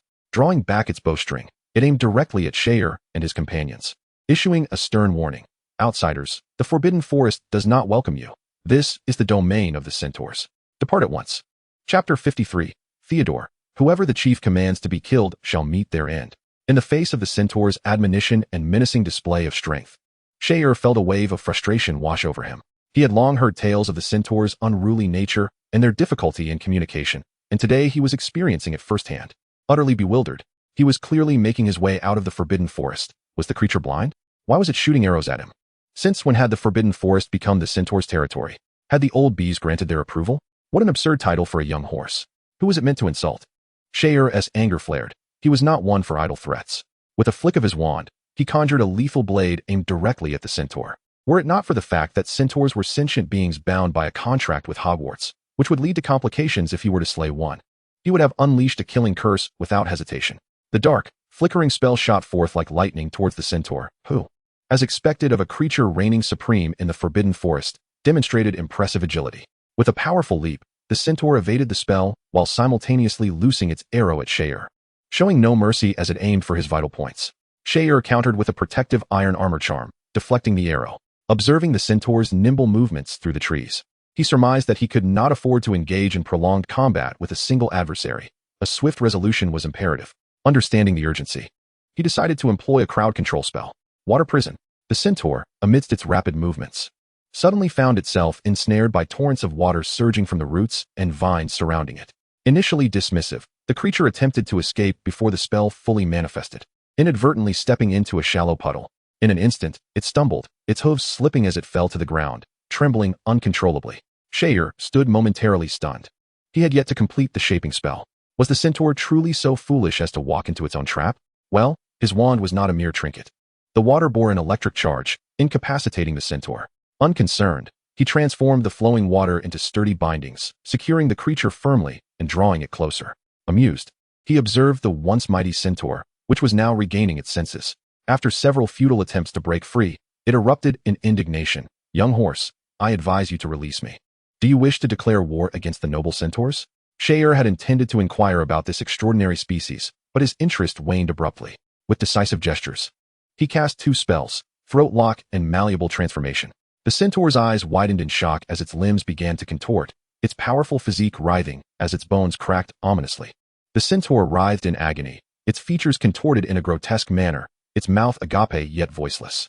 Hermione and Harry stood in stunned silence, as if meeting Shor for the first time. Harry, having witnessed the torment of the twins under electric therapy, managed to maintain a semblance of composure, hesitating about whether to counsel Shor to temper his fury. However, Hermione's compassionate heart surged forth. "Stop it, Shor. Are you trying to torture him to death? He has not harmed us. Let him go." Shor, lacking any sadistic inclinations, was simply accustomed to conquering through virtue. He intended to teach the centaur a lesson, hoping it would learn to communicate respectfully, reasoning that the pain would be fleeting. Yet, upon hearing Hermione's plea, Shor's expression shifted as he turned to face her, who was clearly distressed. "Oh, are you questioning me? Who was it that just pledged unwavering support?" Hermione, however, was not in the mood for debate, her urgency palpable. "Shor, please release him. I beg you." Unmoved, Shor inflicted another transformation curse upon the centaur, which caused it to roll its eyes back and faint. "How can you do this?" she cried, her idol's image in her heart shattering swiftly. Tears welled in her eyes as she rushed to check on the centaur's condition. Shor, indifferent, glanced at Harry. "Do you also believe my actions were unjust?" Harry's expression mirrored discomfort. "It seems wrong.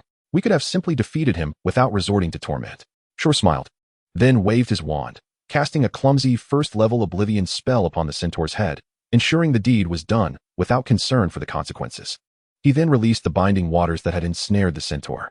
"If you wish to avoid being captured by the centaur tribe for interrogation, you had best hurry." With that, he strode purposefully toward the edge of the forbidden forest, resolving to be less timid in the future. Observing Hermione still trying to right the centaur's twisted limbs, Harry quickly approached and forcibly pulled her away. "Hermione, he will have companions come to his aid. We must leave at once." Hesitating for a moment upon hearing distant thundering, Hermione followed Harry in pursuit of Shor. By the entrance of the forbidden forest, they finally caught up to him, and Hermione, unable to contain herself, demanded, "Shor, how can you be so callous? Not only do you wield dark magic, but you also inflict personal punishment upon sentient beings. This is a crime." Shor, hands clasped behind his back, gazed at the distant black lake, as if he could perceive the tumultuous currents beneath its tranquil surface. With a languid tone, he replied, "I have never claimed to be a good person, and I have long stated that this world is far from beautiful, rife with countless plots and schemes. Its filth surpassing your imagination. To aspire to rebuild a truly beautiful world requires a heart of ice and methods more ruthless than those of the scoundrels you despise. It would be wise to retire to rest. That is why I assert that neither of you is qualified to follow me." Hermione, a skilled debater, retorted defiantly, "We can establish proper channels and create a robust legal system that everyone must adhere to. Did you not do well in Slytherin and Gryffindor before? Why now naive?" Shor had no intention of engaging in further argument with Hermione. And he both had not experienced the deceit of Chilo, the trials of the chamber, the pursuit by the black dog, the baptism of the goblet of fire, the persecution by the pink toad, nor the passing of Dumbledore and the rampage of Voldemort. Thus, they remained oblivious to the cruel truths of this world, believing that mere presence in Diagon Alley amounted to nothing. They proceeded towards Hogwarts. Hermione, eager to engage in a debate with Shor, sought to guide her idol onto the righteous path. Meanwhile, Harry remained silent, lost in his own thoughts. Outside the castle, the trio fortuitously encountered Draco and Theodore.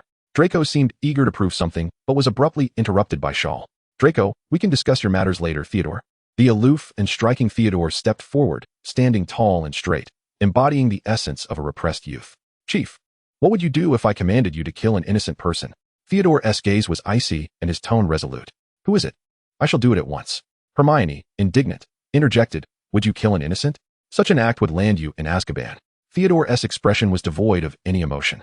If the wise chief commands a kill, then that individual possesses a reason to be slain. Even if truly innocent, if the chief orders it, I shall comply. As for imprisonment, I am unconcerned. I trust the chief will rescue me. Shor, pleased, patted him on the shoulder and handed him a playing card, the 9 of spades. "This belongs to you. Seek out Alice later, and he will inform you of your future course." Theodore, suppressing his excitement, understood that he had finally been accepted by Shor. He solemnly accepted the card and knelt on one knee. "Thank you, Chief." Shor gently patted his head. "Rise, follow me diligently, and one day your aspirations will materialize. Let the name of Not resonate throughout the world. Now go find Alice." Theodore stood, bowed deeply once more, and then strode away. Reflecting on the personalities of his 2 loyal subordinates, Shor suddenly felt a sense of déjà vu, a black version of Bella and young Barty. He chuckled to himself before turning his attention back to Harry and Hermione. "Theodore not is precisely the follower I require. Loyal, ruthless, and composed. Such qualities are essential for achieving greatness. As for you two, focus on your studies." Before the two bewildered young wizards could respond, he turned to the visibly frustrated Draco. "And you, what brings you here?" Draco, who had seemed ready to speak at length, now found himself tongue-tied. I. Chapter 54, The First Throne Meeting. Draco was disheartened, his small hands clenched into fists, turning a deep shade of purple. He had mustered the courage to boldly declare to Shaw that not all members of the Malfoy family were cowards. Yet, witnessing Theodore's flawless performance and receiving the 9 of spades, he felt as though he had been stabbed in the back yet again, leaving him feeling rather foolish. Shaw gazed intently at the choked-up Draco, placing a comforting hand on his shoulder and offering a gentle smile. "Lift your head. You are a proud Malfoy. The steadfastness of the Malfoy family is of little consequence. You have your own role to play.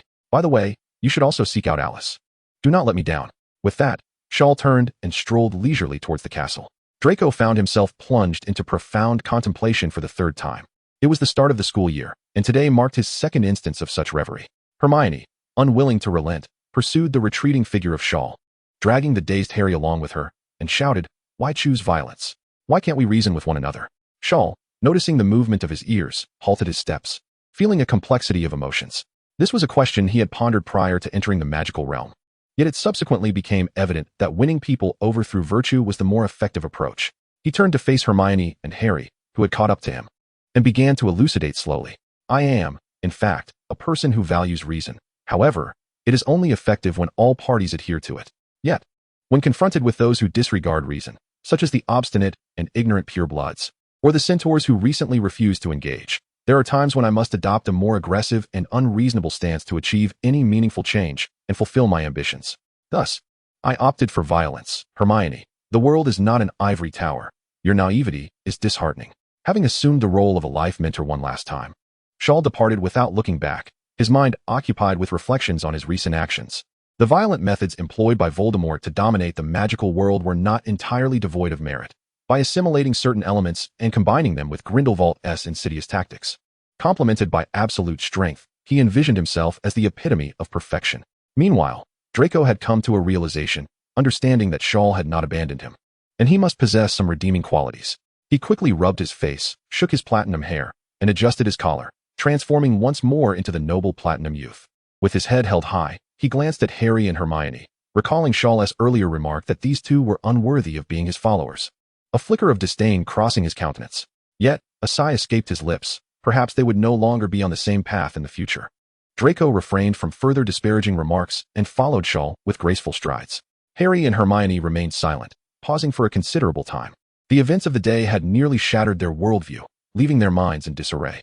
It was not until Wood arrived to summon Harry for Quidditch practice that they parted ways, each grappling with the turmoil of their thoughts. Time rushed by, and a month had elapsed. Within the room of requirement, specifically designed at Shaw's behest, the layout resembled a pentagram. The entire hall was cloaked in a somber, yet opulent black and purple hue, evoking an atmosphere of solemn grandeur. In the eastern corner stood a raised platform, upon which a majestic throne crafted from black gold loomed. Surrounding it were 13 lavish gilded chairs, each intricately carved with distinct patterns representing the suits of playing cards. At the center of each direction, 3 chairs stood out, larger and more ornate, designated for the noble ranks of dukes, earls, and barons. At this moment, 12 of the chairs were nearly vacant, save for the throne of the Earl of Spades, which was occupied by the resplendent Alice, draped in an elaborate black robe. To her left sat Draco and Theodore. Upon the elevated violet-black throne, naturally sat Shor, adorned not in opulence, but exuding an aura akin to a deity surveying the realm from the clouds, as perceived by Alice and her companions. The seats here had been meticulously crafted by Old Freely over the past month, representing a significant investment of both finances and effort. The pentagram, while steeped in myth and legend, only served to embody one of its meanings for Shor. The 5 points symbolize the 5 elements. The uppermost point represents lightning, originally spirit. The upper right signifies water, the lower right denotes fire, the upper left symbolizes wind, and the lower left stands for earth. Shor embodies lightning. While the elemental representatives of the 4 academies, water, fire, wind, and earth, aptly reflect his dominion over Hogwarts' 4 houses. Shor sat composedly, surveying the sparsely populated hall, and with a warm smile addressed his 3 solemn subordinates. "This is our inaugural assembly at the throne. Although the attendance is modest and the atmosphere somewhat desolate, we must possess confidence in ourselves and in me, for I foresee our growth and expansion." Upon hearing this, Alice and her companions straightened their postures. Shor gazed toward the heavens, seemingly able to penetrate the void, and slowly articulated, the magical realm has grown stagnant and decayed. While the Muggle world evolves at an astonishing pace, I sense foreboding circumstances ahead. Over the past month, you have all essentially mastered level 1 mind closure. And while you may glean insights into some of my secret plans, your current tasks are solely twofold: to study diligently and to scout for talent. The trio understood Shiao's implication. They were ultimately still too weak. Despite their rigorous daily practice of advanced spells, rising before dawn and retiring late, Alice, in her 5th year, could at best match the capabilities of an ordinary Auror. Shiao bore no intention of reproaching them. This phase was fundamentally about building a strong foundation and stockpiling resources. Now, let us not dwell too much on our thoughts. A meeting must maintain its decorum. Please, each of you report on your circumstances. Alice rose first, gracefully making her way to the central podium shaped like a blue-purple thunderbird. With one hand resting on her chest, she tilted her head slightly to address Shiao. I have thoroughly investigated the elite students from the 4 houses. The other 3 houses are satisfactory, but the quality of Hufflepuff students leaves much to be desired. Nonetheless, there is a promising elite candidate worth pursuing, and I shall attempt to make contact. Regarding the actions of the Pure Blood Society, my grandfather has informed me that due to the headmaster's significant maneuvers within the school, there are some secrets within the Pure Blood Society that he is unable to uncover. This matter will be elucidated further by Theodore. Shiao nodded in acknowledgement. As Alice stepped down, Theodore approached the podium with a light, yet purposeful gait. Headmaster, I have recently feigned reconciliation with Old Nod, claiming that I was intentionally lurking by your side, which has yielded some valuable intelligence. The Pure Blood Society currently has 8 factions targeting you. After the headmaster has deflected considerable pressure, these factions, aside from instigating their own children to create disturbances and attempting to transfer them to other schools next semester, possess no practical means of action. In truth, those purebloods are all bark and no bite. Their primary focus on profit and power has left them little bandwidth to concern themselves with us, so you need not worry. As for those troublemakers within the academy, I have dealt with them quite sternly on several occasions, and a few have secretly turned against their peers. After Theodore departs, Draco recalls the matters he needs to report and request, feeling a twinge of anxiety as he rises to approach the reporting station.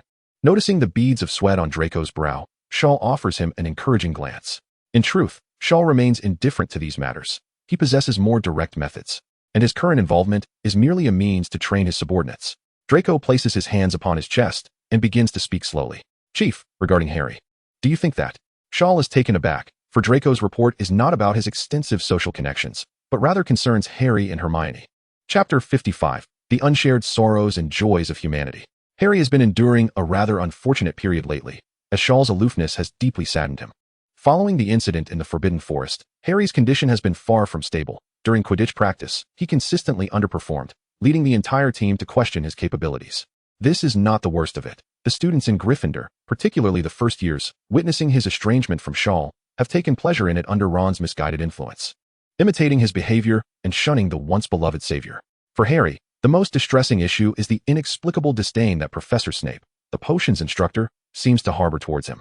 During potions class, he is targeted with point deductions for the slightest infractions, even for merely stepping into the classroom with his left foot, leading to a loss of 5 points. Even after potions, he is not spared. He encounters various misfortunes, either being caught in disarray and losing points or inadvertently trampling over the flora and fauna. Harry is on the verge of madness. However, his only 3 friends, Draco and Hermione, are preoccupied with their own affairs, and days pass without their company. Neville is not a suitable confidant, leaving Harry increasingly reclusive, realizing that he truly feels like an orphan. Thus, he often retreats to secluded spots to practice spells, entirely disregarding whether Shaw's methods are right or wrong. His sole desire is to adopt Shaw's approach, to grow stronger, to grow stronger, to grow stronger. He vows that once he has gained strength, he will confront the snobbish students of Gryffindor and the acerbic professor of Slytherin. Hermione, too, has been faring poorly. After her idolized image crumbled, she did not give up. In addition to fulfilling her regular academic duties, she spends countless hours studying law and the history of magic, her eye bags growing heavier by the day. She immerses herself in the library, intent on formulating a set of laws that align more closely with the magical realm, while seeking to uncover a path through history that might alter Shaw's perspective. Yet, what fills Hermione with despair is that after poring over a multitude of texts and legal tomes from the magical world, she realizes how naive she truly is. Countless so-called laws of the magical realm are riddled with loopholes, crafted solely to serve the interests of the powerful, rendering any attempts to amend them futile, as they are intentionally flawed. History has taught her that anyone attempting to overturn and reshape an unjust societal structure inevitably faces bloodshed, without exception. What weighs most heavily on Hermione's heart is the pervasive hostility within the magical community towards Muggles and Muggle-born wizards, where discrimination is omnipresent. Some Muggle-born wizards, upon graduating, find themselves unable to secure employment and return to the Muggle world with nothing more than a primary school education. For those unwilling to return to the Muggle realm, the only alternative is to venture into Nocturne Alley, where it is alarming to discover that 70% of the lurking dark wizards hail from Muggle origins, while pureblood dark wizards indulge in lavish lifestyles within their opulent mansions. Thus, it is likely that Shaw's thoughts and concerns are primarily aimed at advocating for the plight of wizards of Muggle descent like herself. Hermione is in a state of confusion. Little did she realize that the true fool in this scenario is none other than herself. Recently, Dumbledore has also been facing considerable difficulties.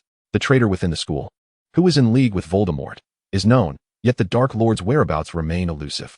This situation is not particularly alarming, as it is still under the control of the Old Bee. However, the script for the savior that Dumbledore has orchestrated seems to have gone awry. Harry, the young lad, does not suspect the potions professor who is targeting him, nor does he conduct any investigations. He shows no curiosity about what lies beneath the three-headed dog, despite having enlisted the help of the loquacious Hagrid, and ultimately, Harry does not inquire further.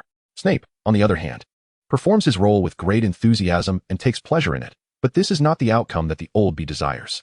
Harry also lacks enthusiasm for Quidditch, which could bring him glory, and appears indifferent towards the House Cup, failing to cultivate relationships with the brave little lions. How can one foster a fearless courage that charges forth unrelentingly? Is the prophecy merely a fabrication? In a development that cannot be easily categorized as either good or bad, Gryffindor has indeed improved, yet Dumbledore feels that something is amiss. He instructed someone to investigate Shaw's affairs in the Muggle world. But aside from a plethora of travel records over the past 2 years, there is very little information regarding her past. Even the Chinese restaurant where Shaw claimed to have worked could not be located. This leaves Dumbledore quite troubled, pondering whether he should summon Shaw to his office once more, perhaps employing a dual strategy of legilimency coupled with a truth serum dessert. However, this is not even the most distressing matter for Dumbledore. He has recently received news that Saints have attacked the New Zealand Quidditch team, attempting to abduct their mascot. Although they were unsuccessful, the incident has caused considerable unrest, leading to widespread panic within the Ministry of Magic. The Old Bee not only has to address the aftermath at the International Wizarding Federation, but also approached Grindelwald for answers, who did not shy away from the responsibility, merely stating that he too desires what Dumbledore possesses. This infuriated Dumbledore to the point where he nearly unleashed a fiendfire upon Grindelwald. Yet, this is not the most outrageous occurrence. Recently, Grindelwald has become almost addicted to feigning illness, claiming he cannot bend over or remove his socks, frequently requesting that others change his socks for him. How did he find himself in a position of serving as a footman for another? Quirrell has been faring poorly of late. Voldemort has grown increasingly dissatisfied with him, not only due to the lack of success in stealing the Sorcerer's Stone, but also because Shaw has not approached him as Voldemort had planned. Quirrell is often subjected to mental torment as punishment for his failures. He wonders how Shaw's lack of inquiries regarding the blasting curse and the secrets of the serpent is any concern of his. Quirrell secretly contemplates that perhaps Shaw does not regard the half-baked textbook written by the Dark Lord with any esteem. The Dark Lord's periodic reprimands are not the most fearsome aspect for Quirrell. He had not anticipated that the parasitic entity within him would also be consuming his life force in great quantities.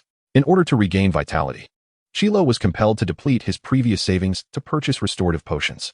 Whether he could attain supreme power and wealth from the Dark Lord remained uncertain. However, he was swiftly approaching destitution. Without the means to procure potions, he risked succumbing to illness, potentially leading to his demise. The Dark Lord proposed a solution, suggesting that Shiao venture into the Forbidden Forest to slay unicorns for their blood. Shiao hesitated to acquiesce. He did not wish to succumb to a curse unless absolutely necessary. Amidst this turmoil, some individuals appeared to be reveling in joy. For instance, Professor McGonagall beamed at the revitalization of the noble Gryffindor house, feeling a newfound elegance in her stride. Professor Snape, relishing the opportunity to suppress Harry Potter, found delight in the endeavor. Even without the headmaster's orders, he would act, albeit with less intensity. Ron, witnessing Harry's unpopularity surpassing his own, found himself nearly laughing in disbelief. What a savior he was, yet friendless. Similarly, Seamus, having received guidance from Shor, discovered the spell that resonated most with him, the Exploding Charm. Seamus mastered this incantation swiftly, unleashing twice the power of an ordinary wizard. Consequently, he became Shor's fervent admirer. Disregarding both Ron and Harry, Percy and Monty, deeply trusted by Shor and endowed with significant authority, now strode with a newfound confidence. This tapestry of existence illustrates a singular truth. The joys and sorrows of individuals are not uniform. Meanwhile, the architect of this scenario, Shor, sat within the seeking room. Listening to Draco's plea, "Chief," Draco began, his expression a mixture of turmoil and determination. "Harry is my friend. I do not wish for him to be so alone. I understand the feeling of having no friends. Please, accept him once more. Hermione has also succumbed to madness. I implore you to assist her. Though I do not hold her in high regard, I believe she can contribute to our ideals. She may be overly ambitious, yet we can help her find balance." Shor listened intently as Draco recounted the recent developments concerning Harry and Hermione, along with his heartfelt request. Despite his haughty demeanor, it was evident that Draco valued friendship. However, Shor remained resolute in his disinterest in intervening. Draco gazed hopefully at Shor, his heart racing. The more time he spent with Shor, the more elusive understanding became. Shor was typically affable, yet when matters of career and ideology arose, he transformed into a figure of solemnity and coldness. Nevertheless, Draco could not bear the thought of his few friends suffering. Despite his privileged upbringing and playful interactions with other pureblood children, none had been genuine companions. Thus, he placed immense importance on Harry and his friends. As for Shor, Draco struggled to articulate his feelings. Was he a father figure, a brother, a mentor? Regardless, he knew he must obediently heed his words. Observing Shor in contemplative silence upon his throne, Draco felt his throat grow parched. Just as he was about to speak further, Shor finally broke his silence. "Draco, I am pleased to see your appreciation for friendship. Yet, some matters cannot be resolved through mere desire. I sympathize with Harry and Hermione's plight, but it is a journey they must undertake. Growth necessitates adversity. Our organization seeks individuals who are composed, wise, and resolute. Draco, if you wish to lend a hand, employ your intellect and strength to assist. It will serve as a valuable exercise for you." Draco's gaze dimmed, and though he opened his mouth several times, under Shor's calm, unwavering eyes, all his sentiments coalesced into a single affirmation. "Yes, Chief." As Draco returned to his seat, Shor was about to adjourn the meeting when Alice stood up once more to inquire. "Chief, regarding the preliminary restructuring of Slytherin and Gryffindor. While there are a few individuals who are subtly uncooperative, it is of little consequence. May I ask, Chief, is there a restructuring plan for Ravenclaw and Hufflepuff, so that my subordinates may coordinate accordingly?" Shor rose confidently, gesturing with his hand. "I already have a plan. You shall proceed as you did last time. Simply prepare the etiquette team. By the way, please ensure the arrangements for tomorrow's duel between the two houses are well organized." Alice did not press further and bowed respectfully. "Understood, Chief." Subsequently, the four departed together, and upon reaching the outdoors, Shor addressed the other three. "You may return. I have some matters to attend to." After bidding farewell to the trio, Shor made his way alone to the Ravenclaw Tower. The night was deep and tranquil. Shor donned the disillusionment charm and wandered through the quiet, ancient corridors of the castle, encountering a few couples stealing kisses in the shadows. Before long, he arrived at the entrance of the Ravenclaw common room. Noticing the bronze knocker, Shor, still under the disillusionment charm, reached for it. He then closed his eyes and began to commune with the knocker in his mind. "Greetings, Mr. Knocker, I have returned." The knocker replied, "What theory shall you teach me today? I have mastered all variations of the chickens and rabbits problem. Do share something more challenging."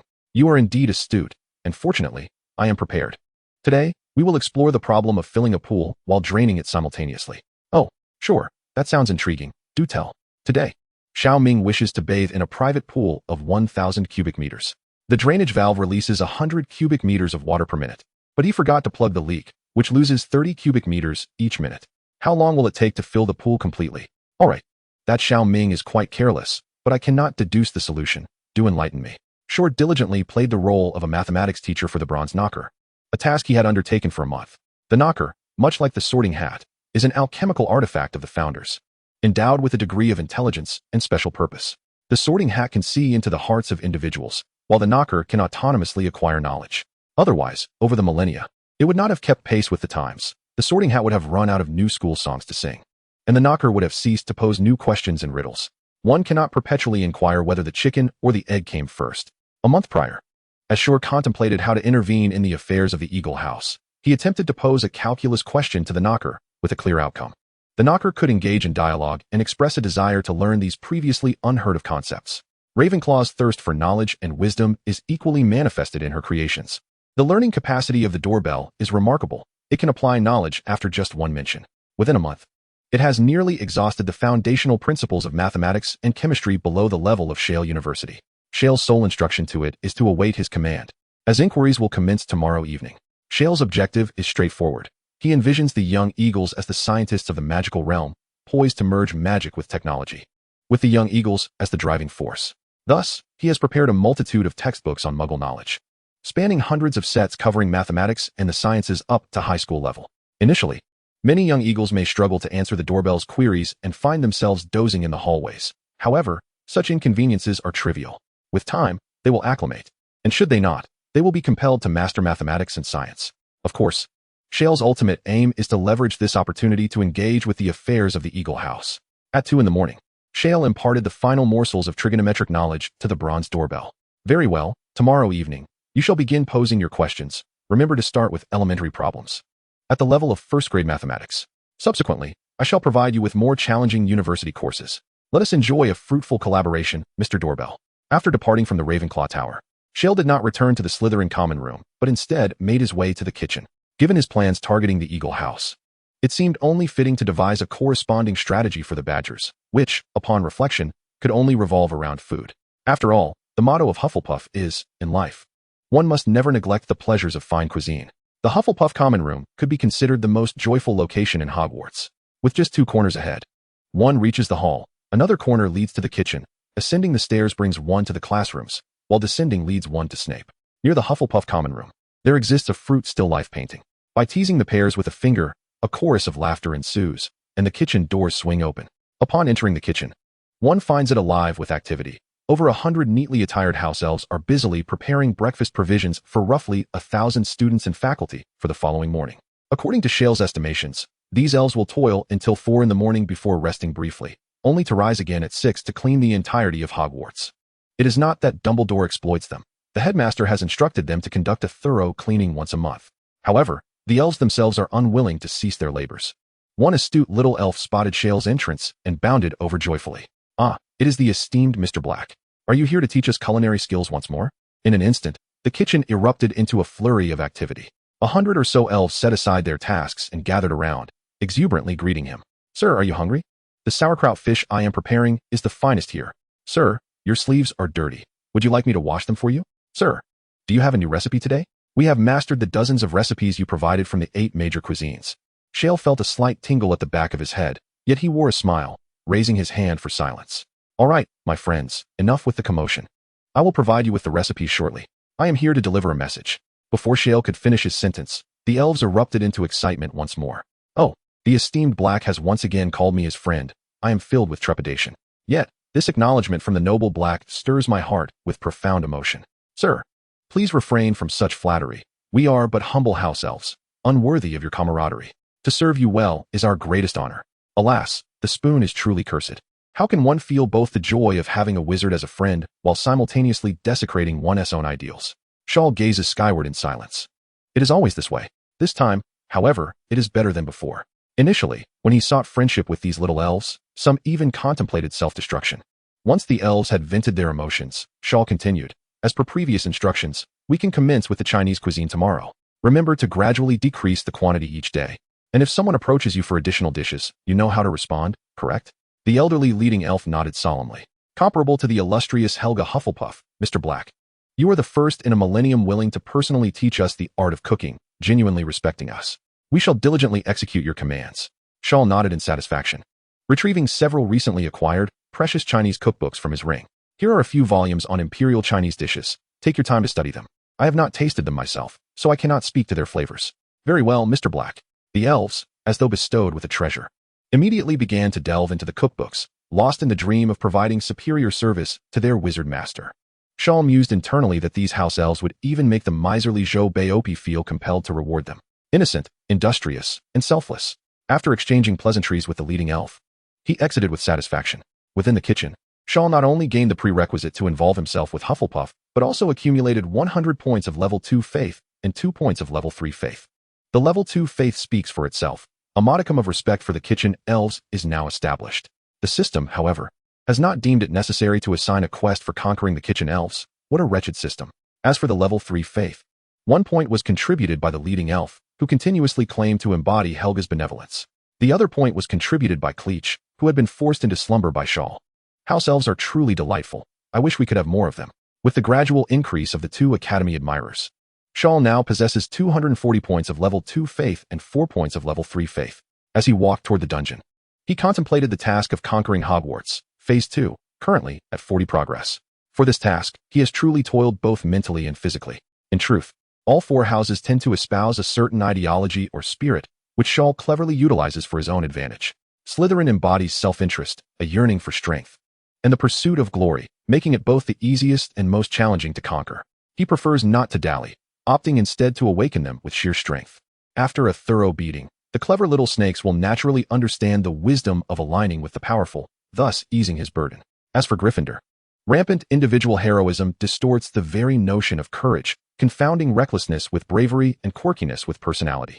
For instance, the mischievous duo, the sharp-tongued Lee Jordan, the camera-wielding Colin, and the marauding quartet, among others, derive amusement at the expense of others, disregarding their feelings. The Gryffindor house harbors a detrimental habit. Their so-called exuberance is merely an ostentatious display to assert their presence, fostering a culture of associating with the popular while undermining the less fortunate. Take Harry, for instance, whose reputation has oscillated wildly. The young lions exhibit a fickle attitude towards him, and he is subjected to similar treatment, which is quite deplorable. Were it not for the occasional emergence of a serpent house overlord, who instigates conflict between the previously prosperous snakes and the lions, the greatest source of instability in the magical realm would indeed be a pack of lions. Within Gryffindor, figures such as McGonagall, the former Hermione, and Percy represent the true paragons of normalcy and dignity. In response to this seemingly righteous yet capricious institution, Shiao opts for a more aggressive approach, discipline through rigorous academic challenges. However, Shiao is not merely a brutish tyrant. When dealing with the eagles and badgers, he employs a more circuitous strategy. The Eagle House, characterized by its avarice, manifests not only in their thirst for knowledge but also in other realms, exemplified by Lockhart's perverse craving for fame and fortune. Wisdom grants the eagles wings to pursue knowledge, allowing them to soar amidst the lofty clouds of intellect. Thus, Shiao cunningly thickens this cloud of knowledge, transforming it into a veritable landlocked prison, rendering their escape impossible.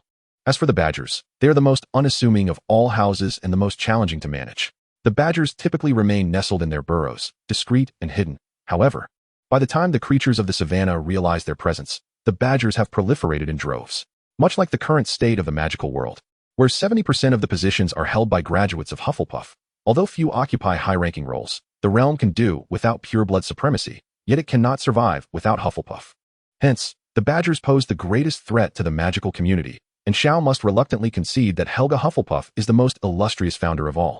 In the confines of the academy, Shiao finds himself at a loss, resorting to the allure of Chinese cuisine to coax compliance from the badgers. Whether this strategy will succeed remains uncertain. If all else fails, he might resort to dispatching a basilisk in the Chamber of Secrets to feed the badgers, a prospect he finds somewhat regrettable, given the Chamber's potential as a tool for accruing faith points in the upcoming academic year. As Shiao ponders this, he passes by a secluded, abandoned classroom and observes a plump figure furtively glancing about at the door. Intrigued, he approaches stealthily and discovers it to be Neville. Through the ajar door, he spies Harry, wand in hand, directing it at a dummy. Harry is not reciting any incantations. His face is flushed, and the tip of his wand occasionally flickers with a hint of crimson light. Shiao is taken aback, realizing that Harry has begun practicing the disarming charm silently and has grasped a semblance of proficiency. Recalling Draco's account of Harry's recent experiences, he reflects that he was indeed correct. How can one progress without challenge? After a moment's contemplation, he decides against interrupting. Allowing Harry to experience the vicissitudes of human emotion is not without merit. Quietly, he departs and returns to his dormitory, where silence reigns through the night. The following day, at the breakfast table, everyone suddenly realized that there was something unusual about today's breakfast. It was simply too delectable. The little badgers enthusiastically began to extol Merlin's culinary prowess. Chapter 58, Gastronomic Delights. This morning's breakfast consisted of only 2 dishes, shrimp pot stickers and pig's heart congee, accompanied by a glass of frosty soda. At the Slytherin table, Shor elegantly savored the pot stickers while relishing the congee, his spirits inexplicably lifted. Beside him, Alice ate with the grace of a princess, her impeccable manners evident as she chewed slowly, wiping any trace of grease from her lips with a napkin. Draco, seated nearby, skillfully picked up pot stickers with chopsticks, unable to resist the allure of traditional Chinese cuisine. In his past perception, his mother's meat sauce apple pie was the pinnacle of culinary excellence. Now it might barely rank at 99th place. Theodore typically kept to himself at the end of the long table, quietly consuming his meal, exuding an aura that discouraged interaction. Even though it was the weekend, Slytherin still adhered to early morning practices, with the earliest arrivals gathering. The little snakes were thrilled to partake in the same breakfast as their esteemed head, yet they remained discreet, awkwardly attempting to use chopsticks. The Gryffindors, while also having early study sessions, often returned to their dormitories for an extra half-hour of sleep before breakfast, with some too lazy to join until lunch. Consequently, only a few Gryffindors arrived early in the hall. The atmosphere among them had indeed transformed, yet it still bore a stark contrast to that of Slytherin. In an effort to distinguish themselves from the self-proclaimed noble gentlemen of Slytherin, the Gryffindors fancied themselves as ancient knights. They greeted one another with knightly gestures, placing their left hand over their hearts, removing their hats with their right, bowing slightly as they nodded. Their gait was rigidly formal, appearing somewhat awkward yet embodying a certain grandiosity, creating a new spectacle on campus. After a few initial awkward encounters, no one paid them much mind. Of course, the Gryffindor girls learned the poise of their house head.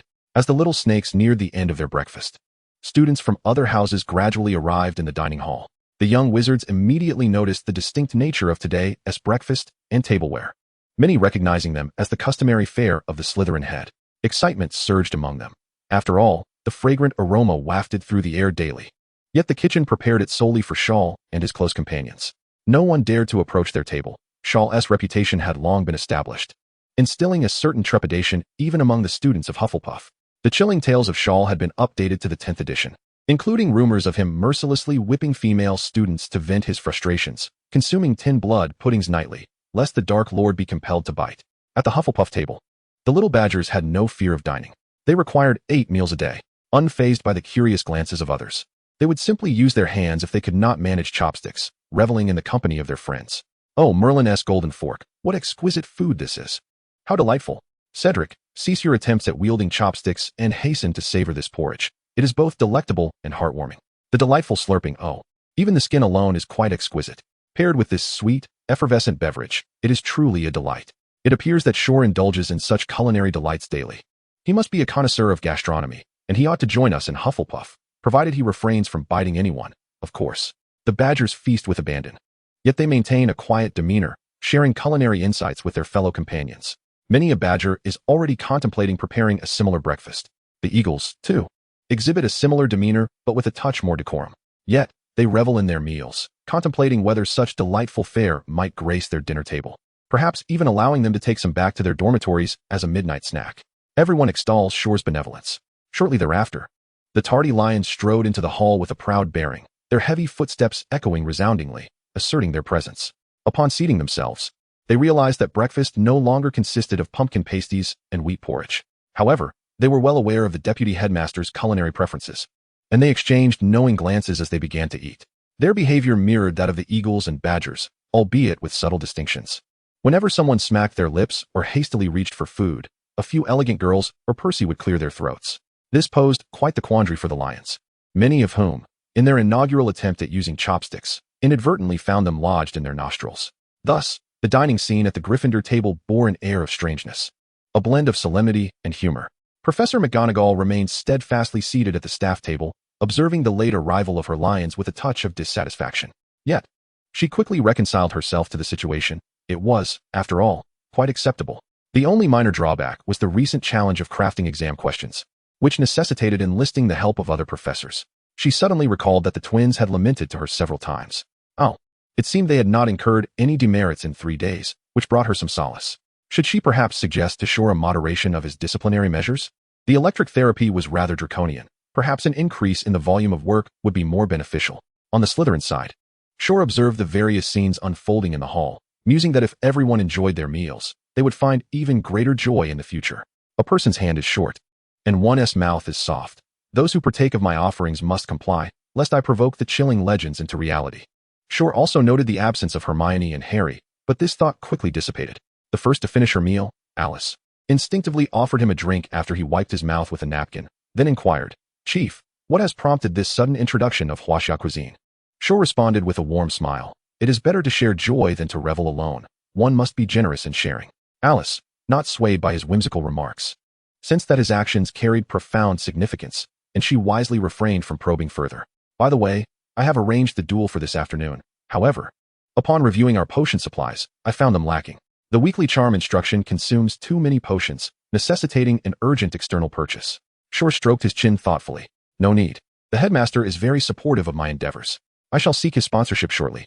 At that moment, Theodore approached quietly and murmured into Shiao's ear, "Chief, I have been tracking those troublesome individuals and discovered that they are conspiring with several members of Gryffindor to practice the freezing spell, or perhaps some advanced version of it. Potentially with ill intentions towards you. Should I teach them a lesson beforehand? A broken hand or a broken leg? Shor, displaying no signs of anger, responded calmly to Theodore, whose gaze was fierce. Theodore, do not waste your thoughts on such petty miscreants. Do not concern yourself with me. A grasshopper can be easily crushed. Your future focus should be on formidable beasts, so strive to grow stronger, for you are my blade. Theodore's pale, handsome face flushed slightly, and he respectfully inclined his head, saying, Chief, I understand. Draco, who was nearby, scoffed, Theodore, you are worrying for nothing. The chief's strength is rapidly increasing. Our task is merely to ensure we do not fall too far behind. After exchanging cold glances with Draco, who held his chin high, Theodore chose to turn away and gracefully made his way to a secluded area. Chapter 59. Pastries and doorknobs. Recently, Draco had taken to unwittingly targeting Theodore, and as soon as the latter departed, he shifted in his seat, eager to discuss with Shor how he could assist Harry. Shor, I pondered all night and believe. However, Shor had already risen, addressing the slightly awkward Draco. If you wish to do something, then do it. Have a bit of initiative. I am not your father, and you need not consult me on every matter. With that, he headed towards the basement, having not engaged in amicable discourse with Snape for several days. His skills in insult had somewhat diminished. Navigating the familiar path to the potions office, he entered without waiting for Snape, who was busy handling potion ingredients, to first criticize his rudeness. Tonight, Harry will be beaten. Will the headmaster be attending? Shor inquired. Snape, momentarily caught off guard, took a breath before coldly retorting, childish antics. They will only offend my eyes. Standing beside Snape, Shor observed him skillfully handling an unknown blue potion ingredient, his knife skills quite remarkable. One cannot dismiss it so lightly. Harry is quite strong now. If you do not attend, I shall arrange for him to face opponents of equal standing, allowing him to shine. Snape, momentarily distracted, inadvertently reduced the ingredients he was working with to shreds, responding emotionlessly, second shelf, help yourself, and then get out. Shor, understanding the playful banter, smiled as he realized that teasing Snape was almost as enjoyable as teasing Draco. He turned to retrieve potions from the shelf, engaging in casual conversation. Headmaster, how do you find the Chinese dishes I have arranged for you daily? Snape clicked his tongue, whether in reminiscence or disdain, before once again delivering a sarcastic remark. Humph. They do not compare to the potions I concoct. Do you dare to boast? Shor, unfazed by Snape's continual jibes, had grown accustomed to their exchanges. However, Snape's words sparked a sudden inspiration in Shor, who mused aloud. Cooking does bear some resemblance to potion making. Perhaps. Snape, seemingly deeply offended, shot a fierce glare at Shor. Close your mouth. Do not tarnish the noble craft of potion making with the triviality of cooking, a task even a troll could manage. Shor smiled gently, choosing not to rebut. Yet he discreetly pocketed a few vials of energy potions. Recently, he has been burning the midnight oil excessively, relying solely on this contraption to sustain him. Before stepping out, Shor recalled something and returned to Severus's side, retrieving a box of pastries from his ring and placing it upon the workbench. Headmaster, these are chamomile pastries I had the house elves prepare using traditional Huaxia culinary techniques. Do remember to sample them. Without waiting for Severus, who was momentarily taken aback, to respond, Shor made his exit. Once regained his composure, Severus tremulously lifted the lid of the box, revealing 9 white pastries shaped like chrysanthemums. He took one out, inhaling its familiar fragrance. Hesitant, he took a small bite, and the sweetness flooded his mouth, prompting him to slowly close his hollow eyes. In that moment, his thoughts drifted back to that year and month when he first met Lily, who joyfully demonstrated her first spell, flowering in hand. The chamomile, much like Lily, exuded purity and beauty. A tear gently rolled down the corner of Severus's eye. In that instant, he felt blissful. Meanwhile, a significant event unfolded in the Ravenclaw Tower. The young eagles gathered in front of the enchanted door, utterly bewildered. Just that morning, everything had been well, yet now they found themselves unable to return to their dormitory. The riddle posed by the door read, a tree stands 20 meters tall. A snail ascends 3 meters by day and falls back 1 meter by night. How many days will it take to reach the top? The young eagles responded with a stunned silence. The door continued. There are 10 birds on the tree. If one is struck down by a spell, how many remain? Eagle 1, 9. Incorrect, replied the door. Eagle 1, could it be 8? That is impossible. It must be right. Incorrect. Eagle 2, allow me to try. According to the rules, it's my turn for a new question. 13 people are playing hide and seek, having caught 3 in each of 3 locations. How many remain unfound? Eagle 2 counted on his fingers, feeling inadequate, and borrowed a friend's hand. After arriving at an answer, he confidently declared, 4. Incorrect. Wizards in the magical realm have never been particularly adept at numbers. Banks are managed by goblins. and even young wizards from Muggle backgrounds often struggle with mathematics. A humorous anecdote. In earlier years, England lacked a multiplication table. Multiplication was performed using tally marks. And even Cambridge professors struggled with basic arithmetic, showcasing the general populace's dismal mathematical skills. The enchanted door merely posed a few deceptively simple mathematical riddles, effectively halting a myriad of young eagles. Even as older students who had previously studied arithmetic and divination squeezed in, claiming they could solve the seemingly straightforward question. The door promptly switched to a problem involving chickens and rabbits in a cage, leaving the older eagles speechless. One by one, the young eagles fell silent, and soon, they were all defeated. Even Hermione would have struggled to answer. All the young eagles felt despondent, realizing there existed knowledge beyond their reach. A genuine affront to the esteemed title of the Academy of Wisdom. Some young eagles had already gone to seek the headmaster, hoping he could command the maddening door to cease its antics. How delightful it would be to inquire about riddles with multiple answers, such as whether love is sweet or bitter, or what remains unseen when needed but appears in leisure. As long as the students present a reasonable argument, they shall be granted entry, rather than being subjected to the rigid constraints of mathematical queries that demand definitive answers. Upon the arrival of Flitwick, he engaged in discourse with the obstinate doorkeeper, yet after a considerable time, Flitwick found himself unable to sway the unwavering guardian. The doorkeeper proclaimed with conviction, "This is a new knowledge, infinitely profound. I, too, tasted its sweetness as a novice. As a Ravenclaw, insatiable in my quest for knowledge, how could I not comprehend?" Flitwick, feeling helpless, resorted to a delaying tactic. "Mr. Doorkeeper, I assure you that I will ensure the students study this relevant knowledge in the future. Might you allow them entry to the lounge for today?" The doorkeeper replied resolutely, "No, that is my principle. Even if the headmaster were to arrive, I would not open the door." Flitwick's fleeting thought of summoning the headmaster was immediately dashed. A headache began to throb within his mind. Surely, he could not allow his students to spend the night in the corridor. At that moment, Hermione timidly suggested, "Headmaster, perhaps we should call upon Shor. Having grown up in the Muggle world, he should be adept with these mathematical problems. If he answers but one correctly, everyone may enter." Flitwick turned, perplexed. "Hermione, do you have such confidence in Shor?" A flicker of struggle crossed Hermione's eyes before she nodded. "Shor always finds a way, and besides, we have no better alternatives." Flitwick contemplated this, recognizing that Shor was indeed a remarkable lad, adept at managing both Slytherin and Gryffindor. Were it not for his understanding of the nature of his own house's eagles, and a reluctance to endorse Shor's punitive methods, reminders of unpleasant past experiences, he might have wished to emulate Minerva. After all, Shor could be considered a colleague of sorts. Flitwick smiled at Hermione, saying, "Quickly, go to Slytherin and fetch Shor." Chapter 60. What ill intentions could a child possibly harbor?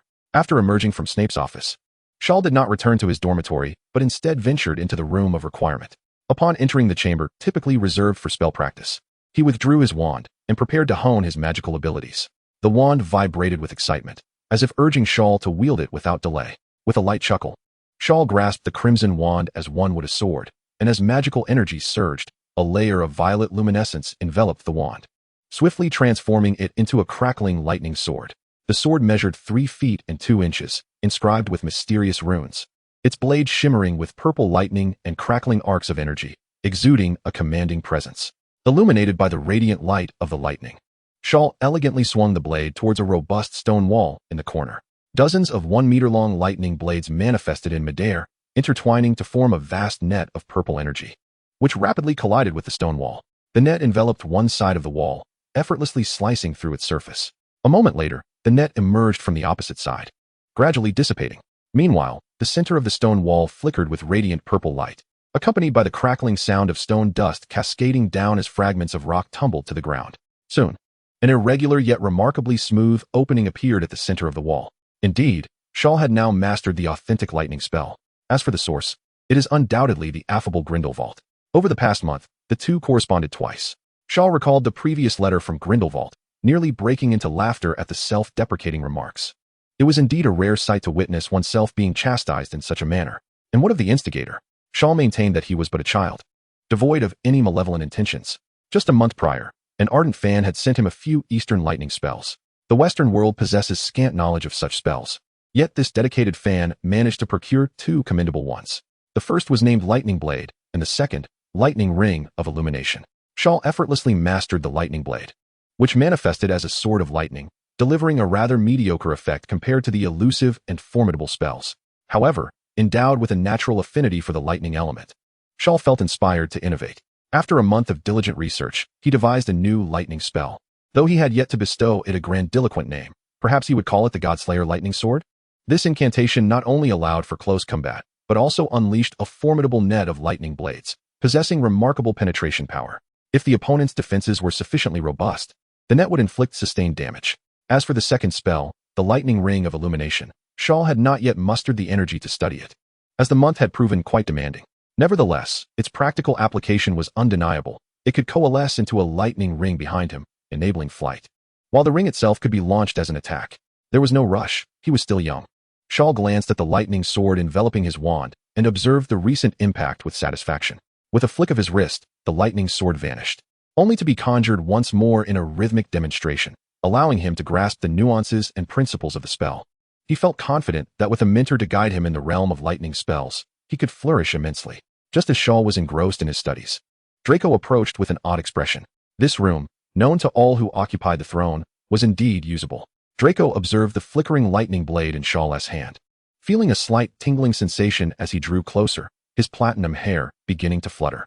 Internally, he mused on Shaw's remarkable prowess. Such talent, coupled with relentless diligence, was truly impressive. Shaw, there's trouble in Ravenclaw. Hermione came looking for you to assist, but, I know you're not particularly fond of her. So she has already left. Shaw paused momentarily, then with a swift motion of his lightning sword, he sent it hurtling towards the already crumbling stone wall. With a resounding explosion, the wall disintegrated into dust.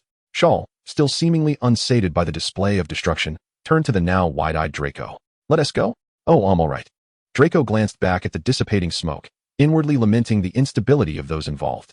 At this rate, with Shaw's pace of progress, he would undoubtedly achieve greatness within 2 years. Their parents, too, were perplexing, particularly the Slytherins, lacking in discernment. Well, excluding his own parents, who were merely momentarily blinded by their own biases. Shaw and Draco made their way to the Ravenclaw Tower. Upon arrival, they encountered groups of little eagles languidly sprawled on the ground, some dozing atop their companions. A rather pitiful sight. Nevertheless, the young eagles greeted Shaw warmly, as he was indeed a person of remarkable talent, promptly clearing a path for him to approach the door knocker. Although behind his back, Shaw's image among them was far from flattering, likened to that of a demon. The innocence of youth often shields them from harboring ill intentions. Upon reaching the door knocker, Professor Flitwick greeted him with warmth and cheerfulness. Ah, at last, Shaw has arrived. Hello, Professor, Shaw replied politely, bowing slightly, showing no trace of disdain for the diminutive Flitwick. No need for formality. Come, let us see if you can answer a question. The children have been out here for quite some time, fortunately, at ISNT winter. The professor's reputation for cherishing his students was well earned, and Shaw could discern his genuine eagerness. Without further ado, he stepped forward to engage with the door knocker. I wish to enter. The door knocker responded. Muggle trains have no magic. How do they move? The other young eagles stood dumbfounded, bewildered by the unexpected nature of the question. Wasn't this a mathematical query? Hogwarts Express was familiar to all, yet no one had delved into the mechanics behind its operation, though it was understood to be driven by magic. But what of Muggle trains? Shaw smiled knowingly, feigning contemplation as the young eagles scratched their heads, desperately seeking the answer, casting hopeful glances towards Shaw, their formidable ally. In the crowd's rear, Hermione's eager gaze gradually morphed into anxiety. Surely, their idol would know the answer. Sensing the moment was ripe, Shaw addressed the door knocker in a clear voice. They are powered by steam. To explain simply, it involves placing an iron furnace and a large kettle on wheels, utilizing pistons. Thus, a train can operate without magic. The young eagles listened with a mix of comprehension and confusion, realizing that Muggles, despite the absence of magic, possessed their own form of brilliance. Correct, the door knocker replied, swinging open the door. Professor Flitwick, equally enthralled, beamed with joy and beckoned the excited students to hurry inside. Once the young witches and wizards had entered, Flitwick turned to Shaw. Come, let us go to my office. I have the finest pudding in England, and I'd like you to enlighten me about Muggle mathematics and matters similar to that of the train. This issue must be resolved promptly, or else the door knocker cannot be left to guard indefinitely. Shaw smiled, appreciating Professor Flitwick's thoughtfulness, which spared him the need to broach the subject himself. The eagle, once confined to the skies, was now set to embark on a new chapter. Chapter 61, Healing Childhood with the Second Half of Life. Professor Flitwick's office was imbued with a scholarly ambience, exuding warmth and charm. A cabinet at the entrance was laden with an array of pudding boxes, while a sky-blue bookshelf in the corner brimmed with tomes on spells. The desk was meticulously organized with numerous student assignments. The coziest feature was a circular sofa area beside the fireplace, where distinctions between host and guest seemed to dissolve. Upon entering, Shaw felt no trace of the pressure often associated with being summoned to an office. Instead, the air was infused with the essence of sunlight. It is not merely the slightly shorter furniture throughout the room that creates an illusion of looking down upon one's surroundings, but rather the various decorations that evoke a profound sense of comfort. The creamy white sofa, made of an unknown soft material, beckons one to lie down and succumb to slumber. Professor Flivy warmly invites Shaw to take a seat, gesturing for a pudding from the box on the coffee table to dance its way to him. I've heard of your fondness for tea, so do sample this. It is a matcha pudding from a new pastry shop in Yorkshire. Many students who come here for pudding have developed a penchant for it. Shaw picks up the small dish containing the pudding, scooping a spoonful into his mouth, finding the flavor delightful, fragrant, and smooth, with a refreshing quality that invigorates the senses. Seeing Shaw enjoy the pudding brings joy to Professor Flivy as well. Ah, I was not mistaken. It truly is delicious. Should you wish for more in the future, feel free to come and help yourself. My office door is always unlocked, and the cupboard outside is perpetually stocked with various puddings. Shaw appears somewhat uneasy, having not encountered such a kindly elder in quite some time. Indeed, due to his lineage. Professor Flivy is not only short and high-pitched in voice, but also possesses a rather peculiar visage. Most would find his smile somewhat fearsome upon first encountering it, perhaps even prompting them to reach for their wands. Yet, Shaw genuinely feels a sense of warmth emanating from Professor Flivy. Thank you, Professor. I shall make it a point to visit often. You should have come sooner, Flivy responds, his delight evident as he begins to speak more earnestly. I recognize your considerable talent. Clearly, you cannot be held to the standards of a mere young wizard. However, I have also noticed your fascination with powerful and flamboyant spells, which, in my estimation, is misguided. Shaw's demeanor shifts as he straightens, aware that he is in the presence of a true master of dueling, whose understanding of spells far surpasses his own. I would be grateful for your guidance, Professor. Flivy waves his hand dismissively. Teaching you is my duty. I merely wish to prevent you from developing misconceptions about spells, for that could lead to significant repercussions. As he speaks, Flivy produces his wand and casts a spell upon a bottle of pumpkin juice on the coffee table. Cleanse, he intones. The contents of the bottle rapidly diminish until they vanish entirely. Flivy retracts his wand and inquires of the contemplative Shaw, what thoughts occupy your mind? Shaw nods, astonished. The mere cleaning spell has been so ingeniously developed by Professor Flivy. Continuing his discourse, Flivy elaborates, when the cleaning spell is cast, the emotion behind the incantation serves to cleanse superficial dust.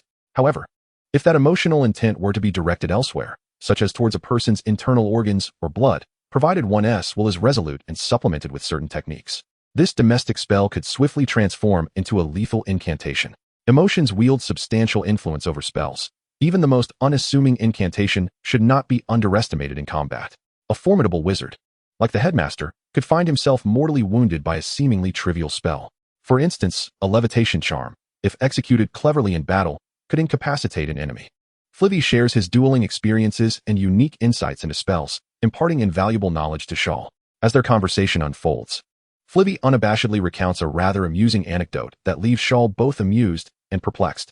Oh, a few days ago, several young individuals approached me with inquiries regarding how to counter your water and electric magic.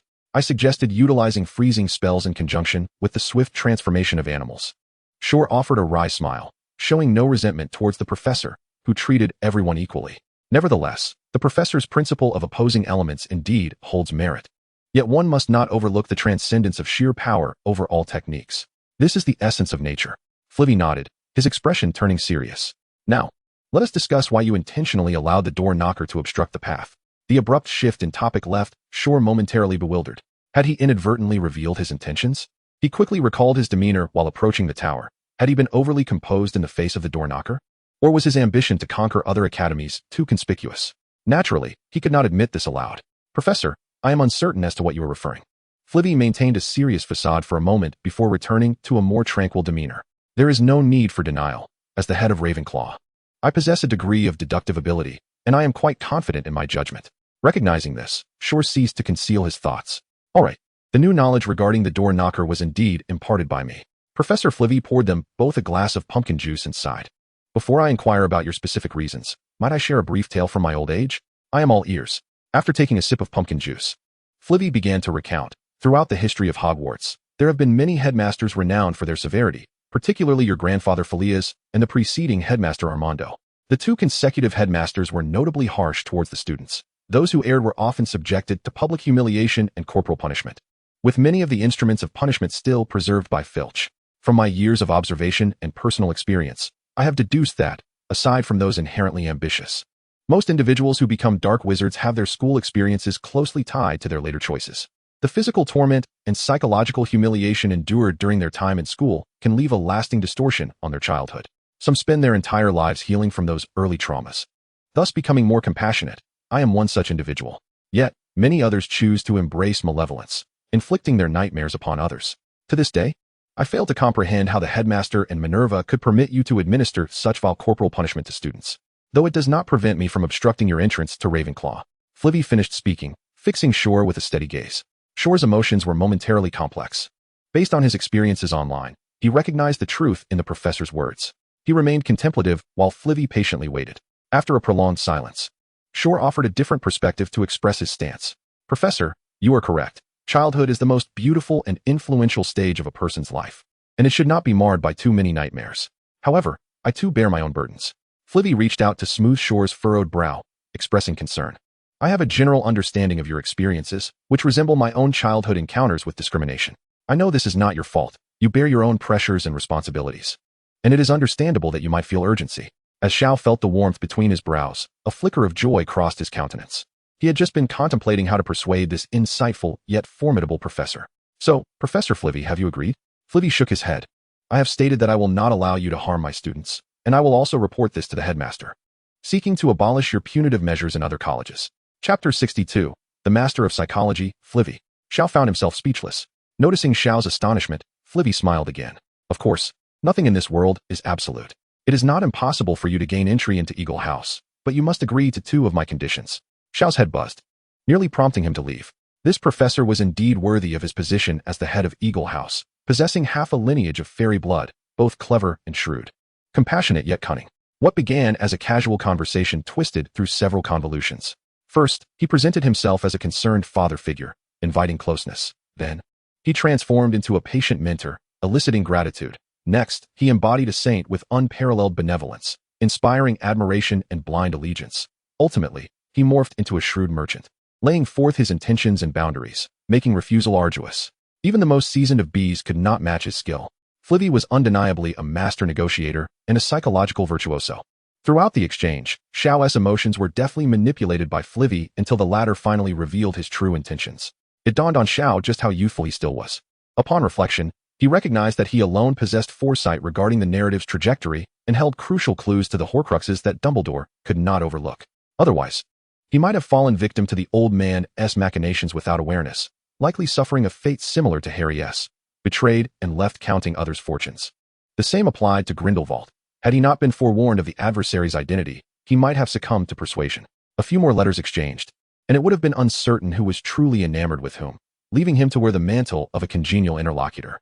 Flivvy observed the myriad expressions flitting across Xiao's face, akin to a painter's palette, while attentively pouring him a glass of warm water. So what do you think? Are you not interested in hearing my conditions? Taking several deep breaths, Xiao began to ponder the myriad experiences he had encountered since his arrival. 2 words resonated within him: drifting. He had sensed this truth but had not given it due consideration, believing that his foresight and system granted him unbridled freedom. Now, having received a lesson, he felt awakened. Despite his resentment towards Professor Flivvy's playful mockery, he also felt gratitude. Some truths are indeed best known early, otherwise, realization comes too late when the situation becomes irreparable. Xiao rose, adjusted his attire, and solemnly bowed to Flivvy. Thank you, Professor. Please, share your conditions. Though puzzled by Xiao's gratitude, Flivvy was pleased that they had reached a mutual understanding. It is quite simple.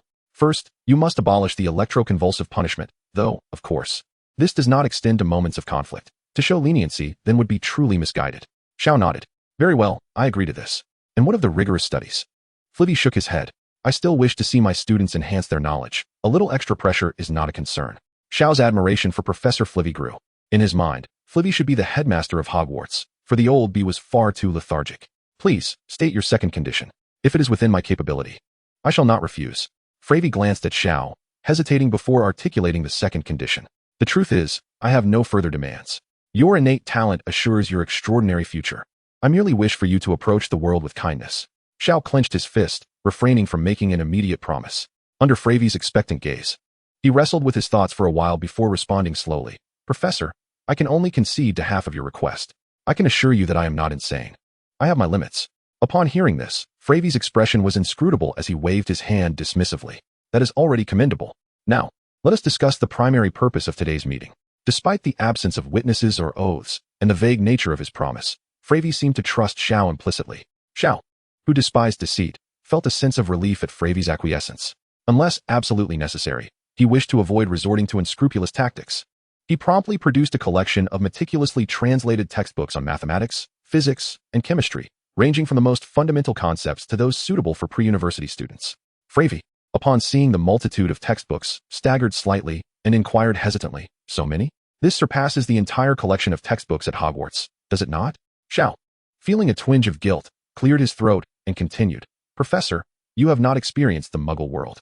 These books are treasures.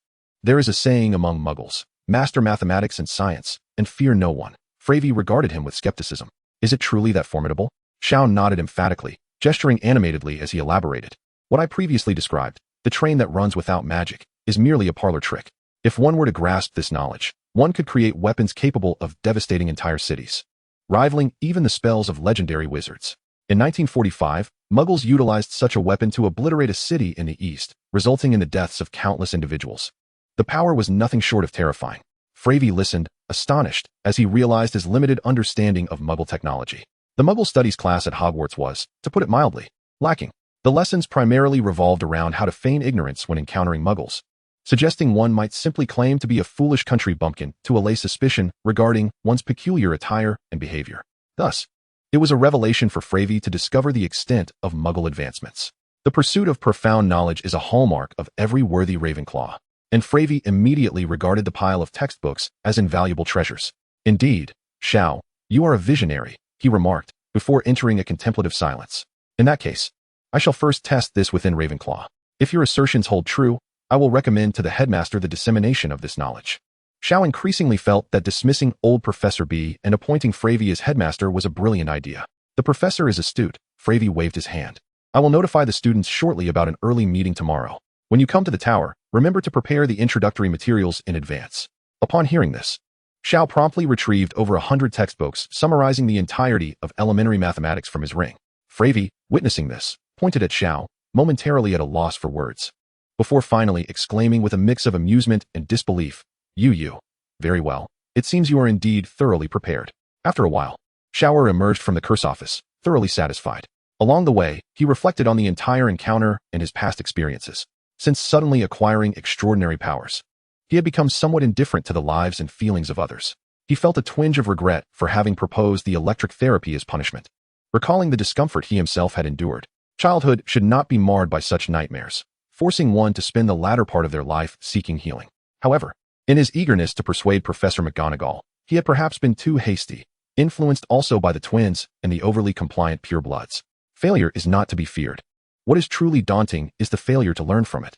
It seemed he ought to adopt a more humble attitude, indeed, to win people over with virtue.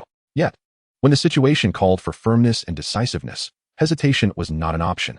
As Shiao pondered what new strategies might replace the malevolent punishment of electric therapy, he was suddenly obstructed by a fluffy figure. Looking down, he saw Hermione standing before him, head bowed.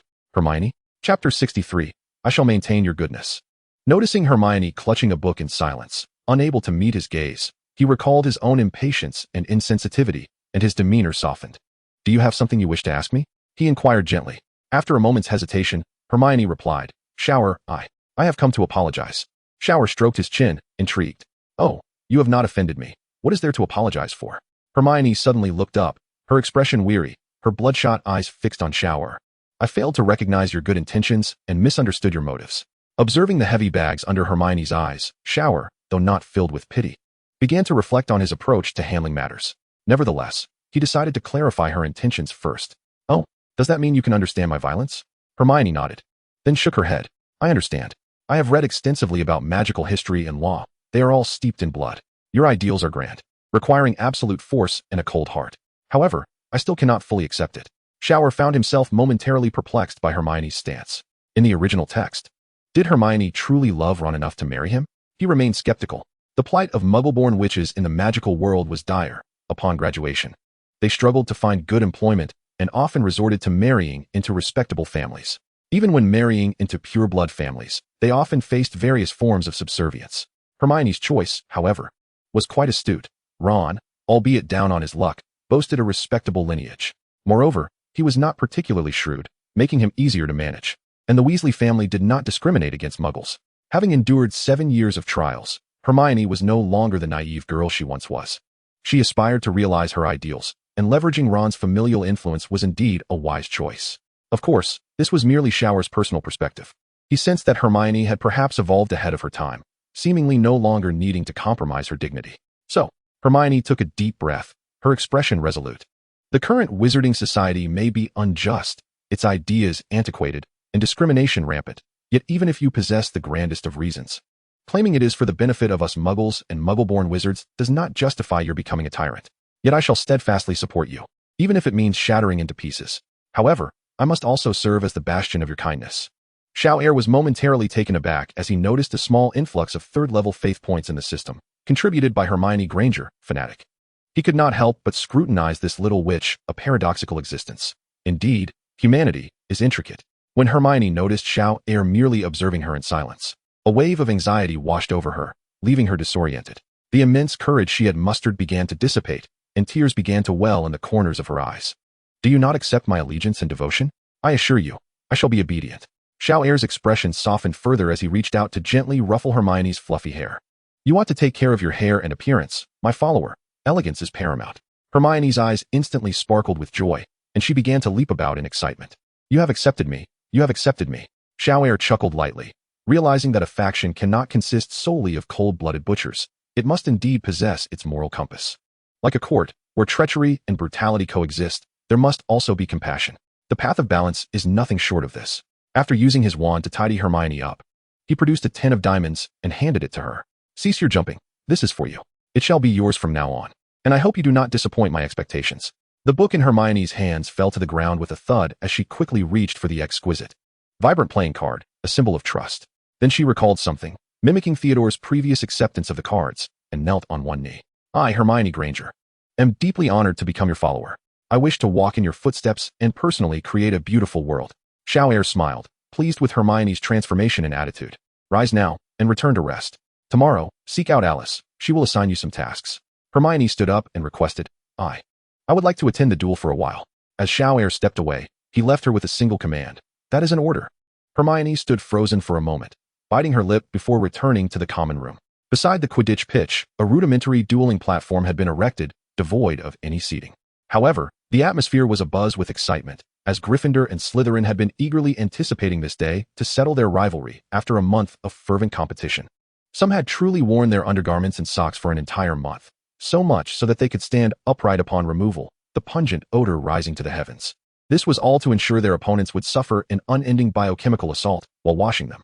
The Gryffindors and Slytherins stood distinctly apart, joined by a crowd of onlookers eager for the spectacle. Professor McGonagall quietly observed from a corner. The Slytherins, led by Alice and Montague, found Draco and Theodore still lacking in influence, merely blending into the crowd of snakes. The Gryffindors, led by Percy and the discipline officer Angelina, who was an athletic girl with a sun-kissed complexion, looked particularly vibrant with her high ponytail. On the Slytherin side, I shall undoubtedly defeat that pack of foolish lions today. My disarming spell has already approached the threshold of level 4. That is truly remarkable. I barely managed to reach level 3. I wonder when I will be able to unleash a spell as resplendent as a rainbow, like the Chief. That would indeed be extraordinarily cool. As for the other levels of spells, I am uncertain how to differentiate them. Perhaps the Chief could enlighten us. Silence. The Chief is exceedingly busy. Over here with the little lion. Hey, the duel didn't say we couldn't use dung bombs, did it? I've prepared two, just in case. I advise you against it. I certainly do not wish to rescue you from the wall lamp in the dead of night. The two suddenly heard a girl cough nearby, and quickly fell silent, standing at attention like valiant knights. Kenneth, the most restless among them, approached the twins. Have you conferred with those serpents?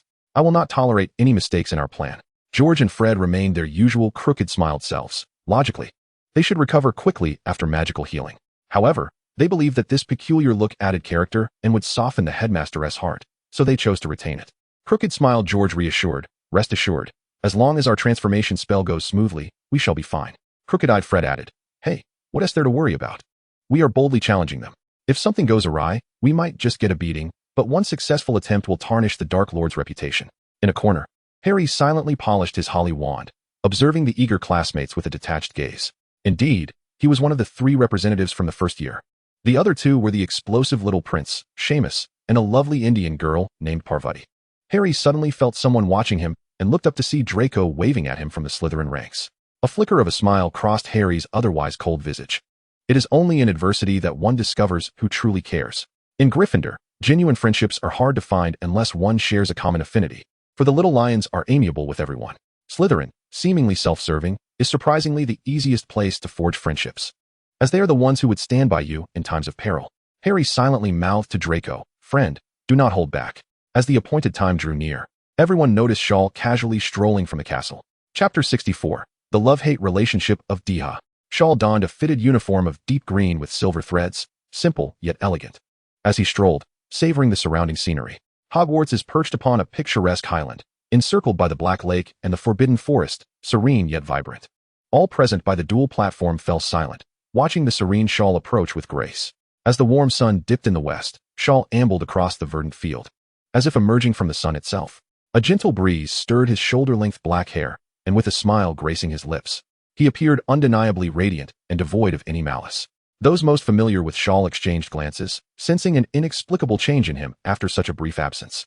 Upon reaching the crowd, Shaw offered a slight nod and navigated through the parted throng, making his way to the platform. He surveyed everyone, paying particular attention to the contenders who had emerged from the internal competition, for they might very well form the foundation of his future endeavors. After acknowledging the group with a nod, he spoke in a clear, resonant voice. A month of diligent effort inevitably calls for a moment of reflection to ascertain progress. The victor remains humble, and the vanquished does not lose heart. Thus, let the duel commence. Shower's opening was succinct, as he himself was not one to indulge in unnecessary elaboration. He then approached the designated elevated platform beside the arena, taking his seat upon a chair of black and gold. Following the prearranged procedure, Alice began to orchestrate the students' duels, starting from the lowest rank to the highest. A dedicated announcer commenced the registration upon receiving the signal. Gryffindor, Harry Potter. Slytherin, Draco Malfoy. As the two stood at the forefront, both Harry and Draco received various encouragements. Though Harry felt a tinge of awkwardness, the young lions seemed to have forgotten their earlier disregard for him, as one nearby enthusiastically patted him on the back, cheerfully shouting words of support. Harry felt as though he could scarcely breathe under the enthusiastic gestures and quickly ascended to the platform. Draco, already composed, stood confidently on the stage, his platinum hair shimmering as he moved. Observing Harry's somewhat disheveled appearance, Draco remarked with a hint of sarcasm, "Do you need a moment to rest? We could duel in the 3rd round instead. I wouldn't want to gain an unfair advantage by defeating someone out of sorts." Despite his teasing tone, genuine concern underpinned his words. Harry took a deep breath, shook his head, and raised his wand aloft. "In the arena of dueling, there are no friends. My setbacks are my own. You won last time. This time, I shall not be defeated." Draco's expression grew more serious as he extracted a finely crafted wand from his pocket. "Very well. I shall demonstrate that I am indeed superior." Shower, seated with a bemused smile, observed the two young rivals with a sense of amusement. Their spirited rivalry was quite entertaining. The two stepped back a few paces, turned to face each other, wands raised before their chests, and bowed, adhering to the pre-established dueling etiquette. Once the announcer confirmed their readiness, he began the countdown. 3, 2, 1. Begin. Disarm. Disarm. With a resounding clash, both combatants unleashed spells, one a thick beam and the other a slender streak of red light, which met midair and erupted into a shower of sparks. The collision of spells indicated that both had honed their aim remarkably well, targeting vital points. Moreover, in terms of spell potency, Harry's disarming charm surpassed Draco's by a significant margin. Talent, it seems, can often defy logic. Although Draco felt a sense of urgency, he maintained his composure, having been thoroughly instructed by Alice over the past month. Recognizing that his disarming spell fell short against Harry, he quickly sought an alternative strategy. Draco deftly sidestepped Harry's expertly cast second disarming spell, raising his wand with a flourish to invoke his most proficient summoning charm. A misstep. A 3-meter-long serpent materialized out of thin air, its gaping maw poised to strike at Harry, its menacing fangs instilling dread. Harry, however, was not afraid of serpents. He could communicate with them. Yet, in the heat of battle, he was unaware that his inherited ability to converse in Parseltongue could command the snake. Resolutely, he unleashed his spell. Disarm. Disarm. A series of crimson beams relentlessly repelled the massive serpent that lunged towards him, leaving the creature battered and bloodied, its scales torn asunder and several of its fangs shattered. It was evident that Harry's disarming spell possessed considerable power. With a single technique, one could conquer the world. While Harry was absorbed in confronting the serpent, he suddenly heard Draco reciting a spell that had haunted him with embarrassment ever since. The hanging charm. Since that day, Harry had taken to wearing trousers under his robes, irrespective of the discomfort it caused.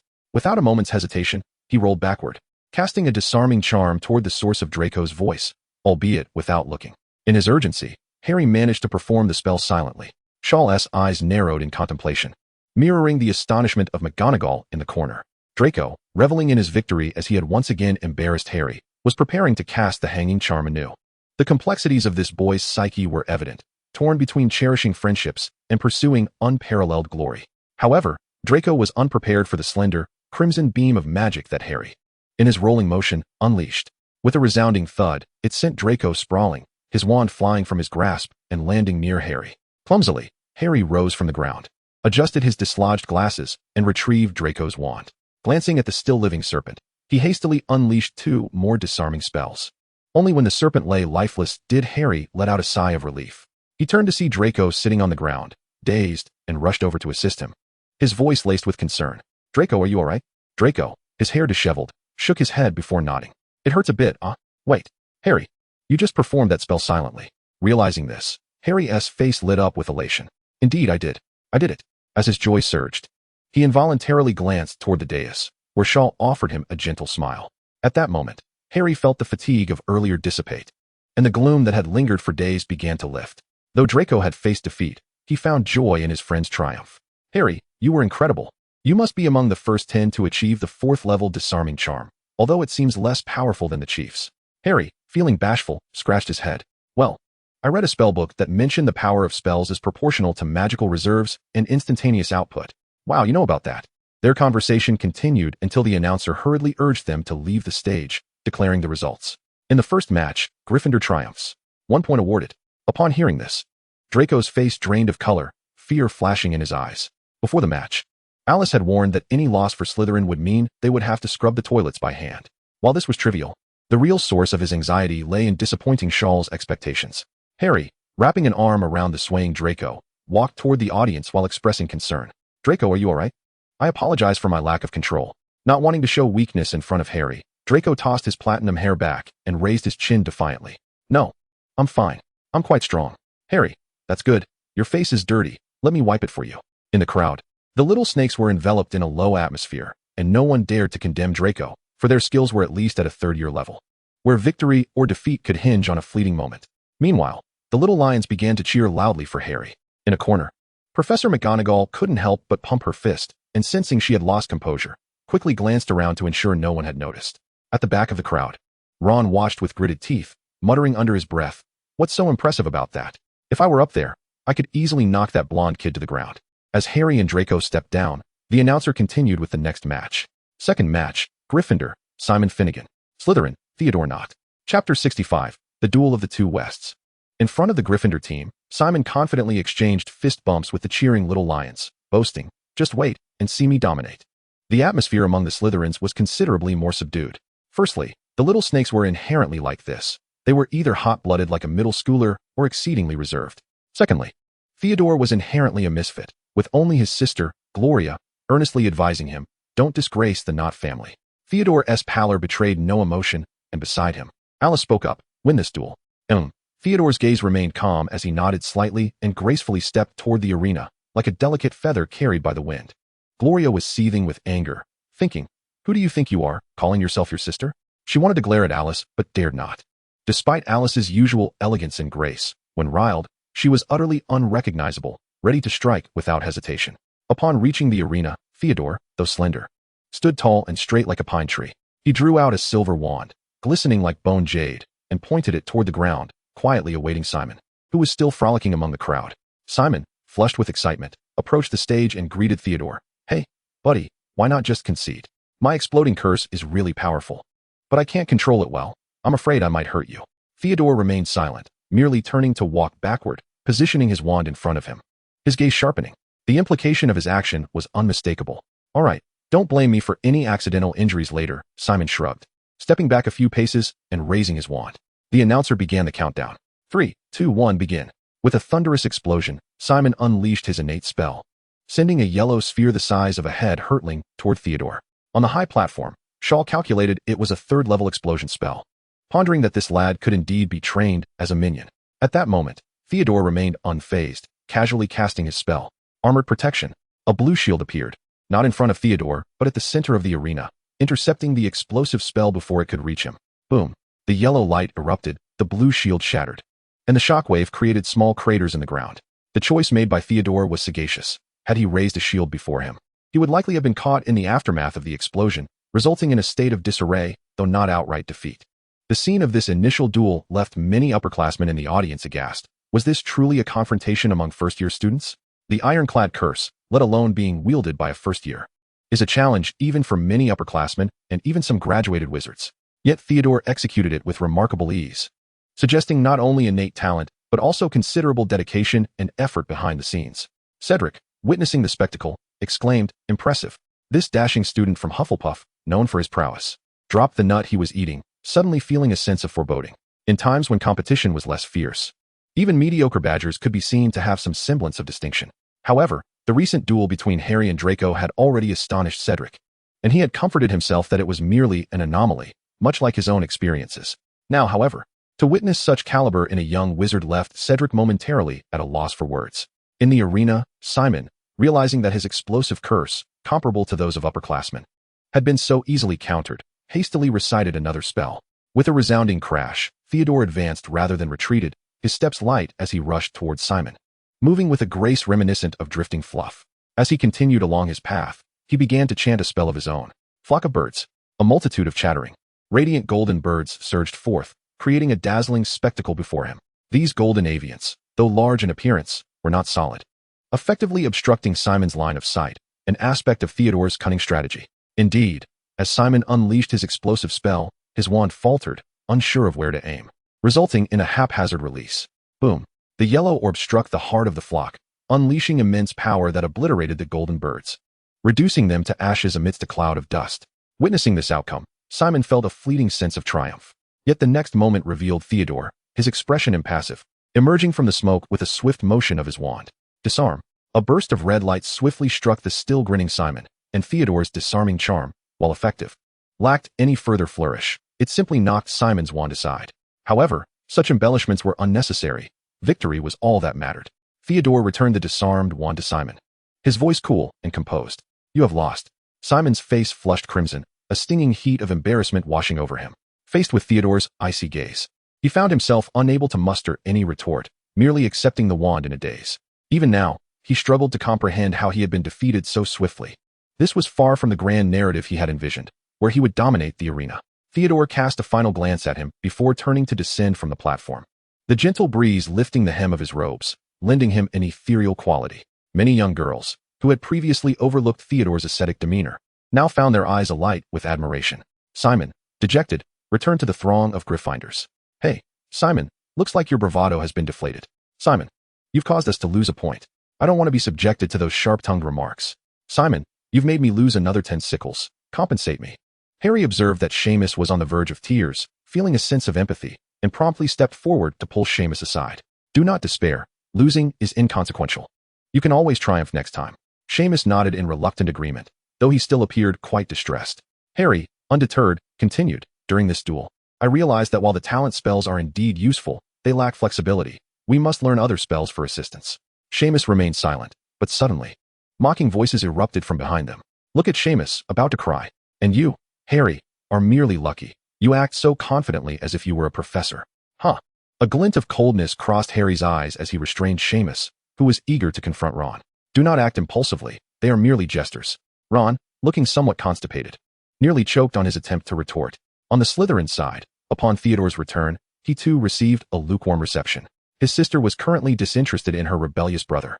Theodore, unfazed, merely nodded slightly at Alice before departing to find a place to practice spells. On the platform, Shaw and Theodore exchanged nods, both wearing satisfied smiles. A solitary pawn.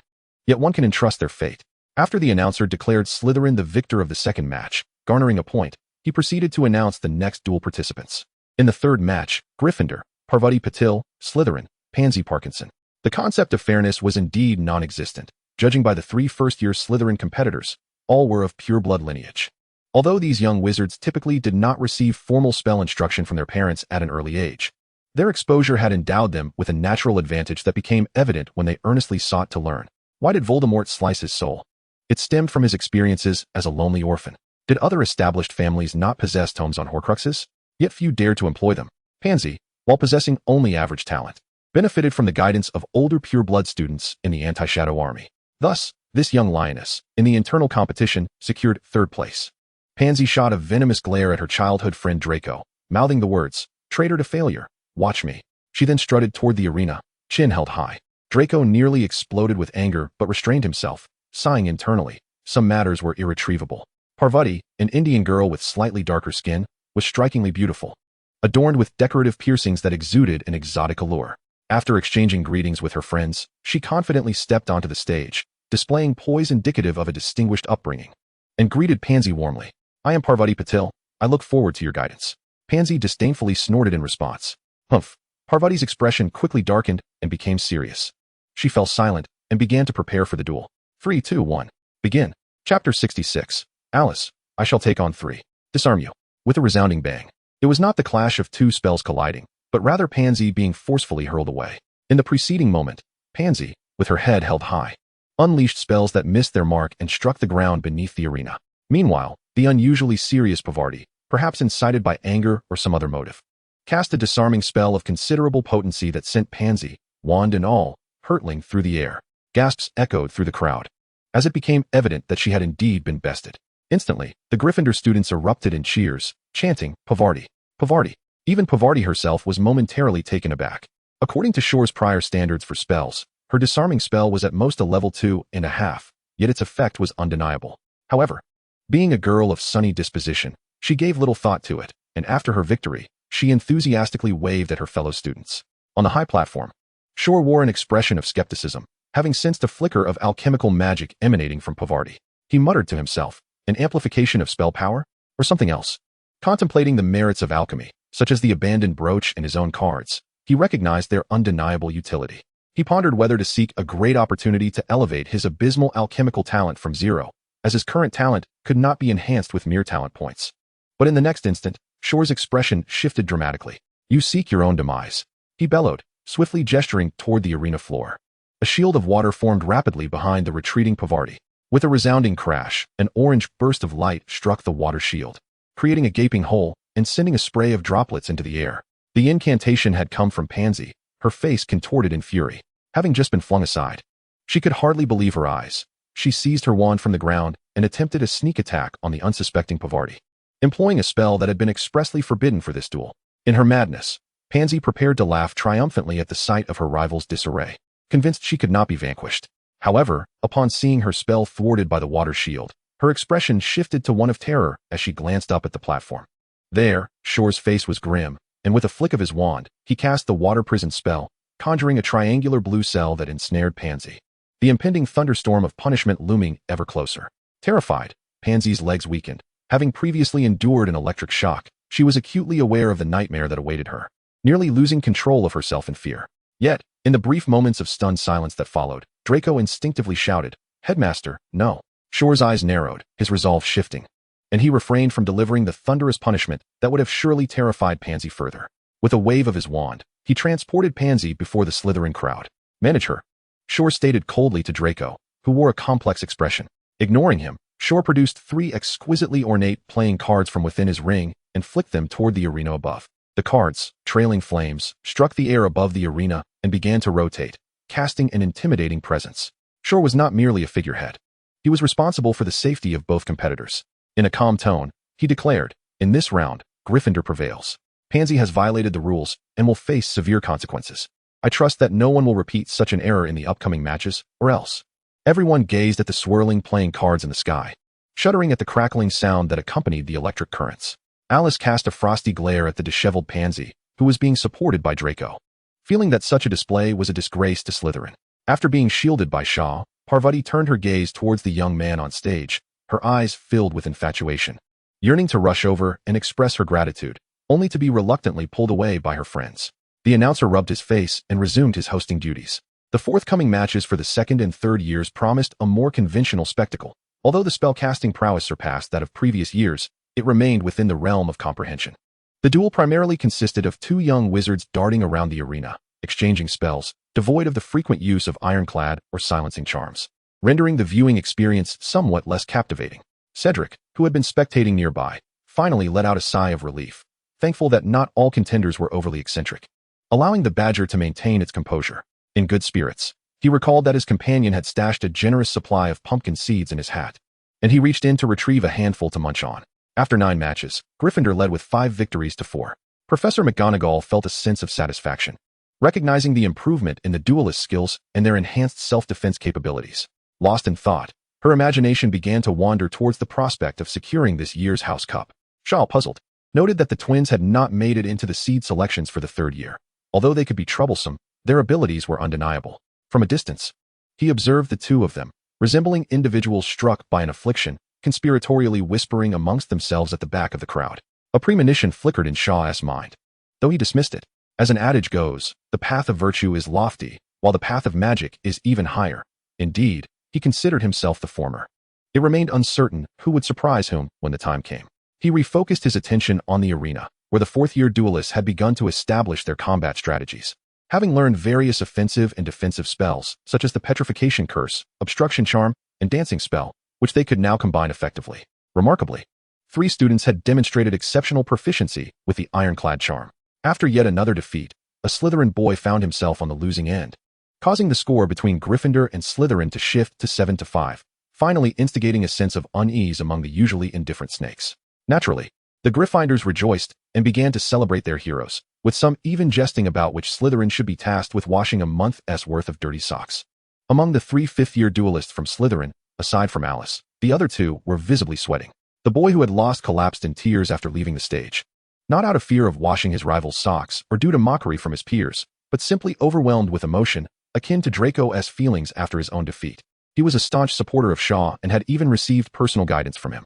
Yet, losing under the gaze of his idol today filled this exceptionally diligent half-blood boy with profound shame. Observing the despondency of her fellow Slytherins, Alice shook her head, noting their fragile mental resilience. She glanced up at Shaw, who remained composed atop the platform, acutely aware that the fate of Slytherin rested upon her shoulders. After all, Shor holds another identity as the deputy head of Gryffindor and must maintain a semblance of impartiality. Alice took a deep breath. It was time to rally the little snakes. Approaching the boy, she flexed her hand a few times, suppressing the urge to deliver a harsh blow. Ultimately, she bent down and patted him on the shoulder. Jessini, do not behave like a coward. The head is watching you. Stand up. Without waiting for Jessini's reaction, Alice gracefully stepped onto the stage. Before the announcer could declare the 5th-year competitors, Alice boldly proclaimed, I challenge 3 of you at once. Gryffindor contestants Percy, Wood, and Milia, come forward together. Chapter 67. Is there anyone else? Despite Alice's seemingly ladylike demeanor, her words exuded a regal presence, instantly captivating the audience.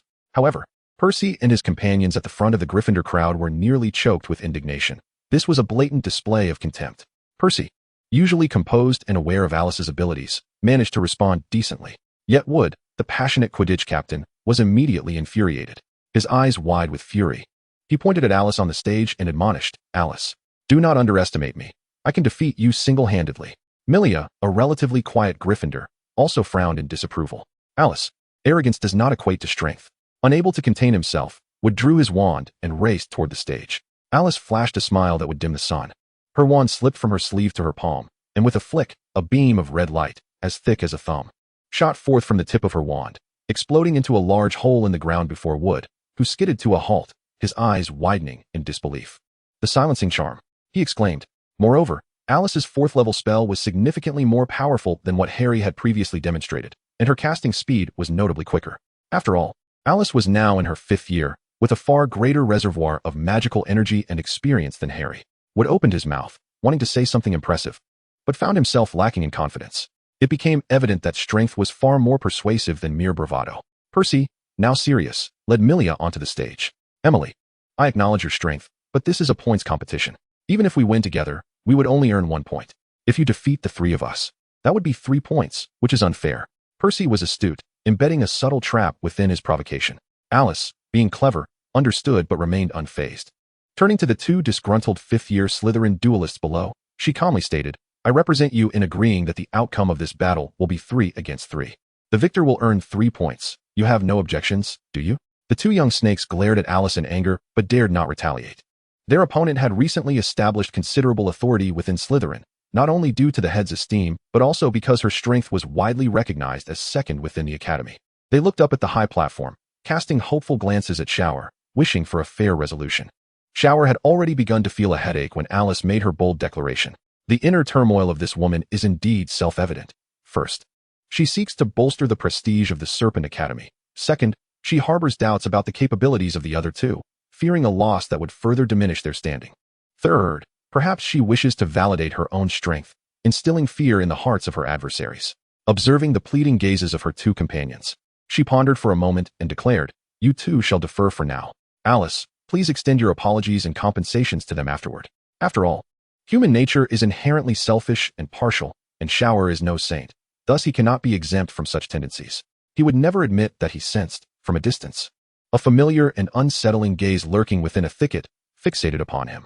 Hence, victory for the Serpent Academy is imperative." In front of the crowd, the two young serpents bowed their heads silently, each reacting differently. One, hailing from a pure-blood elite lineage, seethed inwardly, feeling that Shor had robbed him of the opportunity to toy with the young lions, and resented being overshadowed. This was a blatant suppression. He then muttered to himself, "Umph. Your triumph will not last long." The other, a half-blood serpent, felt a mix of disappointment and guilt, believing she had exerted herself to the utmost. Yet the chief's evident lack of confidence in her abilities, fearing she might falter, only deepened her envy towards Alice's trust and prowess. Since Shor had made the decision, the others refrained from further comment. His influence within both academies was undeniable, even overshadowing that of the two deans. Although McGonagall had her reservations regarding this inequitable duel, the advantage seemed to rest with her side. Being fair-minded, she found it difficult to voice her dissent, for, as always, human nature is prone to bias and favoritism. On the dueling platform, the two sides took their positions. Three individuals faced off against a single opponent, creating a significant advantage.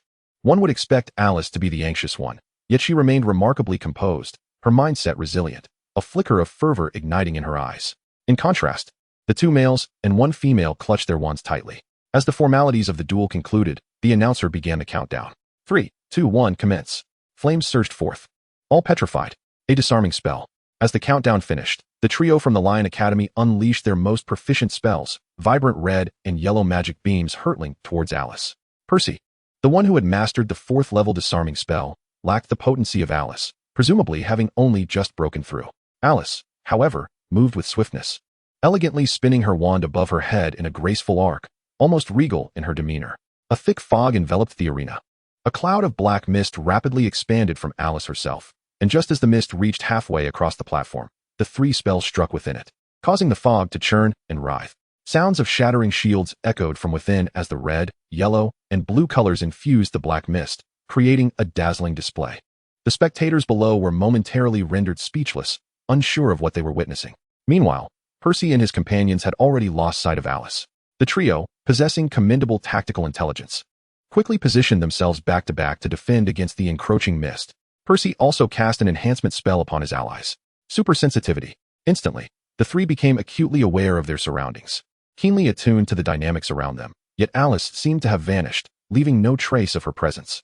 Wood excelled in fire spells, and, after a moment's contemplation, swiftly inscribed a circle of flames around them for protection. Milia was equally poised, ready to cast her iron armor spell. In this instant, the trio had established a formidable defense, quietly awaiting their counterattack or the dispersal of the mist by the wind.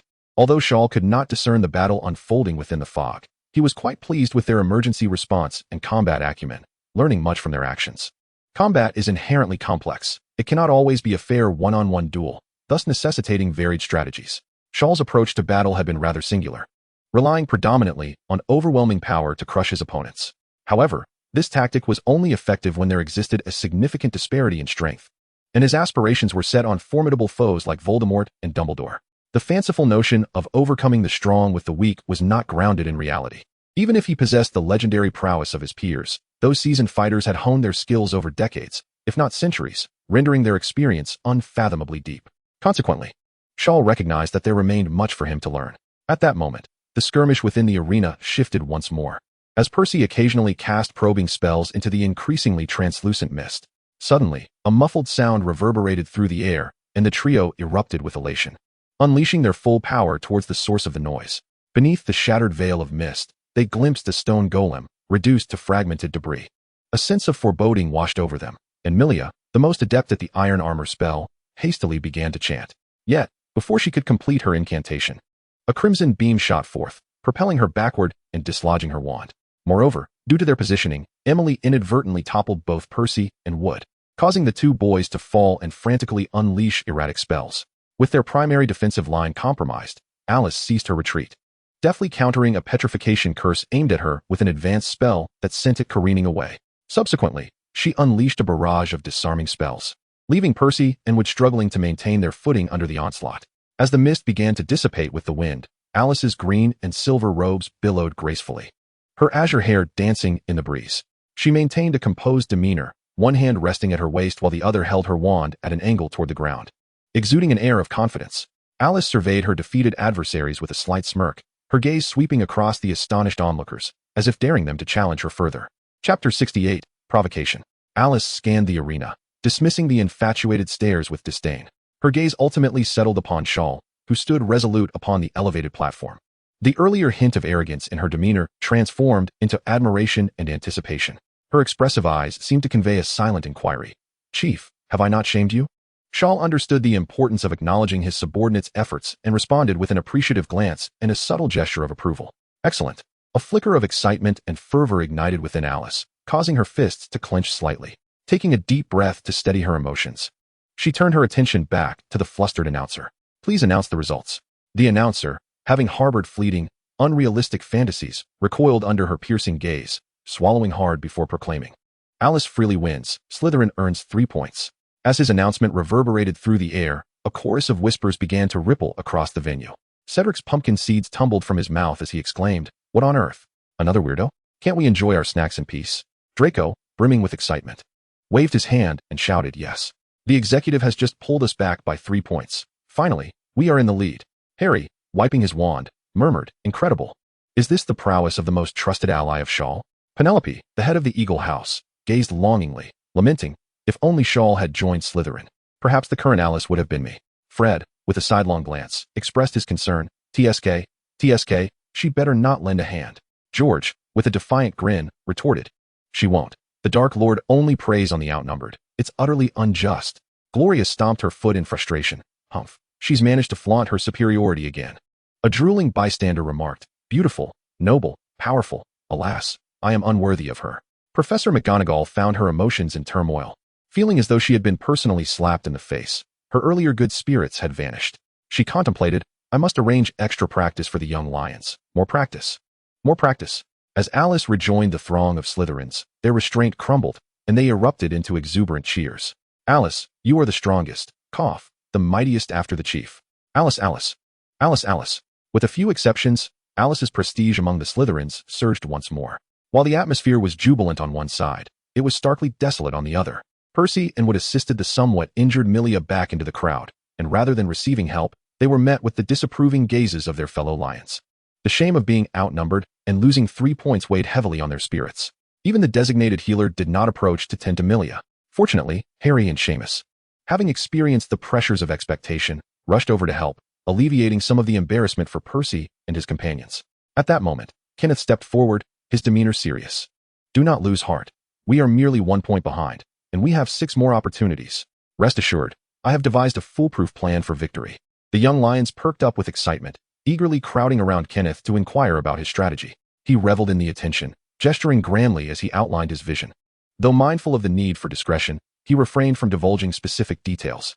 Percy, applying ointment to Milia, observed the scene and realized that the reputation he had painstakingly built was now under significant threat. Furrowing his brow, he pondered whether he had devoted too much energy to management at the expense of enhancing their skills. After all, regardless of his efforts over the past month to support and motivate them, even his 3 younger brothers, particularly Ron, regarded him with disdain.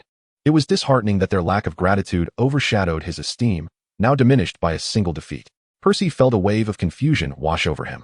Shor observed everything keenly, particularly the despondency of Percy. This individual, who values talent, is undoubtedly enduring a profound spiritual trial at this moment. One can only hope for a transformative shift in his mindset. Following this, a series of 5 consecutive matches ensued. Victor, a 6th-year student from Slytherin, alongside a half-blood Slytherin, achieved victory, leading by a significant margin of 3 points.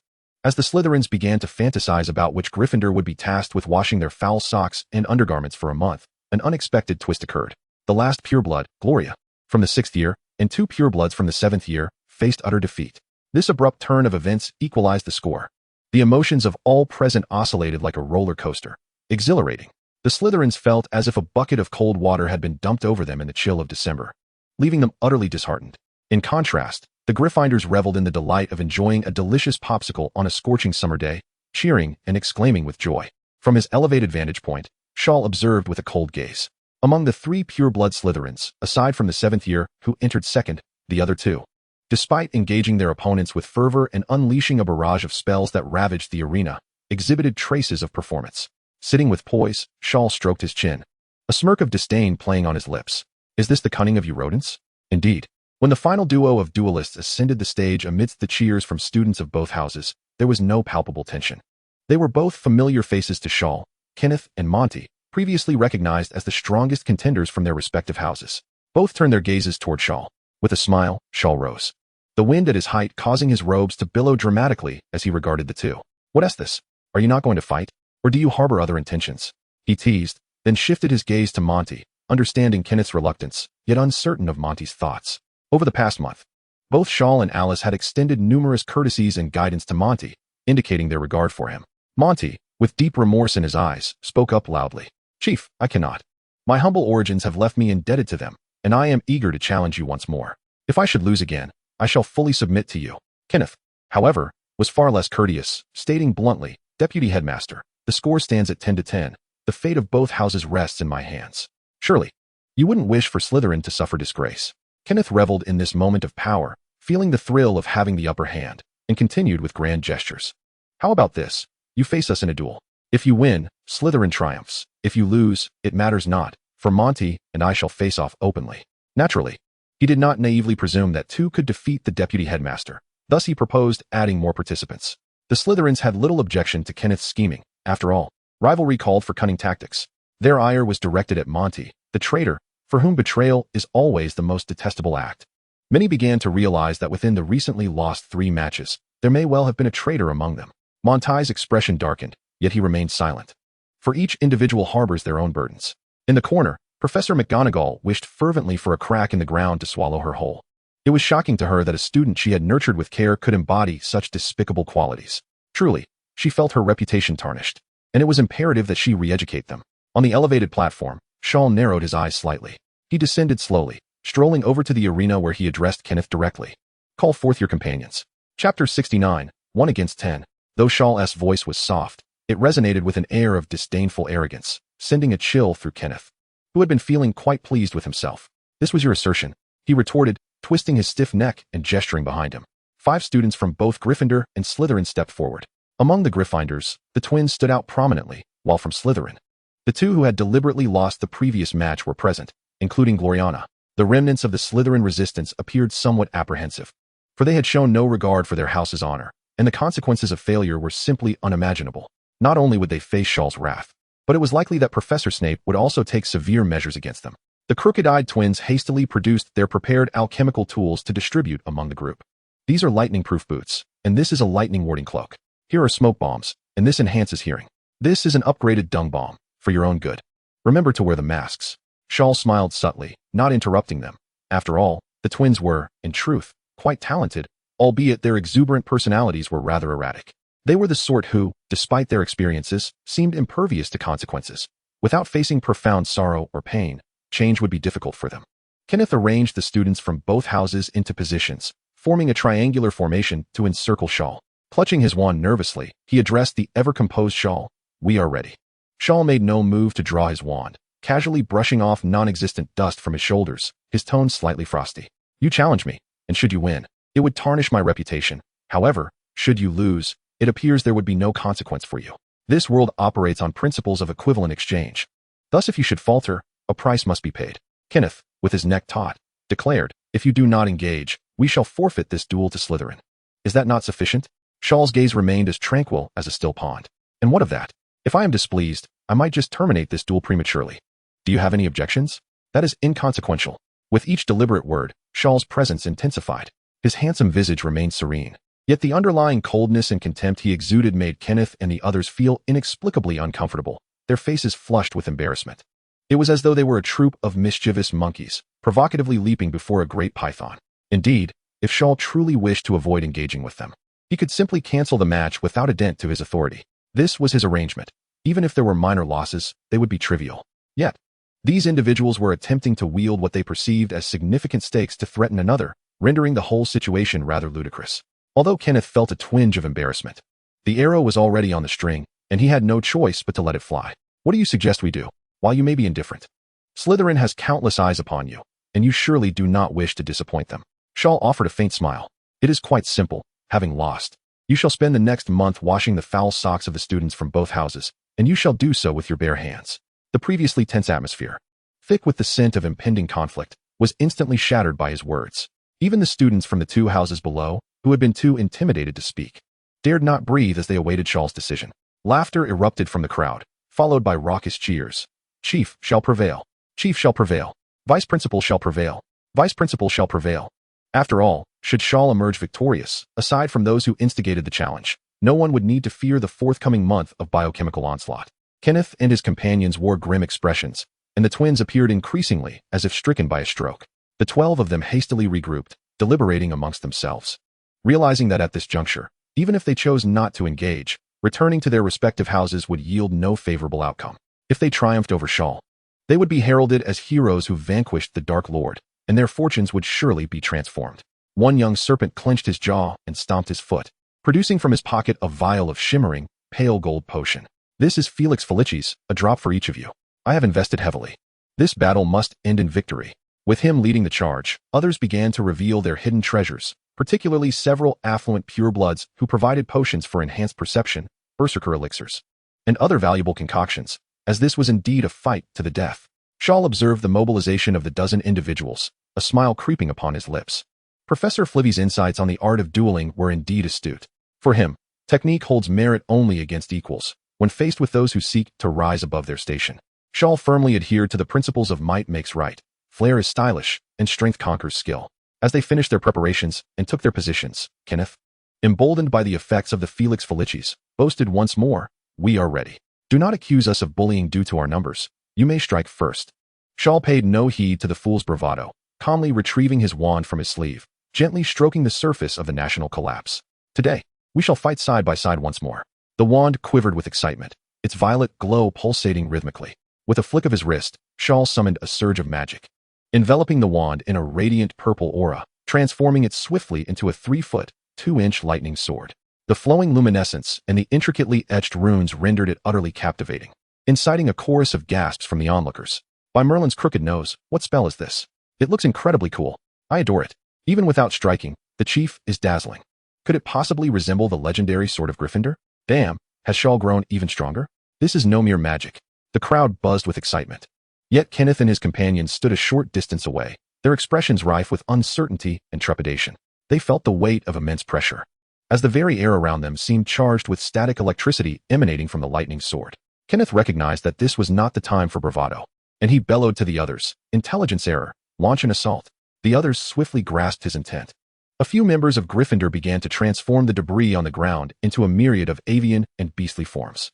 Agile leopards, soaring eagles, and mighty brown bears emerged in succession, a testament to Headmaster McGonagall's mastery of transfiguration. The students of Gryffindor excelled in this art compared to their peers from other houses. Though the internal structures of these creatures were somewhat insubstantial, the display was nonetheless awe-inspiring. After these vibrant creatures roared and howled, they charged fiercely towards Shor. Turn them to stone, shatter them to pieces, crush them to dust. A few Slytherins, having cast powerful single-target spells, stood ready to defend against the dazzling cards swirling in the sky and the potential torrents that could appear around them. The audience was on the edge of their seats, their blood boiling with excitement and tension, watching as the numerous transformed beasts thunderously advanced towards Shor, trailing behind them a flurry of colorful spells. It remained to be seen how this prodigy, far beyond an ordinary wizard, would respond. In the midst of this chaos, Shor's black hair was whipped about by the sudden gusts of wind generated by the shifting pressure. As the attacks drew near, his gaze flickered, and he took a half-step forward on one leg, leaning slightly forward before pivoting. With a graceful motion, he wielded his lightning sword to execute a sweeping crescent strike. In a cool, understated tone, he declared. Now, in this moment of stillness, I shall unleash my power. Chapter 70. Overwhelming Force. As Shaw completed his crescent strike, an immense net of lightning materialized around him, resembling an electric bird's nest that provided an impenetrable defense. The net, woven from strands of purple electricity, shimmered with a radiant halo, the arcs of energy dancing and intertwining in a mesmerizing display. While it appeared to enclose him, this spell was not merely protective. The net rapidly expanded outward. The charging beasts collided with the electric net, yet there was no violent clash or explosive sound. The net seemed almost transparent, effortlessly gliding past the various transformed creatures as if nothing had occurred. However, moments later, as these creatures continued forward, they began to disintegrate spontaneously, breaking apart into smooth, even pieces, their surfaces aglow with pulsating purple light. Hundreds of fragments surged forward due to inertia, rapidly disintegrating into ash under the influence of the shimmering energy. This left the audience in stunned disbelief, their hearts racing at the sight of such a bizarre and formidable spell. Shortly thereafter, they witnessed the spells that followed. Aimed at Shaw, the electric net appeared to possess an almost sentient quality. At the points of impact, the purple light flickered vigorously, adjusting the density of the electric strands. Upon colliding with the net, the spells caused violent tremors, flames surged, and electric arcs crackled. Boom. Zing. A cacophony of jarring sounds filled the air as the spells were successfully repelled. The electric net continued to extend outward, unyielding in its defense. Kenneth and his companions had initially anticipated that the transformation creatures would achieve a decapitating effect, even if thwarted. The student responsible for the transmutation would ceaselessly conjure new creatures to charge forward.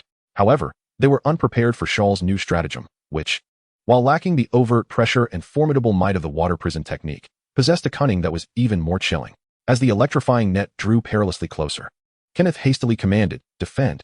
All shields up!" Each of the three squads rallied under the aegis of a formidable protector, swiftly channeling their magical energy to bolster their defenses. In mere moments, the electric net collided with the ethereal blue shield. It was a clash of two protective spells. This time, the blue barrier did not shatter under the onslaught of the purple net, though devoid of a cataclysmic explosion. They watched in dismay as the surface of the blue shield began to be tainted by a creeping purple haze, akin to acid corroding iron, swiftly dissolving their protection. This scene felt hauntingly familiar. They were once again being suppressed.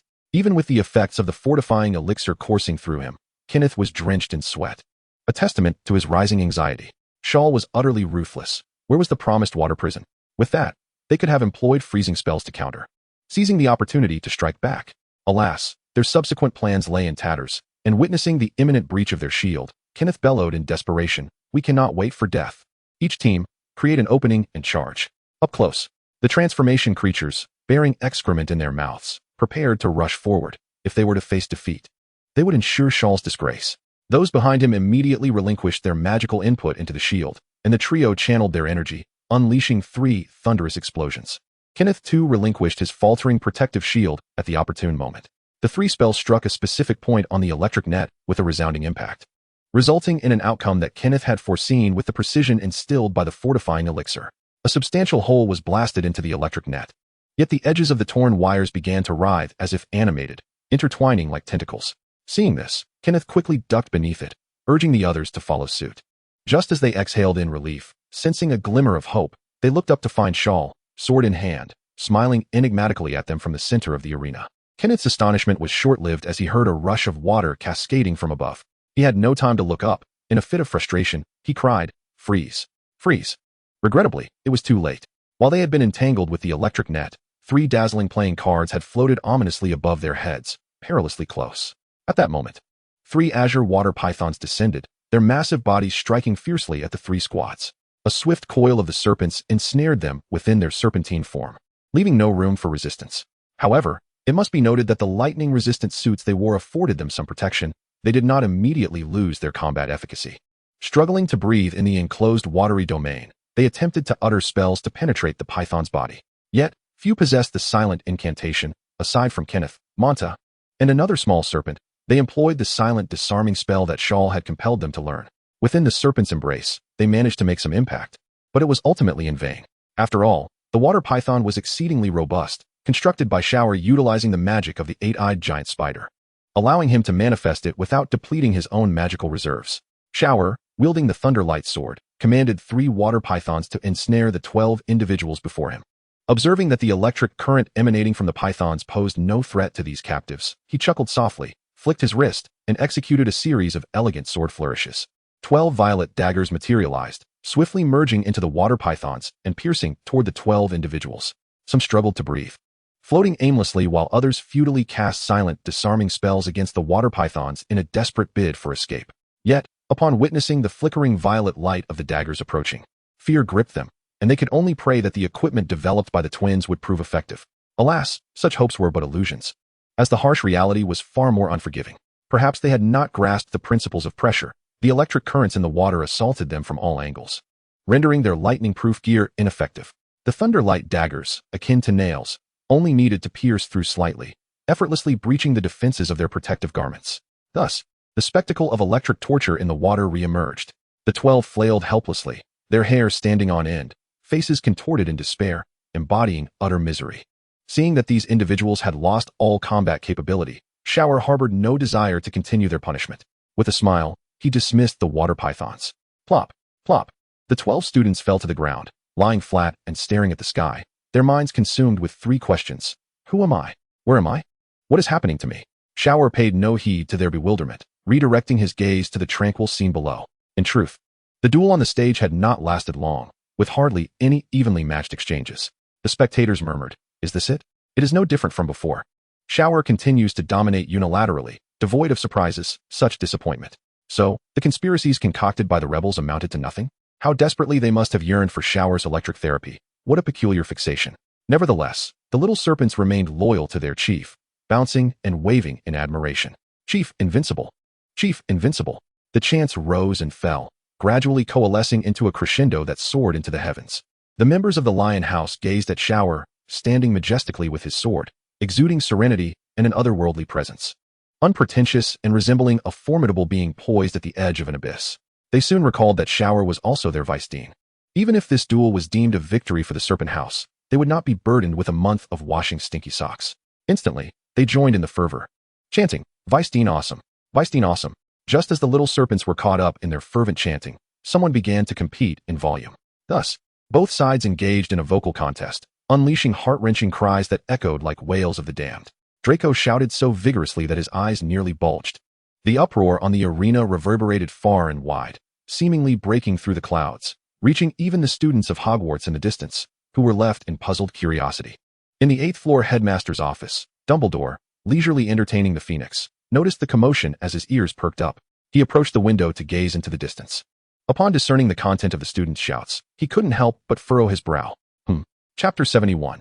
Who does not have a few past grievances that require swallowing? In front of the principal's office window, Dumbledore's eyes, glimmering beneath his half-moon spectacles, flickered with contemplation. Shall I summon him? Dumbledore mused to himself, reaching out to beckon Fawkes, hoping to have the little fellow bring forth a certain someone. Today, an old friend had just delivered some exquisite Dahong Pao from the east. Yet he was sadly inept at brewing it. Indeed, certain matters must ultimately be clarified. Must one faction of sweet and bitter perish?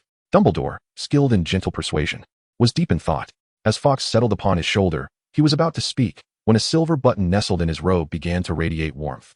Dumbledore's expression darkened. Gellert. Yes, the frail and ailing Grindelwald was once again summoning him. He had only just finished tidying matters for this old acquaintance and pacified several officials from the Ministry of Magic. Barely back at Hogwarts, he was prepared to attend to school affairs. Could it be that Grindelwald employed some form of magic to monitor his idleness?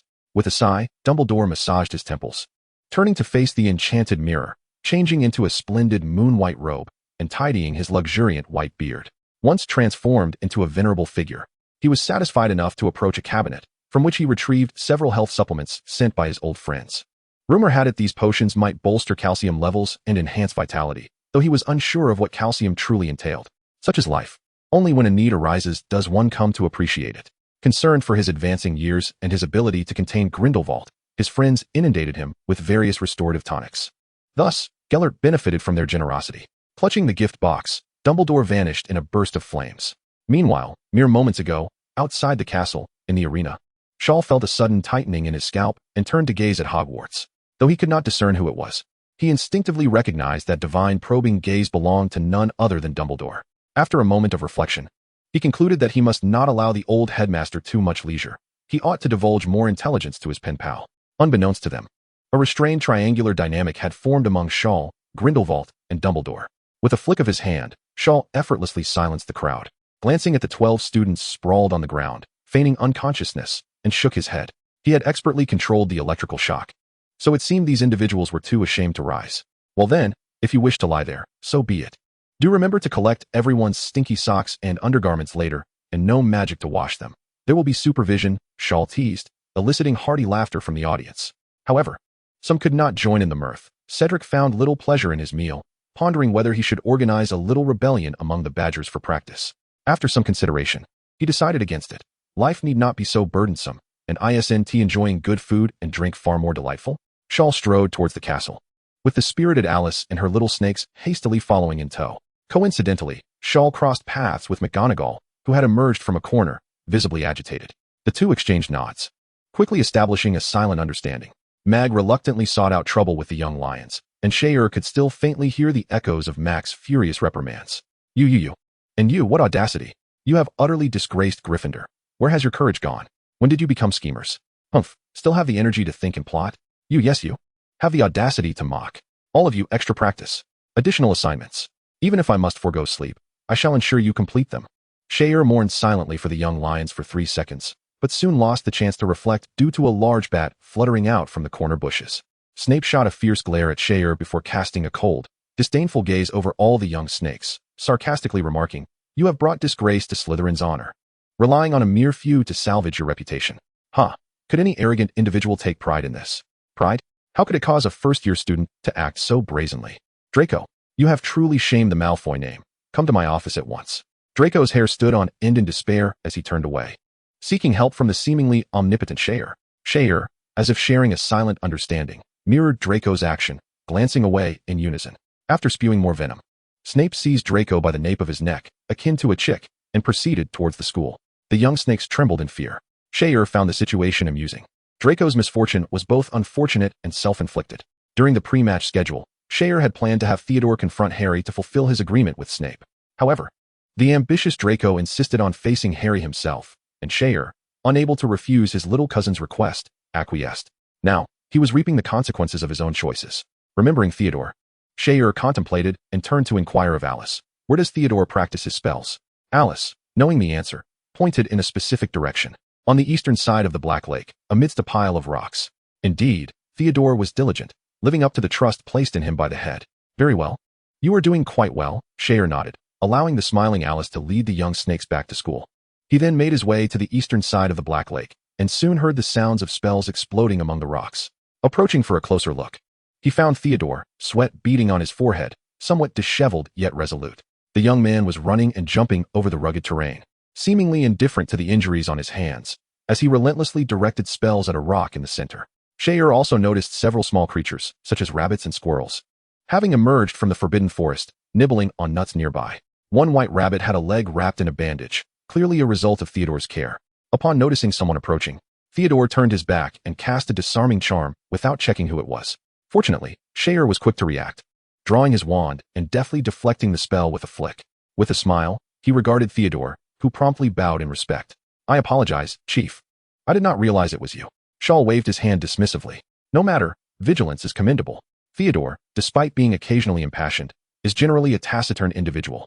Momentarily at a loss for words, Shiao regarded the emaciated, pallid youth, whose indifferent eyes occasionally flickered with a hint of madness.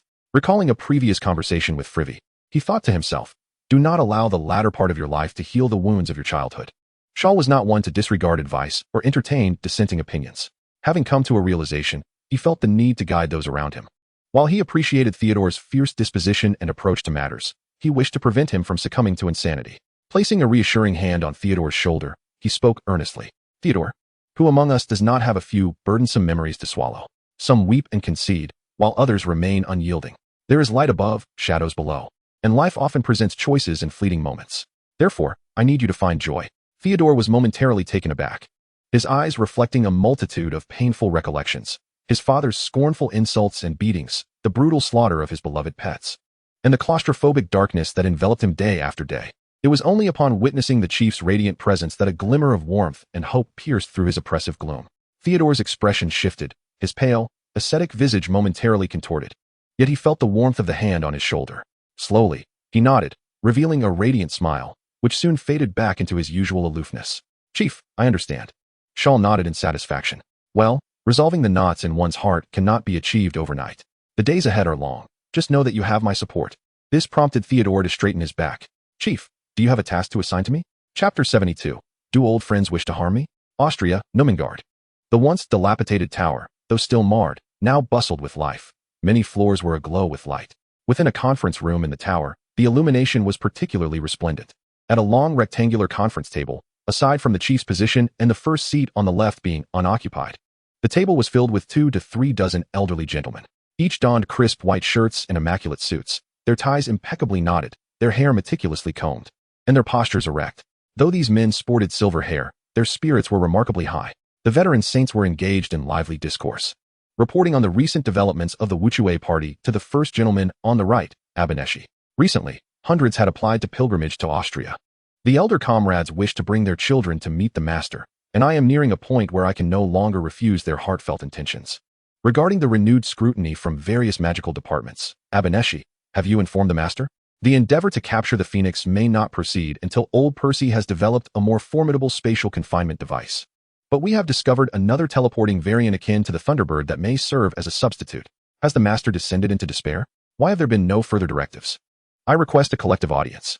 Perhaps we could encourage Miss Vita to return sooner and counsel our master. The infiltration of the Austrian Ministry of Magic could be postponed. Postponed? If it were not for Miss Vita, the area outside would be teeming with horrors by now.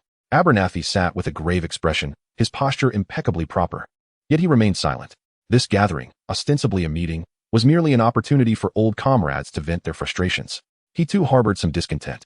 After the Master's revival, one would have expected a vigorous resurgence. However, aside from issuing a few collection orders, there has been no further development, leaving the faithful outside in a flurry of activity. Meanwhile, the master spends his days either poring over the Muggle intelligence gathered or engaging with his arch-nemesis, Dumbledore. No, how could he doubt the sagacity of his master? Surely, the master has a grand design, currently ensnaring Dumbledore, his sworn adversary. Reports from his inquiries into that Hogwarts student have begun to trickle in. Coincidentally, the family of Fleury, previously affiliated with the original Death Eaters, though old Fleury's stance is somewhat ambiguous, has not declined to provide insights regarding Shaw.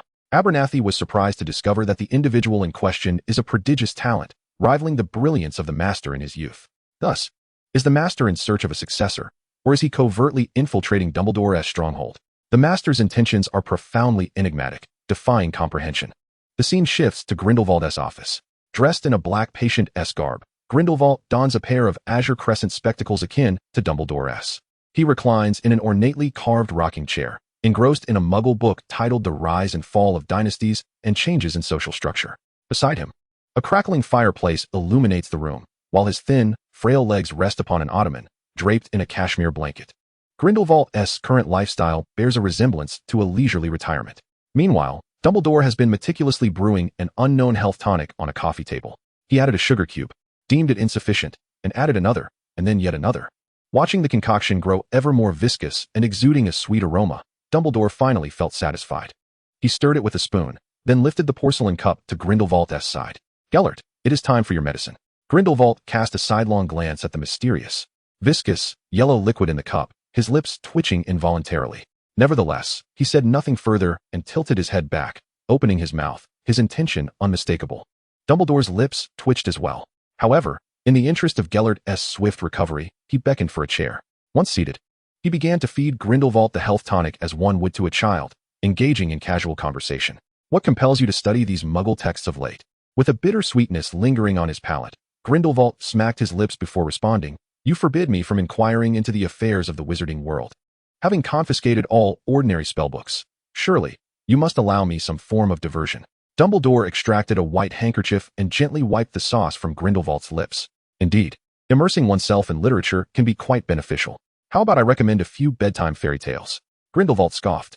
No, they are filled with bizarre stories. For instance, how could 7 greedy goblins possibly rescue a Muggle princess? It defies reason. Dumbledore continued to feed Gellert a spoonful, gently coaxing him. Ahem, when it comes to stories, one must not scrutinize too closely. Rather, one should appreciate the moral teachings therein. Grindelwald struggled to swallow the health supplement in his mouth and turned to gaze intently at Dumbledore. You are ever so sentimental. I am no longer a youth. Do not attempt to convert me. Have I not already refrained from issuing new orders to those downstairs? Dumbledore smiled warmly and fed him several more spoonfuls. Oh, Gellert, you are a man of your word. Your zealots have indeed been acting like headless flies of late. Grindelwald found the sweetness in his mouth overwhelming, grumbling in discontent. I need water. What is this health supplement? The taste is truly peculiar. A glint of mischief sparkled in Dumbledore's eyes as he firmly grasped Grindelwald's shoulder. There is an old saying in the East. Bitter medicine is good for the illness. One must drink it to regain health. Ignoring Grindelwald's vehement head-shaking, he brought the cup to his lips and poured it in. Grindelwald, feeling discomfort, sprang up from the rocking chair and retched twice before hastily grabbing the water jug from the coffee table. Dumbledore chuckled heartily beside him. The wisdom of ancient Eastern sages is remarkable, Gellert. You seem to be improving, moving swiftly as if you were a youth. Grindelwald cast a resentful glance back at Dumbledore, ready to retort, when suddenly a gurgling sound emanated from his stomach. His complexion shifted dramatically, and he dashed toward the restroom, leaving behind a single exclamation. Albus, bring me paper. Dumbledore stood momentarily stunned, gazing in astonishment at the remnants of liquid in the porcelain cup. Various speculations flashed through his mind. Does my old friend wish to harm me? At Hogwarts Hall, dinner was currently being served. Quirrell was in a particularly foul mood. Having learned that Hagrid, the caretaker of the three-headed dog, wished to acquire a dragon. To extract information about the three-headed dog, Voldemort had instructed him to procure a dragon egg from Nocturne Alley the following day. Thus, Quirrell, already low on funds, was on the verge of being entirely destitute. Encountering a few students along the way, he heard that the day's dishes were quite delectable, and upon inquiring with the house elf, learned that those delicacies were exclusively available in the Great Hall.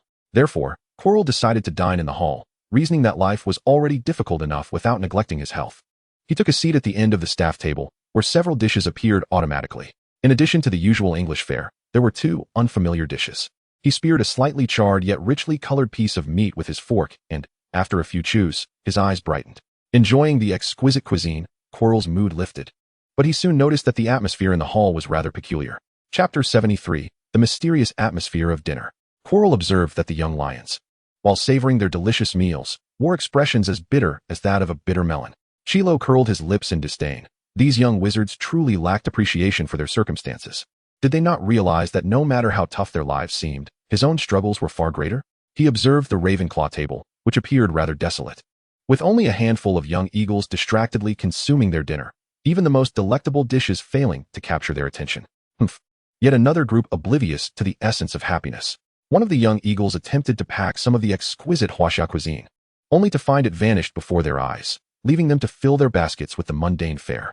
The baskets were overflowing, prompting onlookers to wonder if Hogwarts was facing a food shortage. Shiao understood that the long tables in the Great Hall were enchanted with teleportation magic, mirrored by equivalent tables in the kitchen, managed by the house elves. So why did these little elves not permit anyone to take away the unknown delicacies?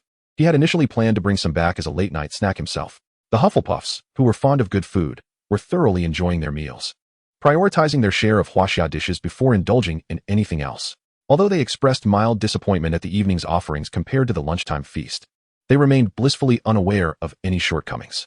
Yet, the Hufflepuffs occasionally cast envious glances towards the head of the Slytherin table, for there, the fare was plentiful and unrestrained, even more so than usual, causing the little badgers to swallow in envy.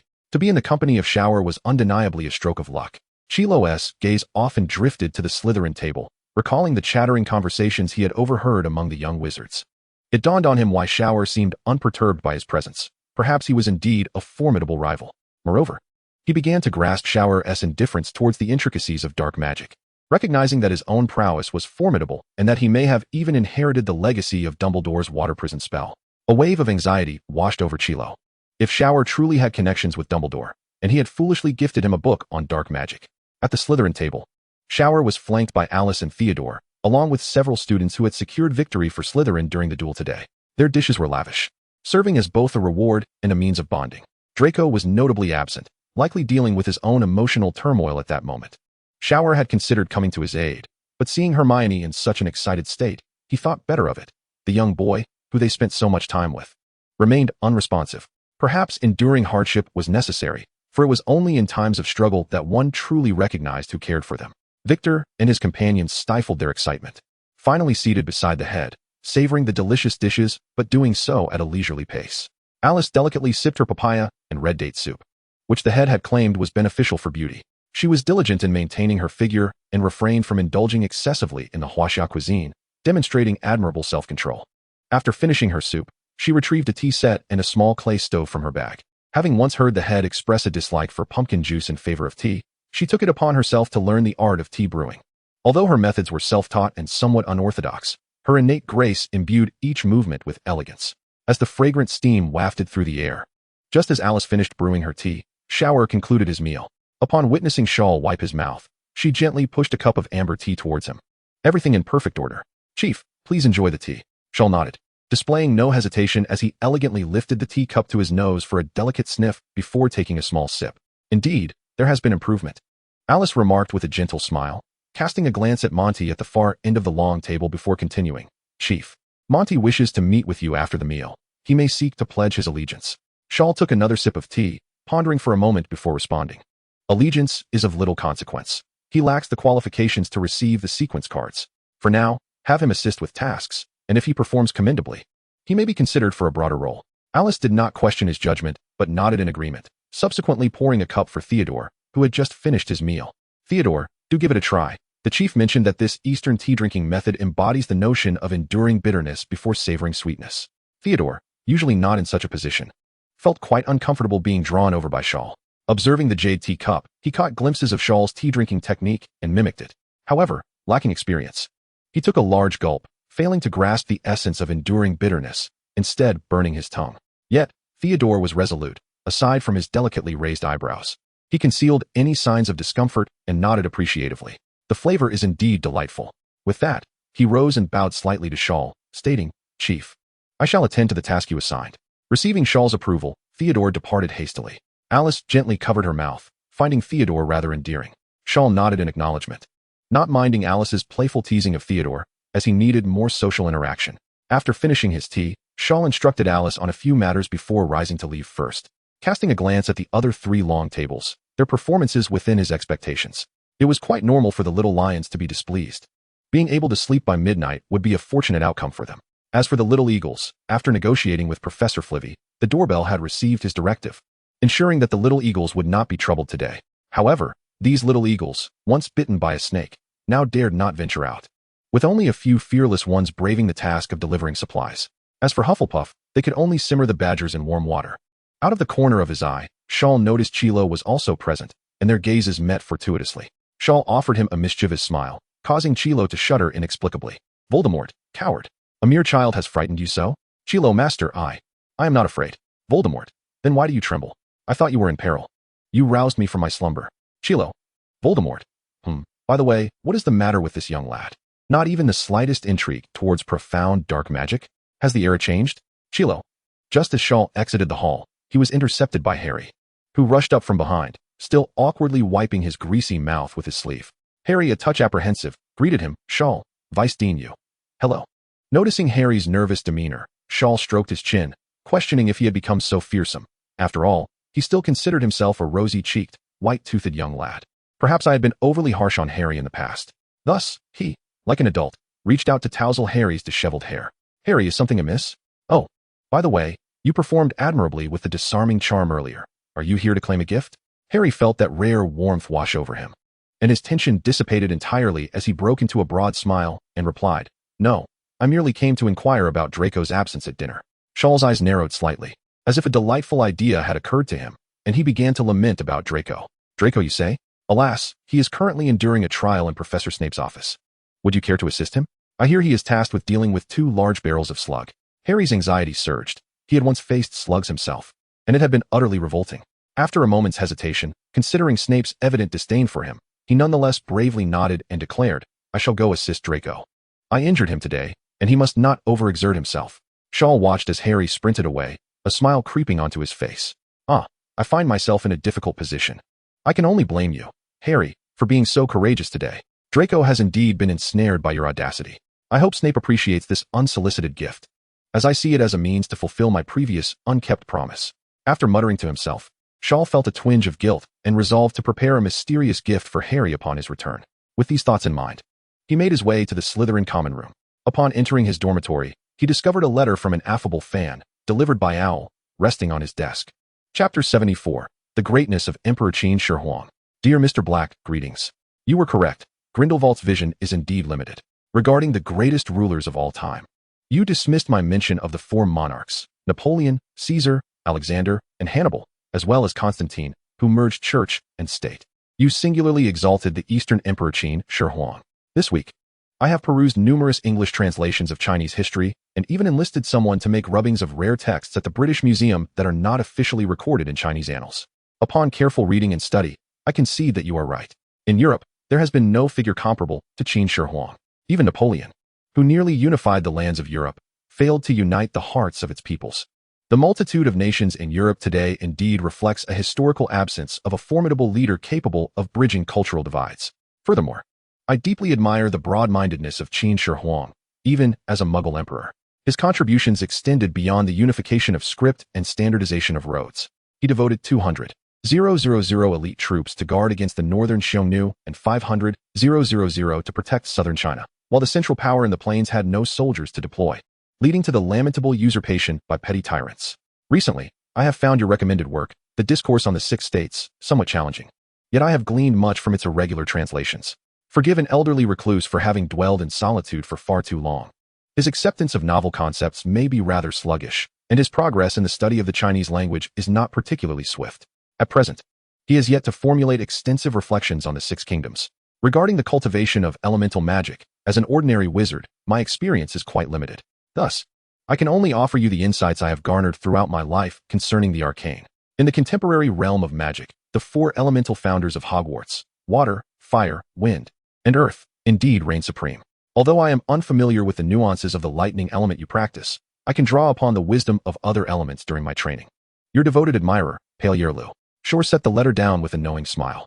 Discussions of dynastic rises and falls, as well as imperial achievements, were not topics he would have voluntarily broached. They were entirely instigated by Grindelwald, who seemed intent on instilling ambition within Shor. Shor, however, countered with a critique, invoking the figure of the first emperor as a means to educate Grindelwald in reverse, playfully coaxing the old man into learning Chinese. The thought of Grindelwald, a centenarian, grappling with pinyin and poring over dictionaries, struggling to articulate himself amidst a cacophony of and struck Shor as particularly amusing. One might even speculate that Dumbledore could be drawn into this endeavor, given that his letters often remarked on the former headmaster's idleness. With all school affairs relegated to the vice principal, Shor pondered these trivial matters briefly, yet he found himself perplexed by the recent behavior of this old fan, who consistently feigned sorrow, lamenting his solitude and the desolation of his existence. Is Grindelwald truly pitiable? Shor shook his head and composed a whimsical reply. After dispatching the letter with an owl, he carried it to the common room, taking a seat upon a raised platform. Supervising the evening study session while revisiting the insights regarding elemental research mentioned in the correspondence.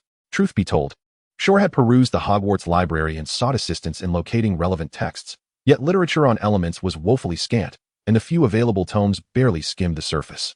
Consequently, he found it necessary to consult his elderly fan, whose elucidations had indeed proven invaluable, deepening Shor's understanding of the lightning element. Out of the corner of his eye, he noticed that the students appeared more earnest than usual, promising potential. However, he also observed that many were lacking socks.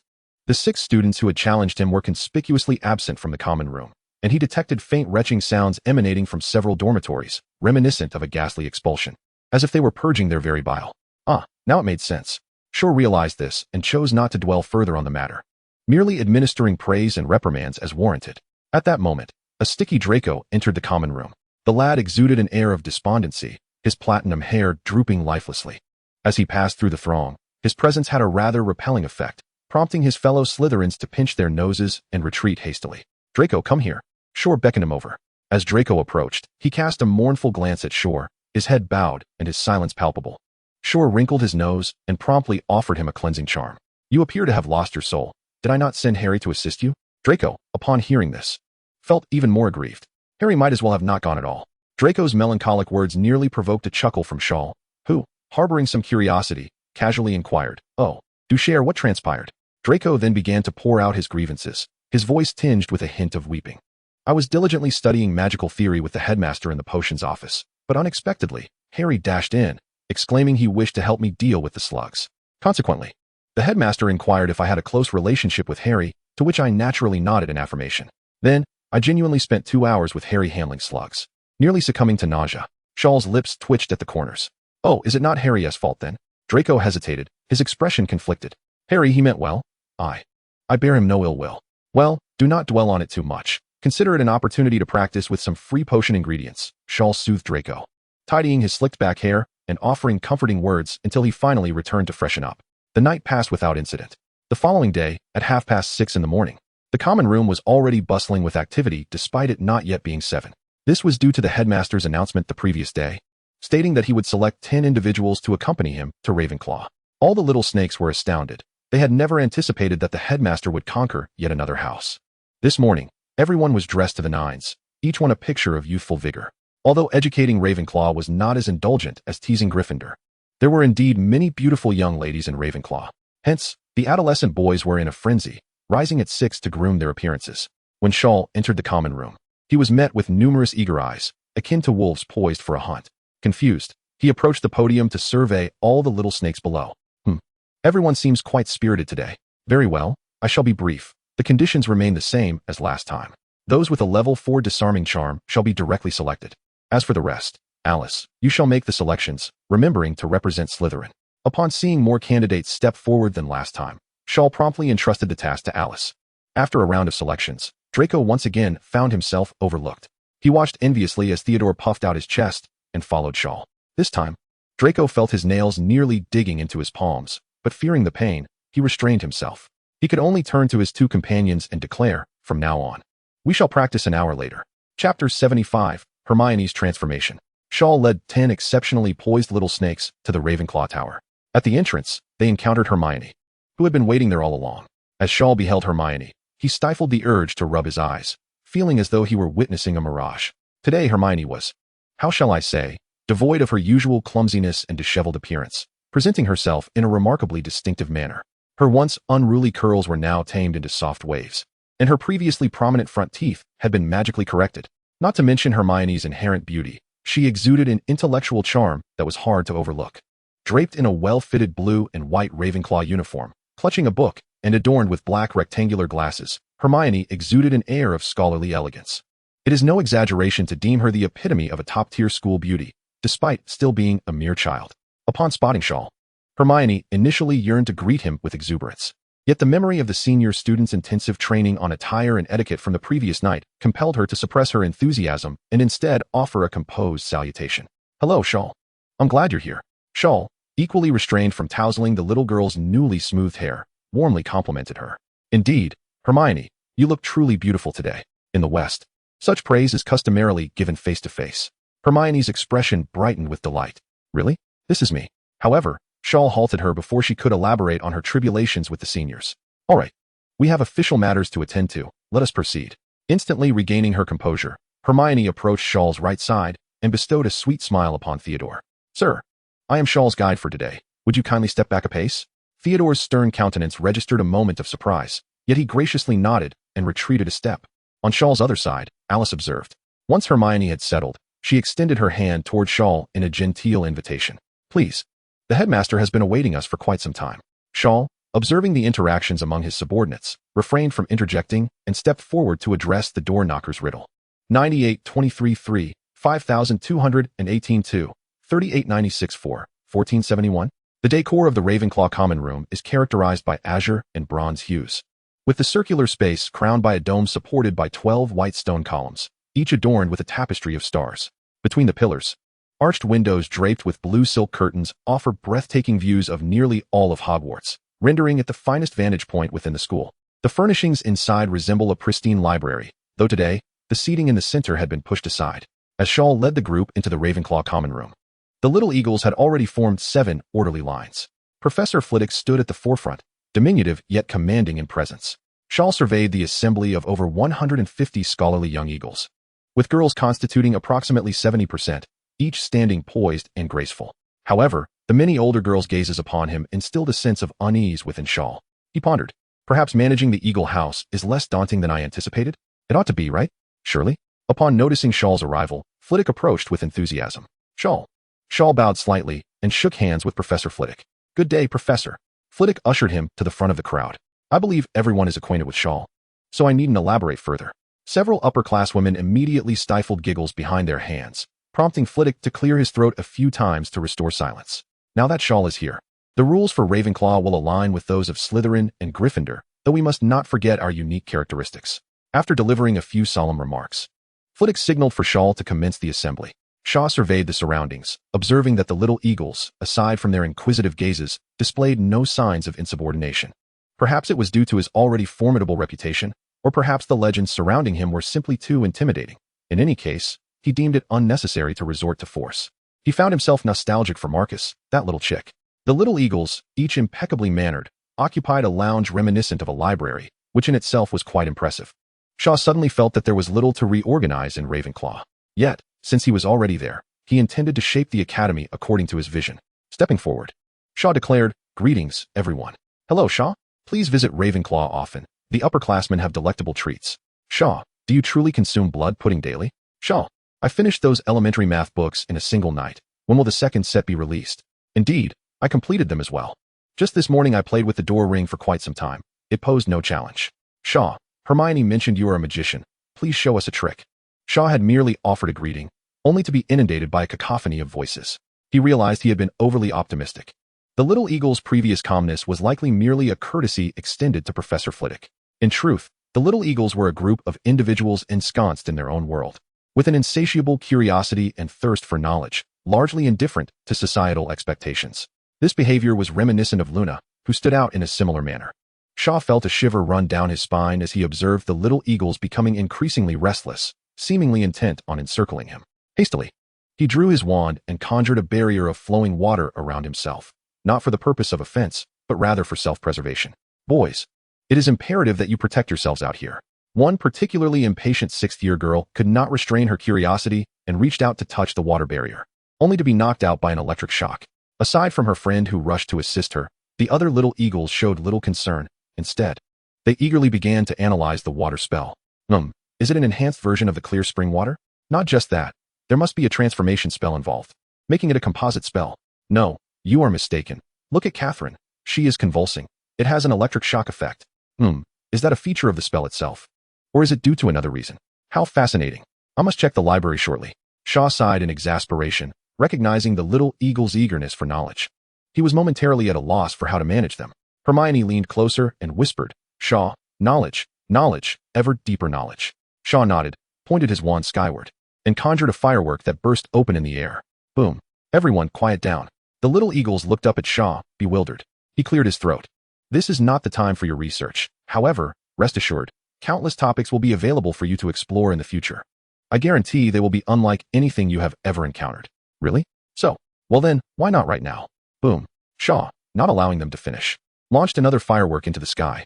Adopting a deliberately stern demeanor, he coldly declared, "While your eagerness for learning is commendable, it does not grant you the liberty to disregard my authority.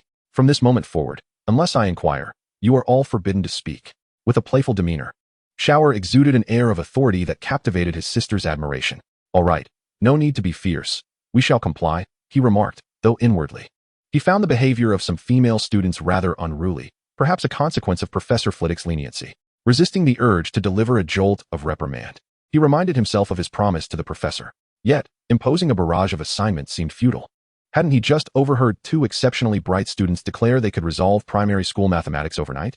Without limitations or incentives, the establishment of authority would falter. In Chapter 76, The Sea of Learning and Points, Shower initially believed that he needed to apply pressure for the students to actively pursue knowledge. However, he soon realized that this might not be necessary. Consequently, he decided to take a different approach.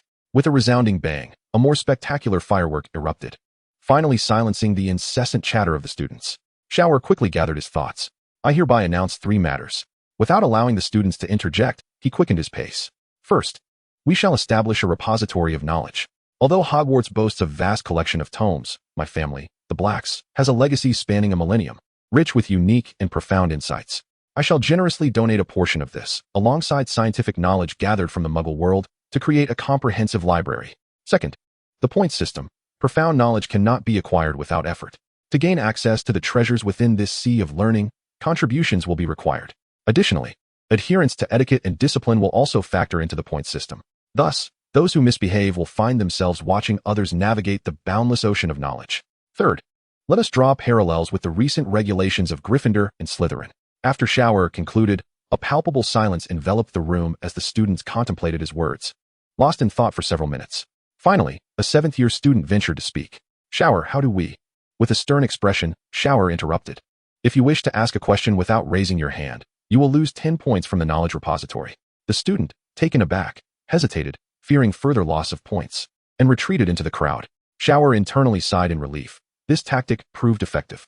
Penelope, adorned in striking attire, raised her hand, catching Shower's attention. She was the charming girl who had invited him to Ravenclaw on the train. He gestured for her to speak.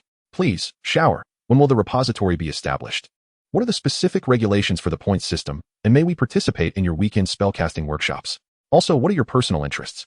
Shower contemplated for nearly half a minute before responding. The establishment of the repository demands considerable time. Thus, you should first immerse yourselves in the study of mathematics and sciences. Do not let pride take root, for the complexity of questions posed by the doorbell escalates gradually. I trust no one wishes to doze off in the corridor. As for the points, calculations should commence immediately.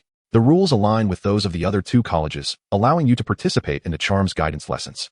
Shaw merely addressed a few inquiries and showed little inclination to elaborate on Penelope's other gossip.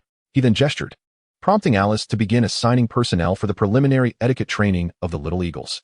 The few male Slytherins present seemed eager to mingle with the Ravenclaw girls, drawn irresistibly by their remarkable beauty and grace, though they typically remained elusive. However, after receiving a disapproving glance from Alice, the young Slytherins transformed into paragon gentlemen. Shaw retreated slightly, discreetly wiping the sweat from his brow. The realm of women was indeed formidable. Flitwick, who had been observing in silence, chuckled and remarked, "How is it? Not so easy, is it?" Shaw nodded in acknowledgement, realizing he had fallen victim to the fallacy of empiricism. He had not anticipated that Ravenclaw students would be like this. Flitwick laughed heartily, assuring him, in truth, they are good-hearted children, albeit a tad too individualistic and carefree. During lessons, they are quite disciplined. Shaw harbored countless grievances, pondering whether the Little Eagle's behavior was not, in fact, a consequence of Flitwick's own influence. Flitwick then posed a serious question. Are you truly willing to part with your family's collection of books? Even if your library does not rival Hogwarts in quantity, it is certainly comparable in quality and rarity. Shaw had a general plan for the future throne and was indifferent to the external perception of his family's collection. After all, what use were numerous tools if not employed? Of course, he must appear selfless for now. Knowledge must be applicable to be deemed valuable. Left to gather dust in a dimly lit library, it is merely a pile of waste paper. Flitwick expressed admiration. You are a child of great magnanimity. Yet, doubts lingered in Flitwick's mind. No one is truly selfless. However, it is better to contribute than to be selfish. Thus, he did not pursue the matter further. As the two conversed, the etiquette team conducted their training methodically. In truth, the Little Eagles already possessed commendable habits, albeit not as stringent. Confronted with the Slytherin's instruction, they were less exuberant than when facing Shaw. The underlying reason for this was the myriad of mysteries surrounding Shaw, which ignited the Little Eagles' fervent curiosity. Consequently, while receiving etiquette training from the little snakes, they often inquired about Shaw's private life. Questions such as, does your head boy truly whip a girl's back every day? Is your head boy an ancient being who has reversed aging? For there is no other explanation for such strength, devoid of magic. Does your head boy have a girlfriend? And what are his hobbies? The little snakes naturally began to dispel rumors while extolling Shaw's unparalleled virtues. Nonetheless, there were those indifferent to Shaw, such as the older girls congregated around Theodore. As they feigned agreement with Theodore's guidance, they amused themselves with the expressionless, ascetic young boy. Theodore, filled with regret, could hardly contain his dismay. He had anticipated an exhilarating battle, yet found himself in a situation far from it. He vowed never to return again. Let Draco take my place. After Alice had arranged the teaching matters, she intended to return to inquire about the two matters that had been abruptly announced, urgently needing to establish the terms for point allocation. However, she noticed Hermione quietly trailing behind Shor, who remained silent. A sudden wave of hostility surged within Alice. Yet, Hermione took the initiative, stepping forward to swiftly reveal the playing card clutched in her palm. Hello, Senior Alice, I am Hermione, the only student in Ravenclaw holding a playing card. I look forward to your guidance, she stated. Alice's beautiful eyes narrowed slightly, a contemplative expression flashing across her face. She observed that Hermione possessed the 10 of clubs, which, even within the forthcoming hierarchy of the organization, was regarded as a significant rank. This could only imply one thing. The chief held this Ravenclaw girl in high regard. Alice immediately broke into a radiant smile, pulling Hermione aside and casting a silencing charm around them. She then spoke earnestly to Hermione. In the future, refer to the chief as the chief. Avoid calling him Shor. We are followers, and such familiarity is quite disrespectful. Hermione paused for a moment before responding earnestly, I understand. Alice nodded in approval and continued. The chief has likely not mentioned to you that possessing such a ranked playing card necessitates your careful attention to the talents within Ravenclaw's management. Upon hearing this, Hermione thoughtfully stroked her chin.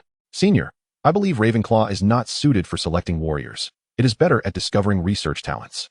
Therefore, when selecting talents, we cannot solely focus on spellcasting abilities. Though Alice was proud, she was not obstinate, and at that moment, she regarded Hermione with newfound respect. You make a valid point. It is indeed necessary to consult the chief regarding the talent inclinations of students from the four houses. Chapter 77, Scholars and the Blind. At 8 in the morning, Shor struggled to escape from the Ravenclaw common room, hurriedly wiping off lipstick that he didn't know who had applied to his face. Overwhelmed by the enthusiasm of the young eagles, he had reluctantly performed a close-up magic trick. Given the proximity, he had naturally been surrounded by the enchanting young ladies, who found it impossible to resist the charms of the dashing boy. Some Western notions remain quite progressive. The Ministry of Magic, in an effort to encourage wizards to procreate, does not prohibit students from early romantic relationships. Many graduate and marry shortly thereafter. Thus, Shor glanced at his companion, Theodore, whom he had brought along, and they shared a tacit understanding as they exclaimed, I will never return to Ravenclaw. 10 minutes later, after bidding farewell to Theodore, Shor found himself once again at the entrance of the headmaster's office. There was no way around it. Fawkes had intercepted him with a letter. Clad in a crimson robe, he read aloud the incantation to enter, ascending the spiral staircase while contemplating Dumbledore's purpose for summoning him. It seems that the commotion is still rather significant. But there is little that can be done. His conquest of Hogwarts remains stagnant at 57 for several days. Shiao yearns to elevate his prowess further, aspiring to confront Quirrell and Voldemort before Christmas, with the acquisition of secondary faith values and legendary points being imperative. Recalling the piercing gaze from yesterday afternoon, he pondered why Old B did not seek him out at that time.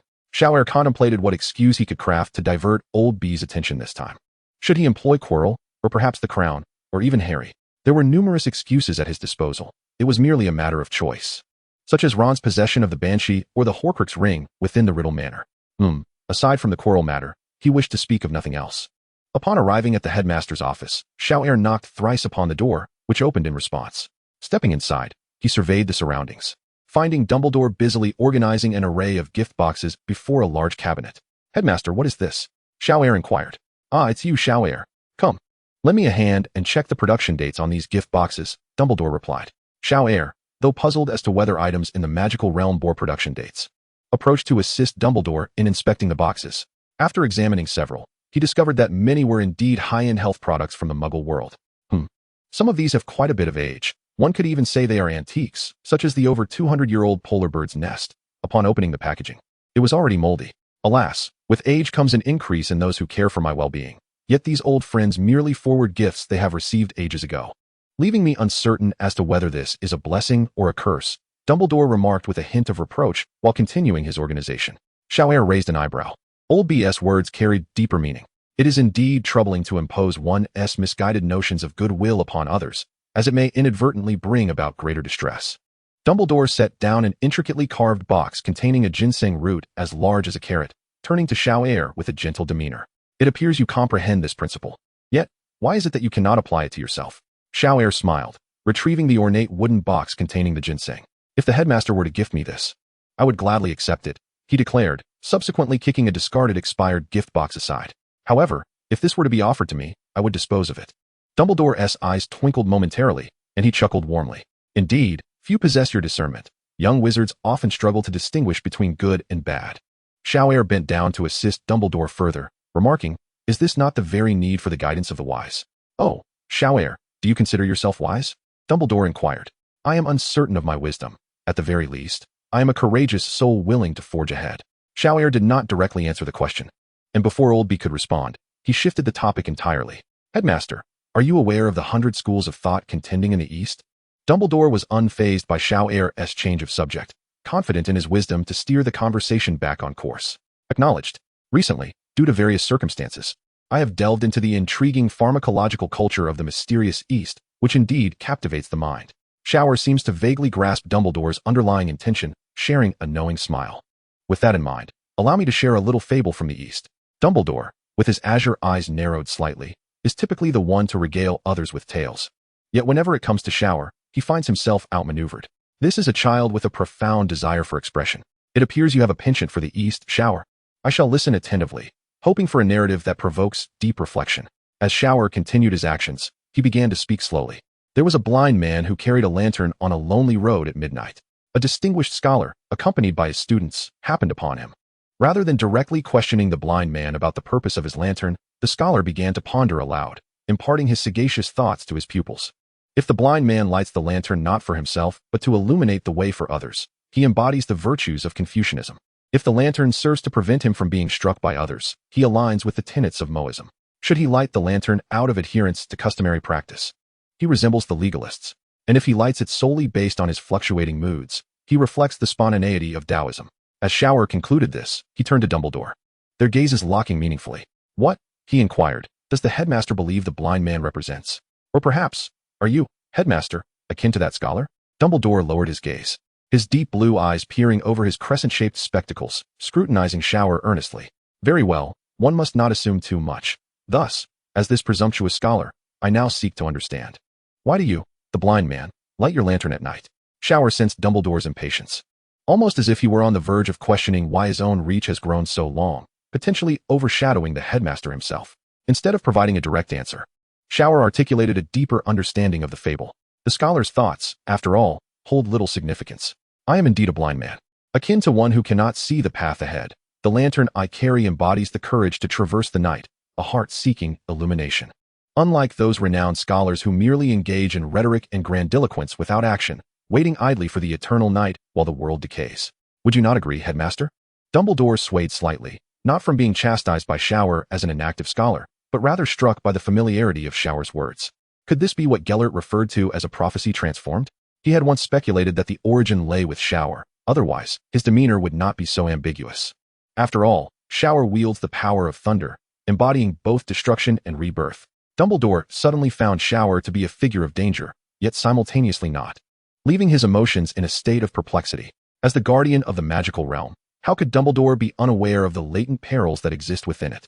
Yet, such is human nature. The old bee is overly sentimental, lacking the decisiveness of Grindelwald, desiring any transformation to come gradually, fearing the upheaval of great storms.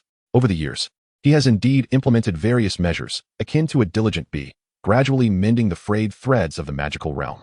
For instance, he has sought to diminish the chasm between Muggles, half-bloods, and purebloods, guiding families like the Weasleys and the Burnses to embrace a more Muggle-friendly stance. He has encouraged wizardly procreation, asserting that the tribulations faced by wizards are not merely due to Muggle technology surpassing theirs, but rather a consequence of dwindling numbers. However, the specter of Voldemort has sent the heart of the British magical community reeling back several decades. Dumbledore slowly regained his focus, observing that the gift boxes had been neatly arranged, while Shaw had graciously settled at the table to brew tea, slicing a ginseng root as large as a carrot to infuse. In Chapter 78, 3 Rules and the Badger's Obstruction, the headmaster's office was suffused with the alluring aroma of tea. Apart from the gentle bubbling of boiling water, the atmosphere radiated tranquility. At that moment, Shaw was no longer present, leaving Dumbledore alone at his desk, sipping ginseng tea while contemplating the 3 stipulations Shaw had laid forth. Shaw's resonant voice seemed to linger in the air.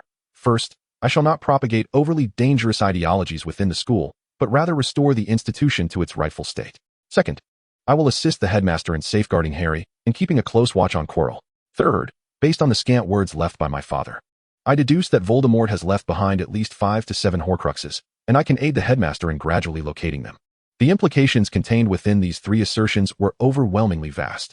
Regarding Shaw's assurance to refrain from promoting perilous thoughts, this could only be observed in the future. For the time being, enhancing the young wizard's self-defense capabilities was not something he opposed. His concern lay in Shaw potentially treading a path akin to Voldemort's, where power and prestige could breed ambition.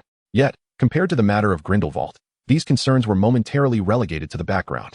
After all, it was impossible to truly imprison Shaw or send him to Azkaban. In due time, he must provide Shaw with more care and guidance. Indeed, Voldemort had succumbed to madness, daring to manipulate souls in such a manner, having fractured them into numerous Horcruxes. How many clues had Regulus, Voldemort's former confidant, left behind for Shaw's father? And who was Shaw's mother? To this day, that mystery remained unsolved. Shaw's willingness to assist in locating the Horcruxes, and having already set this endeavor in motion, was certainly a welcome development. After all, having someone toil on behalf of the centenarian was a positive turn of events. Furthermore, Shaw had astutely perceived Dumbledore's concern for Harry and his suspicion towards Quirrell. Yet, Upon perusing a few pages of Shaw's notebook left on the desk, which detailed Voldemort's notes on the Cruciatus Curse and the Parcel Tongue, the old headmaster felt a sense of relief. Such keen observational skills. Did he not yearn for mastery over formidable dark magic? The art of Parcel Tongue was undeniably powerful. As Dumbledore pondered, he unwittingly drained the pot of fragrant ginseng tea. Suddenly, he felt a touch of warmth coursing through his body. Shaw had exited the headmaster's office and found solace on a balcony, where he embraced the morning breeze, gradually easing his tense heart. Just moments ago, Dumbledore had employed an uncharacteristic tactic against him, delving into his thoughts. Although, for one with a mind as fortified as Shaw's, it had proven futile. However, this reflects the attitude of the old bee. Reluctantly, he had no choice but to establish 3 rules, barely managing to navigate through this conversation. Sigh, it is quite difficult. Shower now finds himself ensnared in a vicious cycle. The more attention Dumbledore pays, the more he feels compelled to hasten his conquest of Hogwarts, which in turn draws even more scrutiny from the old bee. Yet, to earn a place at the chessboard, strength is paramount. Conquering the 4 houses, acquiring legendary points and faith value, subsequently defeating Quirrell and Voldemort's remnants, would yield a substantial amount of faith and prestige, thus enhancing his power once more, leading to a strike against the purebloods during Christmas. This would create a virtuous cycle. He cannot allow the old bee to remain idle. Why is that old man constantly fixated on this kind-hearted little boy? How perverse. I must rally some support. After pondering for a moment, Shower strode purposefully towards the Slytherin common room. My exceedingly amiable pen pal, I am counting on you. After hastily drafting a letter to Grindelwald, Dumbledore departed from Hogwarts on Tuesday. The Saints suddenly made significant moves, with reports from several minor wizarding ministries in Northern Europe indicating that large groups of Saints were in pursuit of a mutated Thunderbird. Thus, Dumbledore was obliged to leave for a time. Life at Hogwarts remained, on the whole, leisurely. Time flows swiftly, almost imperceptibly. Over a week had passed, and the restructuring of Ravenclaw appeared to be progressing smoothly. The students were remarkably diligent in their evening studies, and their advancements in mathematics were astonishing. Having already begun learning introductory physics and chemistry, Shower felt quite satisfied with the progress of his task to conquer Hogwarts, Phase 2, reaching 70. However, Victor incessantly brought up the Ravenclaw girls, continually mentioning him and Theodore, even sending numerous small gifts. Among those gifts, Shower discovered cakes laced with love potions. These girls were rather fierce. Now both Shower and Theodore were reluctant to dine in the Great Hall. One day, after enduring a particularly challenging potions class, Shower noticed that Snape still hadn't acknowledged him. He bid farewell to his fellow Slytherins and elegantly exited the classroom, preparing to return to the dormitory alone for a meal. On his way, he was intercepted by a group of badgers. Cedric Diggory, the handsome representative of Hufflepuff, approached somewhat shyly to greet him. Hello, Shower, I am Cedric Diggory. I apologize for the interruption, but I would like to speak with you on behalf of Hufflepuff. Shower paused for a moment, not particularly surprised. After all, the badgers had been simmering for a week. They were undoubtedly craving something. It seemed they could no longer contain themselves. Shower smiled warmly and extended his hand to shake Cedric's. Greetings, what is it you wish to discuss? Cedric appeared somewhat hesitant to speak, but feeling the intense gaze of his compatriots behind him, he decided to be straightforward. The thing is, the quantity of that exquisite Chinese cuisine has been dwindling lately, while the other 3 houses seem to receive ample portions. We inquired in the kitchen, but even the house elves, who previously had a good relationship with us, are no longer willing to prepare it exclusively for us. After much deliberation, we felt we had no choice but to come to you. Cedric swallowed hard as he spoke, and his companions, equally anxious, mirrored his sentiment. Shaw exhibited a look of realization, followed by a theatrical lamentation, embellishing his words. I sincerely apologize, but the supply of Huaxia cuisine has been integrated into a reward and punishment system known as the Academic Sea Point System, which also encompasses the other 3 colleges. In truth, the provisions of those 3 colleges are not limitless. They exchange points for their meals. As for the dwindling supply for Hufflepuff, I deeply regret it, as certain ingredients for Huaxia delicacies are sourced from thousands of miles away and are exceedingly rare. It is already quite challenging to satisfy the students who exchange points for gourmet food, and providing even a small amount to Hufflepuff to satiate their cravings is the utmost I can do. Shaw's earnest discourse rendered Cedric and the other badgers momentarily speechless. They were all kind-hearted individuals and understood the difficulties Shaw faced.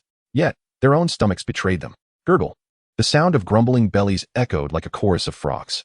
Cedric scratched his head, offering a sheepish smile of apology to Shaw before turning to engage in hushed conversation with several upperclassmen. Shaw patiently awaited their return. After a brief interval, Cedric approached once more, his demeanor tinged with hesitation. Shaw, if I may, if Hufflepuff were to be incorporated into your aforementioned academic sea point system, and if we were to exchange points solely for food, Could you allocate some resources in that regard? Shaw nearly faltered at this unexpected proposition. Were the Badgers truly this resigned? Chapter 79. The Wise Appearing Foolish. Are you certain? We are certain.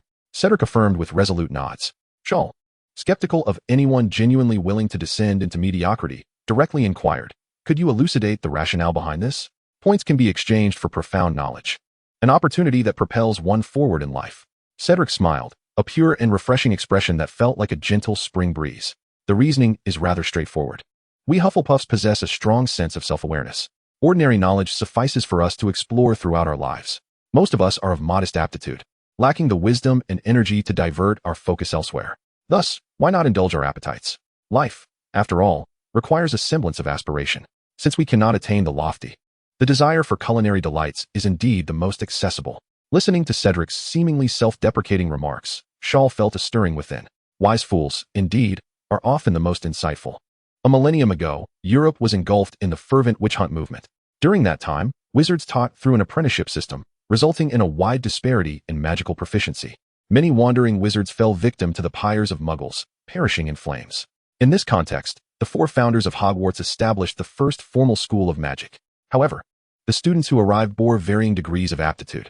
Rowena Ravenclaw accepted only the wise and creative. Godric Gryffindor admitted those who were brave and daring. Salazar Slytherin welcomed only the astute and ambitious purebloods. Helga Hufflepuff, however, exhibited the greatest inclusivity, embodying kindness and warmth. Any student who is rejected by the other three houses is graciously welcomed by Hufflepuff. Consequently, Hufflepuff boasts the largest student body, albeit with a reputation for mediocrity. However, this does not hinder Hufflepuff from nurturing exceptional individuals. History has shown that countless great figures are not necessarily the most intelligent, but are undoubtedly marked by their steadfast resilience. Diligent and sincere individuals who commit themselves wholeheartedly to their endeavors are more likely to achieve success, facing challenges head-on. In contrast, the clever often seek shortcuts, easily swayed by temptation and desire, and tend to falter in the face of adversity. Hufflepuff students may lack remarkable achievements in their early years, yet they frequently blossom into greatness later in life. Shaw quickly recalled the details of Hufflepuff, and today he discovered its most fundamental virtue, self-awareness. While many may believe they possess this trait, the truth is that most individuals have a distorted perception of themselves. The phenomenon of having high aspirations yet low skills, or vice versa, is all too common. Shaw himself lacked a clear understanding of his own capabilities. Initially a nobody upon entering the magical realm, he found himself amidst a system of wealth and privilege, leading to a state of inner turmoil. He yearned to project an air of nobility, yet could not escape the occasional display of arrogance, akin to a nouveau riche mentality.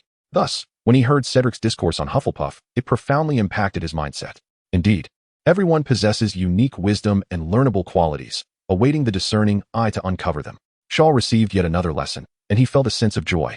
Seeing Shaw lost in thought, Cedric grew a bit anxious. Shaw, what do you think? We Hufflepuffs are not ones to stir trouble. We've heard of your rules. Though they seem a bit awkward, when compared to the prospect of delicious food, such grievances seem trivial. Shaw snapped back to reality, revealing a heartfelt and long-awaited smile. No problem. Don't you need to consult Professor Sprout? Cedric confidently patted his chest. Our head of house is quite amenable. This is not a bad thing at all. Absolutely no issue.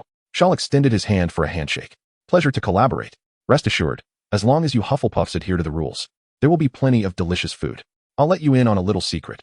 Next year, I will procure a 1,000-year-old serpent. If you perform well, I shall have the serpent prepared for your feast. At these words, a chorus of gulping sounds resonated in the air. Some of the young badgers, overwhelmed by their excitement, let saliva drip onto the floor. The allure of the ancient serpent was indeed extraordinary. Shaw observed the little badgers, who were hastily wiping their mouths while gazing at him with eager eyes. He felt a shiver run down his spine under their intense scrutiny, slightly uncomfortable. However, noticing that his progress on conquering Hogwarts' second circle had surged to 85, he surmised that it was only a matter of time before these little badgers carried the news back, bringing him closer to completing the task. Ahem, all right. That's enough for now. Everyone disperse. Tomorrow, I will send someone to your common room to instruct you on the rules. Cedric was eager to inquire about the ancient serpent, yet he deemed it too abrupt.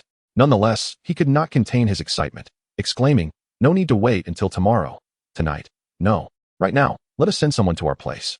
We can enjoy a splendid meal this evening. Shaw smiled knowingly and did not object. There's no rush, rest assured. The Hufflepuff dinner will feature ample exquisite Chinese cuisine. I will send someone over tonight. Oh, that's splendid, Shaw. Hufflepuff will forever be your most loyal friend, Cedric beamed. while the little badgers behind him nearly danced with joy, truly a group of easily satisfied children. Shaw then parted ways with them, and as he passed the hall, he endured the mocking gazes from the Ravenclaw table, quickly relaying a few words to Alice before hastily departing. If he lingered any longer, he would surely be surrounded by the kind-hearted, broad-minded older sisters, overflowing with affection.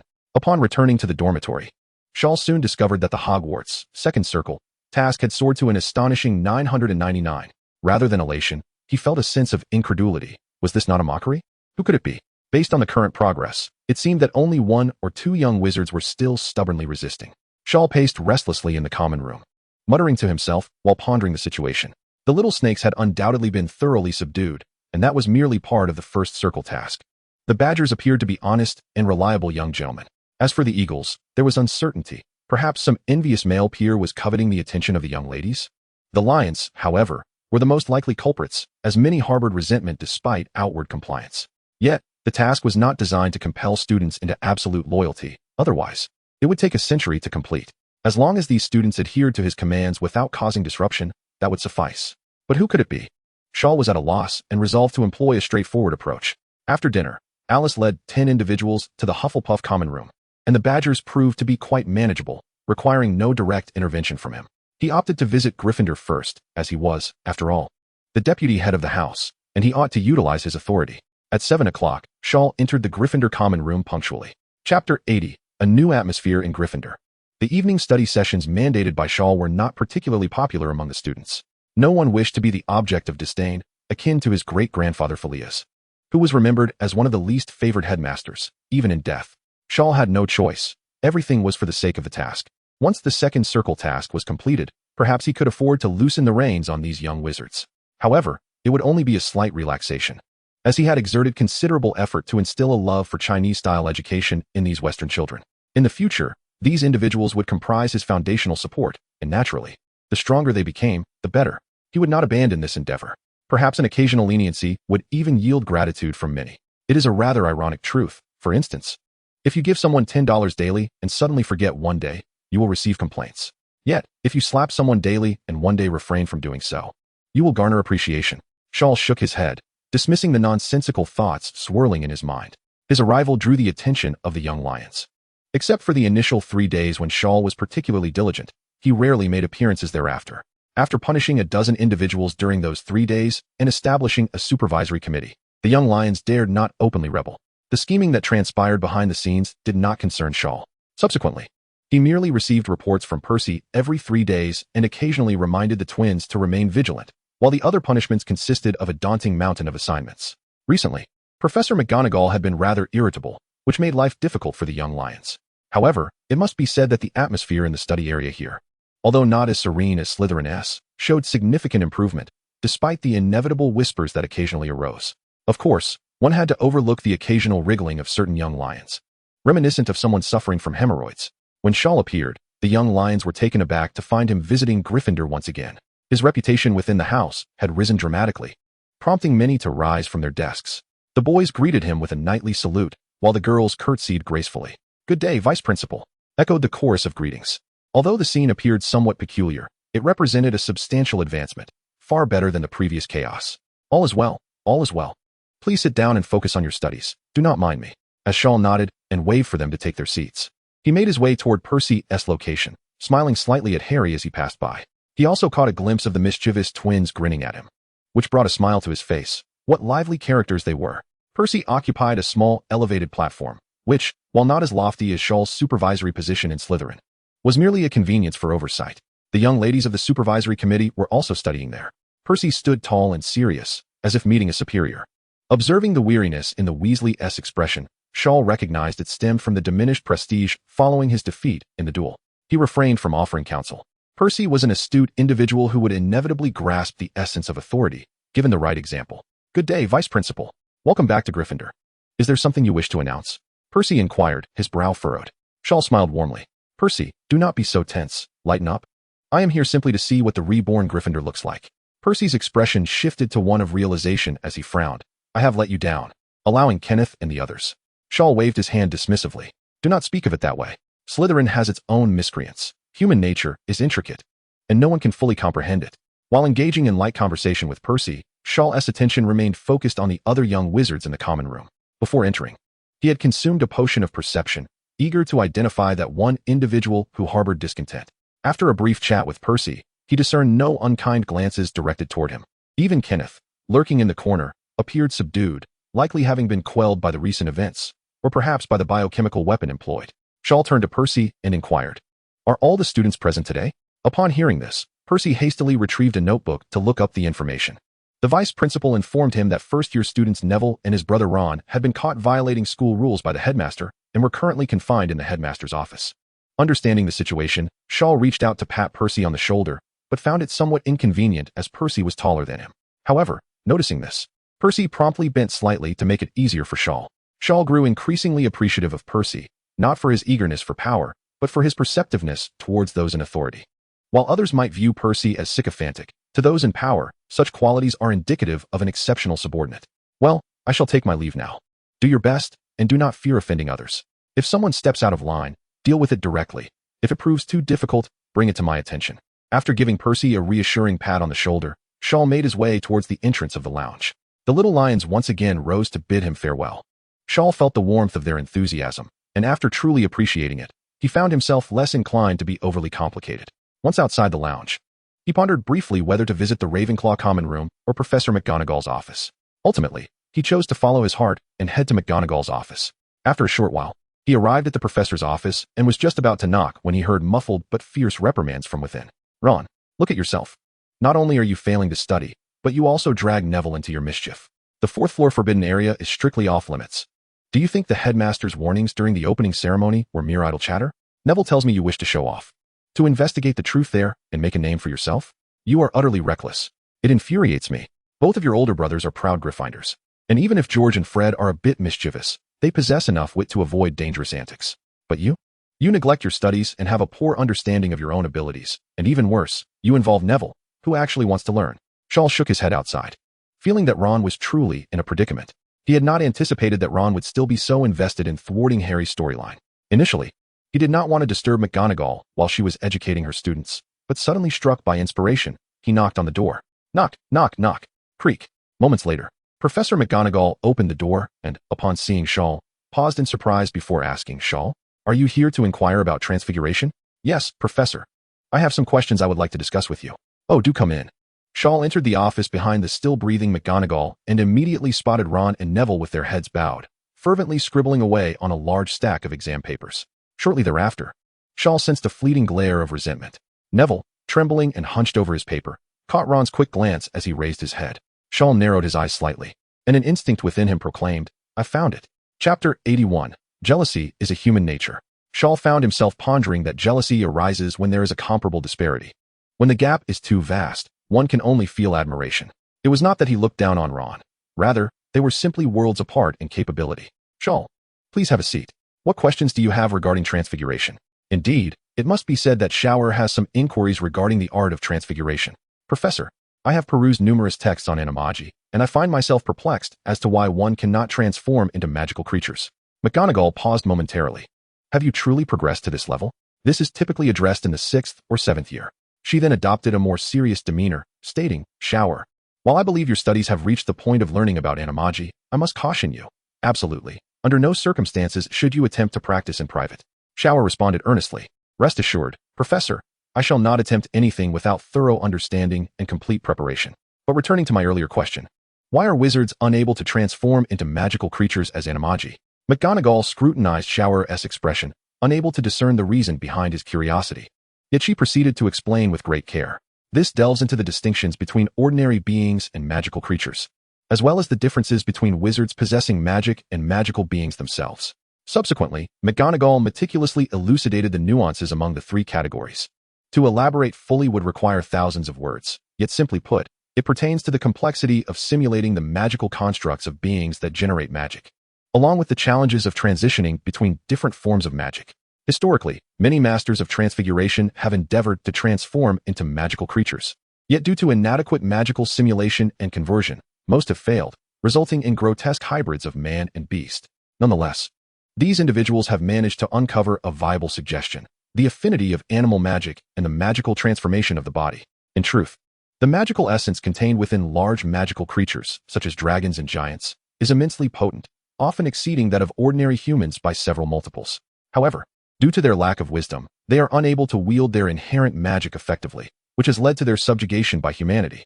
Moreover, many great wizards, constrained by the limitations of their own bodies, have been unable to ascend to legendary status, ultimately unable to surpass the magical limits imposed upon humans.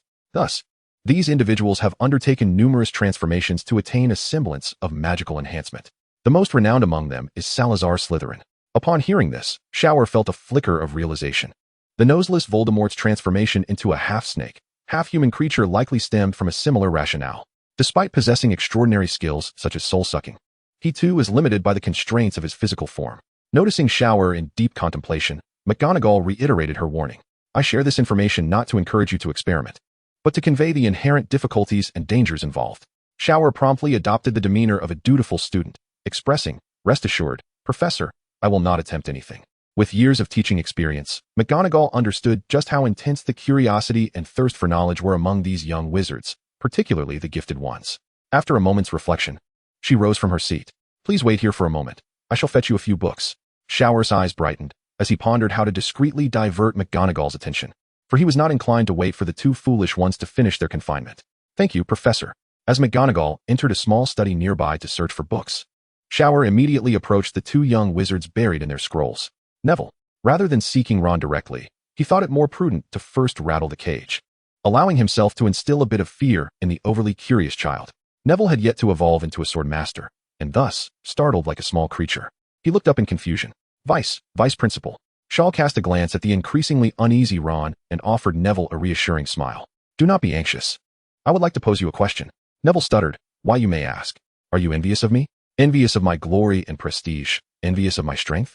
Neville was momentarily taken aback. I am not envious of the Vice Principal. Then do you admire me? A little, perhaps. What about Harry? Are you envious of him? Neville, being an honest child, responded quickly and sincerely, but fell silent when it came to Harry. Shaw understood, placing a comforting hand on Neville's shoulder. Do not feel ashamed. Jealousy is a part of human nature. To conceal it within is less noble than to voice it. Confronting your own darkness is the true mark of a warrior. As Shaw spoke, he noticed Ron, head bowed, beginning to tremble excessively, beads of sweat dotting his paper. He paid little heed to Ron, maintaining his focus on Neville. As for me, although I may appear stronger than the average young wizard, I too feel envy towards great figures like the headmaster. It is not something to be embarrassed about. Neville gazed incredulously at Shaw, his lips parting and closing several times before he mustered the courage to stand and declare, yes. I am envious of Harry. I envy his talent, his friends like you. In truth, I despise my own foolishness. This time, Neville spoke without stuttering, becoming increasingly fluent. Shaw felt a sense of satisfaction. He truly held affection for Neville. However, he had been preoccupied lately and had not given much thought to Neville's matters. Today, it seemed, he had stumbled upon an opportunity to guide him. Neville, you are remarkably brave.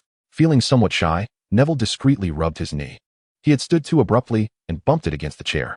Is that so? But my grandmother always says I am cowardly. And I feel my heart is truly tainted by jealousy towards Harry, who has helped me so much. Shaw spoke earnestly. Neville, do not blame yourself. Everyone experiences jealousy. The underlying logic of jealousy, in essence, stems from dissatisfaction with one's own circumstances and a lack of confidence in one's ability to change. Yet, I see in you a genuine effort to improve yourself, albeit slowly, which is commendable. Thus, you are exceptional. Neville stared blankly for a moment, his gaze brightening. Affirmation from a peer often resonates more profoundly than that from an elder. Shaw continued his counsel. Jealous individuals can be classified into three types. The wise ones recognize their shortcomings and strive for self-improvement. Neville, you belong to this category. The mediocre ones merely dismiss others' achievements with remarks like, "What's the big deal?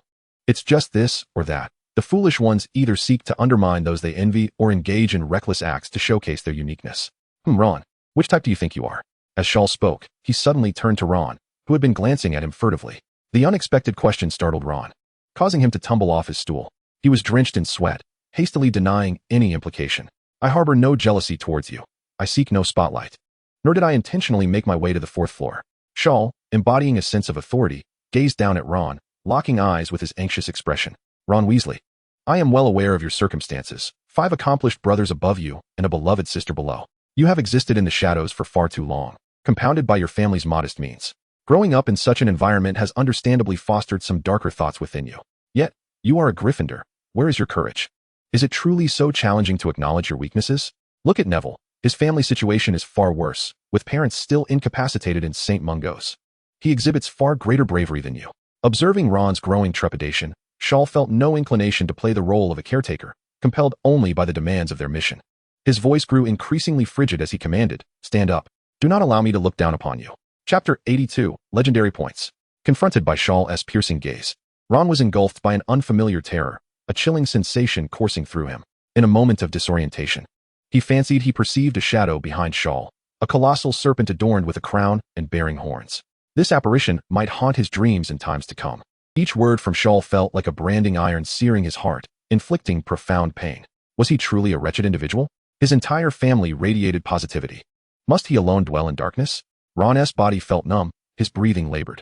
He summoned the courage to counter Shaw's assertion that he was not a coward, yet faltered. Ding. Task, Conquer Hogwarts, Phase 2, completed. Reward, 100 points of Level 2 Faith Value, 1 Legendary Point. Ding. Task, Conquer Hogwarts, Phase 3. Issued, become the sole trustee of Hogwarts. How can a great king share power with others? Cast out the other trustees. Task rewards, 200 points of Level 2 Faith Value, 1 Legendary Point. Shaw suddenly heard the system notification. A smirk playing at the corners of his mouth as he beheld the Phase 3 task, his lips twitching slightly. What a pretentious system. No longer feeling the need to press Ron, Shaw acknowledged his own limited time, hoping Ron would come to a realization on his own. There was no need for a heavy hammer on a sounding drum. If one were truly made of mud, it was better to relinquish hope. Turning, Shaw noticed Neville still gazing at him vacantly, a hint of fear in his eyes. He reached out, ruffling Neville's round head. "Neville, your potential has yet to be unleashed. Learn diligently alongside Harry, and you shall one day bask in the brilliance of the sun." Having imparted a dose of encouragement to Neville, Shaw returned to the sofa, awaiting Professor McGonagall while contemplating the system. Host Shaw. Occupation, Wizard, Card Magician. King of the Magical Throne. Magical Power, 140, Adults, 100. Talents, Level 2 Affinity for Lightning Element, Level 2 Affinity for Water Element, Level 2 Parseltongue. Level 8 Dark Magic, Azkaban. Transfiguration, 5, Exceptional Talent. White Magic, 3, Potions, 3, Adequate Talent. Expand. Talent Points, 1, Legendary Points, 1, Skills, Brain Closure Technique. Exclusive Magic, Level 5 Lightning Sword, Level 1 Lightning Ring. Dark Magic, Level 5 Soul Absorption, obtained through a lottery. Level 4 Death Curse, enhanced through extensive practice. Level 2 Fiery Curse, from Voldemort's Notes. White Magic, Level 5 Water Prison, Level 5 Disarm Charm, Level 5 Flock of Birds, Level 4 Iron Armor Spell. Faith Levels, Level 1, 230, Level 2, 189, Level 3, 5. Lottery, 100, 010010. Zealous Followers, Theodore Knott, Alice Free, Hermione Granger, Kletch, Copper Spoon. Quests, Seize the Savior's Prestige, First Ring. Reward, 10,000 points of Level 1 Faith, 1 point of Legendary Value. Conquer Hogwarts, Third Ring. Reward, 200 points of Level 2 Faith, 1 point of Legendary Value. Inherit the Pure Blood Party. Reward, 300 points of Level 2 Faith, 1 point of Legendary Value. Level 2 Faith can now be drawn once. Urgently needed, we'll discuss later. As for what to do with that point of Legendary Value, Shiao hesitated momentarily. The Water Prison is quite useful, but its lethality is slightly lacking. The Level 5 Lightning Sword represents his recent months' efforts to enhance the Lightning Blade. He is attuned to the element of lightning and estimates that breaking through the Level 5 limit could take approximately a year and a half to 2.5 years, meaning he could indeed achieve it by his third year. However, this requires careful consideration of time costs. While the breakthrough of the Lightning Sword can be achieved through patience, it may hinder his immediate plans. Adding points to the Water Prison raises uncertainty about whether a transition from Level 5 to Level 6 constitutes a qualitative leap, capable of enabling him to rival Voldemort's lingering soul. He feels conflicted and awaits a resolution, feeling quite anxious. Before long, Professor McGonagall arrives with 2 tattered books. These tomes detail the failures associated with animagus transformations, filled with numerous examples and experiences of mishaps. Shiao is taken aback, his hand trembling slightly. Unlike other professors who provide their students with successful case studies, what is this peculiar approach from the esteemed cat? Is his appearance truly so untrustworthy? Does he exude an aura of malevolence? He values his life as well, after all. Nonetheless, a look of gratitude spreads across Shiao's face. Thank you, Professor. I shall read them diligently. Seeing Shiao's composed demeanor, Professor McGonagall feels somewhat reassured and goes on to elaborate on the intricacies of becoming an animagus. Just before bidding farewell, She reminds him emphatically that should he wish to pursue a Nimicus transformation, he must inform her so that she may stand guard. Professor McGonagall's diligence is indeed commendable. After Xiao departs, Professor McGonagall furrows her brow, feeling a twinge of concern, yet lacking a more suitable course of action. Turning around, she notices the unusual behavior of two students engulfed in their studies.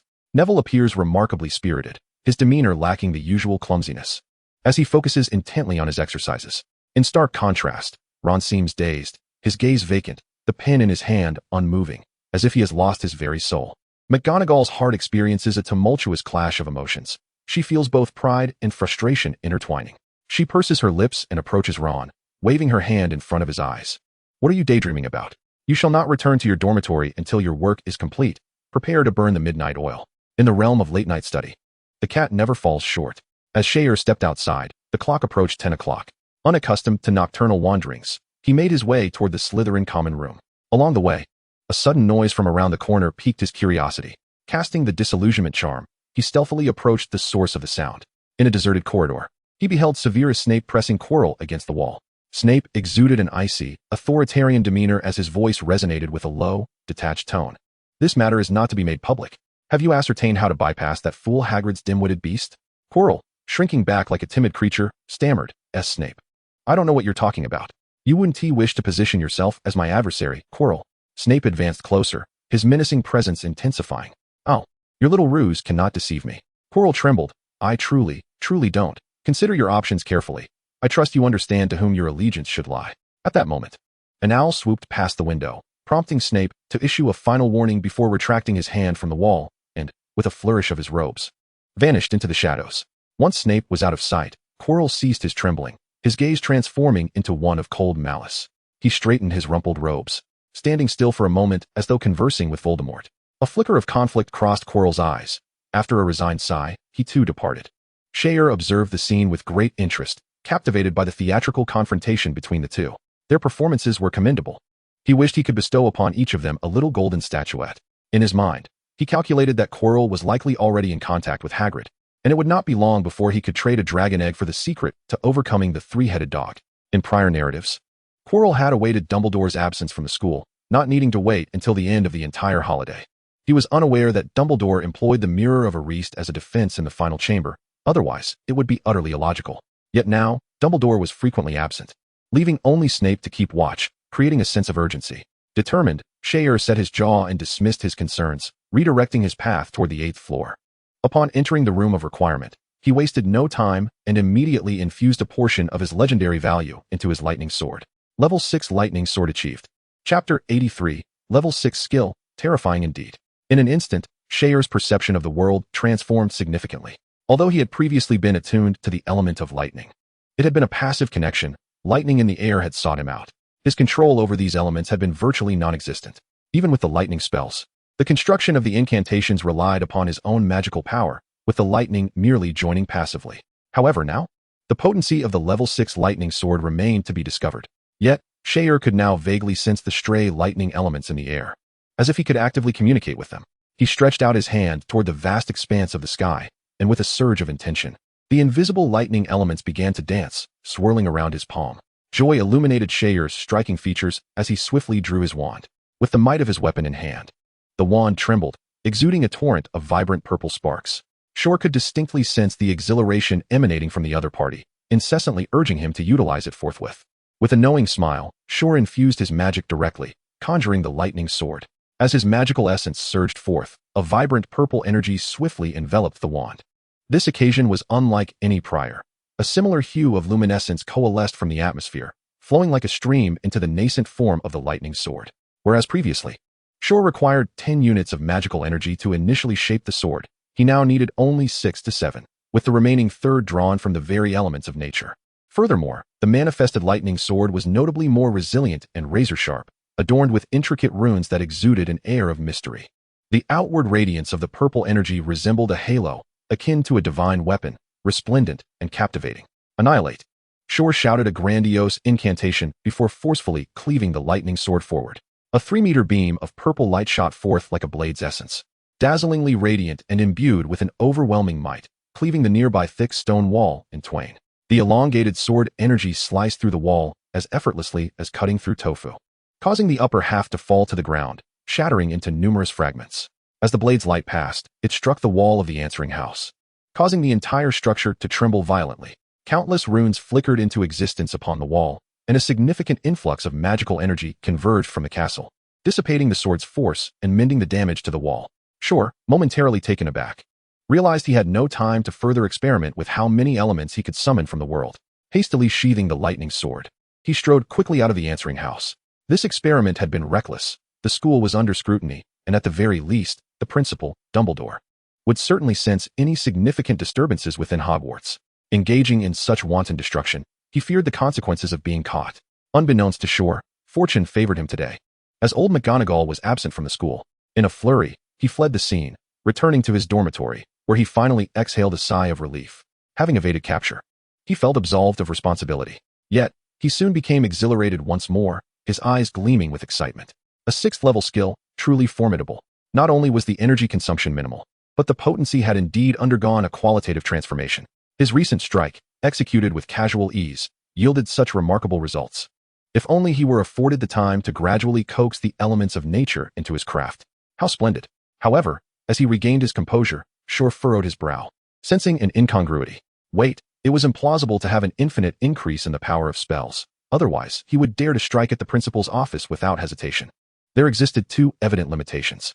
First, the efficiency of magical output and element summoning. Second, Shor's mastery over the upper limits of his magical control. In the chaos of battle, every second counted. There was no opportunity to allow one's opponent to gather strength. Spells needed to be executed within mere moments. Moreover, the more formidable the spell, the more challenging it became to control. It was akin to managing a kindergarten class. One child was manageable, 10 could be handled, but with 100, one would likely wish for instant demise. However, Shiao is quite content, likely due to his mastery of a 6th level lightning sword coupled with his maximum affinity for the lightning element. His natural aptitude and conversion rates exceed those of the average individual, enabling him to handle opponents below the legendary tier with relative ease, placing him at least at an undefeated threshold. With further practice, confronting a remnant of Voldemort should pose little challenge. Draco, meanwhile, has been in the corner instructing Goyle and Crabbe on the petrification spell, observing Shiao's habitual expressions of contemplation with a mixture of concern and sympathy. Draco feels a pang of guilt, recognizing the immense pressure weighing on Shiao, which seems to be affecting his mental state. Regrettably, he laments his own inadequacy in offering support. After chastising himself for his shortcomings, Draco turns his attention back to rigorously training his two underlings, declaring that they shall not sleep until they master the spell tonight. As Shiao snaps back to reality from his reverie, Draco's soft reprimands reach his ears, and he merely smiles, noting Draco's increased patience compared to before. He retrieves a notebook from his ring and checks off a small goal he has set. He begins to jot down notes and sketches, understanding that plans must be continually adapted to keep pace with the ever-changing circumstances. In recent days, the Slytherin students have noticed that their chief has become elusive. Apart from attending classes, even Draco and Alice, his trusted confidants, are left in the dark regarding Shiao's activities. They are aware only that he frequently ventures into the Forbidden Forest, but the purpose remains a mystery. Theodore possesses a sliver of insight, yet no one can extract information from this taciturn individual. The atmosphere at Hogwarts has also transformed significantly. A returning graduate might easily mistake the institution for a different place entirely. In the corridors, courtesy prevails, students exchange polite nods. And aside from the Gryffindor boys who maintain their stiff knightly demeanor, the rest exhibit the manners of gentlemen and ladies. Professors with worldly experience commend the students for their decorum, which rivals that of Beauxbatons Academy of Magic in France. During mealtimes, the lively banter reminiscent of the past persists, but carries a distinct charm. However, a comical aspect remains, as many students still struggle with chopsticks, leading to frequent mishaps. The aroma of the food wafts through the air, enticing Hagrid, who typically dines alone in his cottage, to join the feast in the hall. In class, students eagerly compete for house points, with even the Badgers shedding their previously unnoticed demeanor in pursuit of delectable rewards, demonstrating a zeal that surpasses that of the Ravenclaw scholars. This enthusiasm surprises the professors. Although the Badgers often answer incorrectly, their spirit brings joy, and they are frequently awarded a point or two as a gesture of encouragement. Professor McGonagall, witnessing these transformations, feels immense pride, believing she must be the most remarkable deputy headmistress in Hogwarts history. Alas, perfection eludes, for since Shiao abolished electrotherapy, the mischievous twins have begun to resurface as a significant source of point deductions. This year, McGonagall is determined to secure the House Cup. With 3 weeks until the Quidditch matches, hope abounds, especially given Harry's recent training, which has proven remarkably effective, reigniting optimism for the upcoming Quidditch Cup. Due to Shaw's presence, Slytherin is now likely deterred from engaging in unscrupulous tactics in Quidditch, McGonagall mused. She resolved to have a conversation with Shaw to devise a plan to keep the twins in check. Time flew by, and in just 2 weeks, Halloween was upon them. After a 3-week absence, Shaw unexpectedly summoned Alice to gather the 4 subordinates of the throne for a meeting that evening in the exclusive chamber of the Room of Requirement. Chapter 84, The Halloween Operation. Hermione was particularly exhilarated today. Having possessed the sequence cards for over a month, she was finally able to attend a meeting of the throne. Upon her arrival at the enchanting Room of Requirement, her excitement only intensified. The solemn grandeur of the pentagram hall, the 52 opulent seats, and the towering black and gold throne all stirred Hermione's spirit, causing her blood to race. She clenched her fists several times to refrain from exclaiming in delight. Hermione, you are seated in the 10th seat of the upper right wind zone, which is reserved for Ravenclaw, Draco remarked, his tone indifferent. Internally, he felt a twinge of dissatisfaction. Why was he the 10 of spades while Hermione was also the 10 of clubs? Additionally, Theodore was the 9 of spades, and Draco felt the pressure mounting. Hermione was already well aware of Draco's proud nature and took no offense. Shaw had once told her that understanding the male students' age by deducting 3 years made their behavior much more comprehensible. As Hermione approached her designated seat, she adjusted her meticulously chosen blue and white ensemble, took a deep breath, and solemnly settled into her resplendent chair. With her back pressed against the soft, comfortable backrest, she felt both honored and burdened by the weight of responsibility. Out of the corner of her eye, she glanced at the higher-ranking thrones and noticed Alice, poised and graceful, seated upon an even more elevated throne. Hermione reminded herself, Hermione Granger, you are not lacking. You are exceptional. Once Alice and the others were seated, a serious atmosphere enveloped the room as they awaited the proceedings. A few minutes later, Shaw, draped in a black and purple robe, emerged slowly from the back hall, making his way to the throne step by step. Alice and the others noted that the chief seemed somewhat different today. His smile remained warm, yet an air of decisiveness surrounded him, occasionally crackling with arcs of energy. After taking his seat, Shaw first cast a glance at Hermione, who was isolated in the upper right wind zone, before addressing his 4 subordinates with composure. Although the throne remains modest, we have gained new members, and we are constantly growing. Shaw gestured to halt any attempts by his subordinates to pledge their loyalty and continued, Halloween is approaching, and one of my important plans must be executed on this day. Thus, I have summoned you all to assign some tasks to align with my strategy. This marks the throne's inaugural operation. At this point, Shaw's warm smile turned icy as he stood up, dramatically sweeping his purple-black robe. Alice, heed my command. Alice immediately rose, placing one hand across her chest, her expression resolute as she declared, I am at your service. By the edge of the Forbidden Forest, I have confined several hundred small creatures. You are to assemble the senior students and employ transfiguration to transform them into portable ornaments to be distributed to the young wizards on the eve of Halloween. Yes, Chief. Hermione, her blood racing, hurriedly mimicked Alice's stance, placing one hand on her chest and calling out loudly, at your command.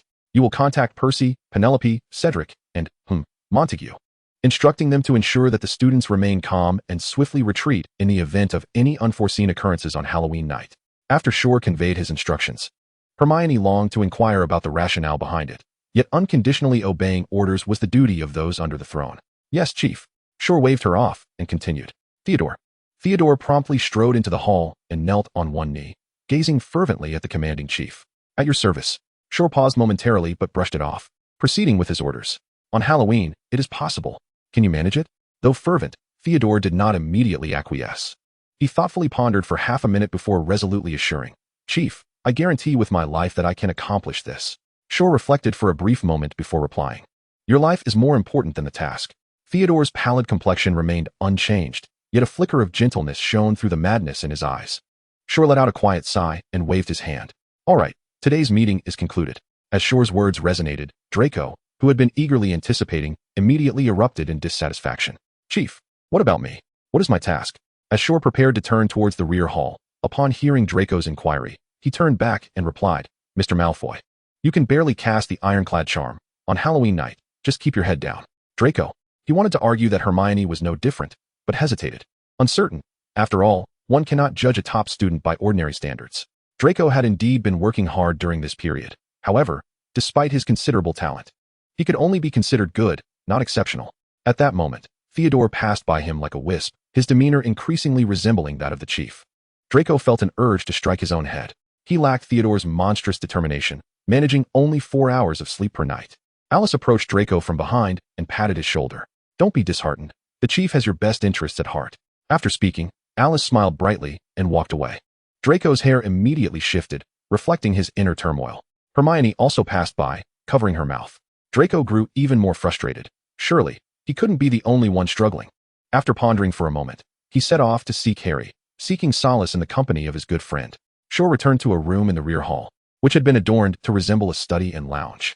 He settled into a comfortable chair, leaning back, and instinctively opened his right hand, where a swirling orb of purple light began to gather, transforming into various shapes, sword-like, net-like, and dome-like, in a continuous cycle. Though Shiao feigned slumber, his mind could not resist the calculations of his plans, which, for the most part, were devoid of flaws. After all, perfection in plans is but a mirage. In truth, Shiao need not exert himself so relentlessly, as if he had become a mere slave to the system, existing solely to fulfill tasks. Yet, the sensation of wielding power and authority is undeniably addictive. Without personal experience, one cannot comprehend its intricacies. Much like a non-smoker is oblivious to the ethereal bliss a post-meal puff of nicotine can bestow. After an indeterminate period of feigned sleep, Shiao suddenly felt a warmth in his palm, and upon opening his eyes, he discovered that his lightning arc had inadvertently scorched a hole in the sofa. With a flick of his hand, he dispelled the magical incantation from his palm and glanced at his mechanical wristwatch. It was already 8 in the evening. Feeling a pang of hunger, Shiao exited the room of endless requests, donned his illusion spell, and made his way to the kitchen. With Clutch absent from Hogwarts, he had no choice but to venture to the kitchen himself. His diminutive house elf had been dispatched to handle affairs in the Muggle world, where Albert's recent achievements had been remarkable, yet the financial situation was exceedingly precarious. Shiao had no alternative but to continue liquidating a portion of his non-magical antiques. As his stock was rapidly depleting, the operations in the Muggle realm could not be halted. He was being cornered into a situation that might lead him to theft. Chapter 85. Draco, the Affectionate Friend. Before the kitchen door, Shiao scratched at a pear in the oil painting, and amidst a few giggles, he entered the ajar kitchen door. To his surprise, he found a considerable gathering of individuals, all clad in the attire of badgers. Truly, they were deserving of their reputation for consuming 8 meals a day, which comprised 4 meals, breakfast, lunch, dinner, and a midnight snack, and 3 additional snacks pilfered during classes, with 1 more on the way. The badgers were not solely preoccupied with eating at this moment. They were inquiring from the house elves about how to prepare Chinese cuisine, only to be met with refusal. Some of the badgers, clutching a Chinese cookbook of dubious origin, were attempting to imitate the recipes in a corner, yet they appeared utterly perplexed by certain terminologies, such as a pinch of salt, a dash of sugar, adequate vinegar, and simmering heat. Shiao could not help but smile. It seemed the badgers were unsatisfied with their meager share of Chinese delicacies during meals and sought to fend for themselves. Cedric had been patiently conversing with the head house elf, Copper Spoon, when suddenly the room erupted with commotion. The once elderly and somewhat halting Copper Spoon promptly shoved Cedric aside and hastened toward the entrance. "Ah, the illustrious Mr. Black, you have returned to grace us humble house elves once more," they exclaimed, their joy palpable. Cedric turned to gaze back, observing Shiao adorned with a warm smile, shaking hands with the gathered house elves, yet uttering not a word. A multitude of questions flashed through Cedric's mind. Within the wizarding community, the well-meaning Hufflepuffs were considered the least discriminatory towards house elves, yet none had ever shown such deference. After millennia of cultural conditioning, even the badgers, at heart, did not truly recognize the potential for equality between house elves and wizards. The scene before him presented a significant challenge to Cedric's worldview. Based on his recent observations of Shiao, this powerful prodigy, seemingly affable, actually possessed a domineering nature, far removed from the ideals of egalitarianism. At this moment, Shiao became even more enigmatic in Cedric's heart. With great experience, Shiao allowed the little sprites to exhaust their emotions before he spoke. "Friends, could I please have a bowl of bird's nest porridge and some grilled squid?" "Thank you." Subsequently, a dozen little sprites clustered together, eagerly vying to prepare a midnight snack for Shiao. Eventually, it was Copper Spoon who designated 3 sprites to quell the commotion. This scene left the nearby badgers utterly astonished. Why was there such a stark contrast in the attitude of the sprites towards different wizards? To be precise, these sprites exhibited respect towards other young wizards. Yet there lingered a palpable sense of separation. Shiao naturally noticed Cedric and greeted him with a smile and a wave, casually discussing some recent amusing changes within Hufflepuff. He did not intend to delve into a deeper conversation. Although he was keen on recruiting this exceptional badger, the kind-hearted and earnest Cedric might not readily accept his ideals. Hufflepuff, indeed a significant faction to court in the future, yet there was no rush. This group was still suited for a slow and gentle approach. Half an hour later, amid a warm send-off, Shower exited the kitchen carrying a food box. The little badgers immediately began to discuss. Hey, Cedric, Shower is quite affable. These sprites truly admire him. Oddly enough, he is kind-hearted and enjoys cooking. He must belong to Hufflepuff. We have purebloods here too. Like the Burns family and the Milan family. Perhaps the Sorting Hat made a mistake. Cedric did not echo his companion's sentiments. His father worked in the Department for the Regulation and Control of Magical Creatures, endowing him with a touch of political acumen. He sensed that Shower was concealing something. Upon returning to the Slytherin dormitory, Shower found Draco somewhat sullen, while Goyle and Crabbe were too timid to utter a word. After the meeting concluded, Draco sought out Harry. However, Harry was preoccupied with his studies, Quidditch practice, and needed to devote considerable energy to mastering spells, leaving him no time to accompany Draco. Consequently, Draco fell into a state of self-isolation. Shower waved to move a table and chair in front of Draco, who continued to keep his head down, lost in his thoughts. Shower smiled, refraining from initiating conversation. After sitting down, he placed the food box on the table, took out the food, and began to eat quietly. Gulp! A faint sound of swallowing broke the silence, prompting Draco, eager to mask his embarrassment, to hurriedly speak. Could you, eat somewhere else? Delicious, Shower replied. Pretending not to have heard, looking up at Draco. Draco felt a surge of emotion, almost on the verge of tears. I said you, I didn't say anything. Shower acknowledged with an O and continued to relish his midnight snack. As Shower neared the end of his meal, Draco finally found the courage to speak. Shower, am I truly useless? Not really. Shower's perfunctory response only deepened Draco's despondency, leading him to spiral into self-pity. What do you mean, not really? My spell work pales in comparison to Theodore's, and I can't even measure up to Harry. I can't handle tasks as well as Alice and Hermione. I am worthless. After Draco finished speaking, he looked at Shaw with eager anticipation, hoping that his closest friend would offer him some comfort. Shaw did not respond immediately. He finished the last sip of his bird's nest soup, set down the small bowl, and wiped his mouth with a napkin before finally inquiring, Did I not encourage you to make more friends? How has that been going? Upon hearing this, Draco's despondency vanished, and he began to speak animatedly. Of course, it's going splendidly. I had my father send me a plethora of delightful items. Whenever I find someone with potential, I gift them something, and just like that, we become good friends. Theodore suggested I go to Ravenclaw to learn about etiquette, and once I arrived, I was quite popular among the older students. I ended up giving them many gifts. Shaw choked slightly.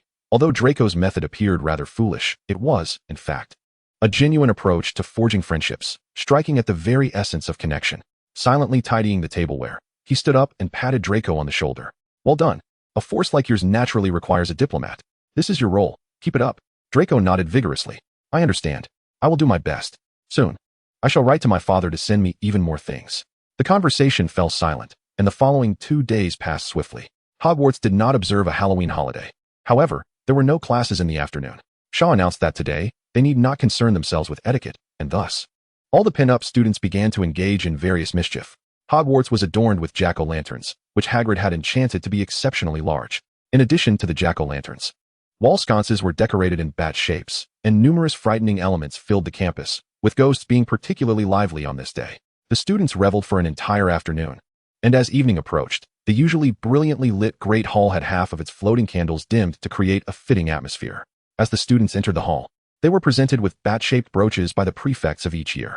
Once everyone was seated, they awaited the commencement of the Halloween feast.